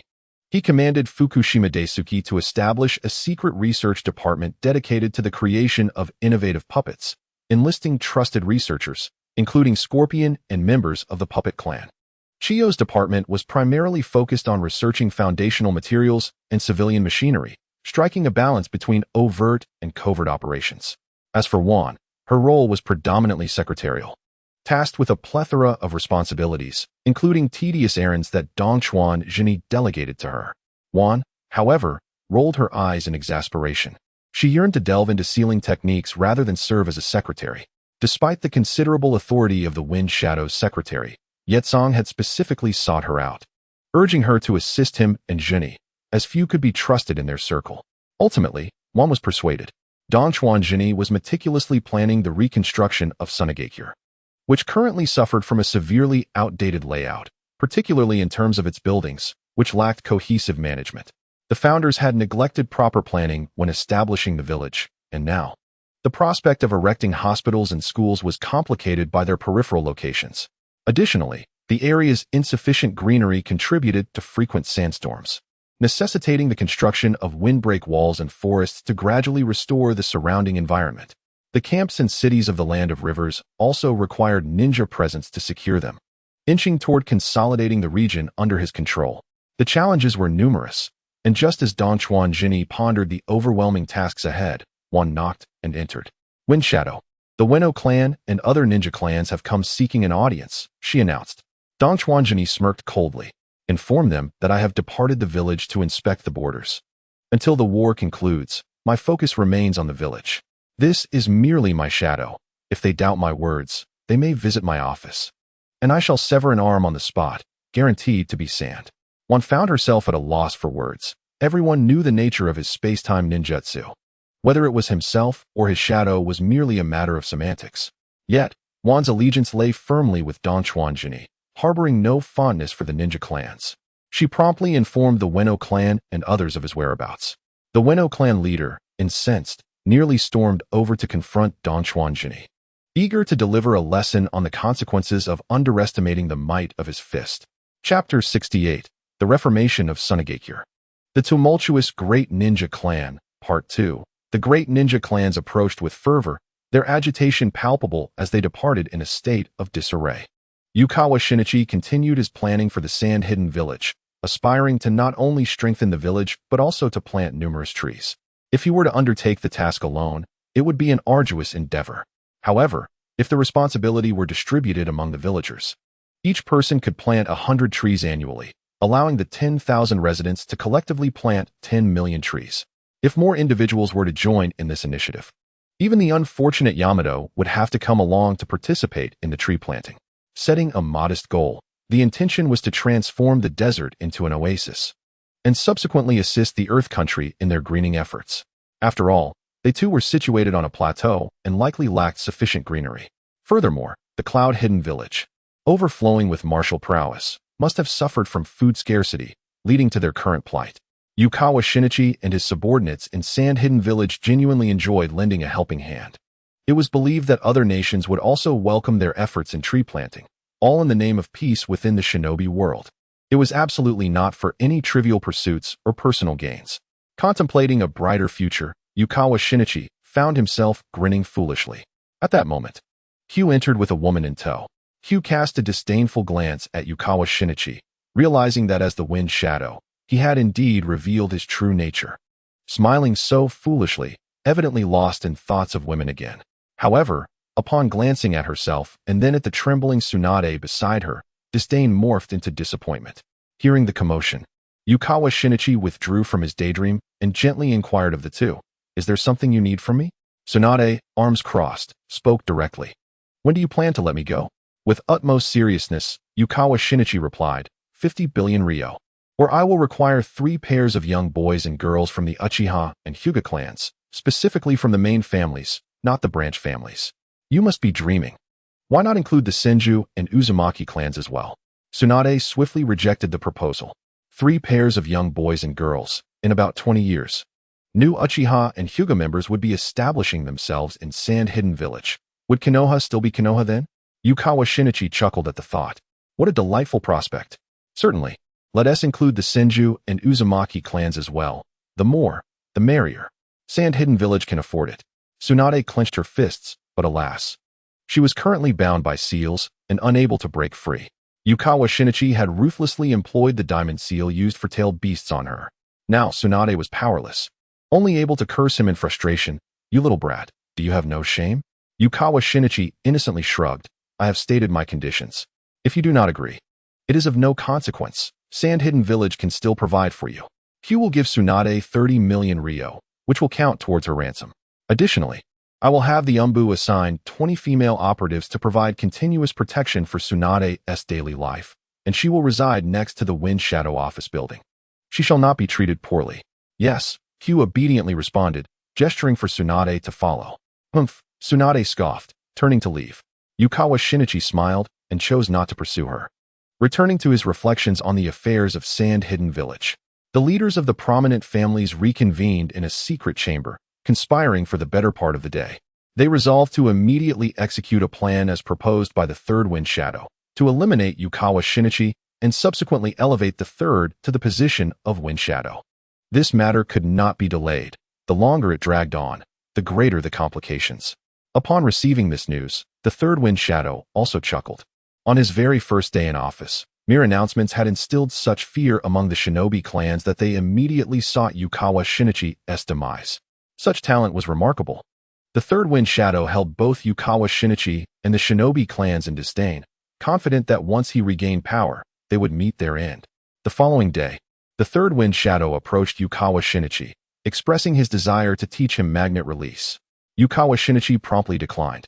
For his control over magnetic forces was an enhanced version of magnet release. Seeking to learn from the third was merely an excuse. Furthermore, the original techniques of magnet release were securely stored within the sealing scrolls of Sand Hidden Village, making it unnecessary for him to provide instruction. No, third Hokage. I am but a shadow clone. My true self is at the border, Yukawa Shinichi declared before using the body flicker technique. The Sand Soldier, in a moment of desperation, drew a kunai and inflicted a wound upon his own arm, causing sand to flow out. The third Wind Shadow's expression darkened. Did he take him for a fool? Yet, there was no rebuttal. Given the circumstances, it would be unwise to persist in the confrontation. The shinobi clans were thrown into disarray upon receiving this news. Yukawa Shinichi was clearly attempting to evade their scrutiny. Ultimately, the clans convened, deciding that if they were not to pursue a civilian initiative, they would rally all shinobi clans, great and small, to collectively resist the policies of Sand Hidden Village. They would mobilize all their resources to compete with Yukawa Shinichi, willing to invest heavily to undermine him, effectively rendering him powerless. The smaller clans, lacking the political acumen of their larger counterparts, were still not naive. They recognized that the puppet clans were wholeheartedly aiding the fourth Wind Shadow. The policies promulgated by the fourth Wind Shadow favored civilian shinobi and smaller clans alike. We will assist you, great clans, in ousting Yukawa Shinichi. But even if we succeed, what will become of us when you, great clans, turn against us?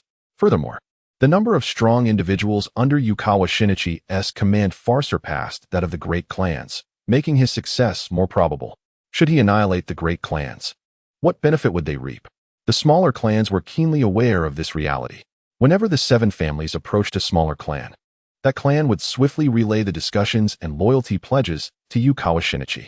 It could be said that all actions of the great clans were under his control. Yukawa Shinichi permitted the existence of the shinobi clans, yet he would not allow the continued presence of clans like the 7 families. The system of official appointments would certainly undergo reform, but there was no urgency at present. Maki had completed the restructuring of the Umbu, and recruitment was ongoing. Currently, apart from a dozen or so personnel stationed at the Wind Shadow building, the remaining Umbu members were deployed to monitor the activities of the great clans. The 7 families were beginning to feel uneasy. Yukawa Shinichi's power was growing, and their previous tactic of leveraging manpower and wealth to dominate the third Wind Shadow was no longer viable. The war reparations had not reached the finance department. Yukawa Shinichi was indeed not in want of money.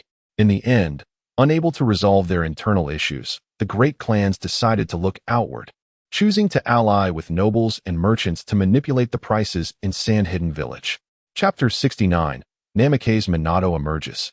Slaughtering the Cloud-Hidden army before the great clans could initiate their price inflation scheme. The war between Konoha and the Cloud-Hidden Village began to shift with the arrival of one individual. Namikaze Minato, having awaited Tsunade in vain, resorted to sacrificing one of his kidneys. Just one kidney.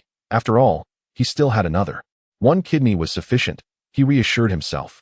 With the removal of his kidney, he no longer needed to find ways to sustain its vitality, resulting in a remarkably swift recovery. Once healed, he made his way to the battlefield at the Cloud Village. Without a moment's pause, upon arriving at the encampment, he rushed directly to his teacher's hospital room. Jiraiya was bound in bandages, his bones in disarray, with few intact and suffering from serious internal injuries. Even if healed, his strength would be significantly diminished. Jiraiya was overjoyed to see Minato, handing him a scroll of contracts from Mount Myaboku. This is the contract scroll from Mount Myaboku. I had intended to give it to you upon your return from this journey, but I didn't expect the war to come so swiftly. You must contract immediately. Wofeng Shuemin was deeply moved and could only nod earnestly. Very well, I shall make the contract now. Jiraiya responded weakly, and Wofeng Shuemin opened the scroll to inscribe his name. In an instant, as if the correct password had been entered, he vanished from the spot. Jiraiya smiled faintly, aware that he had been transported to Myaboku Mountain through the reverse summoning technique. After spending a day at Myaboku Mountain, Wofeng Shuemin was teleported back. Jiraiya had long since gone to sleep, still feeling somewhat weak. Wofeng Shuemin quietly left the tent and gazed at the starry sky, clenching his fist tightly. Tsuchikawa Shinichi, this time I shall not fail. Indeed, Wofeng Shuemin was the protagonist of this era, and during his recovery over the past half-month, he had simulated that battle against Tsuchikawa Shinichi every day. Ultimately, while observing the shifting technique, he broke through the limits of the Flying Thunder God technique and successfully created the second stage of Flying Thunder God, no longer reliant on special shurikens or other items. He could now inscribe the Flying Thunder God seal on any object. Furthermore, while using the Flying Thunder God technique, he could employ it repeatedly with an infinitely shortened cooldown. However, Wofeng Shuemin faced a significant dilemma. Having lost a kidney, his chakra capacity had diminished from 10 to 5. He aspired to develop an unmarked ninjutsu. Yet despite countless simulations, he could not replicate Tsuchikawa Shinichi's dragon explosion technique. Fortunately, with the toad oil provided by the Great Toad, he could achieve the effect of unmarked fire release, though the path to developing unmarked ninjutsu remained arduous. The next day, the third Raikage led his ninja forces into battle against the Leaf Ninjas at the opposing fortress, executing ninjutsu attacks, as usual. The clash of ninjutsu proceeded without incident. Yet the third Raikage sensed something amiss.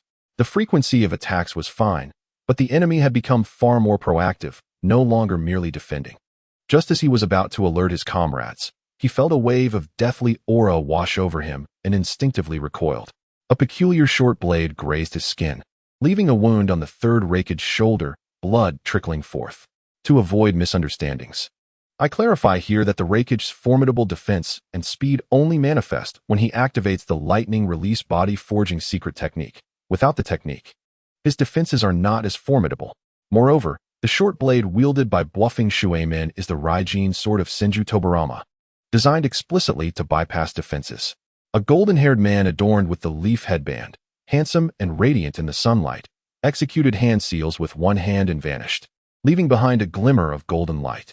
The third Raikage frantically checked his head and neck, ensuring his head remained intact and his neck uninjured, before finally exhaling in relief. Cold sweat drenched his body. Wofeng Shuemin, when did he arrive? How did he come here? The battlefield had been thoroughly cleared. The third Raikage pondered in confusion. After the exposure of the Flying Thunder God, any shuriken or kunai would be preemptively cleared from the battlefield. There was nothing metallic in sight. While the third Reikage contemplated, a scream pierced the air. Bluffing Shuemin had not retreated. Instead, he was on the battlefield using the Flying Thunder God technique to hunt down Jonin-level ninjas. After mastering the second stage of the Flying Thunder God, he had attained combat strength equivalent to that of a Kage. Though he might not be the strongest among Kage-level fighters, his lightning-fast assassinations made even the mightiest of them wary, fearing for their lives. However, when Bluffing Shuemin faced off against these Jounin, it became nothing short of a massacre, especially with the battlefield littered with stones inscribed with the Flying Thunder God technique. It was akin to Yasuo's Infinity. Every few seconds, a ninja fell, with a heart as cold as ice, a tightly gripped short blade, and hands that swiftly formed seals. Bluffing Shuemin resembled a highly precise killing machine. As he was surrounded, a Cloud Ninja's attempt to issue commands was cut short when Bluffing Shuemin's short blade severed his throat. The golden-haired figure flashed by, and the Jonin was dead. Panic ensued among the others, who scrambled to establish defenses, but they too were slain before they could finish their sentences. The Cloud Ninjas were in a state of terror, and the third Reikage, his chakra flowing tightly around him, began to manifest the lightning release armor. The ominous sound of thunder rumbling, a hallmark of Cloud's unique lightning release body forging technique. Let me have a word with this Bluffing Shuemin. Bluffing Shuemin did not even glance at the third Reikage, rapidly forming seals, and appeared beside yet another ninja. The ninja screamed in agony before meeting his demise. The third Reikage, enraged, unleashed a bolt of lightning toward Bluffing Shuemin. However, Bluffing Shuemin was swifter, forming 3 hand seals with one hand, and another Cloud Ninja was struck down by the lightning. No matter how fast the lightning, it could not surpass the power of space. The slaughter continued, and despite the third Reikage's numerous attacks, he could not keep pace. The ground-bound lightning was no match for the aerial might of spatial power. Retreat! Retreat! All troops! Fall back! The third Reikage shouted. The Cloud Ninjas were already terrified beyond measure, wishing they had been born with fewer legs, fleeing in a panic.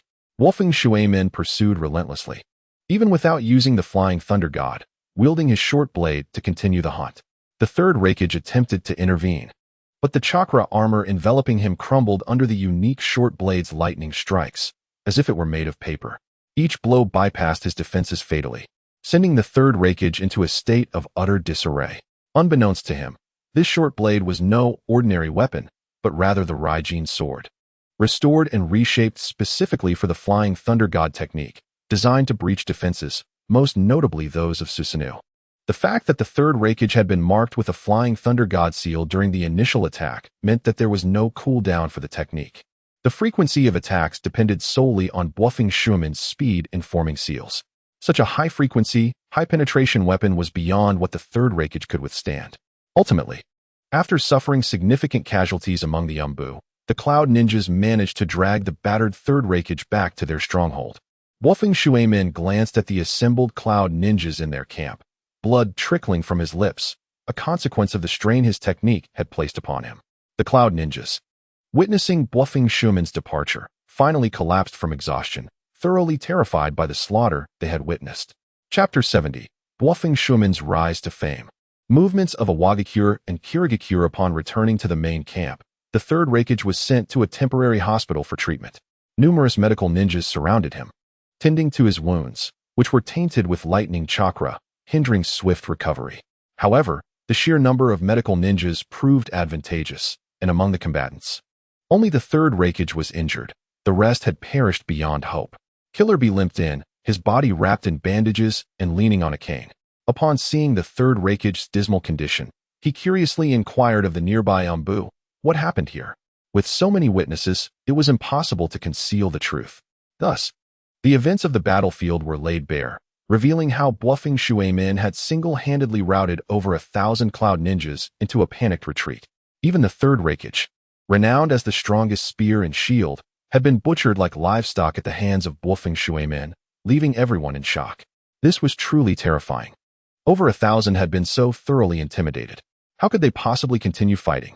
Were they to wait for Bluffing Shuemin to tire and exhaust his chakra before he ceased his onslaught? Killer Bee was not merely afraid. He recognized the gravity of the situation. The third Reikage was a man capable of withstanding the Eight Tails attacks, yet he had been grievously wounded in a simple confrontation. Who could remain unfazed? In the grand camp of Konoha, Narashikaku led a gathering to celebrate the triumphant return of Minato Namikaze. Even Jiraiya, despite his injuries, was brought forth to welcome the hero. The ninja regarded Minato with reverence, akin to that of a celestial being. The past half-month had been fraught with despair, with many having prepared their farewell letters.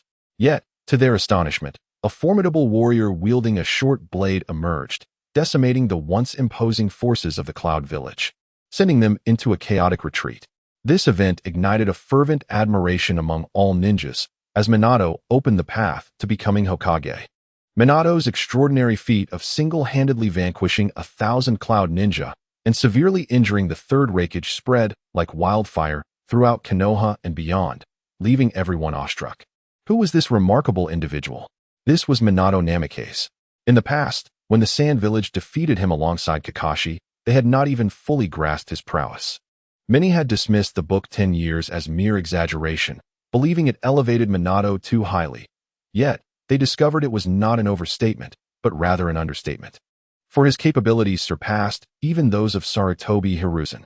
After his initial defeat, Minato's subsequent display of incredible strength led them to regard him as a top-tier powerhouse.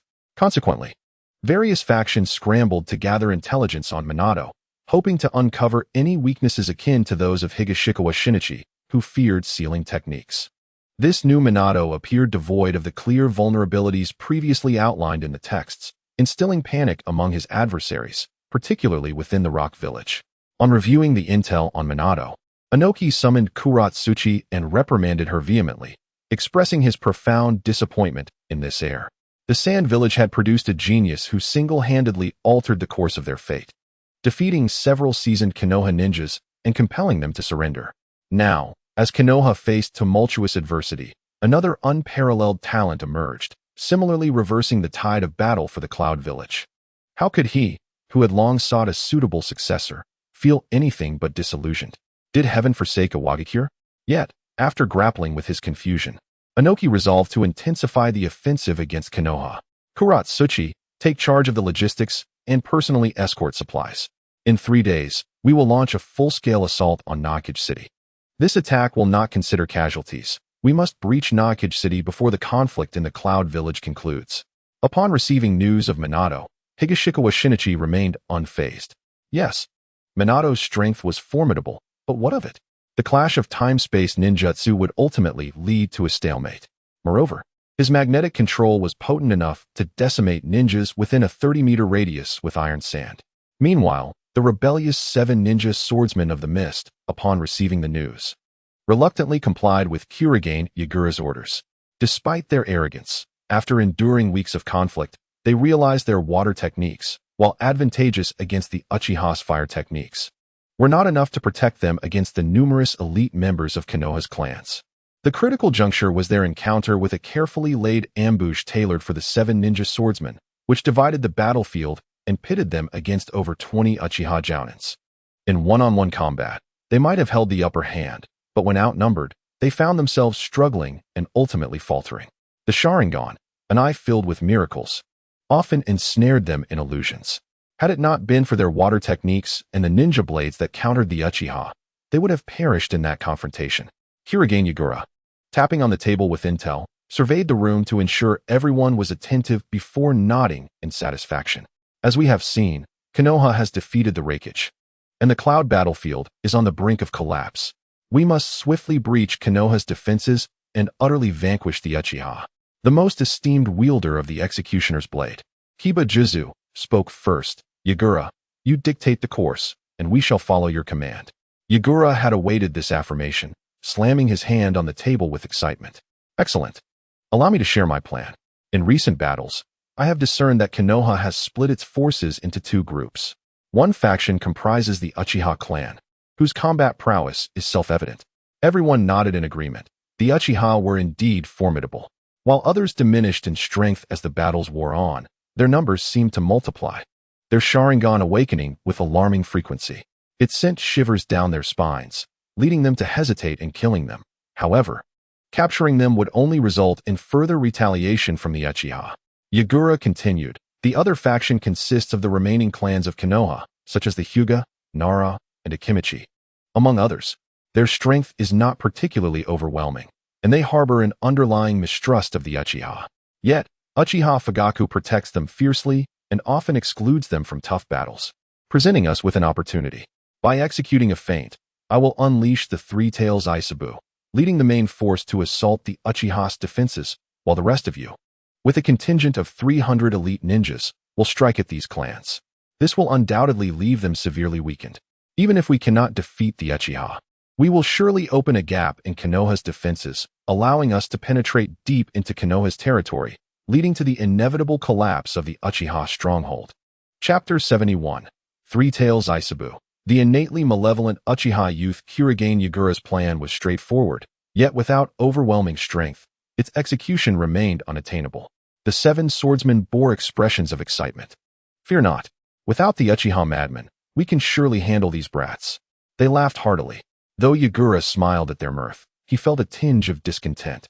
Had these esteemed warriors heeded his counsel earlier, they would not now find themselves in this precarious position.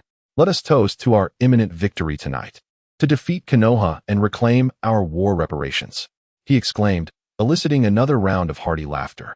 Around 11 p.m. that night, thick mists began to gather along the coastline of the Mist's camp, gradually expanding and enveloping the entire seaside. As time passed, the mist developed a daunting presence. Yagura's eyes gleamed with determination. Tonight, they would breach Konoha's defenses.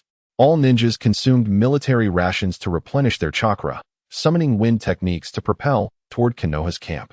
Numerous ninjas initiated their commands, and with the wind's aid, the all-encompassing mist surged toward Konoha's defenses.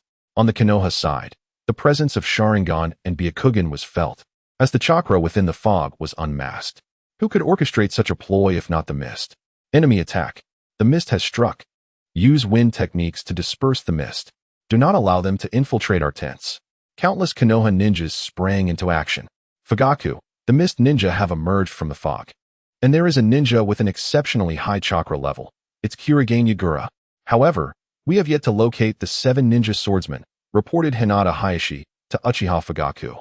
Fugaku's expression remained unyielding.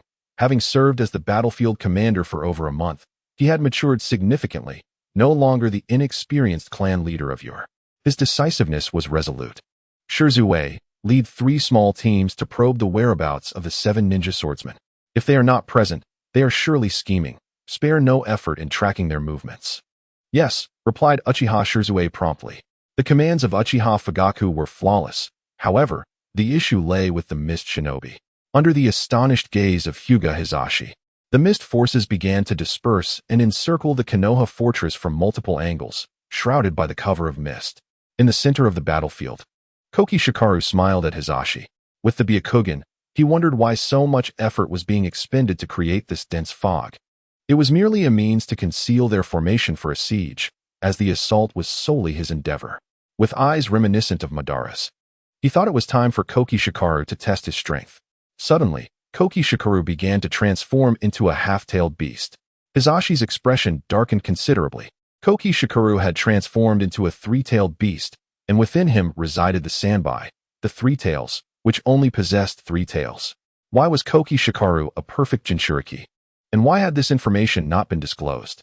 A grave look emerged in Fugaku's eyes. The tailed beast bomb.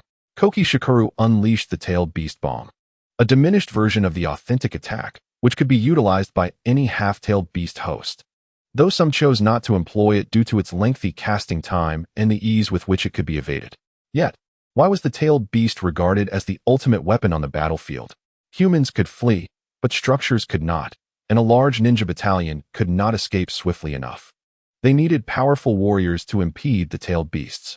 Even if obstructed, the sheer size of the tailed beast meant that any ordinary ninja caught in its path would either perish or be gravely injured. As the tailed beast bomb roared towards him, Fugaku's 3-tomo rapidly morphed into a pinwheel shape. The Sharingan was now in full display. Susanoo, a towering blue skeletal giant, over 9 meters tall, emerged before the tailed beast bomb. Boom! A colossal explosion reverberated across the battlefield, clouds of dust enveloping the area, obscuring visibility. Koki Shikaru did not flinch at the explosion. Instead, he began to gather energy once more. Hizashi shouted urgently, "Fugaku-sama, Koki Shikuru is condensing another tailed beast bomb. Upon hearing this, Fugaku leaped down from the city wall in a frenzy. Some of the broken bones of Susanoo began to mend, ultimately restoring it to its full form. Encasing Fugaku in the blue skeletal giant, Fugaku felt a sharp pain in his eyes, a clear sign of excessive strain on his ocular power. Just as Fugaku completed his transformation, he sensed an immense energy surging towards him. The valiant Uchiha Fugaku, adept at wielding Susanoo, extended a massive arm towards the tailed beast bomb. Boom! Another deafening explosion echoed. Susanoo's fist was shattered once more. Fugaku drew upon his ocular power to replenish himself and charged towards the half-tailed beast Koki Shikuru. However, Koki Shikuru did not evade. Instead, he grinned widely and began to weave hand signs. "Come forth, Sanbai. It is time for your display." Fugaku's expression shifted dramatically, intensifying the force in his hands as he sought to thwart this technique. He could not fathom why Koki Shikuru would summon the tailed beast so soon, especially when his half-tailed transformation was sufficient for a formidable battle. Yet, Koki Shikuru was not aiming for a mere skirmish. All his prior preparations were to facilitate his transformation and to ensnare Fugaku and the Uchiha clan in this conflict. With a resounding impact, Fugaku failed to prevent the emergence of the three tails. A powerful strike landed squarely on Sanbai's head. Koki Shikuru had long since nestled within the protective shell of the Sanbai, a tortoise-like creature that instinctively safeguarded its vulnerabilities. Should Koki Shikuru perish, so too would the beast, though it would eventually revive. Nevertheless, it would have to endure the pain once more. The reason Koki Shikuru was a perfect Jinchuriki lay in his innate ability to communicate with the beast. Unlike previous hosts who regarded the creature as merely a tool, Sanbai felt a bond with Koki Shikuru. The punch struck Sanbai's head with tremendous force, eliciting a pained cry. It had been years since anyone had dared to strike it so. Upon glancing up, Sanbai recognized the eyes of its old acquaintance and became enraged. "You wicked Uchiha brat. You shall perish." Years prior, the tailed beasts were captured by Senju Hashirama and sealed by Uzumaki Mito. However, two beasts were special, notably the Nine Tails. Although the Nine Tails was initially captured by Hashirama, it was well known that Uchiha Madara had manipulated it multiple times. What many did not realize was that Madara had personally captured a tailed beast, the Sanbai. The dread and helplessness instilled by the Sharingan left an indelible mark on Sanbai, which had long sought vengeance against his descendants. As for avenging Madara, Sanbai harbored no grudge against the deceased, a testament to its character. Chapter 72. Uchiha Fugaku's misstep. Upon encountering a foe, Sanbai wasted no words. It was acutely aware of the threat posed by those eyes and, without a moment's hesitation, curled its body, shielding itself with its massive, thick shell. Like a formidable wheel, it charged toward Uchiha Fugaku. This was Sanbai's signature technique, the Shadow Strike. Fugaku's face turned ashen. While he could evade, the city wall could not. In an instant, Fugaku activated his Mangekyo Sharingan. Blood flowed from his right eye as he envisioned several strategies to counter Sanbai's assault, his ocular prowess allowing him to predict the trajectory of events and formulate solutions. Fugaku quickly selected the simplest option and began to weave hand signs, blood streaming from his left eye. The ability of his left eye allowed him to expend ocular power and chakra to materialize the strategy envisioned by his right eye. Theoretically, it could even liberate Kaguya from the moon, but using it would lead to his own demise, far exceeding his capabilities. 5 Hokage's Gate. Instantly, 5 ominous gates exuding a deathly aura manifested in Sanbai's path, reminiscent of the defensive techniques frequently employed by Senju Hashirama. The gates trembled as the colossal Sanbai rammed into them with ferocity.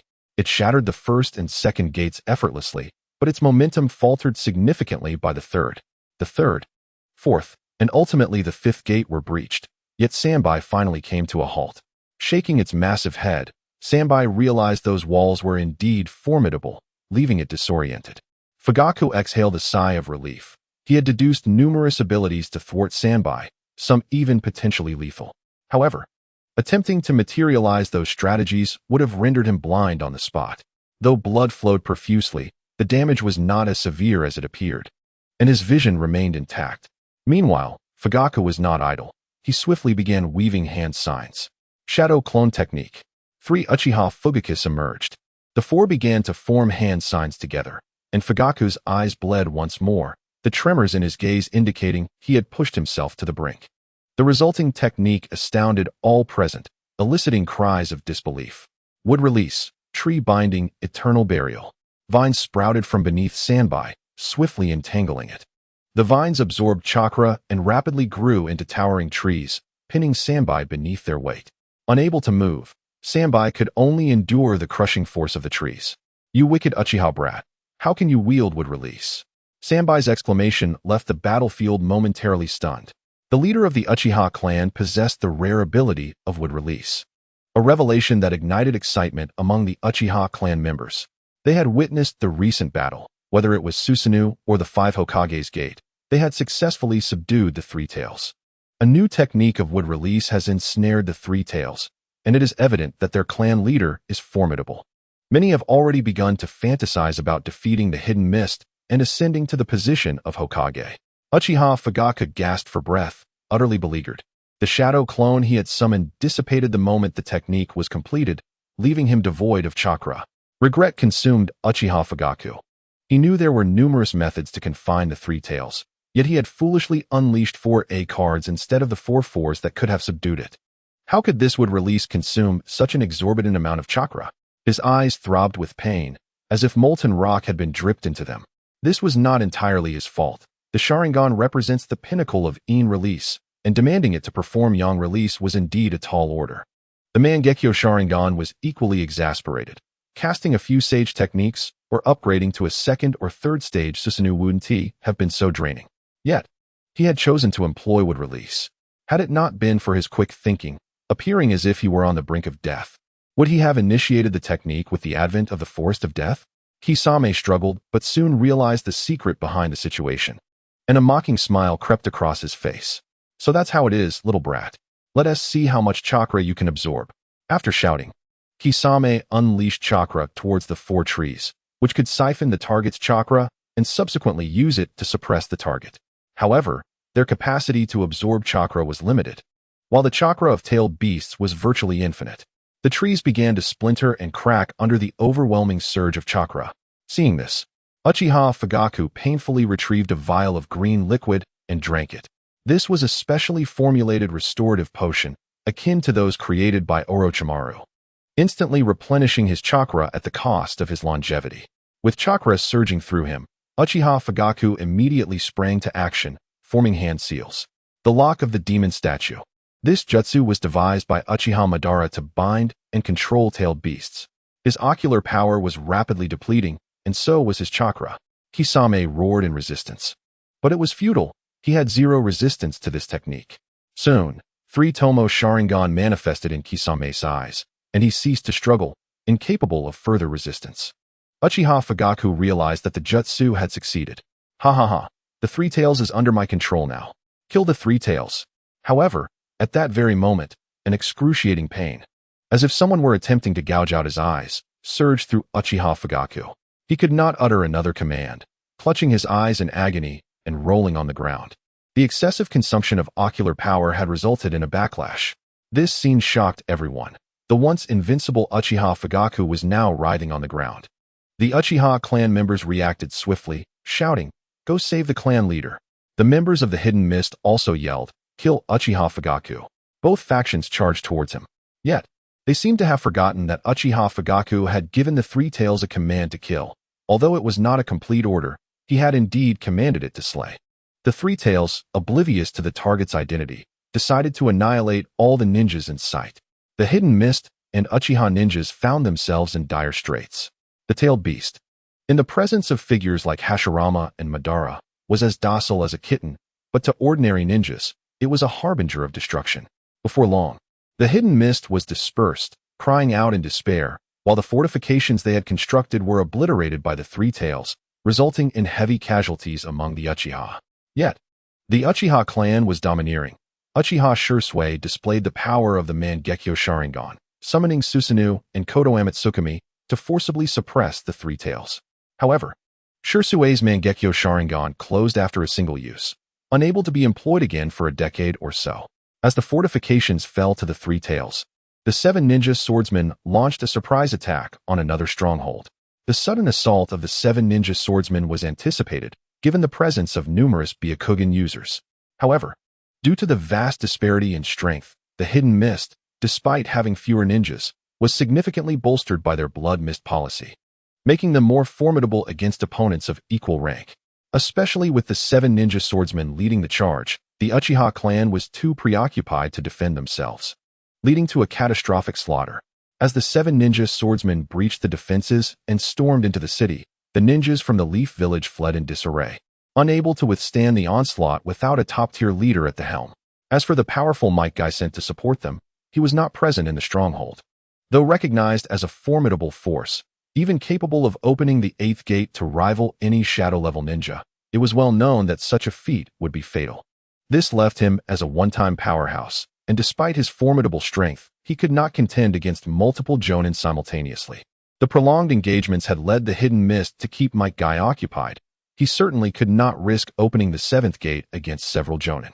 He was meant to intimidate the 7 swordsmen and threaten the Jinchuriki, akin to a nuclear bomb facing off against a tank. No jest indeed. Consequently, there were efforts to protect Might Guy. Meanwhile, Kagaya Yakura capitalized on this, using Might Guy as bait, inflicting significant casualties and confusion upon the Leaf Village. Ultimately, Uchiha Fugaku had no choice but to assign Might Guy to escort supplies, as regular ninjas could not breach the defenses, while powerful jonin, such as the 7 ninja swordsmen, could easily advance to the rear. However, would the 7 ninja swordsmen dare to gamble? They were willing, eager to test Might Guy's mettle. Yet Kagaya Yakura prevented them from taking such risks. In the end, Leaf Village's logistical support was timely, and no mishaps occurred, much to Might Guy's chagrin. But everyone else was quite satisfied. Might Guy continued to transport supplies with Guy and other lower-ranked ninjas. Just a few miles from the stronghold, he spotted Leaf ninjas fleeing. Before he could inquire about the situation, 7 figures wielding various ninja swords from the Hidden Mist appeared in pursuit. The 7 ninja swordsmen, Might Guy exclaimed, leading a convoy with dozens of individuals carrying supplies. Such a large target drew many fleeing Leaf ninjas toward him. Naturally, the increase in numbers caught the attention of the 7 ninja swordsmen, who recognized the distinct features and bushy eyebrows. Isn't that Might Guy? Finally, we found him.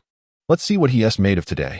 The brothers Kurai and Nari, wielders of the long blade and explosive blade respectively, laughed as they approached, ready to engage in an unfair 2-on-1 battle.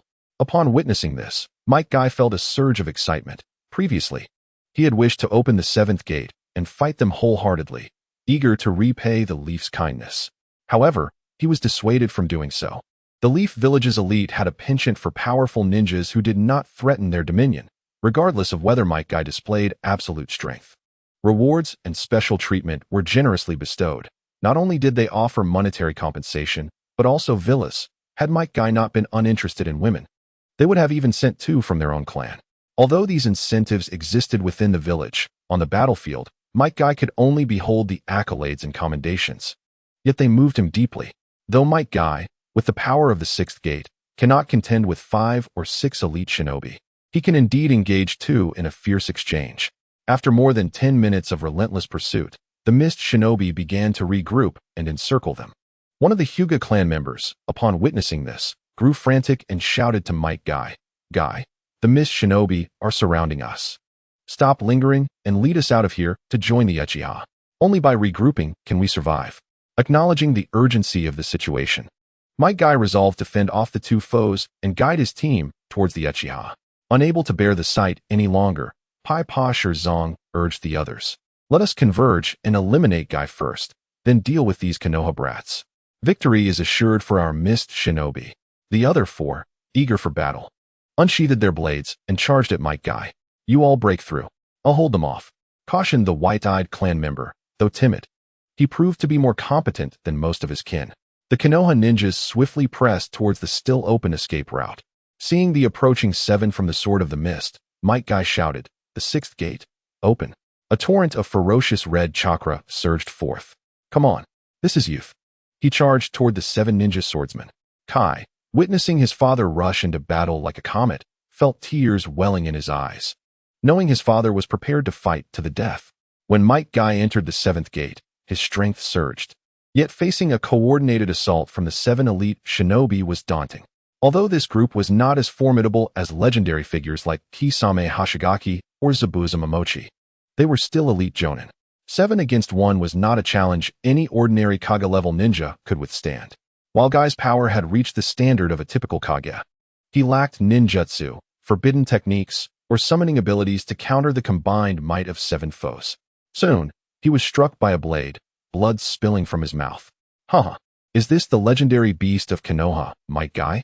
It seems his reputation is merely a facade, mocked the brothers Kurasame and Washin. The others laughed heartily. Paipa Shirzong frowned and said, "Stop wasting time. Finish him off quickly, then we'll eliminate these Konoha brats." The user of the twin swords complied and charged in. As Might Guy coughed up blood, he glanced at Kai and the others who had managed to escape but were still being pursued by numerous mist shinobi. A smile crept onto his face. "Let them witness my final brilliance." He bellowed, "The 8th gate, open." In an instant, a blood-red chakra erupted from him, transforming the surroundings into a crimson hue like a signal flare. "What is this?" The nearest user of the twin swords gaped in fear as the overwhelming chakra distorted space itself. A massive hand, engulfed in crimson chakra, seized the twin swordsman. In the eyes of the terrified swordsman, Might Guy yanked him forward. "Die!" he shouted, unleashing a punch fueled by his pain and fury. The swordsman attempted to flee, but the fist seemed to have locked onto him, impossible to evade. With a resounding impact, the swordsman's head exploded, not a drop of blood remaining. Consumed entirely by the searing flames of chakra, the remaining 6 were momentarily stunned, but Might Guy, spurred by agony, pressed on without pause. He launched himself at the remaining 6, who, believing their fallen comrade had simply been careless, rushed to avenge him. However, they barely exchanged a few blows before Might Guy swiftly dispatched 2 of them, one with a punch that shattered his blade and another with a fatal strike that ended his life. The remaining 4, witnessing the ferocity of Might Guy, began to flee in terror, realizing their peril. "Whoever runs slowest will be left behind," they cried as Might Guy, frenzied with battle lust, pursued the brothers Kurasame and Washin, who had just ridiculed him. The 2 brothers lamented, "We merely mocked you. Must you pursue us so relentlessly?" Before long, Might Guy caught up, delivering a flurry of punches that left them lifeless.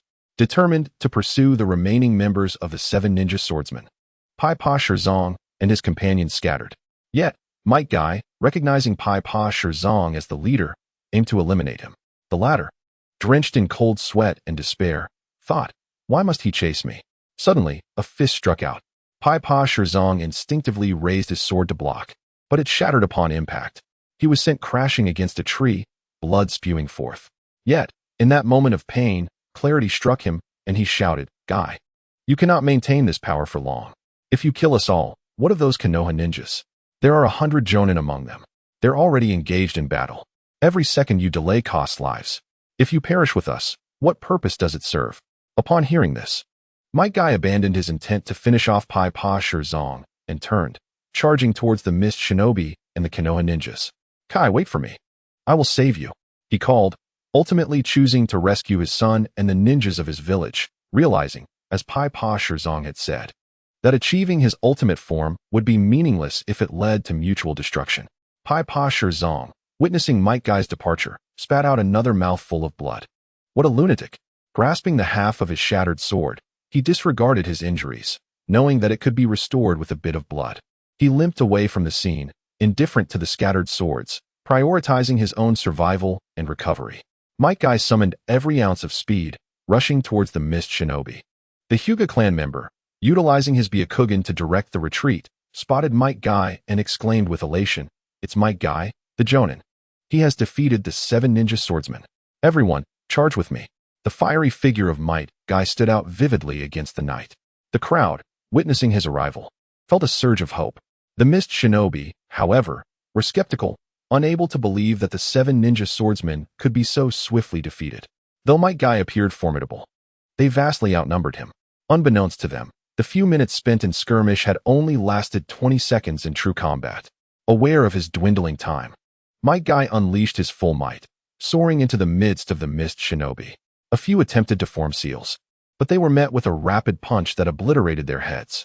Subsequently, as if swept away by an autumn wind, each punch dispatched a mist ninja effortlessly.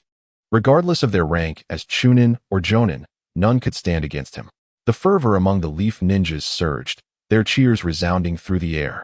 Enchanted by such overwhelming strength, for ninjas are naturally drawn to power. Yet, in Kakashi's eyes, tears flowed freely, for he understood that his father had opened the 8th gate. This was his final dance. However, he felt helpless to assist. Might Guy's relentless assault on the Mist Ninjas shattered their morale completely. Amidst the cries, the Mist Ninjas hastily abandoned 30 corpses and retreated. Might Guy shouted to the Hyuga clan member, urging, "Quickly break through, let us go." With his remaining strength, he pursued the fleeing Mist Ninjas. The Hyuga member, discerning the waning vitality within Might Guy, called out urgently for everyone to hasten towards the fortress. Kakashi ran desperately, striving to keep pace with the main force. He had to run, for if he faltered, his father's sacrifice would be in vain, and tears of anguish streamed down his face. Might Guy caught up with a few Mist Ninjas, striking down several, but as he aimed to defeat another, his chakra flames suddenly extinguished. It was as if time had paused, his punch halted mid-motion. Thud! Might Guy fell to the ground, his blood and muscles drained. His gaze fixed on the direction of the departing leaf ninjas, slowly closing his eyes. Thus ended the first generation's user of the 8 gates, Might Guy. The fallen Mist Ninja lay there for some time, reassured by the lingering scent of urine that he had not perished. Upon opening his eyes, he was startled to see Might Guy's desiccated body. Yet, as he recognized the fallen warrior, joy erupted within him, exclaiming, "He is dead, he is dead, ha ha."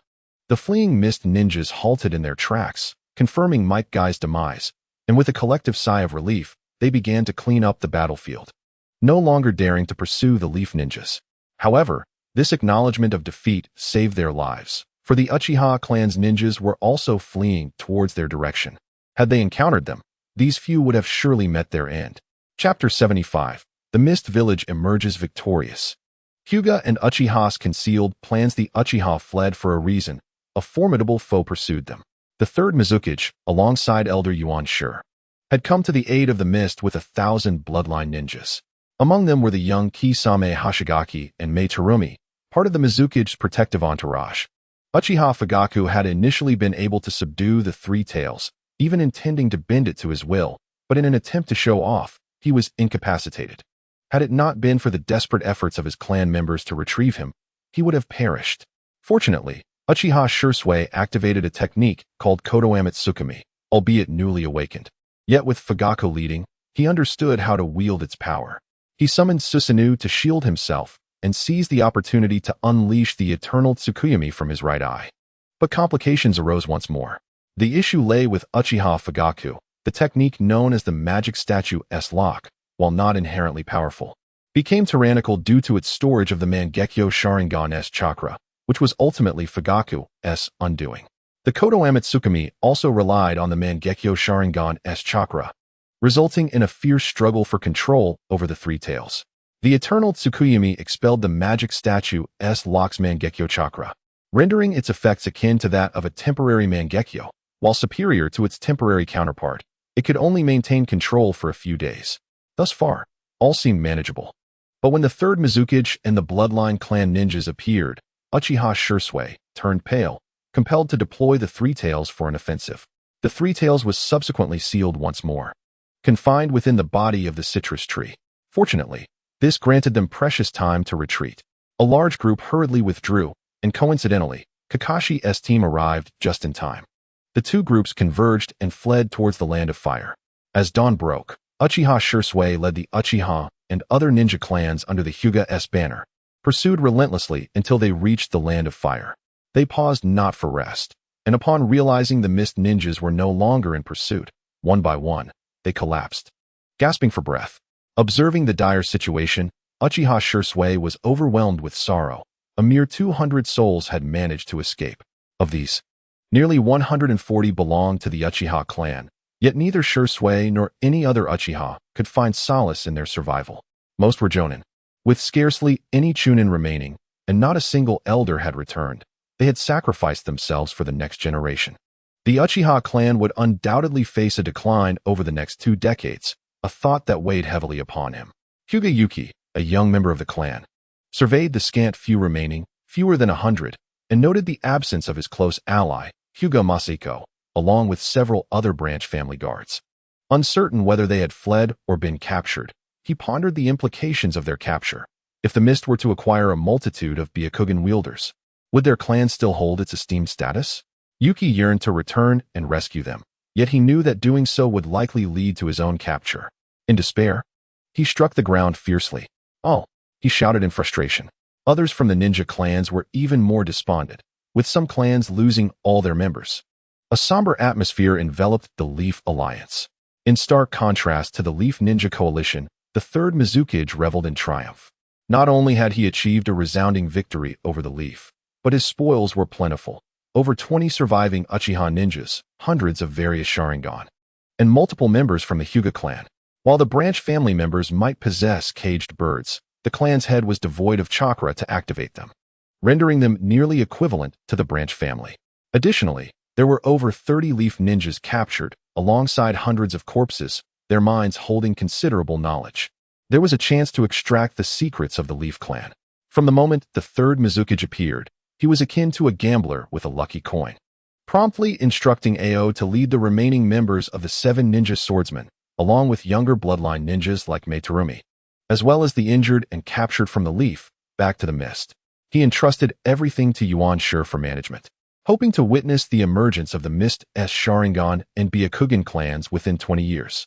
Currently, the Mist Village, along with the Kagaya and Yuki clans, had not revolted, and thus had not imposed restrictions on bloodline ninjas. On the contrary, they valued them greatly. After all, the Mist practiced a blood mist policy, where the strength of ninja clans surpassed that of commoners, a reality, and they were the clan with the highest number of bloodline ninjas outside of the Leaf. Yuan Shi received this assignment with great enthusiasm and, without resting, set sail towards the land of water. The Mist's victory in this battle was indeed resounding. Yet not all were pleased. Paipa Shirzong and Suigetsu Hozuki, the last remaining members of the 7 ninja swordsmen, felt humiliated. In the original tale, they had been defeated by the then obscure Mike Guy, turning them into a laughingstock.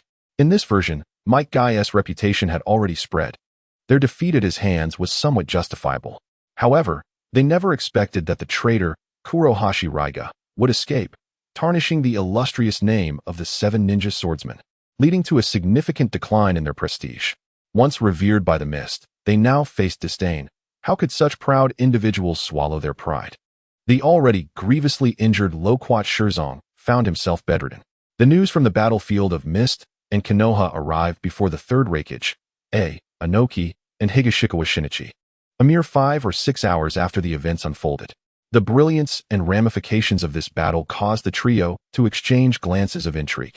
Uchiha Fugaku's mastery of wood release and his ability to command tailed beasts, coupled with the awakening of another Uchiha Shirsue's Mangekyo Sharingan, left many to ponder whether these tailed beasts were mere playthings of the Uchiha clan. Even more sensational was the report of the third Mizukage personally breaching Konoha's defenses, capturing numerous Uchiha and Hyuga clan members, along with a multitude of Konoha shinobi.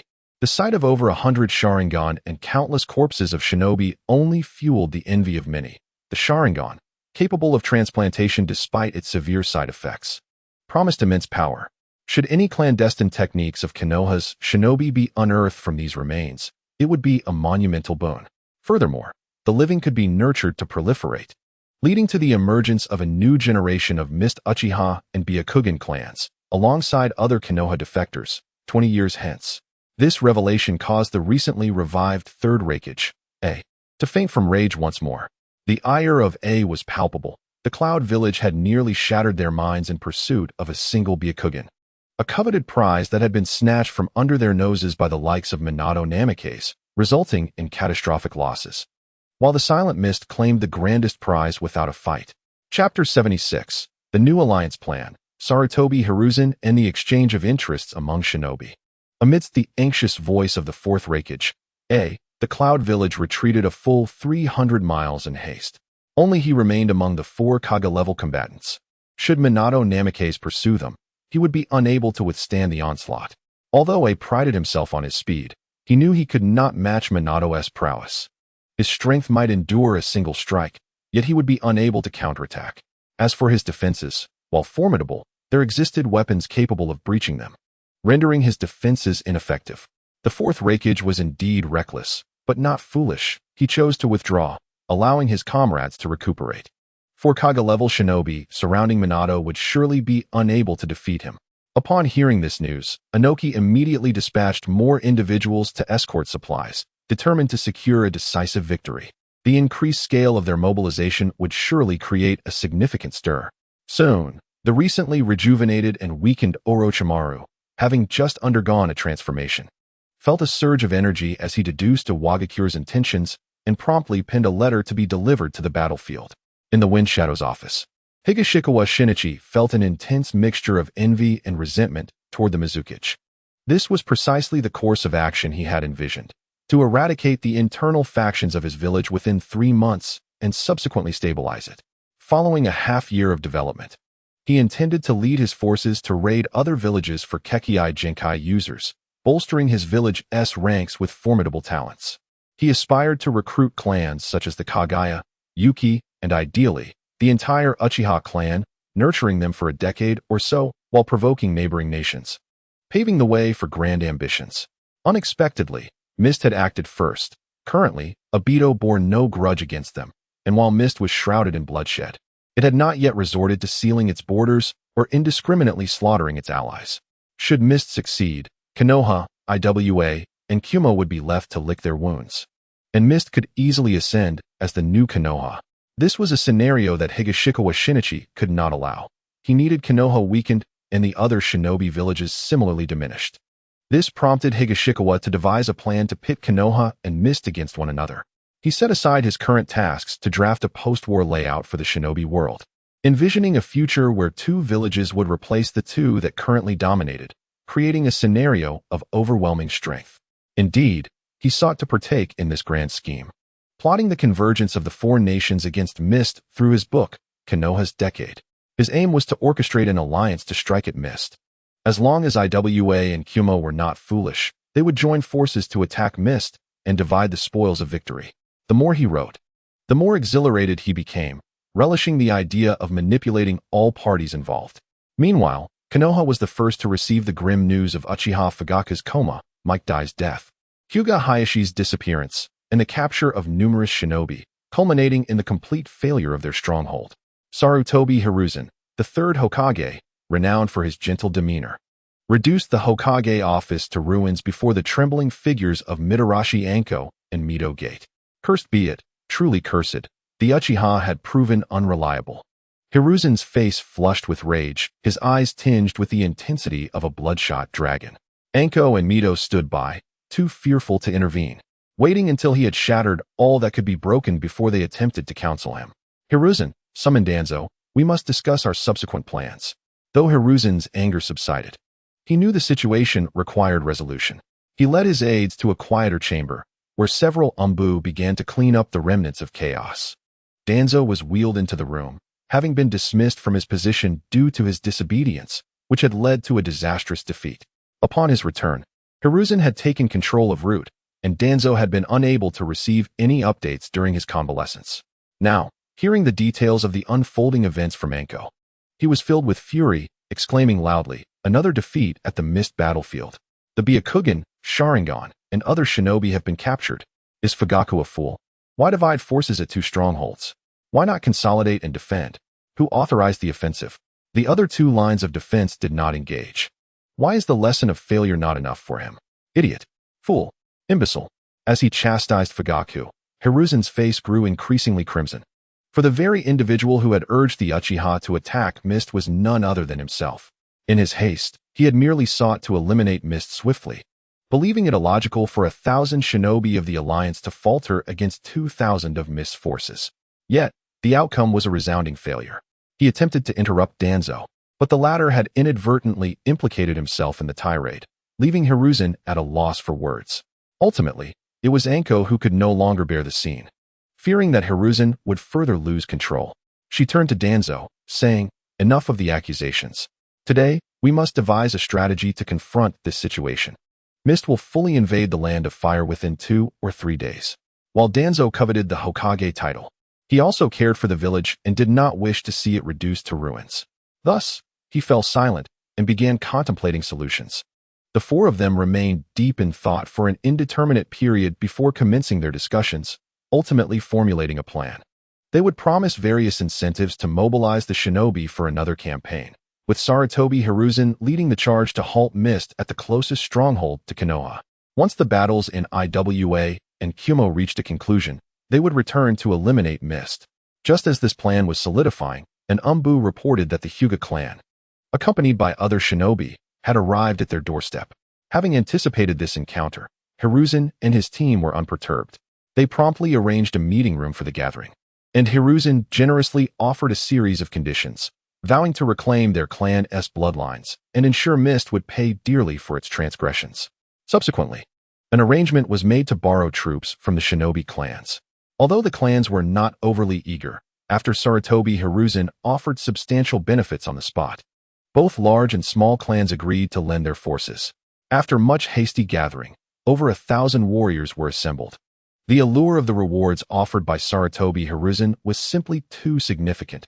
He had effectively distributed all the benefits from the Umbu, the route, and the academy. As for the issue of the Hokage being sidelined, that would be a concern for the next Hokage. After the battle, he would undoubtedly step down. Chapter 76. The gears of fate begin to turn. The command on the battlefield of the Hidden Cloud had effectively shifted from Nara Shikaku to Namake's Minato, and there were no objections. Minato first received orders for the Hidden Cloud to retreat 300 miles, followed by an urgent plea for help from Orochimaru.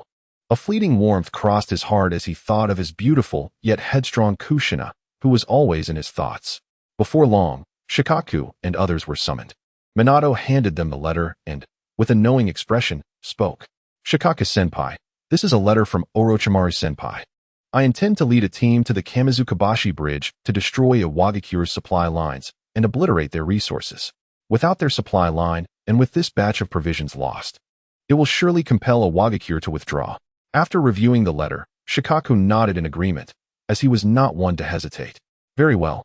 The Hidden Mist has retreated 300 miles, posing little threat to us. I can spare 100 men for you. Choose whomever you need. Excellent, Minato agreed readily. Turning to select personnel. However, he was aware that while the Hidden Cloud had retreated, they had not been defeated. Thus, he selected 100 special jonin known for their prowess in taijutsu. Just as he completed the selection, Kakashi Hitaki, Obito Uchiha, and Rin Noira approached Minato. Their presence was due to the fact that Sarutobi Hiruzen had no one else to utilize and had thus expedited the graduation of students from the Ninja Academy. The reason for this trio's formation was due to Hiruzen's deliberate arrangement. He had initially intended for Tsunade to succeed him as the fourth Hokage, but she had been captured. Orochimaru had performed admirably on the battlefield, yet after Hiruzen took command of the route, he discovered Orochimaru's series of experiments conducted alongside Danzo, particularly the human trials involving wood release and forbidden jutsu, which had resulted in countless casualties. Had Orochimaru not been desperately fighting, Hiruzen would have long since removed him from the field and sealed his chakra. Jiraiya's performance was also impressive, yet his personality rendered him unsuitable for the role of Hokage. At that time, Minato had serendipitously discovered the second stage of the Flying Thunder God technique and sought to demonstrate his prowess to Hiruzen. Witnessing Minato's spatial ninjutsu, which rivaled that of the legendary Senju Tobarama, filled Hiruzen with excitement. Throughout his extensive tenure in the shinobi world, he had never been timid, even when faced with threats to his position from Shikaku. However, the battle against the legendary East River Shinichi had left him with psychological scars. Upon returning to Konoha, despite knowing that Jiraiya and Orochimaru were fighting valiantly and the situation was dire, he preferred to send newly graduated Genin and Kushina into battle rather than fight himself. Observing Minato's formidable strength now sparked a notion within him. If Minato could indeed bring this conflict to a close, then granting him the title of Hokage would be acceptable. Though Minato hailed from humble beginnings and had achieved significant military accomplishments, his influence remained insufficient. He could wield power for a few more years and serve as the de facto leader of Konoha.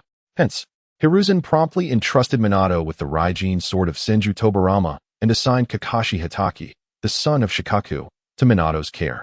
Hoping to nurture the evident talent within Kakashi and potentially produce another White Fang of Konoha, Minato willingly accepted this responsibility. Had it not been for Shikaku's protection, he would have perished at the hands of that man. Hiruzen then placed Obito Uchiha under Minato's command. Recognizing the latter's potential as a pillar of strength after the war, at this point, Fugaku Uchiha had not yet faced defeat. He also casually included the medical ninja Rin Noara, thus forming a student team for Minato, albeit a year or two ahead of schedule, which was quite fortuitous. The trio approached Minato with a desire to join the conflict at Iwagakure. Kakashi was the first to speak, his voice filled with determination. "Sensei, I wish to go to the Iwagakure battlefield. I want to grow stronger and avenge my father." His face was etched with hatred upon hearing the news from Sunagakure. All Konoha ninjas were incensed, as Kakashi's father had met a tragic and humiliating end, ultimately being turned into a human puppet. This ignited a fierce desire for vengeance within him, compelling him to seek strength to eliminate Scorpion and East River Shinichi. Obito echoed his sentiments loudly. "Sensei, I want to go too. I must cleanse the shame of the Uchiha clan." The news of the defeat at the Mist's defense had spread rapidly, not through Konoha, but via the Hidden Cloud and Iwagakure. The true instigator of the Mist's downfall was Sarutobi Hiruzen, who issued the offensive orders. Had they continued to defend, they would not have been ambushed. Even so, the Uchiha clan would bear the brunt of the blame, as Fugaku's actions were utterly outrageous. If he did not take responsibility, who would? Facing the scorn of fellow ninjas, the proud Uchiha were unable to endure such humiliation, prompting Obito to activate his Sharingan. "Sensei, we are a team. If Kakashi and Obito are going, I must join as well." Rin gazed resolutely at Minato. Minato clearly hesitated at the thought of sending them into war. Their strength as Chunin left him apprehensive, especially given the significance of their backgrounds. However, ultimately, he could not withstand their fervent pleas. He handed a kunai inscribed with the Flying Thunder God seal to Kakashi. "This is my Flying Thunder God mark. If anything happens, activate it, and I will do my utmost to arrive." "Understood, Sensei." Kakashi's gaze was resolute as he tightly gripped the special kunai. Minato affectionately ruffled the hair of both Kakashi and Obito, tousling their already wild locks. "All right, go pack your things. We depart in an hour." "Yes." The three bowed excitedly before rushing to their tents. An hour later, Minato departed with the surprise attack unit, while the summoned beasts carrying messages had already set off. After Minato and his team left, a figure clad in black and white melded into the trees. Some time later, in a cave within the Land of Rain, Black Zetsu appeared before Uchiha Madara. "Lord Madara, the child you asked me to keep an eye on has already set out with Namikaze Minato towards the Iwagakure battlefield. Shall we initiate our plan?" Madara, his ancient and murky eyes gazing into the distance, pondered for a moment. "Though it may be a tad premature, it is sufficient. Let the gears of destiny commence their turning." Chapter 78. The Battle of Kamizukabashi begins. Orochimaru received the letter from Minato and approached the map to strategize, summoning both Kushina and Oil Girl Ryoma to his side. Once they were present, Orochimaru addressed them. "Minato has already taken the surprise attack unit to Kamizukabashi. We must be prepared to support him and hold back the Iwagakure forces to provide him with the necessary conditions." Upon hearing that her boyfriend was involved, Kushina immediately expressed her excitement. "The task at hand is quite straightforward. As before, I will assume my half-tailed beast form, restraining the two Jinchuriki, while Lord Orochimaru, you will engage the third Tsuchikage. The remainder of the team will be under the command of Ryoma. War presents itself as an opportunity for immense power enhancement. Kushina, initially a three-tailed half-beast, has now evolved to a stage where she can fully access the nine-tailed transformation, overpowering the two Jinchuriki of Iwagakure. The Nine Tails indeed remains exceedingly formidable. Ryoma from the Yamanaka clan concurs with this strategy, recalling that it had been effective previously. However, Orochimaru shakes his head in disapproval. "That is not feasible," he asserts. "Why not?" Kushina urgently inquires. Ryoma turns to Orochimaru for an explanation. Pointing to the map, Orochimaru highlights the Kanabi Bridge. This location is of paramount importance. With such a substantial supply convoy, it is highly probable they are preparing for a full-scale assault. If I were the Tsuchikage, I would undoubtedly dispatch two Jinchuriki along with the Iwagakure forces to personally oversee the transport of supplies. On the other hand, Inoki will likely lead his troops to defend us. They do not need to defeat us. They merely need to stall us, and their objectives will be achieved. What we require now is not to engage these individuals, but to lead an escape, breaking through to rendezvous with Minato, and together detonating the Kanabi Bridge, capturing the two Jinchuriki, thereby compelling Iwagakure to withdraw. Kushina and Ryoma's eyes gleam with determination. Allow me to undertake this mission. I will surely assist Minato, Kushina exclaims, brimming with excitement. Orochimaru nods in agreement. Very well, but you cannot depart just yet. You must wait for 5 hours. By then, it is highly likely that Minato will be detected by a Wagakure. At that moment, you shall set forth, and the timing will be impeccable. However, you will be the sole one to break through. We will hold off the strongest adversaries from a Wagakure. But you must be prepared to handle any unforeseen threats that may arise. The pursuit you will face will be relentless, possibly numbering in the hundreds or even thousands. Leave it to me, Kushina declares, her fist crashing down on the table, reducing it to splinters. Both Ryoma and Orochimaru flinch slightly, since Kushina's arrival. Their tables have become insufficient, as her anger often results in destruction. After devising their plan, the three refrained from spreading the word, recognizing that any unusual activity might alert a Wagakure to their intentions. 5 hours later, Orochimaru issued the order to launch a proactive attack against a Wagakure. Seizing this opportunity, Kushina utilized her transformation technique to hasten towards the Kanabi Bridge, separating herself from the main force. Inoki, not one to be underestimated, perceived the anomaly in Orochimaru leading a charge and quickly deduced their strategy. Since they dare to engage, they must have a plan. Old Z, take 300 elite shinobi to support the Kanabi Bridge. Even if the bridge is destroyed, we must ensure this supply convoy arrives. With these resources, we can breach their defenses. Understood, Old Z responded, leading his troops toward the Kanabi Bridge. Minato Namikaze had already reached the vicinity of the Kanabi Bridge with a team of 100 shinobi, visible to any observant Iwagakure ninja. Enemy attack! Enemy attack! Upon hearing the alarm, Minato shouted to his ninjas, "You are to destroy the bridge, sever it completely." With a leap, he launched kunai inscribed with the Flying Thunder God technique towards the enemy. As the ground became littered with kunai, Minato prepared to unleash his prowess. Utilizing the unique abilities of the Flying Thunder God, he swiftly dispatched numerous Iwagakure shinobi.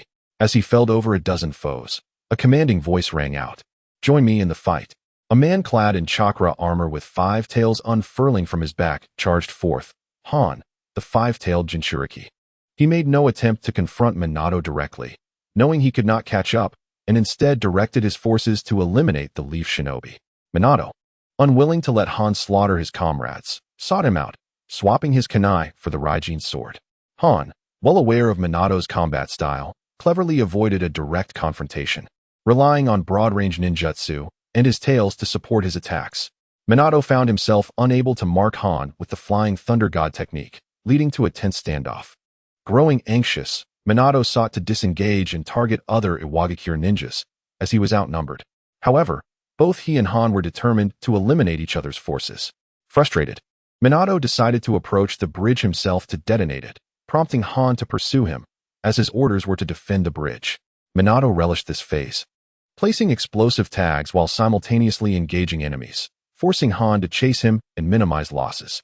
Despite the ongoing chase, Minato resolved to eliminate Han first. He knew the explosive tags could only be utilized on the bridge or their supplies. Surrounded by a Wagakure shinobi, Han's large-scale ninjutsu could not be deployed. At last, Minato succeeded in marking Han, intent on killing him. Releasing the 5-tailed beast would ensure the bridge's destruction. Just as he cornered Han, a distant shout rang out. "I come to aid you." It was Inoki, accompanied by his shinobi, with the supplies trailing behind. Although Inoki was a jounin and could not match Minato's prowess, he commanded a battalion of jounin, and their combined assault thwarted Minato's efforts to eliminate Han and Inoki directly. Minato sought to draw them into a guerrilla fight, seizing an opportunity, but a Wagakure remained vigilant, protecting Han and Inoki from his attacks. Minato, encumbered by these diversions, felt compelled to act. If it were Orochimaru in his position, he would have undoubtedly abandoned the shinobi and focused on obliterating the bridge, but Minato could not bring himself to do so. "Minato, I have arrived," a voice echoed, and a striking woman with long crimson hair appeared. It was Kushina. Kushina's arrival filled Minato with exhilaration. "You must destroy the bridge." "Understood," Kushina responded energetically, summoning her 6-tailed chakra cloak and charging furiously towards the Kanabi Bridge. Han, witnessing this, attempted to impede her progress, but Minato would not allow it. He swiftly engaged Han with the Raijin sword, declaring, "Your opponent is me." In an instant, the tide of battle shifted, with Minato delivering lethal strikes while Inoki desperately tried to intervene, only to be felled by a single swing. Inoki cried out, collapsing to the ground. Han, alarmed, found himself under relentless assault from Minato, who continued to inflict wounds upon him. With a decisive strike, Han was knocked to the ground. But before Minato could deliver a finishing blow, a tailed beast bomb exploded before him. Minato quickly executed a seal and vanished, narrowly avoiding the fatal blow. "Old Z," Han called out, visibly exhilarated. "Yes, I am here. Let us confront this Minato together," Old Z replied, transforming into half-tailed beast form. With that, the three warriors clashed.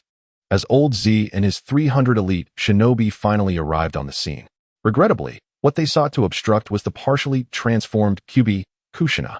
It would not be an exaggeration to liken the situation to a lamb entering a den of tigers. They were utterly incapable of stopping her. They attempted to employ sealing techniques, yet she was a master of such arts, having been trained by Mito Uzumaki herself. The sealing team was forcefully repelled, and Kushina even managed to condense a tailed beast bomb. As the bomb struck, it collided violently with the Kemonerabashi, obliterating the center of the bridge. In the chaos, everyone made their escape. Upon witnessing the destruction of the bridge, Minato Namikaze shouted urgently. The Leaf Village's shinobi had already suffered grievous losses upon hearing the news. They began to scatter in disarray. The IWA shinobi, filled with rage, bellowed for the annihilation of the Leaf Ninjas. Instantly, the scene transformed into a frantic chase.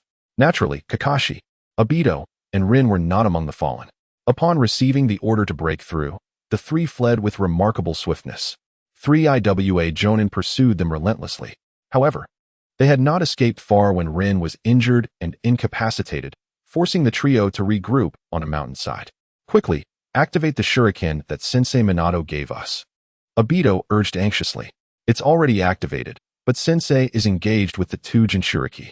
We need to buy some time," Kakashi replied hastily. "Understood. Kakashi, you hide Rin well. I will draw their attention. Let us show these IWA shinobi the prowess of the Uchiha," Obito declared, thumping his chest with bravado. Kakashi nodded solemnly. "Once Rin is hidden, I will seek you out. Be careful." Rin, distraught, cried out, "Don't worry about me. I can't escape. You must flee quickly." "Fool. We are a team. I am a proud Uchiha. Kakashi, I entrust Rin to you. Ensure her survival." As Obito moved toward the cave's entrance, he waved dismissively, maintaining an air of nonchalance. Though his Sharingan had already transformed into the Two-Tomo state, this was the embodiment of an Uchiha's love and resilience in the face of despair. Yet, the Two-Tomo was insufficient against the Jonin, but it was enough to create distance. However, as the distance widened, he was soon overtaken by the Jonin. Obito, not a match for them, was struck against the rocks, blood spilling forth. One IWA shinobi scoffed, "I'll blow you to pieces with explosive tags, you little brat. You think you're so tough, Uchiha? Pathetic." 2 explosive tags were hurled. As the IWA shinobi relished the impending demise of the young Uchiha, a crackling sound of electricity pierced the air. Reflexively, the IWA shinobi swung his arm. Zing. Kakashi's kunai grazed his left eye, blood flowed profusely. Kakashi gritted his teeth in pain, yet the lightning coursing through his hand intensified. Die. A hand imbued with electricity pierced through the IWA shinobi's chest. Uft. The shinobi coughed up blood, unable to utter a word, his life extinguished. However, the explosive tags had already been triggered and hurled away. Faced with the threat of death, Obito unleashed his full potential, activating the 3-Tomo Sharingan, which bestowed upon him a surge of strength and agility. He leapt into the air. Boom. The explosive tags detonated, shattering the boulder into fragments, causing the cliffside to tremble, rocks tumbling down. Obito, caught off guard, was struck by falling debris. Kakashi, his hands stained with blood, rushed toward Obito. Though Obito had leapt, he could not evade the blast or the descending stones. Kakashi hurried to dig him out, and soon, he unearthed Obito, whose body was grievously injured. "Obito, are you all right?" Kakashi called out anxiously. Despite having half his body blown away, Obito clung to life, weakly asking, "Is Rin safe?" Kakashi, with his remaining eye, gazed intently at Obito. "She is hidden. Good. My time is short, and I cannot seek vengeance. You must take my left eye and transplant it into yours. I hope you will carry my vision, protect Rin, and one day, Avenge my clan against the mist. Kakashi shook his head in anguish. No, quickly. There's a trace of that brat over here. I've got a lead on that leaf girl's whereabouts. I'll feast well today. 2IWA Shinobi called out. Upon hearing this, Obito's fury ignited, his three tomo glaring fiercely at Kakashi. Kakashi, you must act. Rin is in danger. You need this power. Kakashi shouted, releasing the pent-up fear and rage within him. Moments later, he dashed toward Rin's direction. His left eye now transformed into the three-tomo Sharingan. Kakashi, who had previously dismissed Obito as a mere underachiever and had doubted his feelings for Rin, now grasped the significance of camaraderie and the role of a shinobi after their week together, especially today. Obito, I will protect Rin and fulfill your wish. I will live on for you. After Kakashi departed, Black Zetsu appeared beside Obito, waving his hand to summon two white Zetsu, which swiftly merged into Obito's body, sustaining his life. This is the essence of the Uchiha, the glory of family, the protection of loved ones, and an unwavering defiance against death. Truly, he is worthy of Madara's recognition, Black Zetsu thought as he observed the white Zetsu repairing Obito's body. He had watched Obito evolve from a child who graduated early to a formidable warrior who unlocked the three-tomo Sharingan in just 4 days on the battlefield. Chapter 80. Inoki successfully persuades Orochimaru to surrender. Minato Namake's battle was victorious. He not only obliterated the entire Kaminarabashi, but also devastated Iwa's supplies. Furthermore, he captured the likes of Oinoki, Han, and Kuratsuchi, while alongside the partially transformed Kyubi, Kushina, they decimated over 1,000 IWA shinobi, leaving behind hundreds of their corpses as they fled in a panic. Minato rescued Kakashi just as he was on the brink of exhaustion. Although the number of survivors from the Leaf S surprise squad was in the single digits, the battle at Kaminarabashi was a resounding success. However, the situation on the front lines for the IWA shinobi was far less favorable. The disparity in numbers led to substantial casualties, forcing the Leaf ninjas to retreat back to their fortress. Oinoki took decisive action, personally leading the charge to intercept Orochimaru, while directing others to assault the entire Leaf ninja army. The Leaf was in disarray, and Orochimaru, still in a weakened state, summoned the 10,000 snakes. Yet, the sealing team proved formidable, swiftly sealing the snakes before they could even unleash their full power. Oinoki's might became known, demonstrating why dust release was deemed a bloodline limit. He withstood a direct attack and subdued the weakened Orochimaru, who was subsequently sealed by the approaching sealing team. Thus, Orochimaru and the 10,000 snakes found themselves sealed, staring at one another in disbelief. The 10,000 snakes, with its penchant for chaos, roared, Orochimaru, if I escape, I demand 300 sacrifices. Proud Orochimaru was unwilling to accept such a fate, his cold gaze fixed on the 10,000 snakes. You desire sacrifices? By this afternoon, Oinoki will prepare you for a feast. I shall savor the taste of snake meat. The 10,000 snakes roared in fury. Orochimaru, how dare you? Silence. I have tolerated you long enough. You are merely a summoned beast, and I am your master. Orochimaru bellowed in rage. The 10,000 snakes, eager to protest, found itself abruptly silenced as an explosive tag detonated upon it. Ark! The 10,000 snakes cried out in pain. Orochimaru spoke with an icy demeanor, asserting that one is merely a summoned beast, destined to heed the commands of its master. The individual in question was none other than Inoki. What brings you here? He inquired. Orochimaru's tone was devoid of malice. Defeat was simply part of the game. Inoki held a deep admiration for Orochimaru, having valued him from the very beginning. His invitation to a Wagakure was genuine. Orochimaru, my forces have encircled the Leaf ninjas. I sought you out to persuade them to surrender. Should they capitulate, I assure you, not a hair on their heads will be harmed, and neither of us shall suffer any losses, correct?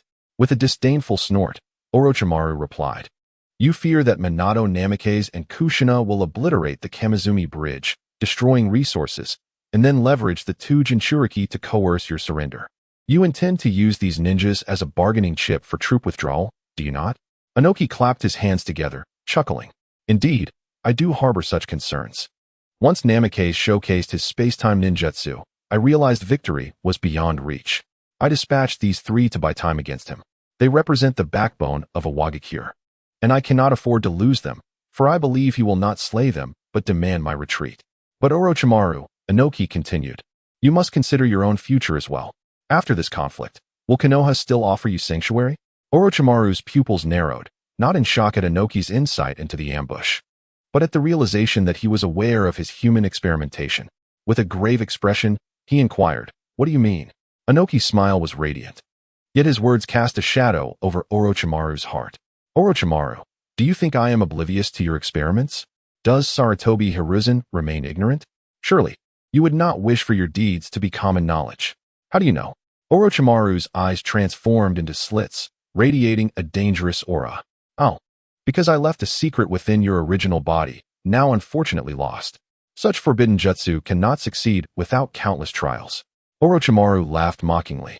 "You are correct. I have indeed conducted numerous human experiments, over 100. Do you still wish to pursue this madness?" Inoki waved his hand, gazing at Orochimaru with fervent interest, as if beholding a precious treasure. "Sarutobi does not dare, but I do.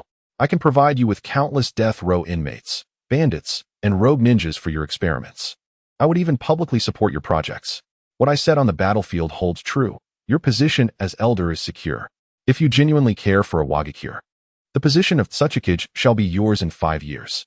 I am willing to step aside for your sake." For the first time, Orochimaru fell silent.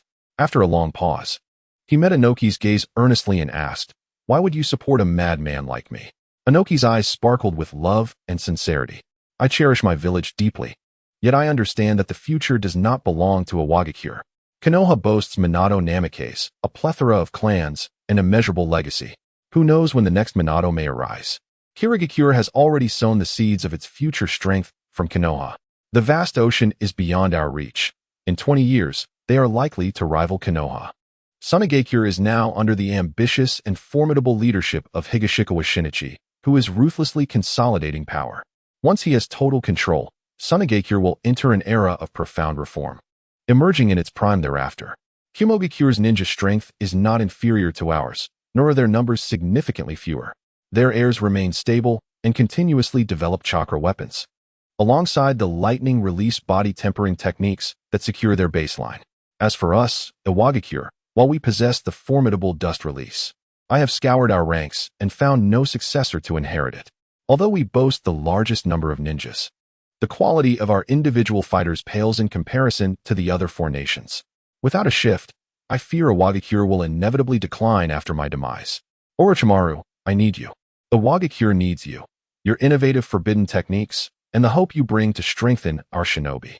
I am willing to entrust you with the title of Kazekage, bearing all the scorn and pressure that comes with it, shielding you from the storm.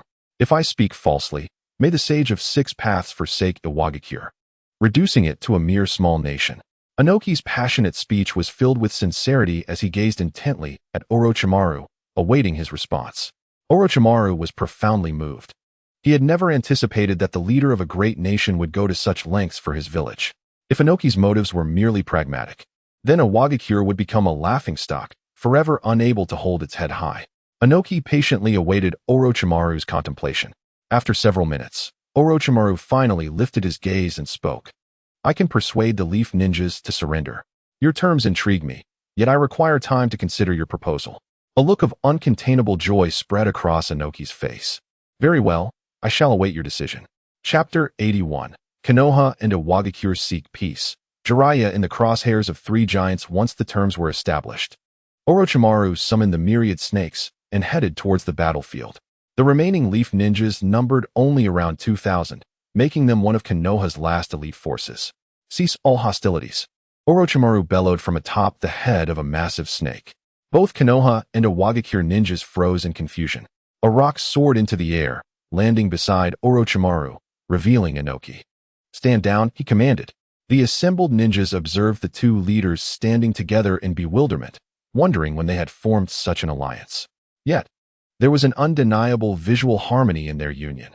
Some female ninjas couldn't help but indulge in their imagined pairing. The Earth Serpent, Tongue Out duo? Regardless, both leaders had united, and their subordinates willingly ceased their combat. After all, who wished to fight when not compelled to do so? The atmosphere grew tranquil as Orochimaru and Inoki awaited the return of their respective forces. Approximately half an hour later, Minato Namikaze and Kushina arrived on the battlefield with 13 others, only to be met with an unexpected sight. This is not what I envisioned. Wasn't the plan to fight desperately? Why has it turned so amicable? Moreover, why did the two highest commanders appear so intimately aligned? Minato approached Orochimaru, his expression grave. Orochimaru-senpai. What is happening? Orochimaru regarded Minato and the three ninjas being carried, speaking softly. You have worked hard, Minato-kun. When you destroyed the bridge and burned the supplies. I was captured by Lord Kazekage, and at that moment, the war was over. Had Kazekage not released me half an hour ago for the sake of peace and halted the advance, we would have faced total annihilation. Minato's pupils dilated in shock as he turned to Inoki, who offered a slight smile in acknowledgement. The news of Orochimaru's capture was indisputable and would inevitably spread, leading to a future where Orochimaru would need to navigate life under Inoki's shadow. Orochimaru, unfazed by Minato's astonishment, patted his shoulder with nonchalance. Enough, Minato. Do not wear such a troubled expression. The burden of Konoha will rest upon your shoulders. Remember, you carry the weight of 10,000 souls and the defense of the entire land of fire. Naruto Uzumaki felt a mixture of excitement and anxiety as he observed Orochimaru, who seemed to have transformed into a different person. Orochimaru-senpai, Konoha is also yours, he stated, to which Orochimaru casually waved his hand. No, the future of Konoha belongs to you. Let us go and negotiate. The war between Konoha and Iwagakure has concluded. In his heart, Orochimaru added, the future of Iwagakure is mine. With that, he proceeded alongside Inoki into the tent that had long been prepared.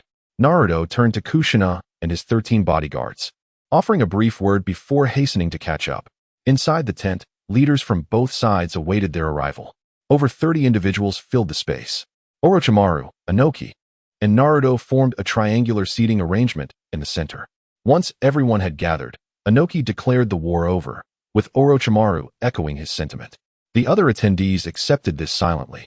If the leaders proclaimed the conflict concluded, what else could they say? After reaching a consensus, discussions began. Although the end of hostilities did not equate to an immediate withdrawal of troops. Instead, they would proceed with a peaceful division based on the current situation, the fairness of which was, of course, debatable. Quickly, news of the negotiations reached Konoha, where Tsunade and Mito were thrilled, genuinely fearing the loss of their ninjas. Konoha depended heavily on the return of its forces from the Iwagakure and Kumogakure battlefields. Significant losses could leave Konoha struggling for decades. Just as Sarutobi Hiruzen arrived at the Konoha stronghold, he received word of Orochimaru's negotiations with Inoki. Rather than feeling displeased about Orochimaru's unilateral actions, he felt elated. Excellent. Orochimaru is indeed my talented disciple. Send him a message. He shall handle the negotiations entirely. If necessary, we can relinquish the interests of a few small nations. As he dispatched the message, Sarutobi felt a weight lift from his shoulders, as if half of the burden had been removed. The devastating defeats at Suna and Kiri had robbed Sarutobi of restful nights, leaving him gasping for air. The withdrawal of Kumogakure by 300 miles allowed him a brief respite. Now, with Iwagakure in negotiations, it was likely that Kumogakure would follow suit. Once he had sufficient manpower, he intended to teach Kiri the meaning of a father disciplining a child. The news of the negotiations quickly reached others. Higashikawa Shinichi urged Maki to expedite the scrutiny of the ninja clans and instructed Yakura to stage an attack scenario, recruiting ninjas to bolster the guard. The third Mizukage, upon entering the land of fire, immediately received this news and commanded his subordinates to transform into Konoha ninjas, initiating a raid on the wealthy merchants of the Fire Nation, while also ordering the dispatch of large ships from the water country to transport supplies. With the troop reductions from Konoha and Iwagakure, it became evident who would be their next target. Kiri stood to gain significantly. While a gambler, he was a rational one. Having already secured substantial victories, it was time to withdraw, yet there was still an opportunity to seize something in the process. As for negotiations, given Konoha's current state, they could hardly threaten the water country. Even if they did, Kiri was unafraid. After all, Konoha was merely a shadow of its former self, easily manageable. Would they dare to confront all four nations simultaneously?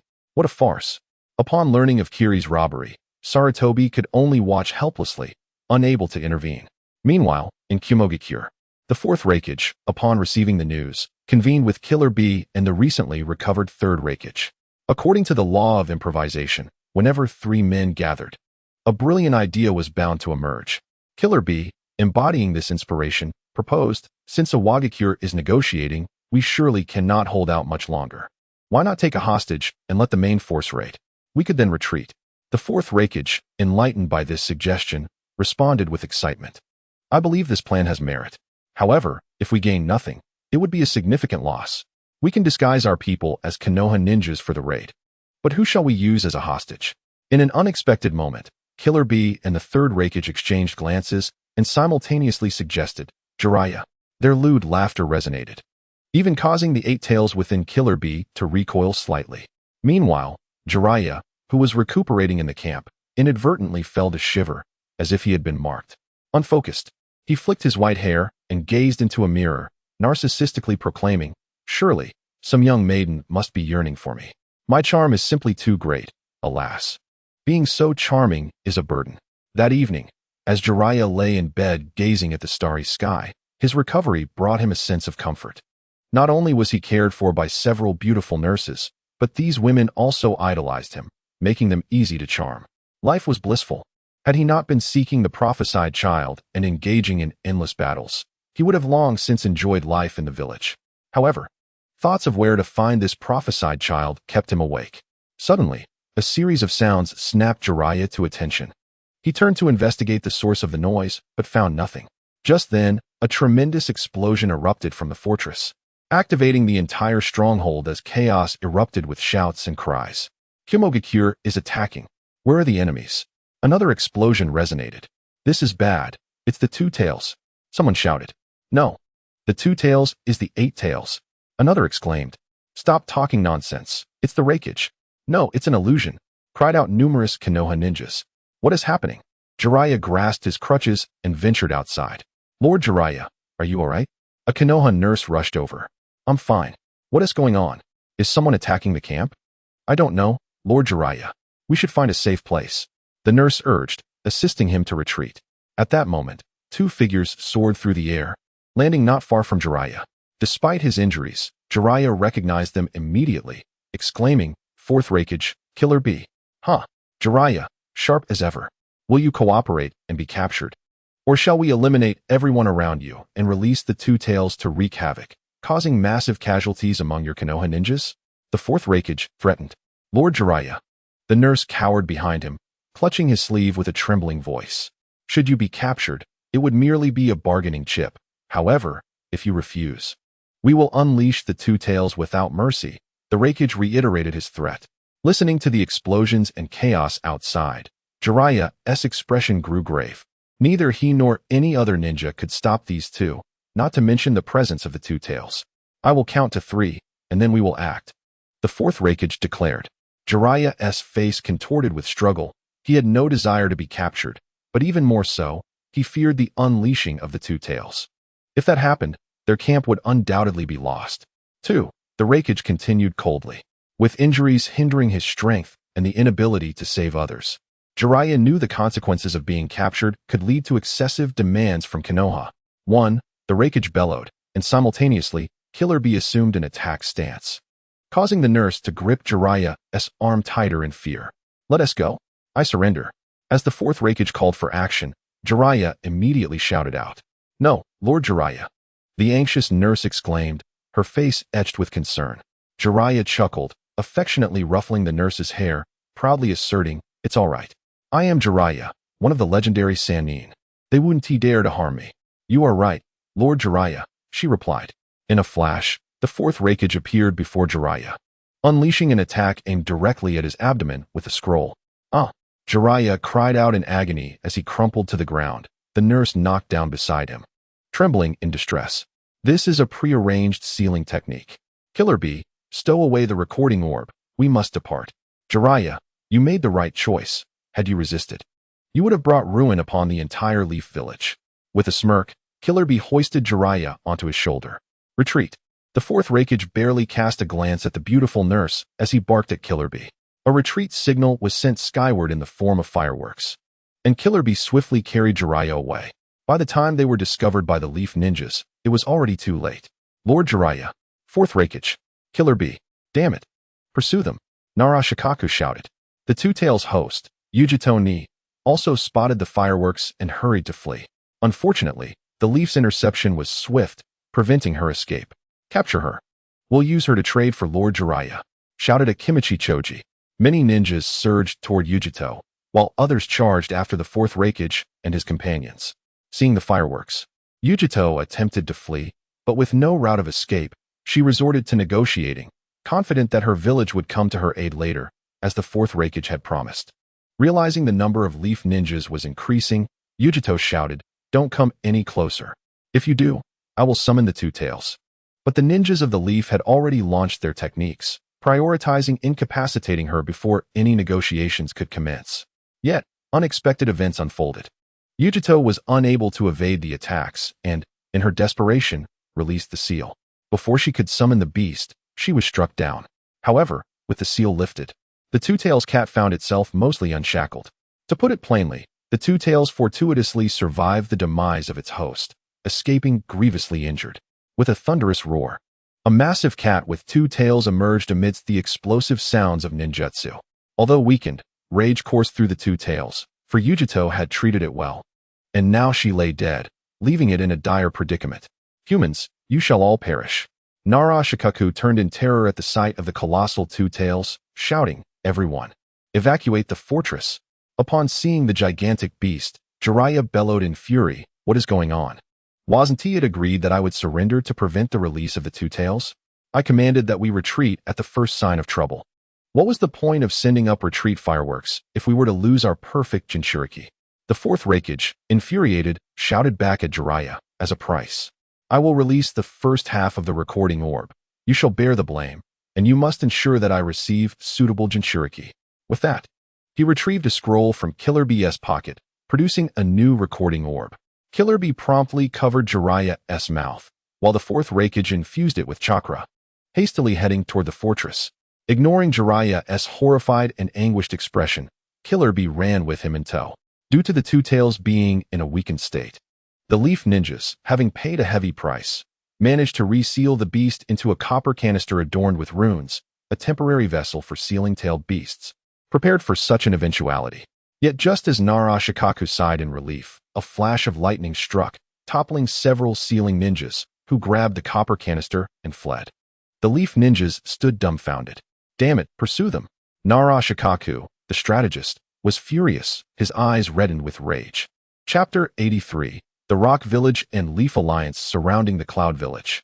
Could Nara Shikaku catch up to the third Reikage? Clearly, it was impossible. Even if he did, they would be no match for him. Yet, blinded by anger, the troops had sacrificed hundreds to seal the Two Tails, only to have it snatched away so easily. The third Reikage sprinted towards the camp, leaving a trail of sparks and lightning in his wake.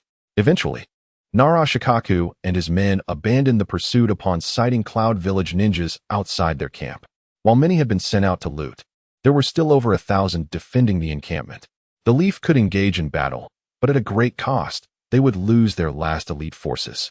Nara Shikaku glared at the Cloud ninjas, feeling more humiliated than ever before. Yet, while the Leaf sought to retreat, the Cloud had no intention of allowing that. Particularly the volatile third Reikage, who led Killer B and the ninjas in a counterattack, pressing the assault until they reached the Leaf Fortress, causing chaos among their ranks before finally retreating joyfully. After a night of battle, as the sun rose, Nara Shikaku gazed at the devastating losses among the ninjas and the crumbling fortress, his heart heavy with grief. The night's tumult had turned the fortress into ruins, decimating over half of the 3,000 ninjas.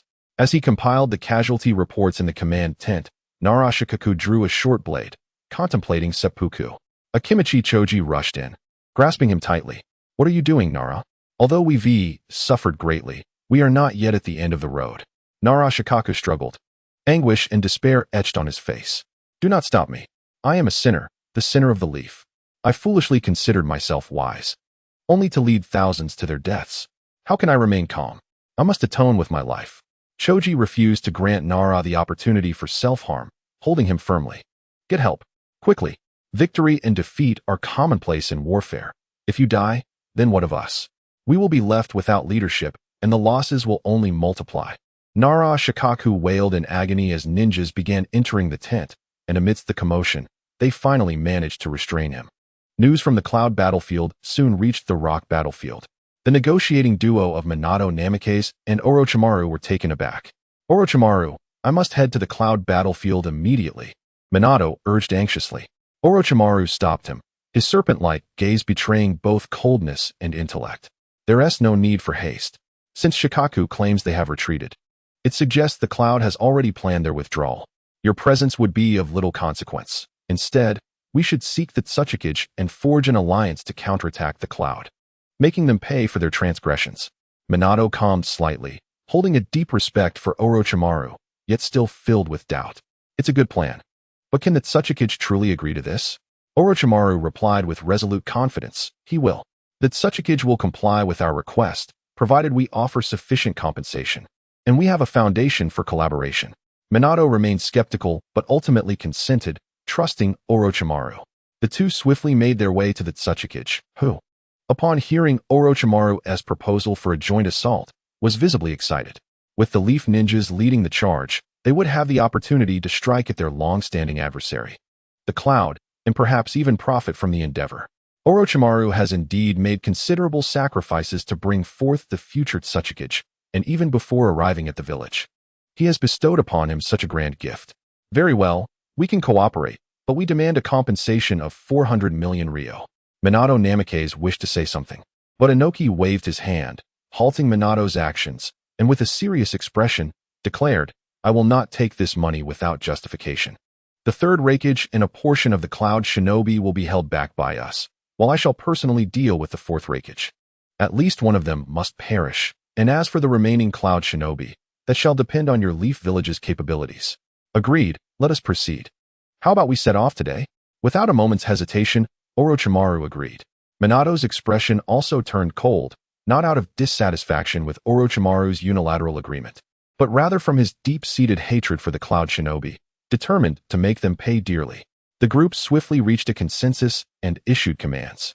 At the Cloud Hidden Camp, the fourth Raikage spoke to the third Raikage and Killer Bee. Jiraiya and the Two Tails have already been secretly evacuated by a team. Now we must also withdraw, for Minato will undoubtedly return upon receiving news. Very well, I will arrange for a staggered retreat, the third Raikage replied. After this discussion, the Cloud forces began their withdrawal. Such a significant movement naturally attracted numerous scouts, and the intelligence spread rapidly. The Cloud soon learned of the alliance between IWA and Konoha. The worst news was that both IWA and Konoha had actually encircled their route of retreat. Damn it, how did they manage to unite? Why did they join forces? The fourth Raikage slammed his fist into a tree, breaking it in anger. The third Raikage, with a cold expression, pointed to a city on the map. Hey, I will hold one city with 1,000 men. You take the rest and break through. As long as we return to the Land of Lightning, the Allied forces will disband, and we shall be safe. The fourth Raikage understood the significance of holding the city and quickly replied, I will provide cover. Your experience can guide the village in recovering from this war. The third Raikage shook his head with a smile. The future belongs to your generation. It is time for you to lead the restoration of the village. Upon your return, engage frequently with the Uchiha clan and offer them positions among the elders. I believe they will accept our invitation. The fourth Raikage wished to say more, but the third Raikage interrupted him. Grow up. Hey. You are like the sun at 9 o'clock, while I am the setting sun, needing to emit my final warmth. The fourth Raikage fell silent. A few hours later, Minato Namikaze, Inoki, and Orochimaru arrived beneath one city. Ha ha, I never expected you to unite. However, if you wish to deal with our Cloud Village, prepare for the consequences. Inoki snorted coldly. You will not be able to stop us, Inoki. You take all the IWA shinobi to besiege one city. I want the third Raikage dead, and all Cloud Shinobi eliminated. Understood. The injured Inoki accepted the order. Inoki then turned to Minato and Orochimaru. Now, let us pursue them. Very well, they both replied. Chapter 93. A direct hit. Senju Hashirama's research notes despite this, Higashi Chuan Shinichi did not intend to draw the transplant serum. Simply put, the income did not justify the expenditure. With so many chances for a lottery, it would be wiser to save them for other skills. For instance, his upgraded magnetic control required only 100 points to lock onto the world. Although the system was frustrating, once the world was anchored, those 100 points would be considered as rewards, granting random items. Points could be accumulated, but this free draw could not go neglected. Thus, Higashi Chuan Shinichi began to sift through the vast resources and myriad skills within the world of Naruto, albeit without filtering, yet there was at least a search function. After much research, his eyes grew weary as he discovered numerous secret arts and wondrous items in the shinobi world. Upon flipping through an item, he inadvertently caught sight of a particular tool and instantly felt exhilarated. Senju Hashirama's research notes. A comprehensive manual detailing the wood release techniques studied by Senju Hashirama in collaboration with his brother, had been destroyed by Tobirama due to its revelations about the secrets of the Senju clan. Noticing the base probability of obtaining it was 30, with an increase of 8 for each attempt, theoretically, it would yield results within 10 tries. Upon seeing this probability, Higashi Chuan Shinichi immediately recognized its value. Cunning old Tobirama, you have finally revealed a flaw. He commanded the system, give me a vigorous draw. Ding. Congratulations, host, you have obtained Senju Hashirama's research notes. What? Without any special effects or preparations, the moment he issued the lottery command, he struck gold. Higashi Chuan Shinichi held the Senju Hashirama's research notes in his palms, utterly bewildered. Had he just hit the jackpot? Was this a beginner's protection period? Had he known, he would have gambled on wood release, sage techniques, the Rinnegan, or the God Tree's fruit instead. He wanted to slap himself, but realizing that the top-tier items had only a 0.6 draw rate, he understood he could not afford to be a reckless gambler. Since he had drawn it, he might as well examine it thoroughly, to uncover what secrets the nefarious Tobirama had concealed. As he opened the notes, the first thing to catch his eye was a nude illustration of Senju Hashirama, which made Higashi Chuan Shinichi chuckle. Truly, the wicked Tobirama. The artistry is exquisite, befitting the god of shinobi. After some light-hearted teasing, he began to peruse the diary earnestly. The notes commenced with comprehensive data on Hashirama's physical tests, meticulously recording his physical strength, speed, self-healing abilities, and more. Following that were details on the potency of ordinary ninjutsu and the variations in chakra consumption, which, while not critically important, still captivated Higashi Chuan Shinichi. This was indeed a detailed report on Senju Hashirama. It was evident why he was dubbed the god of shinobi, as his ninjutsu was at least twice as powerful as that of an ordinary shinobi. As he continued to delve deeper, he reached the section on wood release, causing him to sit up straight from his reclining position. Tobirama did not disappoint. It meticulously detailed how Hashirama awakened wood release. One morning, after rising, Hashirama effortlessly mastered the technique. Higashi Chuan Shinichi reclined again, realizing it was merely a matter of talent. What a trivial observation. Fortunately, the subsequent sections elaborated on the various wood release techniques and their principles, suggesting that the two brothers had penned this extensively for future generations to learn. Regrettably, while techniques were abundant, the technical knowledge of wood release was lacking, which made Higashi Chuan Shinichi mutter in frustration. A few pages later, however, his expression grew serious. Tobirama meticulously examined Hashirama's cells, blood, spirit, though research on this was halted by Mito, causing Tobirama to express regret over the incomplete experiment, mental strength, chakra, and even a detailed analysis of his soul. This analysis confirmed that the lineage for wood release was embedded within Hashirama's cells, and that his soul was more robust than others, theoretically allowing any Senju clan member to awaken wood release. The final page contained content separated by a considerable time gap and was less voluminous but packed with the most significant information. The reason Hashirama could awaken wood release was due to an intent residing deep within his soul. When I attempted to touch it using the spirit transformation technique, wood release was imperative to study. I am the center of the clan. 32 elite members perished because of me. The unfinished statements left Higashi Chuan Shinichi scratching his head, while the last few words drove him to the brink of frustration. As the experimental body of the Uchiha clan underwent transplantation, the cells of the elder brother began to merge gradually, which was unexpected. Among the 3 experimental subjects, only one person's cells initiated the fusion, and astonishingly, his Sharingan was also evolving slowly. This was inconceivable. They were all deceased, and the experiment had been halted by the elder brother. I am uncertain whether Uchiha cells can be transplanted. Regrettably, there is only one wood release. Perhaps the Senju clan could. This was the final line of the notes, which remained unfinished. This left Don Chuanjini in deep contemplation regarding the long-standing enmity and intertwined fates of the Senju and Uchiha clans, as well as the will residing within that body. Uchiha Madara's ability to perfectly merge with wood release cannot serve as a detailed reference, for the events that transpired within Madara are too unique to be considered typical. However, it is certain that the perfect fusion of wood release and the Mangekyo Sharingan can lead to the evolution of the Rinnegan. After all, this is the eye of the Sage of Six Paths, and it is entirely reasonable for the powers of the Senju and Uchiha to combine to manifest the eyes of their ancestors. Senju Tobirama has also demonstrated that the vitality of wood release cells can foster an evolutionary trend in the Uchiha Sharingan. Might the Uchiha's bloodline be triggered? Yet, it is difficult to believe that over a millennium, Donchuanjini would find it plausible that the Senju and Uchiha clans had never united to procreate. Moreover, given Tobirama's disposition, he undoubtedly facilitated several unions between Uchiha and Senju individuals, as his tenure was considerable, allowing ample opportunity to witness such unions. The notes conclude with deaths. Were they murdered, or were the experiments failures? This indeed raises a question, which leads us back to Uchiha Madara. He was the first successful fusion of Hashirama's cells, mastering wood release and birthing the Rinnegan. The only distinction between Madara and the experimental subjects is that Madara possessed the Mangekyo Sharingan. If the Mangekyo were to be transplanted into a Senju member, could it potentially catalyze the awakening of wood release? However, with the Mangekyo in hand, why pursue the trivial wood release? Yet, the wood release is something Donchuanjini ardently desires. With a clap of his hands, countless trees would flourish. And his ambitious tree planting initiative along with the greening project for the Land of Wind could finally commence. Chapter 94. I desire both the Mangekyo and wood release. In discussing the Senju, the Uchiha inevitably comes to mind. What a fortuitous coincidence. The Senju have their own notable figures, regardless of whether they are granddaughters or great-granddaughters. Tsunade is undoubtedly one of the most direct descendants of the Senju bloodline. As for the Mangekyo, there are countless in the shinobi world: Fugaku, Shursui, Madara, and even later figures like Obito and Itachi all wield the Mangekyo.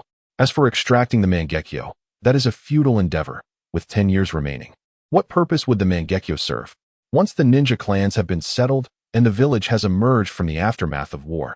If the plan for the four nations to attack the water is executed well, acquiring the Mangekyo is not out of reach, particularly considering the effects of Fugaku's eyes, which are clearly documented. It was during his explanation of his wood release that he disclosed skills such as future foresight and manifestation, both divine abilities. As for how Donchuanjini came to know this, it must be noted that Uchiha's thought process is unperturbed by potential targeting.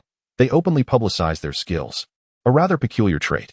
Thus, a task must be undertaken: how to persuade Tsunade to become an ally. After all, the combination of the Sharingan and wood release would be nearly impossible without cooperation. Should one resort to the ultimate measure, sacrificing one's own allure to win Tsunade over? So be it. Donchuanjini clenched his fists, his expression grave. For the Land of Wind, for Tsunade, he resolved to sacrifice his own allure to win over Tsunade. A mature woman in her 30s, with long hair, cascading waves, beauty, charm, strength, and the potential to bear many children without hardship. I have sacrificed so much already. Donchuanjini gazed at the sky, feeling a tinge of melancholy. Subsequently, he recalled the long-forgotten techniques, the 6 styles of Gale Foot, and the special ninjutsu for wall construction. The Gale Foot technique requires no chakra. It attacks by creating a vacuum, akin to a sharp slash that can annihilate opponents. Thus, this technique has remained unchanged upon entering the world of Naruto. But can a ninja's physical prowess truly rival that of the pirates? Never mind.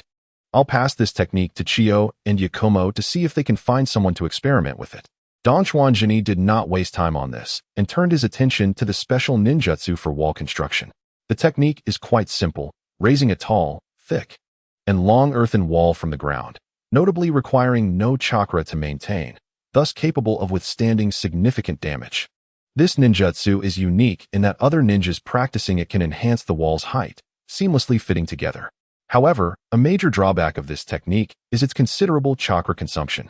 An average chunin can only produce 3 before exhausting their chakra. While this technique may seem subpar to others, it is far from that in Donchuanjini's hands. It is an excellent tool for creating artificial mountains, erecting city walls, blocking sandstorms, and altering river courses, a must-have skill for civil engineering. He plans to entrust this skill to Chiyo, allowing her to find some ninjas to learn it. Once he takes over the logistics department, he will ensure the personnel there also learn this ninjutsu. It is perfectly reasonable for logistics to handle civil construction. With his mood lifted, Don Juanjini enjoyed a restful sleep. The next morning, he summoned Chiyo and Yakumo to his office. I have developed 2 new ninjutsu, he announced.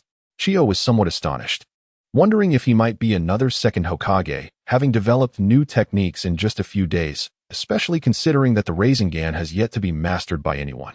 Don Juanjini was unconcerned. While the Rasengan appears simple, its required precision and chakra control is extremely high. He casually handed the 2 techniques to them. As they examined the ninjutsu, Don Juanjini explained, one of these techniques is designed for logistical construction and has little application in combat. The other is a physical technique tailored for lower-ranking ninjas lacking potential. I anticipate there will be 5 additional styles in the future, but that is still premature. I sought you both out to experiment and see if anyone can learn them, as these techniques do have prerequisites. Yakumo furrowed her brow at the Gale Foot technique, recognizing the high demands it entails, but agreeing to give it a try. Very well, we will arrange for some individuals to conduct the experiments. After discussing the ninjutsu, Don Juanjini produced the research notes of Senju Hashirama. He trusted these 2 and was willing to share certain secrets. As they gazed at the ancient text, shock and disbelief filled them upon seeing the name on the cover. Senju Hashirama. Do not be so loud. While I have set up barriers and dismissed the umbu, one must always be cautious of eavesdroppers. Don Juanjini whispered urgently as he summoned sand soldiers to swiftly cover Yakumo's enticing lips, cautioning her in a hushed tone. Yakumo's cheeks flushed slightly, and she blinked rapidly, signaling Don Juanjini to release her. Reluctantly, he withdrew his hand from her waist and eased her from his embrace, allowing her to sit slightly apart. Chiyo feigned ignorance to the scene, both of them eagerly scrutinizing the notebook on the table. As soon as they opened it, Yakumo's face flushed again, but fortunately, the subsequent information was so explosive that it overshadowed Don Juanjini's calm demeanor. They nodded in agreement upon reading about the ordinary ninjutsu, as the detailed comparisons made by Senju Tobarama were invaluable to them. As for wood release, they studied it with even greater fervor. Eager to memorize the knowledge and prepare for the day they could awaken their own wood release and dominate the battlefield. It is no wonder that the 2 individuals were agitated. After all, this was the legendary power capable of bringing an end to the Warring States period. The emergence of Uchiha Fugaku's wood release had sent shockwaves throughout the entire ninja world, stirring tumultuous waves across the realm. When Uchiha intertwined with wood release, would the very system of ninja villages not be obliterated? This was precisely the rationale behind Uchiha Fugaku's insistence on mastering wood release. As the 2 examined the final experimental records, they were even more astonished than when they first laid eyes on the wood release in the logbook. Observing their prolonged silence, Higashikawa Shinichi broke the impasse. As you can see, this notebook was acquired by chance. Not only does it hold the potential for wood release, but the cells of Hashirama could also facilitate the growth of the Sharingan, which is sufficient to ensure the rise of the Uchiha clan. Yakura gazed at Higashikawa with fervent eyes, not doubting the authenticity of the journal, for she was aware of the secrets of the divine tree. This was indeed a gift from it. Are you suggesting that we procure some of Hashirama's cells and persuade the Uchiha to betray their village, turning them into the Uchiha of Sunagakure? Higashikawa's eyes gleamed with greed as he clenched his fist slowly. I desire both the Mangekyo and wood release. Not only do I want the people, but I also wish to master these 2 skills. Chapter 95. This must be purchased, the Wheel of Lies techniques. Mangekyo and wood release are both essential, and even Tsunade must be included. Higashikawa was exceedingly avaricious. Yakura looked at the greedy man before her, surprisingly devoid of any resistance. On the contrary, she felt a sense of joy. In the eyes of one you cherish, all your decisions seem correct, until Higashikawa uttered the subsequent words. I have decided to sacrifice my charm and reluctantly take Tsunade as my own. Yakura's mind was suddenly filled with large question marks. Are you joking? Isn't it would release in Mangekyo that you desire? What does Tsunade have to do with this? Yakura felt an overwhelming sense of irritation, akin to nurturing a cabbage only for it to seek out a pig. Meanwhile, Chiyo nodded thoughtfully. Although this maneuver of the Kazekage was audacious, the benefits were substantial. Firstly, it would ease relations with Konoha, possibly allowing for normal trade, which would greatly alleviate the current plight of Sunagakure. Furthermore, Tsunade is a formidable woman. Not only could they gain a powerful ninja, but they could also produce several children, ensuring that their lineage would remain strong. The future 5th Kazekage may even be more powerful, greatly benefiting Shinichi. As for the relationship between Yakura and Higashikawa, the Kazekage could indeed have 2 women, but could he convince 2 exceptionally powerful women? Higashikawa believed he could not persuade them with mere words, for some matters cannot be resolved through dialogue. However, Shinichi, Tsunade would undoubtedly want to kill you, considering you murdered Senju Tobarama in front of her in such a humiliating manner. Ultimately, Yakura did not question Higashikawa's insistence on Tsunade. Rather, she sought to resolve the issue. Higashikawa felt warmth in Yakura's support, but also a tinge of guilt. He was behaving like a cad. He understood Yakura's feelings, especially since she had been his confidant throughout this ordeal. He truly feared Yakura's disapproval. If she opposed him, he could not be forceful, as one cannot hurt the heart of a beloved. This is not a problem. I am confident, and Tsunade is essential. She plays a significant role in my subsequent plans. Yakura's gaze dimmed slightly as she replied, sullenly, I will execute all of the Kazekage's commands. Higashikawa, not caring whether Chiyo was present, generously took Yakura's hand and spoke softly. This is all for the village, and besides, you owe me 3 children. Upon hearing such brazen words, Yakura's face flushed crimson as she looked at Higashikawa in disbelief, stammering. Shinichi, you were joking, right? You just said you wanted to marry Tsunade. Yakura's voice softened. Higashikawa glanced at Chiyo, who was eavesdropping, and said, What are you still watching for? Do you not realize you are quite the eyesore here? Seeing that Higashikawa was ushering her away, Chiyo stood up, somewhat regretful that the excitement was over. I will go and have someone research the ninjutsu. With that, she left. Yakura, blushing, added, I will go too. Oh. Just as Yakura was about to rise, Higashikawa pulled her back down and embraced her tightly. Once again, Higashikawa held the soft and mature Yakura in his arms. With no one else in the room, his reason gradually intensified, akin to consuming an Einstein raw. After Chiyo departed, Yakura was the first to speak. Let me go. You must not do this. I am here to teach you the development of the Rasengan ninjutsu. It requires hands-on instruction. This is the Kazekage's office. Do you not wish to ride atop the Kazekage and deliver a resounding slap to the face? I am your special force. Hee. I see you are quite excited as well. The scroll is still outside. Do not worry. She is busy now, and she knows about us. Yakura seemed less like a powerful shinobi and more like a young girl, desperately attempting to escape Higashikawa's embrace, her words fierce yet playful. Higashikawa held on to this stunning beauty tightly, allowing her to struggle but refusing to release her. When we first met, I thought little of you. Upon hearing this, Yakura ceased her struggles, turning to look at him with confusion and disappointment. Higashikawa quickly leaned in, but Yakura evaded him, leaving him to settle for a firm kiss on her youthful, yet not overly delicate face. This time, Yakura did not resist, and Higashikawa leaned in closer to her ear, saying, At that time, I merely desired to develop in peace, for it was not my stage. Yet when you earnestly taught me and treated me well, I realized that some kindness cannot be easily repaid. I have thought of names for our children as a means of repayment. Yakura, both embarrassed and furious, pinched Higashikawa. Though she was a formidable kunoichi, in the past month, she had read many books on how to be a virtuous wife and mother, and she had recorded various little details. How could someone like you wish for such things upon your first meeting? Ugh. Higashikawa leaned in closer. Realizing that he and Yakura had not yet reached the point of mutual understanding, both harbored certain feelings. Thus, he decided that sweet nothings and mutual understanding were still premature. Seizing this rare opportunity, he would first plant the seeds and let them blossom later. Today, the Rasengan must be mastered.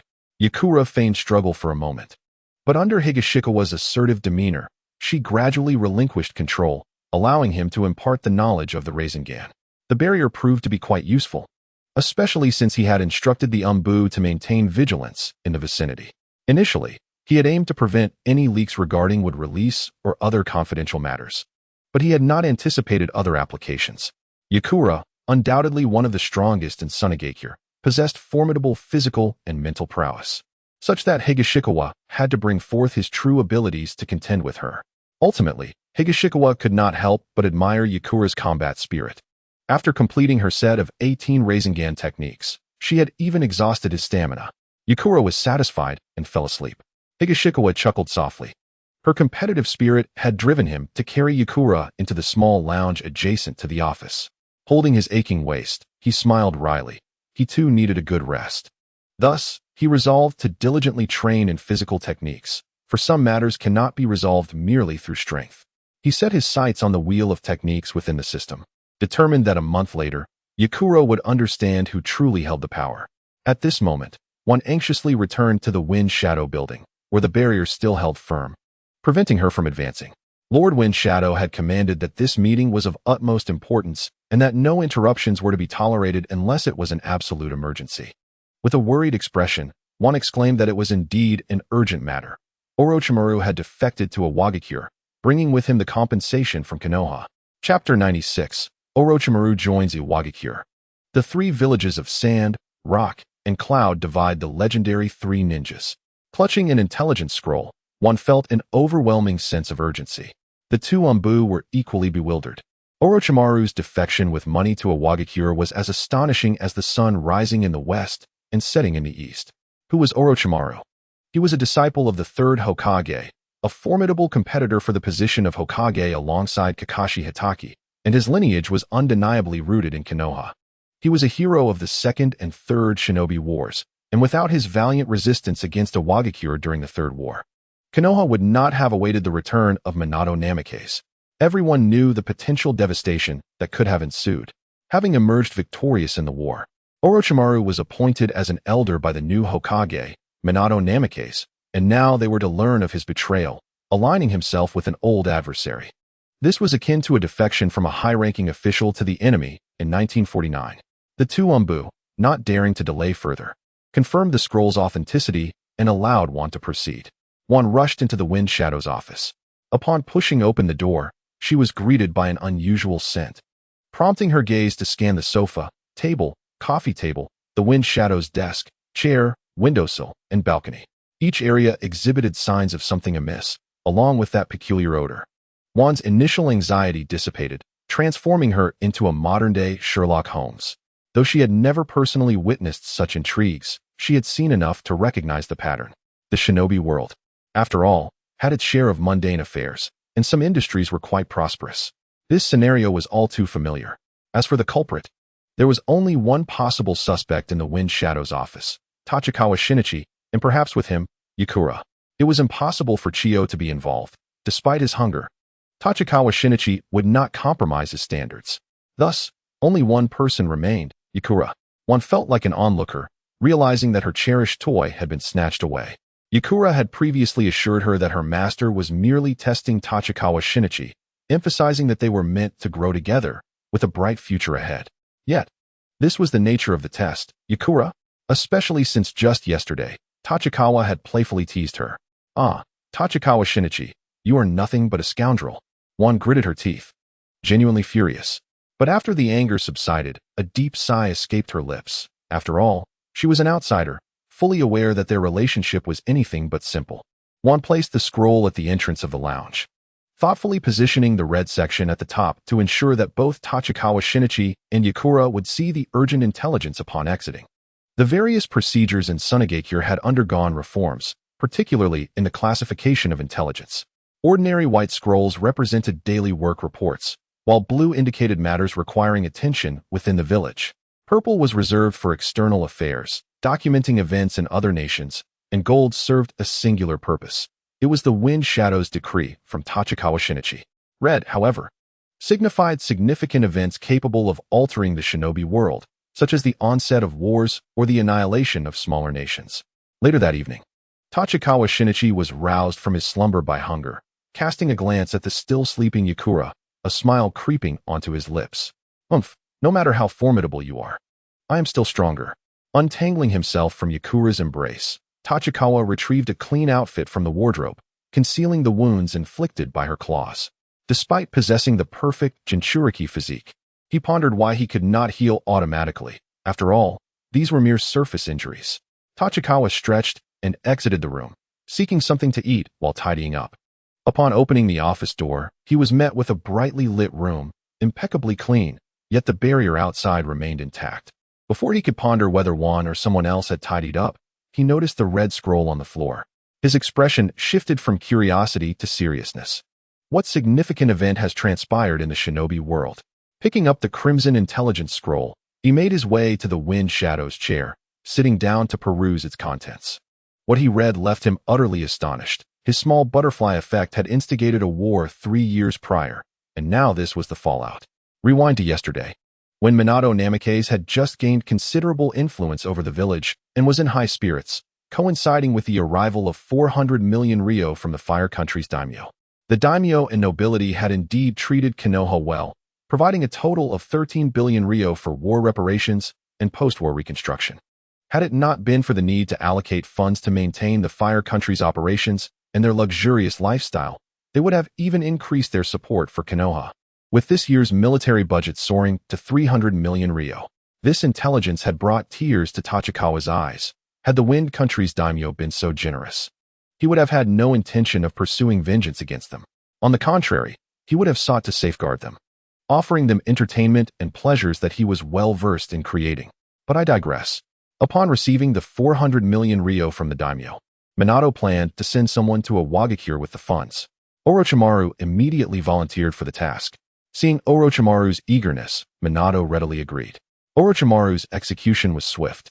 He departed with a loyal team of over 20 ninjas, and while 400 million ryo sounded like a fortune, it only required 40 sealing scrolls to contain. Although sealing scrolls were not cheap, Minato did not skimp on this matter. Each ninja was permitted to carry no more than 2 scrolls. The speed of the ninjas was remarkable, especially with Orochimaru urging them onward. By the next morning, Orochimaru had reached the land of Earth, and by noon, he arrived at a Wagakure, where the village assembly was convened at 12:10. By 12:15, he donned the Wagakure forehead protector, officially swearing allegiance to the village. At 12:16, Inoki publicly declared Orochimaru as the village's scientific elder, granting him a position and authority beyond imagination. Orochimaru was empowered to mobilize all departments, reporting only to the Kazekage. By 12:17, all of Wagakure's elite ninjas had voted in favor of his inclusion. By 12:18, the village had announced the news to the entire shinobi world. When the various ninja villages learned of this development, chaos erupted. Disbelief reigned as they thought it a prank by a Wagakure. How could Orochimaru, of all people, defect with money? It wasn't until an afternoon photograph surfaced showing Orochimaru wearing the Wagakure forehead protector, seated at the first position in the village's grand conference room, that they began to accept the truth. Hiruzen Sarutobi, upon receiving this photograph, coughed up blood and fainted. Reports soon emerged that Sunagakure demanded a ransom of 50 billion for Tsunade, while Kumogakure sought 48 billion for Jiraiya. Such exorbitant prices indicated that the captives would not be released, sending shockwaves throughout the shinobi world. Thus, the era of the legendary 3 ninjas of Konoha, with one in the sand, one in the rock, and one in the cloud, came to a definitive end. Chapter 97, Tachikawa Shinichi. I am not a fighter, but I am skilled at resolving conflicts. The ramifications of Orochimaru's defection to a Wagakure were not merely shocking. They triggered a series of tremors. The most significant impact was felt in Konoha, where Hiruzen Sarutobi, upon regaining consciousness, summoned Minato Namikaze to the hospital. The third Hokage, Sarutobi Hiruzen, expressed his regret to Minato Namikaze, acknowledging his age and the complexity of the situation in Konoha. Initially, he had intended to stabilize the village's circumstances through the Umbu's surveillance of certain factions, but given the recent events, he felt compelled to withdraw from such actions. However, he emphasized the importance of closely monitoring the factions that had been assigned to him. Minato was taken aback by the third's unexpected change in demeanor. It seemed he was no longer clinging to power as he once did. Yet, he recognized that power is fleeting, and not to seize it would be foolish. Very well. I shall heed your counsel, Minato replied. With a nod, Hiruzen continued, I require 1,000 shinobi to proceed to a Wagakure and negotiate for personnel. But, third Hokage, Minato interjected, I hesitate to make such a request. Our village is in dire need of manpower to restore vitality and maintain daily operations. If we continue down this path of war, Konoha may face ruin. Minato shook his head vehemently. While he was willing to indulge Hiruzen on various matters, he could not acquiesce to the prospect of war. Konoha could not withstand another conflict unless it was a decisive blow against the enemy. Hiruzen sighed deeply, his expression heavy with concern. Minato, It is not my desire to wage war. Rather, we must adopt a resolute stance. Orochimaru has betrayed the village, and while Tsunade and Jiraiya can still be brought back, we need their strength to stabilize the hearts of our people. If we do not demonstrate this attitude, how can we hope to win them back? I will restrain the conflict to mere standoffs, Hiruzen continued. You must seize this opportunity to negotiate with Kumogakure and Tsunade for their assistance, even if it requires some sacrifice. Remember, wealth is but a transient commodity. Minato was not one to shy away from challenges, equipped with the Flying Thunder God technique. And he felt confident in his ability to manage Konoha. Understood, I will mobilize our forces and reach out to the other 2 shinobi villages. Please, old man, exercise restraint. The term old man brought tears to Hiruzen's eyes, reminding him of his 3 disciples calling him by that name.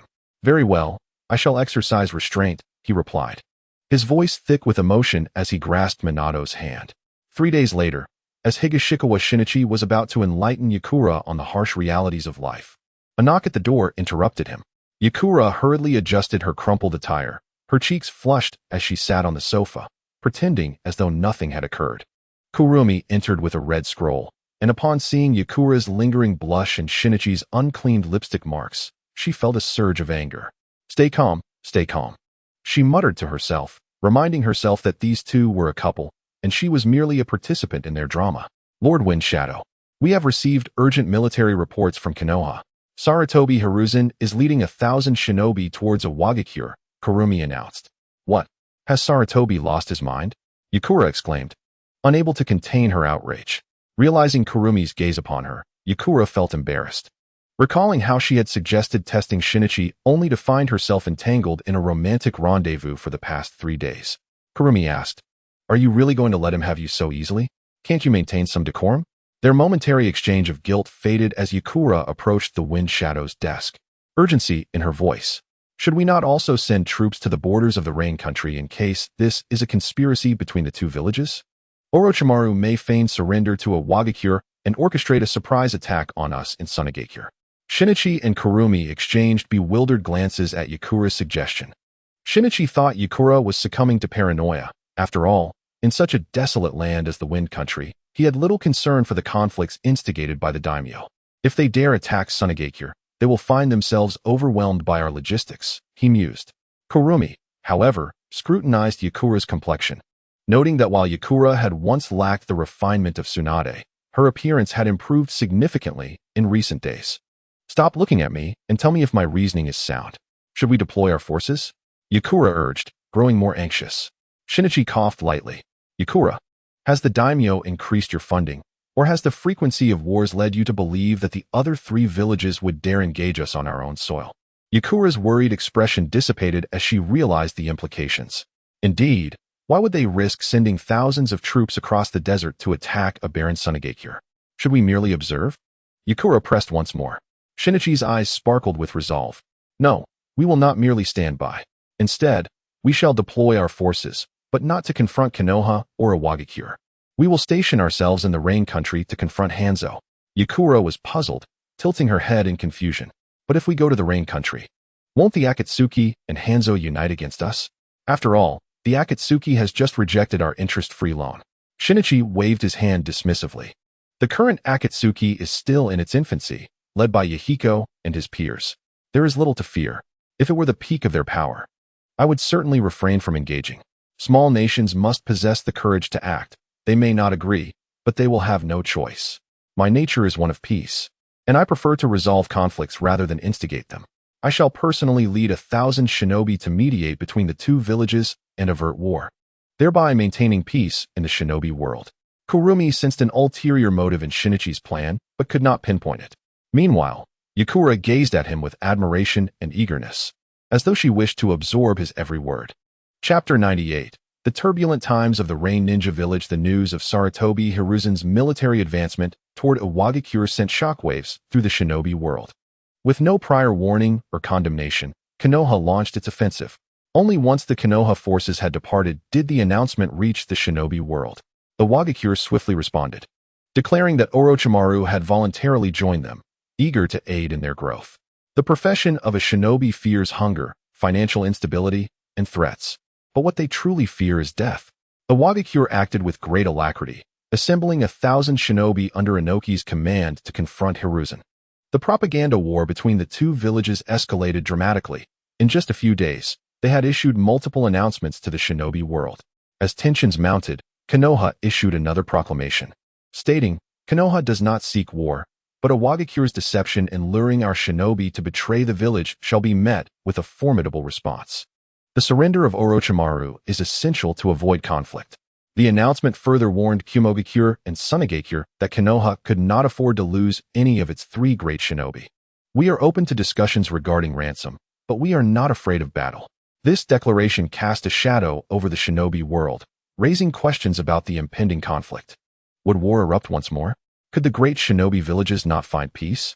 Young Yahiko paced rapidly within the Akatsuki base. The previous ninja world war had not stirred much turmoil in the Land of Rain, as the conflict had taken place along its borders with the Land of Fire. However, this time was different. The directions of Konoha and Iwagakure were aimed squarely at the Land of Rain, and it was highly probable that a standoff, or even war, would ensue on its soil. As Yahiko felt the weight of his anxiety, a petite girl with a light blue-purple bun adorned with a pale blue paper flower gracefully approached. "Yahiko, there's no need to fret. The two villages find it quite challenging to engage in battle. They only possess 2,000 ninja, and our Land of Rain can muster a formidable force to match them," she reassured him. Yahiko halted his movements, exhaling deeply, laden with worry as he replied, "But Conan, we have no control over the Land of Rain. Even if we could rally our forces for this battle, our land would be ravaged.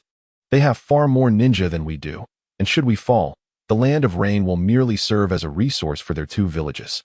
Conan's eyes dimmed slightly as she conceded, "Indeed, how can a small nation compete with a large one?" She recalled the days when Hanzo, in his youthful vigor, led over 3,000 Rain ninja in an ambitious bid to establish the 6th Ninja Empire, only to be thwarted and reduced to the impoverished state that now plagued the Land of Rain by the combined forces of 3 villages. A decade had passed, yet the Land of Rain had not even regained half its strength from before the Second War. Should another war erupt centered around the Land of Rain, its vitality would be irreparably shattered. "Perhaps we should consult with Hanzo. Our standoff cannot persist, lest we become mere pawns for others," she suggested. Just as Conan was about to leave to seek a messenger, a figure burst through the door, exclaiming loudly, "Leader, it's bad. Tsunegakure has announced to the entire ninja world that the 4th Kazekage, Shinichi, accompanied by the 3rd Kazekage and 1,000 ninjas, is heading to the Land of Rain to mediate peace between Konoha and Iwagakure." Yahiko and Conan were taken aback, and Yahiko's expression darkened with fury. "This is Tsunegakure's retaliation," he exclaimed. "We must swiftly inform Hanzo. We must unite our forces or the Land of Rain will be utterly destroyed." Agreed. Hanzo, having received this news much faster than the Akatsuki, found his resolve rekindled by Danzo's provocations. He prepared to swallow the Akatsuki whole, seizing the opportunity presented by the vulnerabilities of the great ninja villages to reclaim lost territory and seek resurgence. Yet, fate seemed to mock him as Konoha, Iwa, and Suna congregated in his Land of Rain once more, reminiscent of a decade past. Memories of bygone battles flooded Hanzo's mind, and the bravado he had recently mustered waned significantly. How could the current Rain village hope to vanquish the coalition of 3? The news from Tsunegakure sent shockwaves through the ninja world. "Are you all mad? It has barely been a month since the last war ended, and you wish to ignite another?" Minato Namikaze gazed at the news of Tsunegakure's mobilization, a flicker of hatred igniting in his eyes. "Shinichi, do you comprehend the agony of losing a vital organ? Do you understand the torment this inflicts upon a man? I demand blood for blood." The once sunny demeanor of Minato darkened under Kushina's comforting yet firm reassurances, leading him to naturally harbor resentment towards Shinichi, the architect of his turmoil. Yet, he was acutely aware of his own impotence. Konoha forbade him from dispatching any further ninja squads against Tsunegakure. Sarutobi, Hiruzen, and Inoki had only just arrived at the borders of their respective countries, intending to issue a warning to each other, only to find Tsunegakure meddling once again. Their frustration was palpable. Each had their own interests at stake. Konoha sought to project strength and convey a message of inviolability, while also desiring the return of Tsunade and Jiraiya, alongside supporting Hanzo in curbing Tsunegakure's influence. Inoki's objectives were simpler. He aimed to assert dominance over Konoha, showcasing that the era of Konoha had ended. With Orochimaru willing to ally with the Wagakure, it was clear that the tides of power were shifting. He also harbored ambitions of seizing resources and population from the Land of Rain. Should the supply plan of the Land of Rain succeed, the Wagakure could once again boast tens of thousands of ninja within a decade, ensuring a crushing advantage over the still-recovering Kumogakure and Konoha. Both villages, hungry for the spoils of the Land of Rain, found the intrusion of a third party unseemly. They promptly issued statements condemning Shinichi for masquerading under the guise of peace to wage war, hastening their advance towards the Land of Rain. The third Kazekage was equally vexed upon hearing that Shinichi intended to personally lead the expedition to the Land of Rain. Initially pleased with the prospect, he soon realized that even if the village had formidable ninja like Yakumo, Maki, and Chiyo, they would be mere ants before the might of magnetic release. With the support of the ninja clans and daimyo, Shinichi would thrive under his leadership once more. As for casualties, such was the nature of political upheaval. The loss of a few civilians was an inconsequential price to pay. However, unexpectedly, he found himself embroiled in the deployment as the expedition commenced. Chapter 99, Sarutobi Hiruzen. They slander Konoha. They slander me. Shinichi was well aware of the third Kazekage's hidden motives. Though the ninja world had yet to witness a coup during the absence of a Kage, numerous historical examples of power grabs during a leader's absence flooded his mind. The most infamous being Sima-E's coup during the hunting expedition of Chao Shuang and Emperor Chao Feng. Had he not brought the third Kazekage along, the old man could have orchestrated a similar scheme, putting Shinichi in peril. As Shinichi brazenly approached the Land of Rain, the Wagakure and Konoha arrived at the gates of the daimyo's estate. The daimyo and the nobles had already fled, not out of fear of the armies and powerful ninjas, but from the dread of potential destruction should conflict erupt within their walls. If rogue ninjas seized the opportunity amid the chaos, it would matter little to them whether a daimyo was present. They were all fugitives, with their lives hanging by a thread. Upon establishing their camps, the Wagakure and Konoha found themselves at a tactical disadvantage, unable to mobilize for large-scale actions due to the unexpected presence of the Rain Village, resorting instead to covert operations, such as impersonating enemy ninjas for theft. Hanzo and Yahiko were deeply dissatisfied. Hanzo believed that rescuing civilians would only lead to unnecessary losses, while Yahiko felt a moral obligation to assist the people of the Land of Rain. Their disagreement escalated into a quarrel, fracturing the morale of their forces on the very first day. Yahiko ventured out with the Akatsuki to rescue those in need, leaving Hanzo with a diminished contingent of ninjas, further hindering their capacity to act. Yahiko truly is a foolish pig, Hanzo lamented. One nation can only have one government, one voice. Two voices, two governments. This is a betrayal of the Land of Rain. Danzo, donning a gas mask, emerged slowly from behind a screen, casting a derisive glance at Yahiko's retreating figure as he exchanged barbs with Hanzo. Hanzo, donned in a gas mask, let out a disdainful snort. Tuanzong, you need not employ provocations against me. Had it not been for your incessant troubles with the Wagakure, I would have long since set about eradicating the Akatsuki organization. Tuanzong, this matter is not solely mine to decide. Orochimaru's defection was an unforeseen occurrence. Hanzo scoffed again, his gaze fixated on the already vanished Yahiko, his eyes brimming with murderous intent. Am I incapable of contending with 3 hidden villages? Can I not handle your Akatsuki? Tuanzong, visibly frustrated, lamented the fallout from Orochimaru's betrayal, which had sparked rampant speculation throughout the ninja world. One particularly pervasive rumor suggested that Tuanzong had quarreled with Orochimaru during the war, leading to disastrous consequences for their forces. Orochimaru had completely severed ties with Hanzo, and after the war's conclusion, he was ostracized by Tuanzong, forced to defect to avoid being killed. This is a grave injustice, he fumed. I intended to deal with Orochimaru, but I meant to wait until he completed his research on Mokuton before pushing him out, at least a few years hence. If I discover who spread this rumor, I shall not hesitate to eliminate that scoundrel. Meanwhile, the true instigator, Higashikawa Shinichi, sneezed and muttered to himself, the weather in the Land of Rain is abysmal. Having grown accustomed to the aridity of the Land of Wind, this humidity is quite intolerable. The third Kazekage remained silent, while Maki, ever obsequious, chimed in, Lord Kazekage, I have arranged for barriers to shield us from the rain. It will soon become more pleasant. Higashikawa, reclining in a chair within the tent, waved dismissively. No need. Though I am unaccustomed to this weather, a change of scenery is not unwelcome. Flatterer, the third Kazekage muttered, a mix of irritation and nostalgia flooding his mind as he recalled a time when the words of those around him were even sweeter than Maki's. Taking his time, Higashikawa led the Sunagakure forces to the vacated grounds of the three villages 2 days after entering the Land of Rain. Konoha and Iwagakure had lost interest in Sunagakure's arrival. Their plundering was swift and lucrative, enriching them considerably. In just 3 days, despite the interference of rain ninjas, they amassed a considerable fortune. Konoha had exhibited restraint, at least avoiding the looting of civilians, while Iwagakure showed no such scruples, robbing indiscriminately, be they commoners or merchants. Those who dared to resist were swiftly executed, as they disguised themselves as Konoha ninjas using transformation jutsu.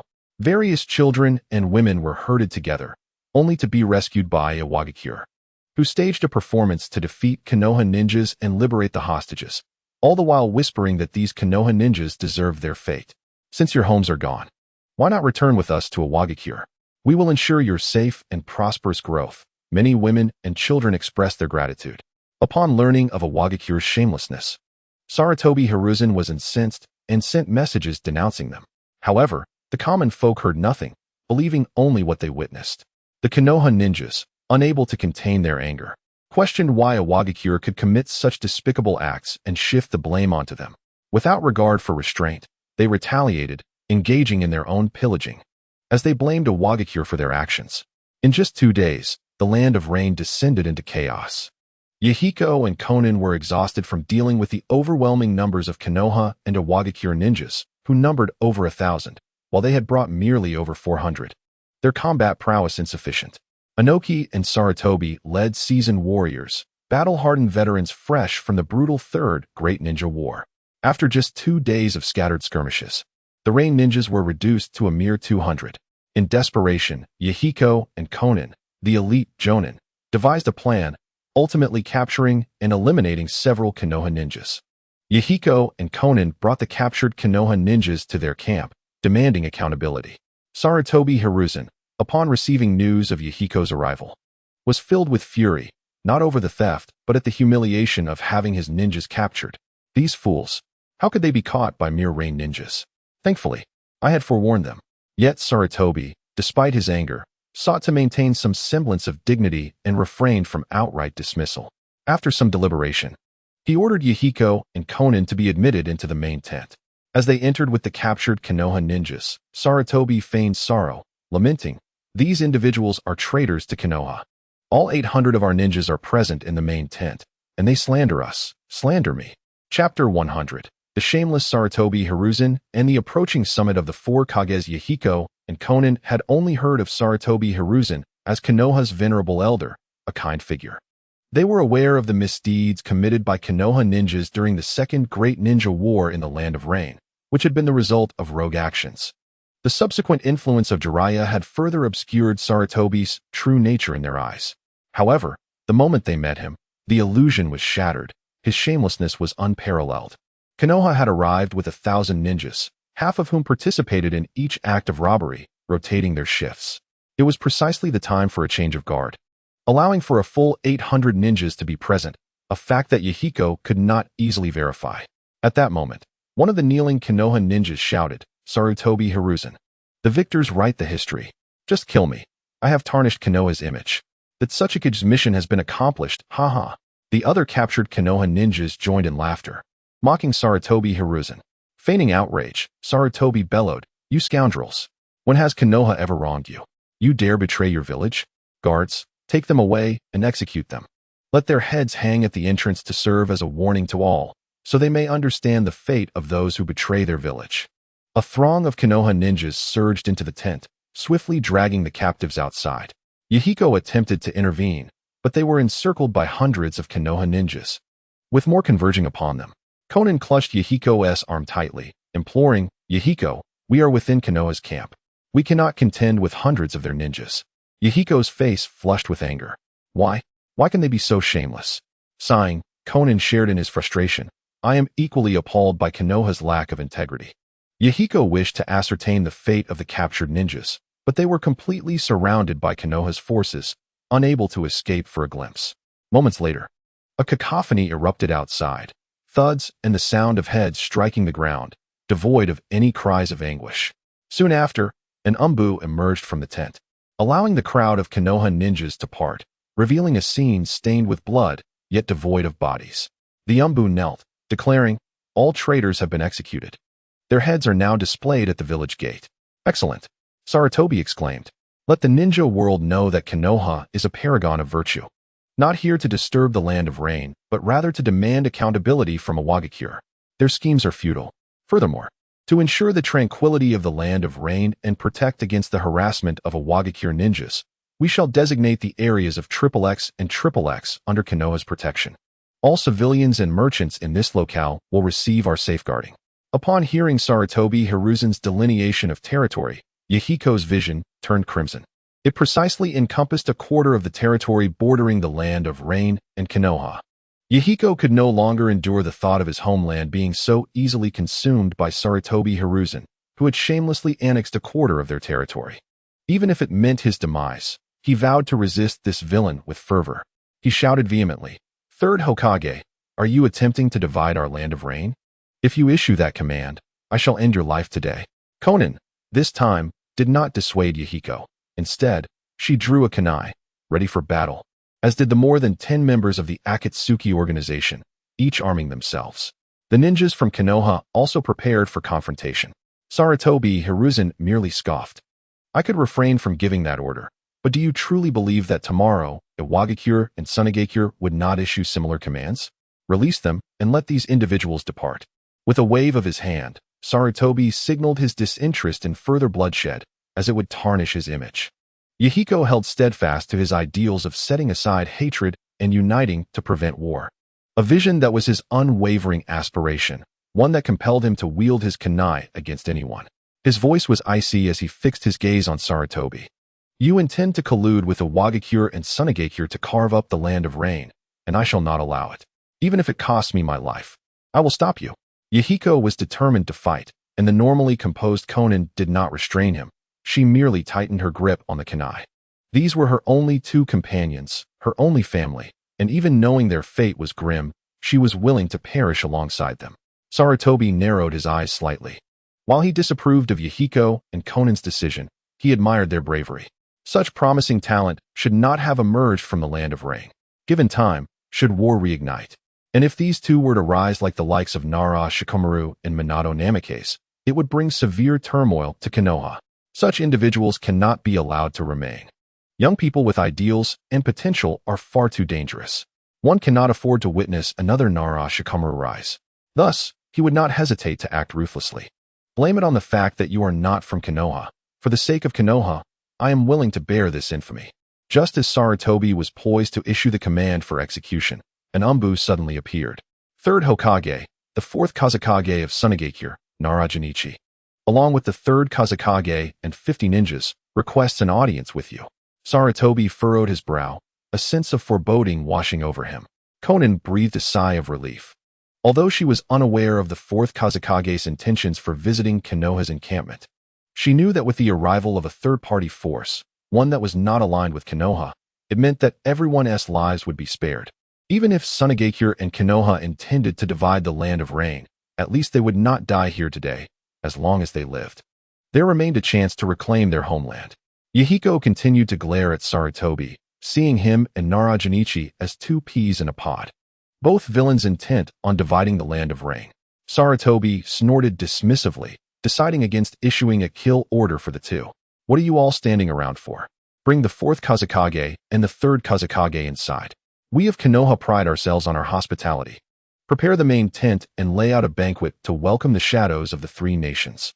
The ninjas of Konoha dispersed, unperturbed by Sarutobi's safety. Although Sarutobi had never faced Nara Shinichi in battle, he had indeed dealt a significant blow to the third Kazekage. The rumors spread by Nara Shinichi suggested that Sarutobi had secretly instigated matters. It was not that he was weak, but rather that Nara Shinichi was exceedingly strong. Settling back into his seat, Sarutobi noticed Yahiko and Konan still standing there, brimming with defiance. He gestured towards a spot facing him, exasperated. "What are you waiting for? Either leave or take a seat over there and prepare to eat. Sunagakure is arriving, and a Wagakure and the land of rain will follow. If you cannot represent the land of rain, then depart. Yahiko, furious, opened his mouth to retort, but was restrained by Konan. Yahiko, let us sit down. Only then can we negotiate for the benefit of the land of rain. Do you wish to die without purpose? Yahiko was swayed by Konan's words, and the other members of Akatsuki exited the main tent. The two took their seats, and soon enough, Konoha ninjas prepared tables and seating for them. Chapter 101. Scheming and Sweating. The arrival of Narajinichi. Why had Narajinichi come here? This question must be traced back to Yahiko and his 10 companions, who boldly entered Konoha's encampment with over 20 captives. He was well aware of the chaos plaguing the land of rain. Even Tsunagakure had long since joined in, seizing nobles and hoarding wealth and food indiscriminately. Their discretion was merely due to their covert operations under the cover of night, masquerading as Konoha and Wagakure's forces. Now, Yahiko, this brash youth, had led his group into Konoha's camp. Was this courage imparted to him by Liang Jingru? Sarutobi Hiruzen was the most archetypal politician he had encountered, one who would even sacrifice his own kin, and yet he could not permit a mere leader of the Akatsuki from the land of rain to remain unharmed. Despite his disdain for Yahiko's folly, if anyone dared to provoke Konoha, Narajinichi felt compelled to intervene. Before long, Narajinichi, accompanied by the 3rd Kazekage and 50 sand ninjas, entered Konoha's main camp, completely ignoring the bloodied heads that dripped from above. Narajinichi, as if at home in his own Tsunagakure camp, cheerfully waved at the 2 rows of Konoha ninjas standing nearby. Thank you for your hard work. The Konoha ninjas regarded Narajinichi, who exuded an air of social awkwardness, with indifference. Unfazed, Narajinichi even adjusted the forehead protector of a Konoha ninja, startling him into a defensive posture. With a smile, Narajinichi reassured him, "Do not be afraid. I merely noticed your forehead protector was slightly askew. Allow me to fix it. After all, you now represent Konoha's image. Would you want to bring shame upon Konoha?" The ninja appeared quite flustered, unsure of how to respond. "Lord Kazekage, please cease making things difficult for our Konoha ninjas and follow me. 3rd Hokage is already waiting for you in the main tent." A familiar voice interjected. Narajinichi turned to see Yuhi Kurenai, the first prominent Konoha jonin he had encountered in this world. He quickly abandoned the ninja before him, realizing that Konoha's ordinary forehead protectors contained a hint of metal. He laughed heartily, darting towards Kurenai with the eagerness of a child, leaving the onlookers bewildered. "You are the Kazekage? He is merely a well-known, ordinary jonin. Ha ha ha, is that not Jonin Kurenai? It feels like an eternity since we last met." Without waiting for a response, he seized both of Kurenai's hands, and before she could protest, he began to introduce her to those around them. "You may not know this, but many years ago, when I was still a Jonin, I executed my first foreign mission in the land of rivers. At first glance of Jonin Kurenai, I was terrified. She is Konoha's foremost master of Jinjutsu. I trembled before her, fearing she might cast a spell and cause me to collapse right there." The Konoha and Sand ninjas observed the interaction between Narajinichi and Kurenai with curiosity. When had Kurenai ever bullied the 4th Kazekage? Kurenai, feeling increasingly anxious, hastily interjected, "Lord Kazekage, I am not Konoha's foremost master of Jinjutsu, and we have never had any conflict." Narajinichi nodded rapidly. Yes, indeed. I stood behind Master Yakushi. And when Jonin Kurenai stood there, I felt so intimidated. I was like a mere lackey, and the pressure of that moment remains etched in my memory.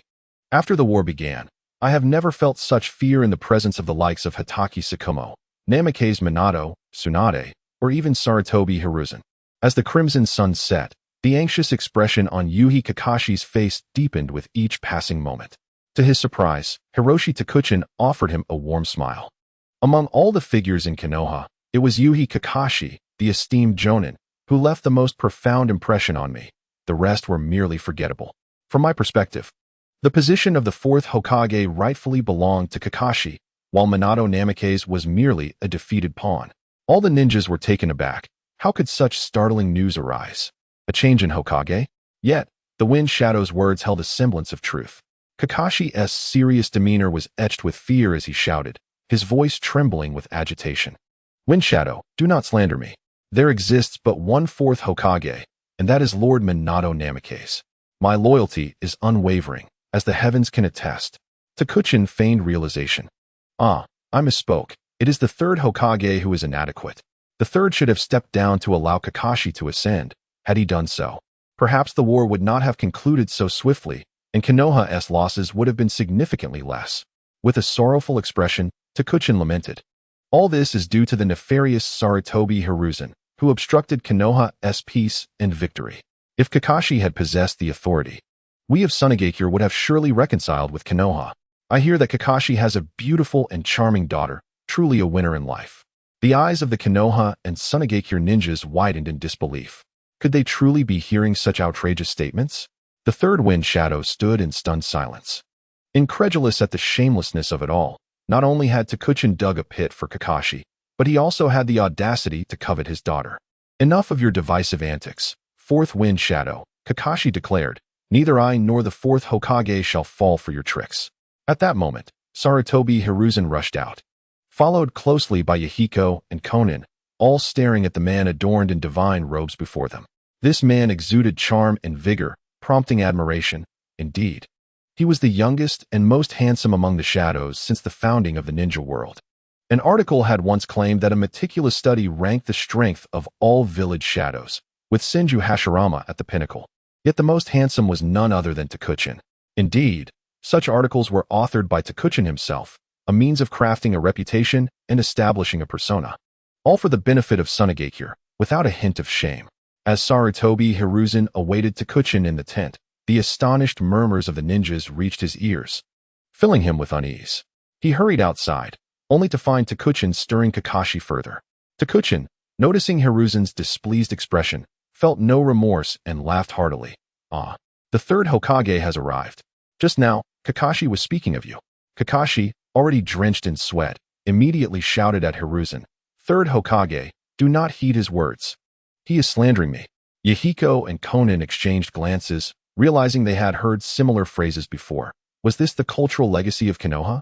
Hiruzen, furious, felt the urge to slap Kakashi for lacking originality, resorting to his own words. Struggling to suppress his anger, he glared at Kakashi before turning to Takuchin with a feigned smile. Fourth wind shadow, please, let us proceed to the tent where a feast awaits. As chapter 102 unfolds, Yahiko thinks, I need power. It is only through strength that my ideals can take root and flourish. Takuchin chuckled and released Kakashi's hand, affectionately grasping Hiruzen's arm. Ah, it is indeed the esteemed third Hokage of Konoha, always thorough. If it were the fourth Hokage, while capable, he would not possess such comprehensive foresight. Such a significant meeting as this requires the third Hokage's presence. Minato is merely a capable enforcer. The ninjas, though aware of the impropriety of such musings, found Takuchin's words more compelling than those directed at Kakashi. Hiruzen's rage simmered beneath the surface, reminiscent of a Hyuga with activated Byakugan. This little brat is infuriating, he thought. Even if what he says is true. No. He shook his head vigorously, refusing to be dragged into Takuchin's narrative. Fourth wind shadow. Save your tales for children. Let us proceed to the tent, where a feast has been prepared. Takuchin merely sought to amuse himself at their expense, for the true spectacle had yet to unfold. He nodded in acknowledgement to Yahiko and Konin, not engaging in conversation given their differing statuses, as he jovially accompanied Hiruzen towards the tent. Is this what it means to be strong? Yahiko felt an insatiable yearning for power, a desire to grow formidable. The Akatsuki, despite their intentions, faced annihilation due to their weakness. Had it not been for Takuchin's unexpected visit, they would have perished. As Takuchin and Hiruzen took their seats at adjacent tables, another ninja appeared, kneeling to reporting to the third Hokage that Kazekage has arrived with 50 ninjas to pay his respects. Excellent. Welcome that Kazekage, Hiruzen replied amiably, rising to greet him. Takuchin rose as well. They were to welcome Inoki at the entrance of the tent, not out of fear, but as a sign of respect for the leaders of great villages. Only through mutual respect could the authority of the shadows in the ninja world be established. Inoki found amusement in the chaos caused by the Rain Village's antics, reveling in the misfortunes of both sides. However, he had not anticipated the presence of Takuchin at the Konoha camp, introducing a third party into the fray, which could complicate matters. What if these two villages united against him? Despite their enmity, politicians were driven by self-interest. Takuchin's recent campaign had made Inoki aware that he and Hiruzen were both astute politicians. No, gather 50 elite jonin, We must proceed to Konoha, Inoki commanded. Yes, sir. The ninja responded promptly. To demonstrate his trust in Orochimaru, Inoki brought him along, delegating the entirety of a Wagakure's power to him. This gesture greatly pleased Orochimaru, enhancing his goodwill towards Inoki. Upon arriving at the Konoha camp, the gates swung open, and the Konoha ninjas lined the sides to offer a warm welcome. Inoki and his entourage confidently strode towards the main tent, where the remaining ninjas would be well taken care of. Unlike Takuchin, who thrived on sowing discord, Inoki approached the central tent with an air of authority. Haha, Inoki, you old rascal, still not retired? We should be passing the torch to the next generation, Hiruzen said, stepping forward with a smile and extending his hand. Inoki, unfazed by the jibe, acknowledged its truth. Among the 3/3 Hokages still alive, he was the only one remaining in office.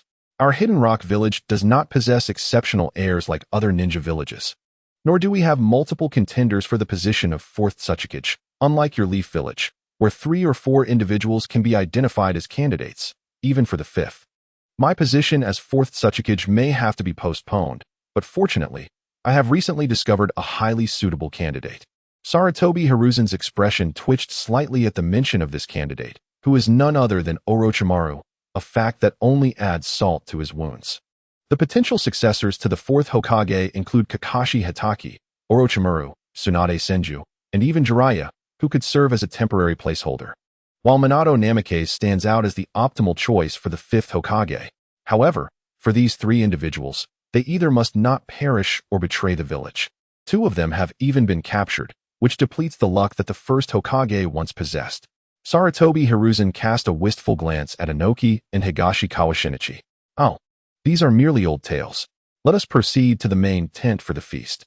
Inoki, rather unhurried, surveyed Higashikawa Shinichi with a smile.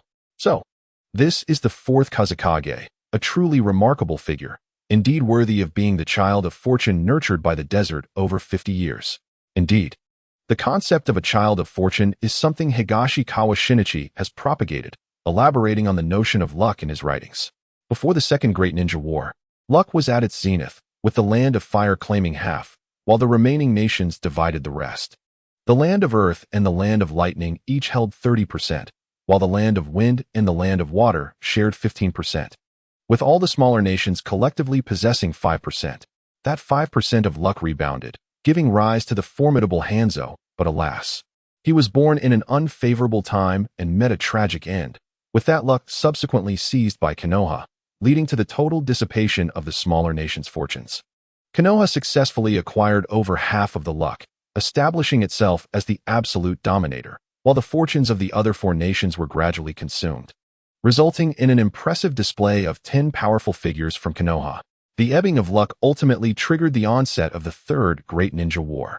The weakest, the Land of Wind, was the first to suffer, left with less than 5% of luck, which then rebounded, centering on Higashikawa Shinichi.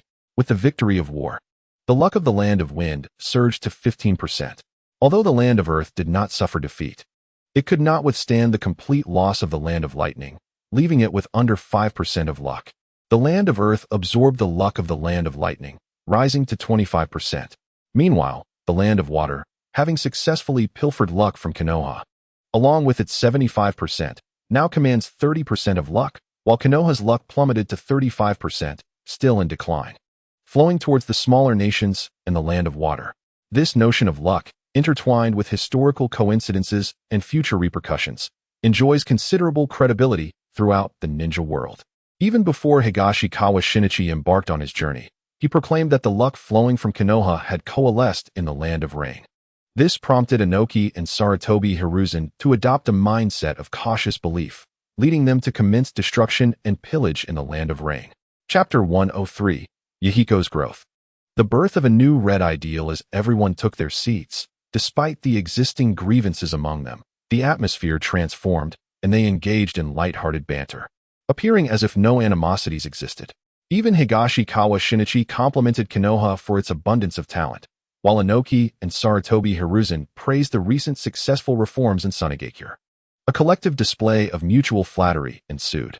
However, after a mere 10 minutes, Higashikawa Shinichi and his companions fell silent, their expressions turning slightly displeased.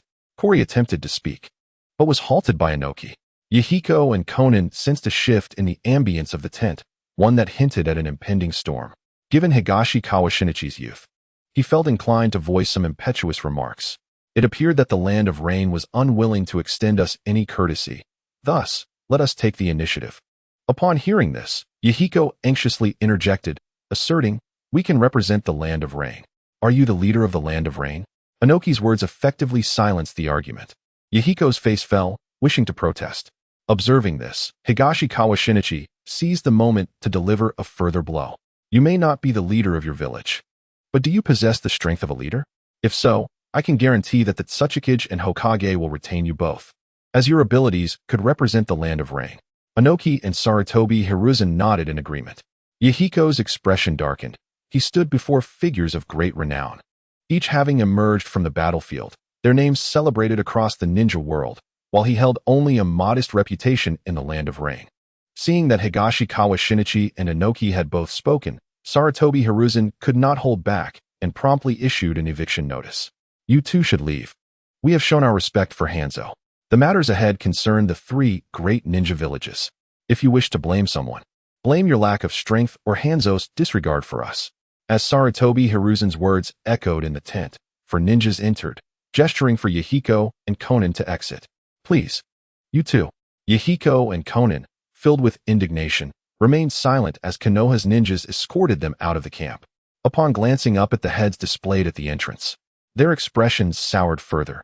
These were clearly not the heads of Konoha ninjas, but rather those of civilians. Yahiko clenched his fists tightly. "Konoha, IWA, Suna. I will reclaim every ounce of humiliation I have endured today." Konan shook her head, doubting the possibility of such revenge unless they possessed overwhelming strength, which they clearly lacked. Perhaps Nagato had it, but that pair of eyes was not easily controlled. The Akatsuki members departed, having gained nothing and resolved nothing, leaving in utter humiliation. Yahiko's fists tightened in frustration, his thirst for power reaching its zenith. What infuriated Yahiko even more was witnessing Hanzo, adorned in luxury, riding towards Konoha's camp just as they reached the outskirts of the Land of Rain's encampment. Unable to contain himself, Yahiko charged forward, vocally confronting Hanzo. "What are you thinking? Hanzo, why didn't you act sooner? Do you not realize that the 3 factions intend to divide the Land of Rain?" Konan and the others swiftly positioned themselves defensively beside Yahiko, while numerous Rain ninjas prepared for an offensive stance, as if a colossal battle was on the brink of erupting. Donning a gas mask, Hanzo's expression revealed profound disappointment as he spoke to Yahiko in a low, rumbling voice. "What right do you have to speak to me like this? Had it not been for your reckless actions hastening their invasion, we wouldn't be facing this confrontation so soon. You have stirred up trouble without knowing how to resolve it. That is failure. First, strengthen your own power, then refine your methods of handling situations. Abandon your naive ideals. If you wish to replace me, to make the Land of Rain prosperous, confront the absurdity of your foolish dreams. When your ideals evolve sufficiently to empower you to challenge me, then come back to see me." The Land of Rain currently echoes with only one voice, mine, Hanzo's. "Return. With me here, the Land of Rain shall not perish. Move forward." Though Hanzo's voice was soft, it was deafening to Yahiko as the Rain ninjas resumed their march. Yahiko stood frozen, lost in thought, unaware of when Hanzo's group had vanished from sight, merely staring blankly at the kunai in his hand. The blows he had endured this day were no longer merely about being struck or questioned. They symbolized the collision of ideals against reality, the complete disintegration of his aspirations, shattering the grand ambitions he once cherished. The ideals of justice and peace held no value in the face of power and authority. They crumbled at the slightest touch. Perhaps the collapse of Yahiko's vision would deprive the ninja world of a benevolent idealist, for the skies above began to pour down torrential rain. The relentless downpour soaked Yahiko, Konan, and the entire Akatsuki organization, as if bidding farewell to the very ideals they espoused. Uncertain of how long they had endured the rain, Mayahiko's mind flashed with images of Sarutobi Hiruzen's shamelessness and tyranny, Inoki's disdain, and the indifference of Higashikawa Shinichi, along with the disappointment reflected in Hanzo's eyes. He recalled the inception of the Akatsuki, a gathering of like-minded individuals who gradually grew stronger.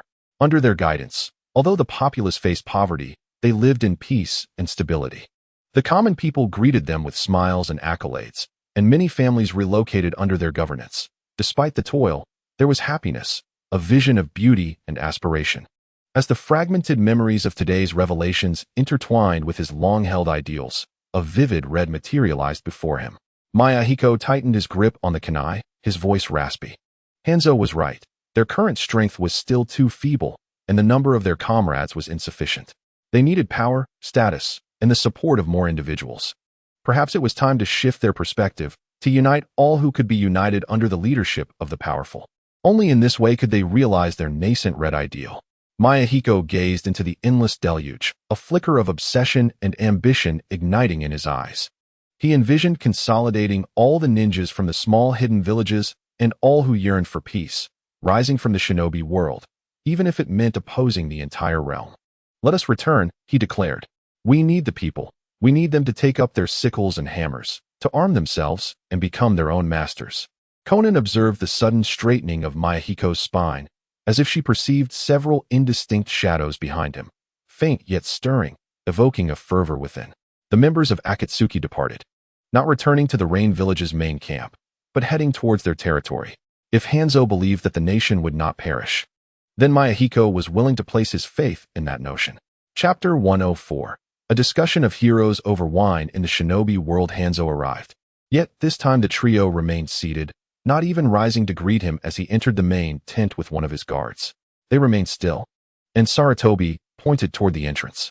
Hanzo, unfazed, calmly took his seat behind the table and spoke in a deep, resonant voice. "I apologize for the delay. I had to address some issues with the poison within me that could obliterate half of the Land of Rain." In the face of Hanzo's threat, the trio exhibited little change in expression. Higashikawa Shinichi was genuinely unafraid. The venom of the salamander had already been neutralized by Chiyo, and they had brought antidotes with them. Sarutobi also felt no fear, having brought his own antidote after Tsunade had previously neutralized the poison. As for Inoki, although he harbored a fear of toxins, he was indifferent to the possibility of Hanzo detonating the poison bag. It was akin to suicide. Nevertheless, they all held a measure of respect for Hanzo's strength.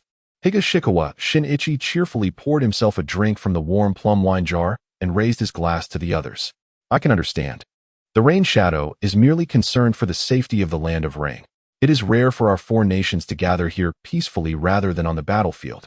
This is Konoha's plum wine, quite delightful in flavor. With the rain falling outside, this warm beverage is perfect to ward off the chill. Shall we toast first, and then discuss the great cause of peace in the shinobi world?" With Higashikawa's words, Inoki burst into hearty laughter. "If the Wind Shadow has suggested it, how could we refuse to drink? Ha ha ha." Sarutobi, Hanzo, and the others also raised their cups. Higashikawa Shinichi carefully observed how Hanzo consumed his drink. The design of the gas mask was remarkably intricate, featuring an opening for eating, allowing him to partake in food and drink without releasing toxins. The group drank in unison, and whether it was the warmth from the tent stove or the alcohol's invigorating effects, the atmosphere within the tent gradually relaxed. Sarutobi, seemingly unwilling to let Higashikawa dominate the conversation for his own purposes, addressed the gathering after the drinking. "Since our four clans have fortuitously come to the Land of Rain, there are certain matters we must clarify." The others turned to him, surprised by his directness, which was rare for the seasoned leader. "I am eager to hear more," Inoki remarked, playing the role of the supportive interlocutor. Sarutobi continued, "Konoha seeks a share of the tax revenues and objectives within the territory of the Land of Rain." Hanzo remained silent. Higashikawa Shinichi, unreserved, proposed claims on the regions closest to the Land of Wind. Notably, Akatsuki's territory lay within the areas claimed by Tsunade and Konoha. Inoki also requested the regions bordering the Land of Rain and the Land of Earth. Collectively, the three claimed 70% of the Land of Rain, leaving Hanzo with only 30%, which encompassed the Rain Village and its immediate vicinity. Even under the scrutiny and pressure from the trio, Hanzo's countenance remained unchanged, as if the land did not belong to him. After a prolonged silence, he finally spoke. "The range of my poison bag can cover half of the Land of Rain. My health has deteriorated over the years, and I do not know when I may perish. As long as I am not consumed by the salamander upon my death, the poison bag will detonate. The explosion, though not immense, will annihilate all flora and fauna, contaminating the rivers and soil, rendering them uninhabitable for years. I trust none of you wish for the lands you covet to be destroyed. Hanzo's threat proved effective. All had come to the land of rain seeking wealth, and dividing it would entail returning to their roots while sharing a portion of their fortune, albeit with some skepticism regarding that fortune. Are you threatening us, Hanzo? Saratobi's voice turned icy, plunging the tent into a tense atmosphere once more. Observing the rising tension, Higashikawa Shinichi raised his cup again with a smile. No need to be so tense. It is a rare occasion for us to gather, enjoying such fine plum wine. Let us not rush into conflict. How about we engage in a discussion of heroes over wine instead? Inoki, ever the supportive comic relief, promptly inquired, "Oh, a discussion of heroes over wine? How do we go about that?" Higashikawa Shinichi replied cheerfully, "Naturally, we shall evaluate the present situation regarding the esteemed individuals among us and other powerful factions in the world, as well as contemplate the future of the shinobi realm. Men, after all, when imbibing, relish in discussing grand affairs, while women are seldom part of such conversations. We are all key figures capable of influencing the shinobi world." The attendees felt a flicker of intrigue, though none spoke up. Higashikawa Shinichi, always the youngest among them, took the initiative. "Allow me to initiate. I perceive the fourth Reikage, a mere decaying corpse in the grave." Upon this utterance, a wave of astonishment swept through the assembly. "You call that an initiation? You have directly targeted the Cloud Village, whose strength is nearly on par with yours in Sunagakure. The fourth Reikage and Killer Bee still possess formidable combat prowess, and with the Six Paths ninja tools and their Chakra technology, holding great potential. Is it not somewhat exaggerated to describe them as mere remnants?" Inoki, particularly concerned about the Cloud Village, promptly asked for clarification. The others also looked to Higashikawa Shinichi, eager for his explanation. With a hearty laugh, he waved his hand emphatically. "Though the fourth Reikage guards the vast Cloud Village, both he and Killer Bee are men of courage without strategy. While they may stabilize the situation in the Cloud Village, their fortune has waned significantly, and they lack offensive capabilities.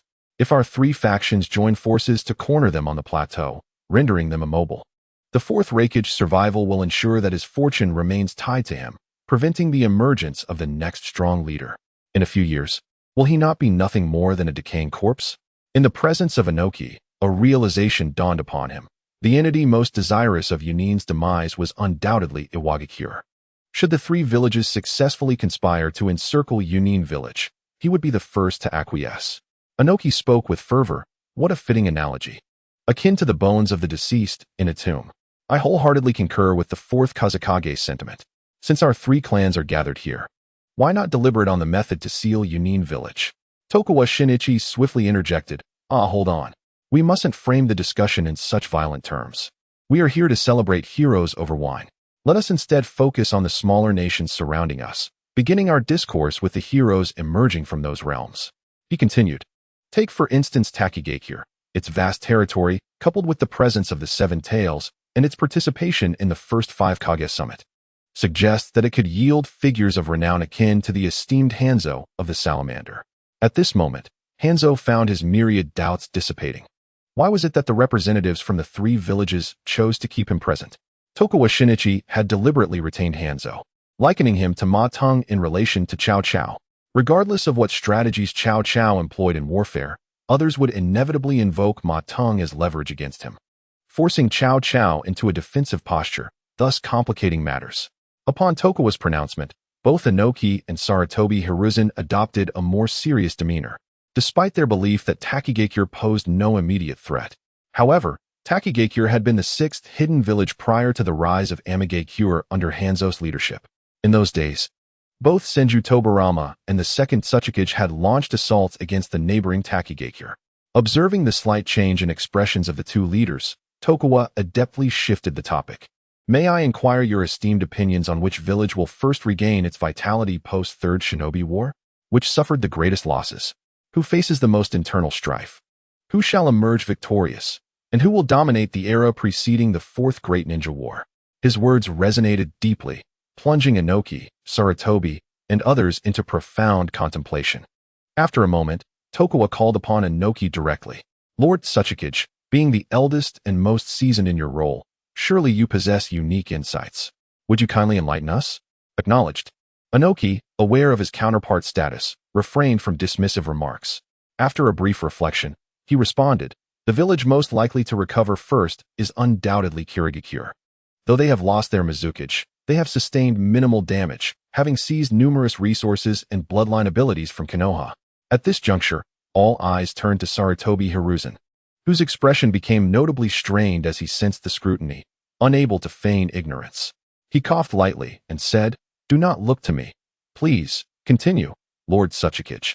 Anoki, undeterred, continued, "As for the village suffering the most devastating losses, I cannot say definitively, as each has its own circumstances, making comparisons difficult. If we consider the village rife with internal conflicts, it is undoubtedly your side, Kazekage, given the widely known issues between the daimyo and the ninja clans." With a smile, Anoki turned his gaze toward Tokuwa, who had instigated significant reforms that had not gone unnoticed throughout the shinobi world. "Were it not for your military might, suppressing all with a cadre of 4 elite shinobi, there would have been chaos rather than mere discord." Tokuwa, unbothered by the attention, nodded solemnly, "Indeed. I shall not conceal the truth. The ninja clans, alongside the nobility and daimyo, are conspiring against me, while foreign forces are poised, even now, to act. A confrontation is inevitable, and while I anticipate heavy losses, I am confident in my strength and my victory." As he glanced at Sarutobi, his gaze conveyed a warning, as if to say, "Best remain uninvolved, lest you find yourself embroiled in the fray." Sarutobi felt a chill, aware of his prior actions against Sunagakure, yet maintained a facade of ignorance. Once more coughing softly, "Let us return to our meal. I am but a retired Hokage. We should move on to the next topic." The third Kazekage averted his gaze from Tokuwa, mindful of his own involvement.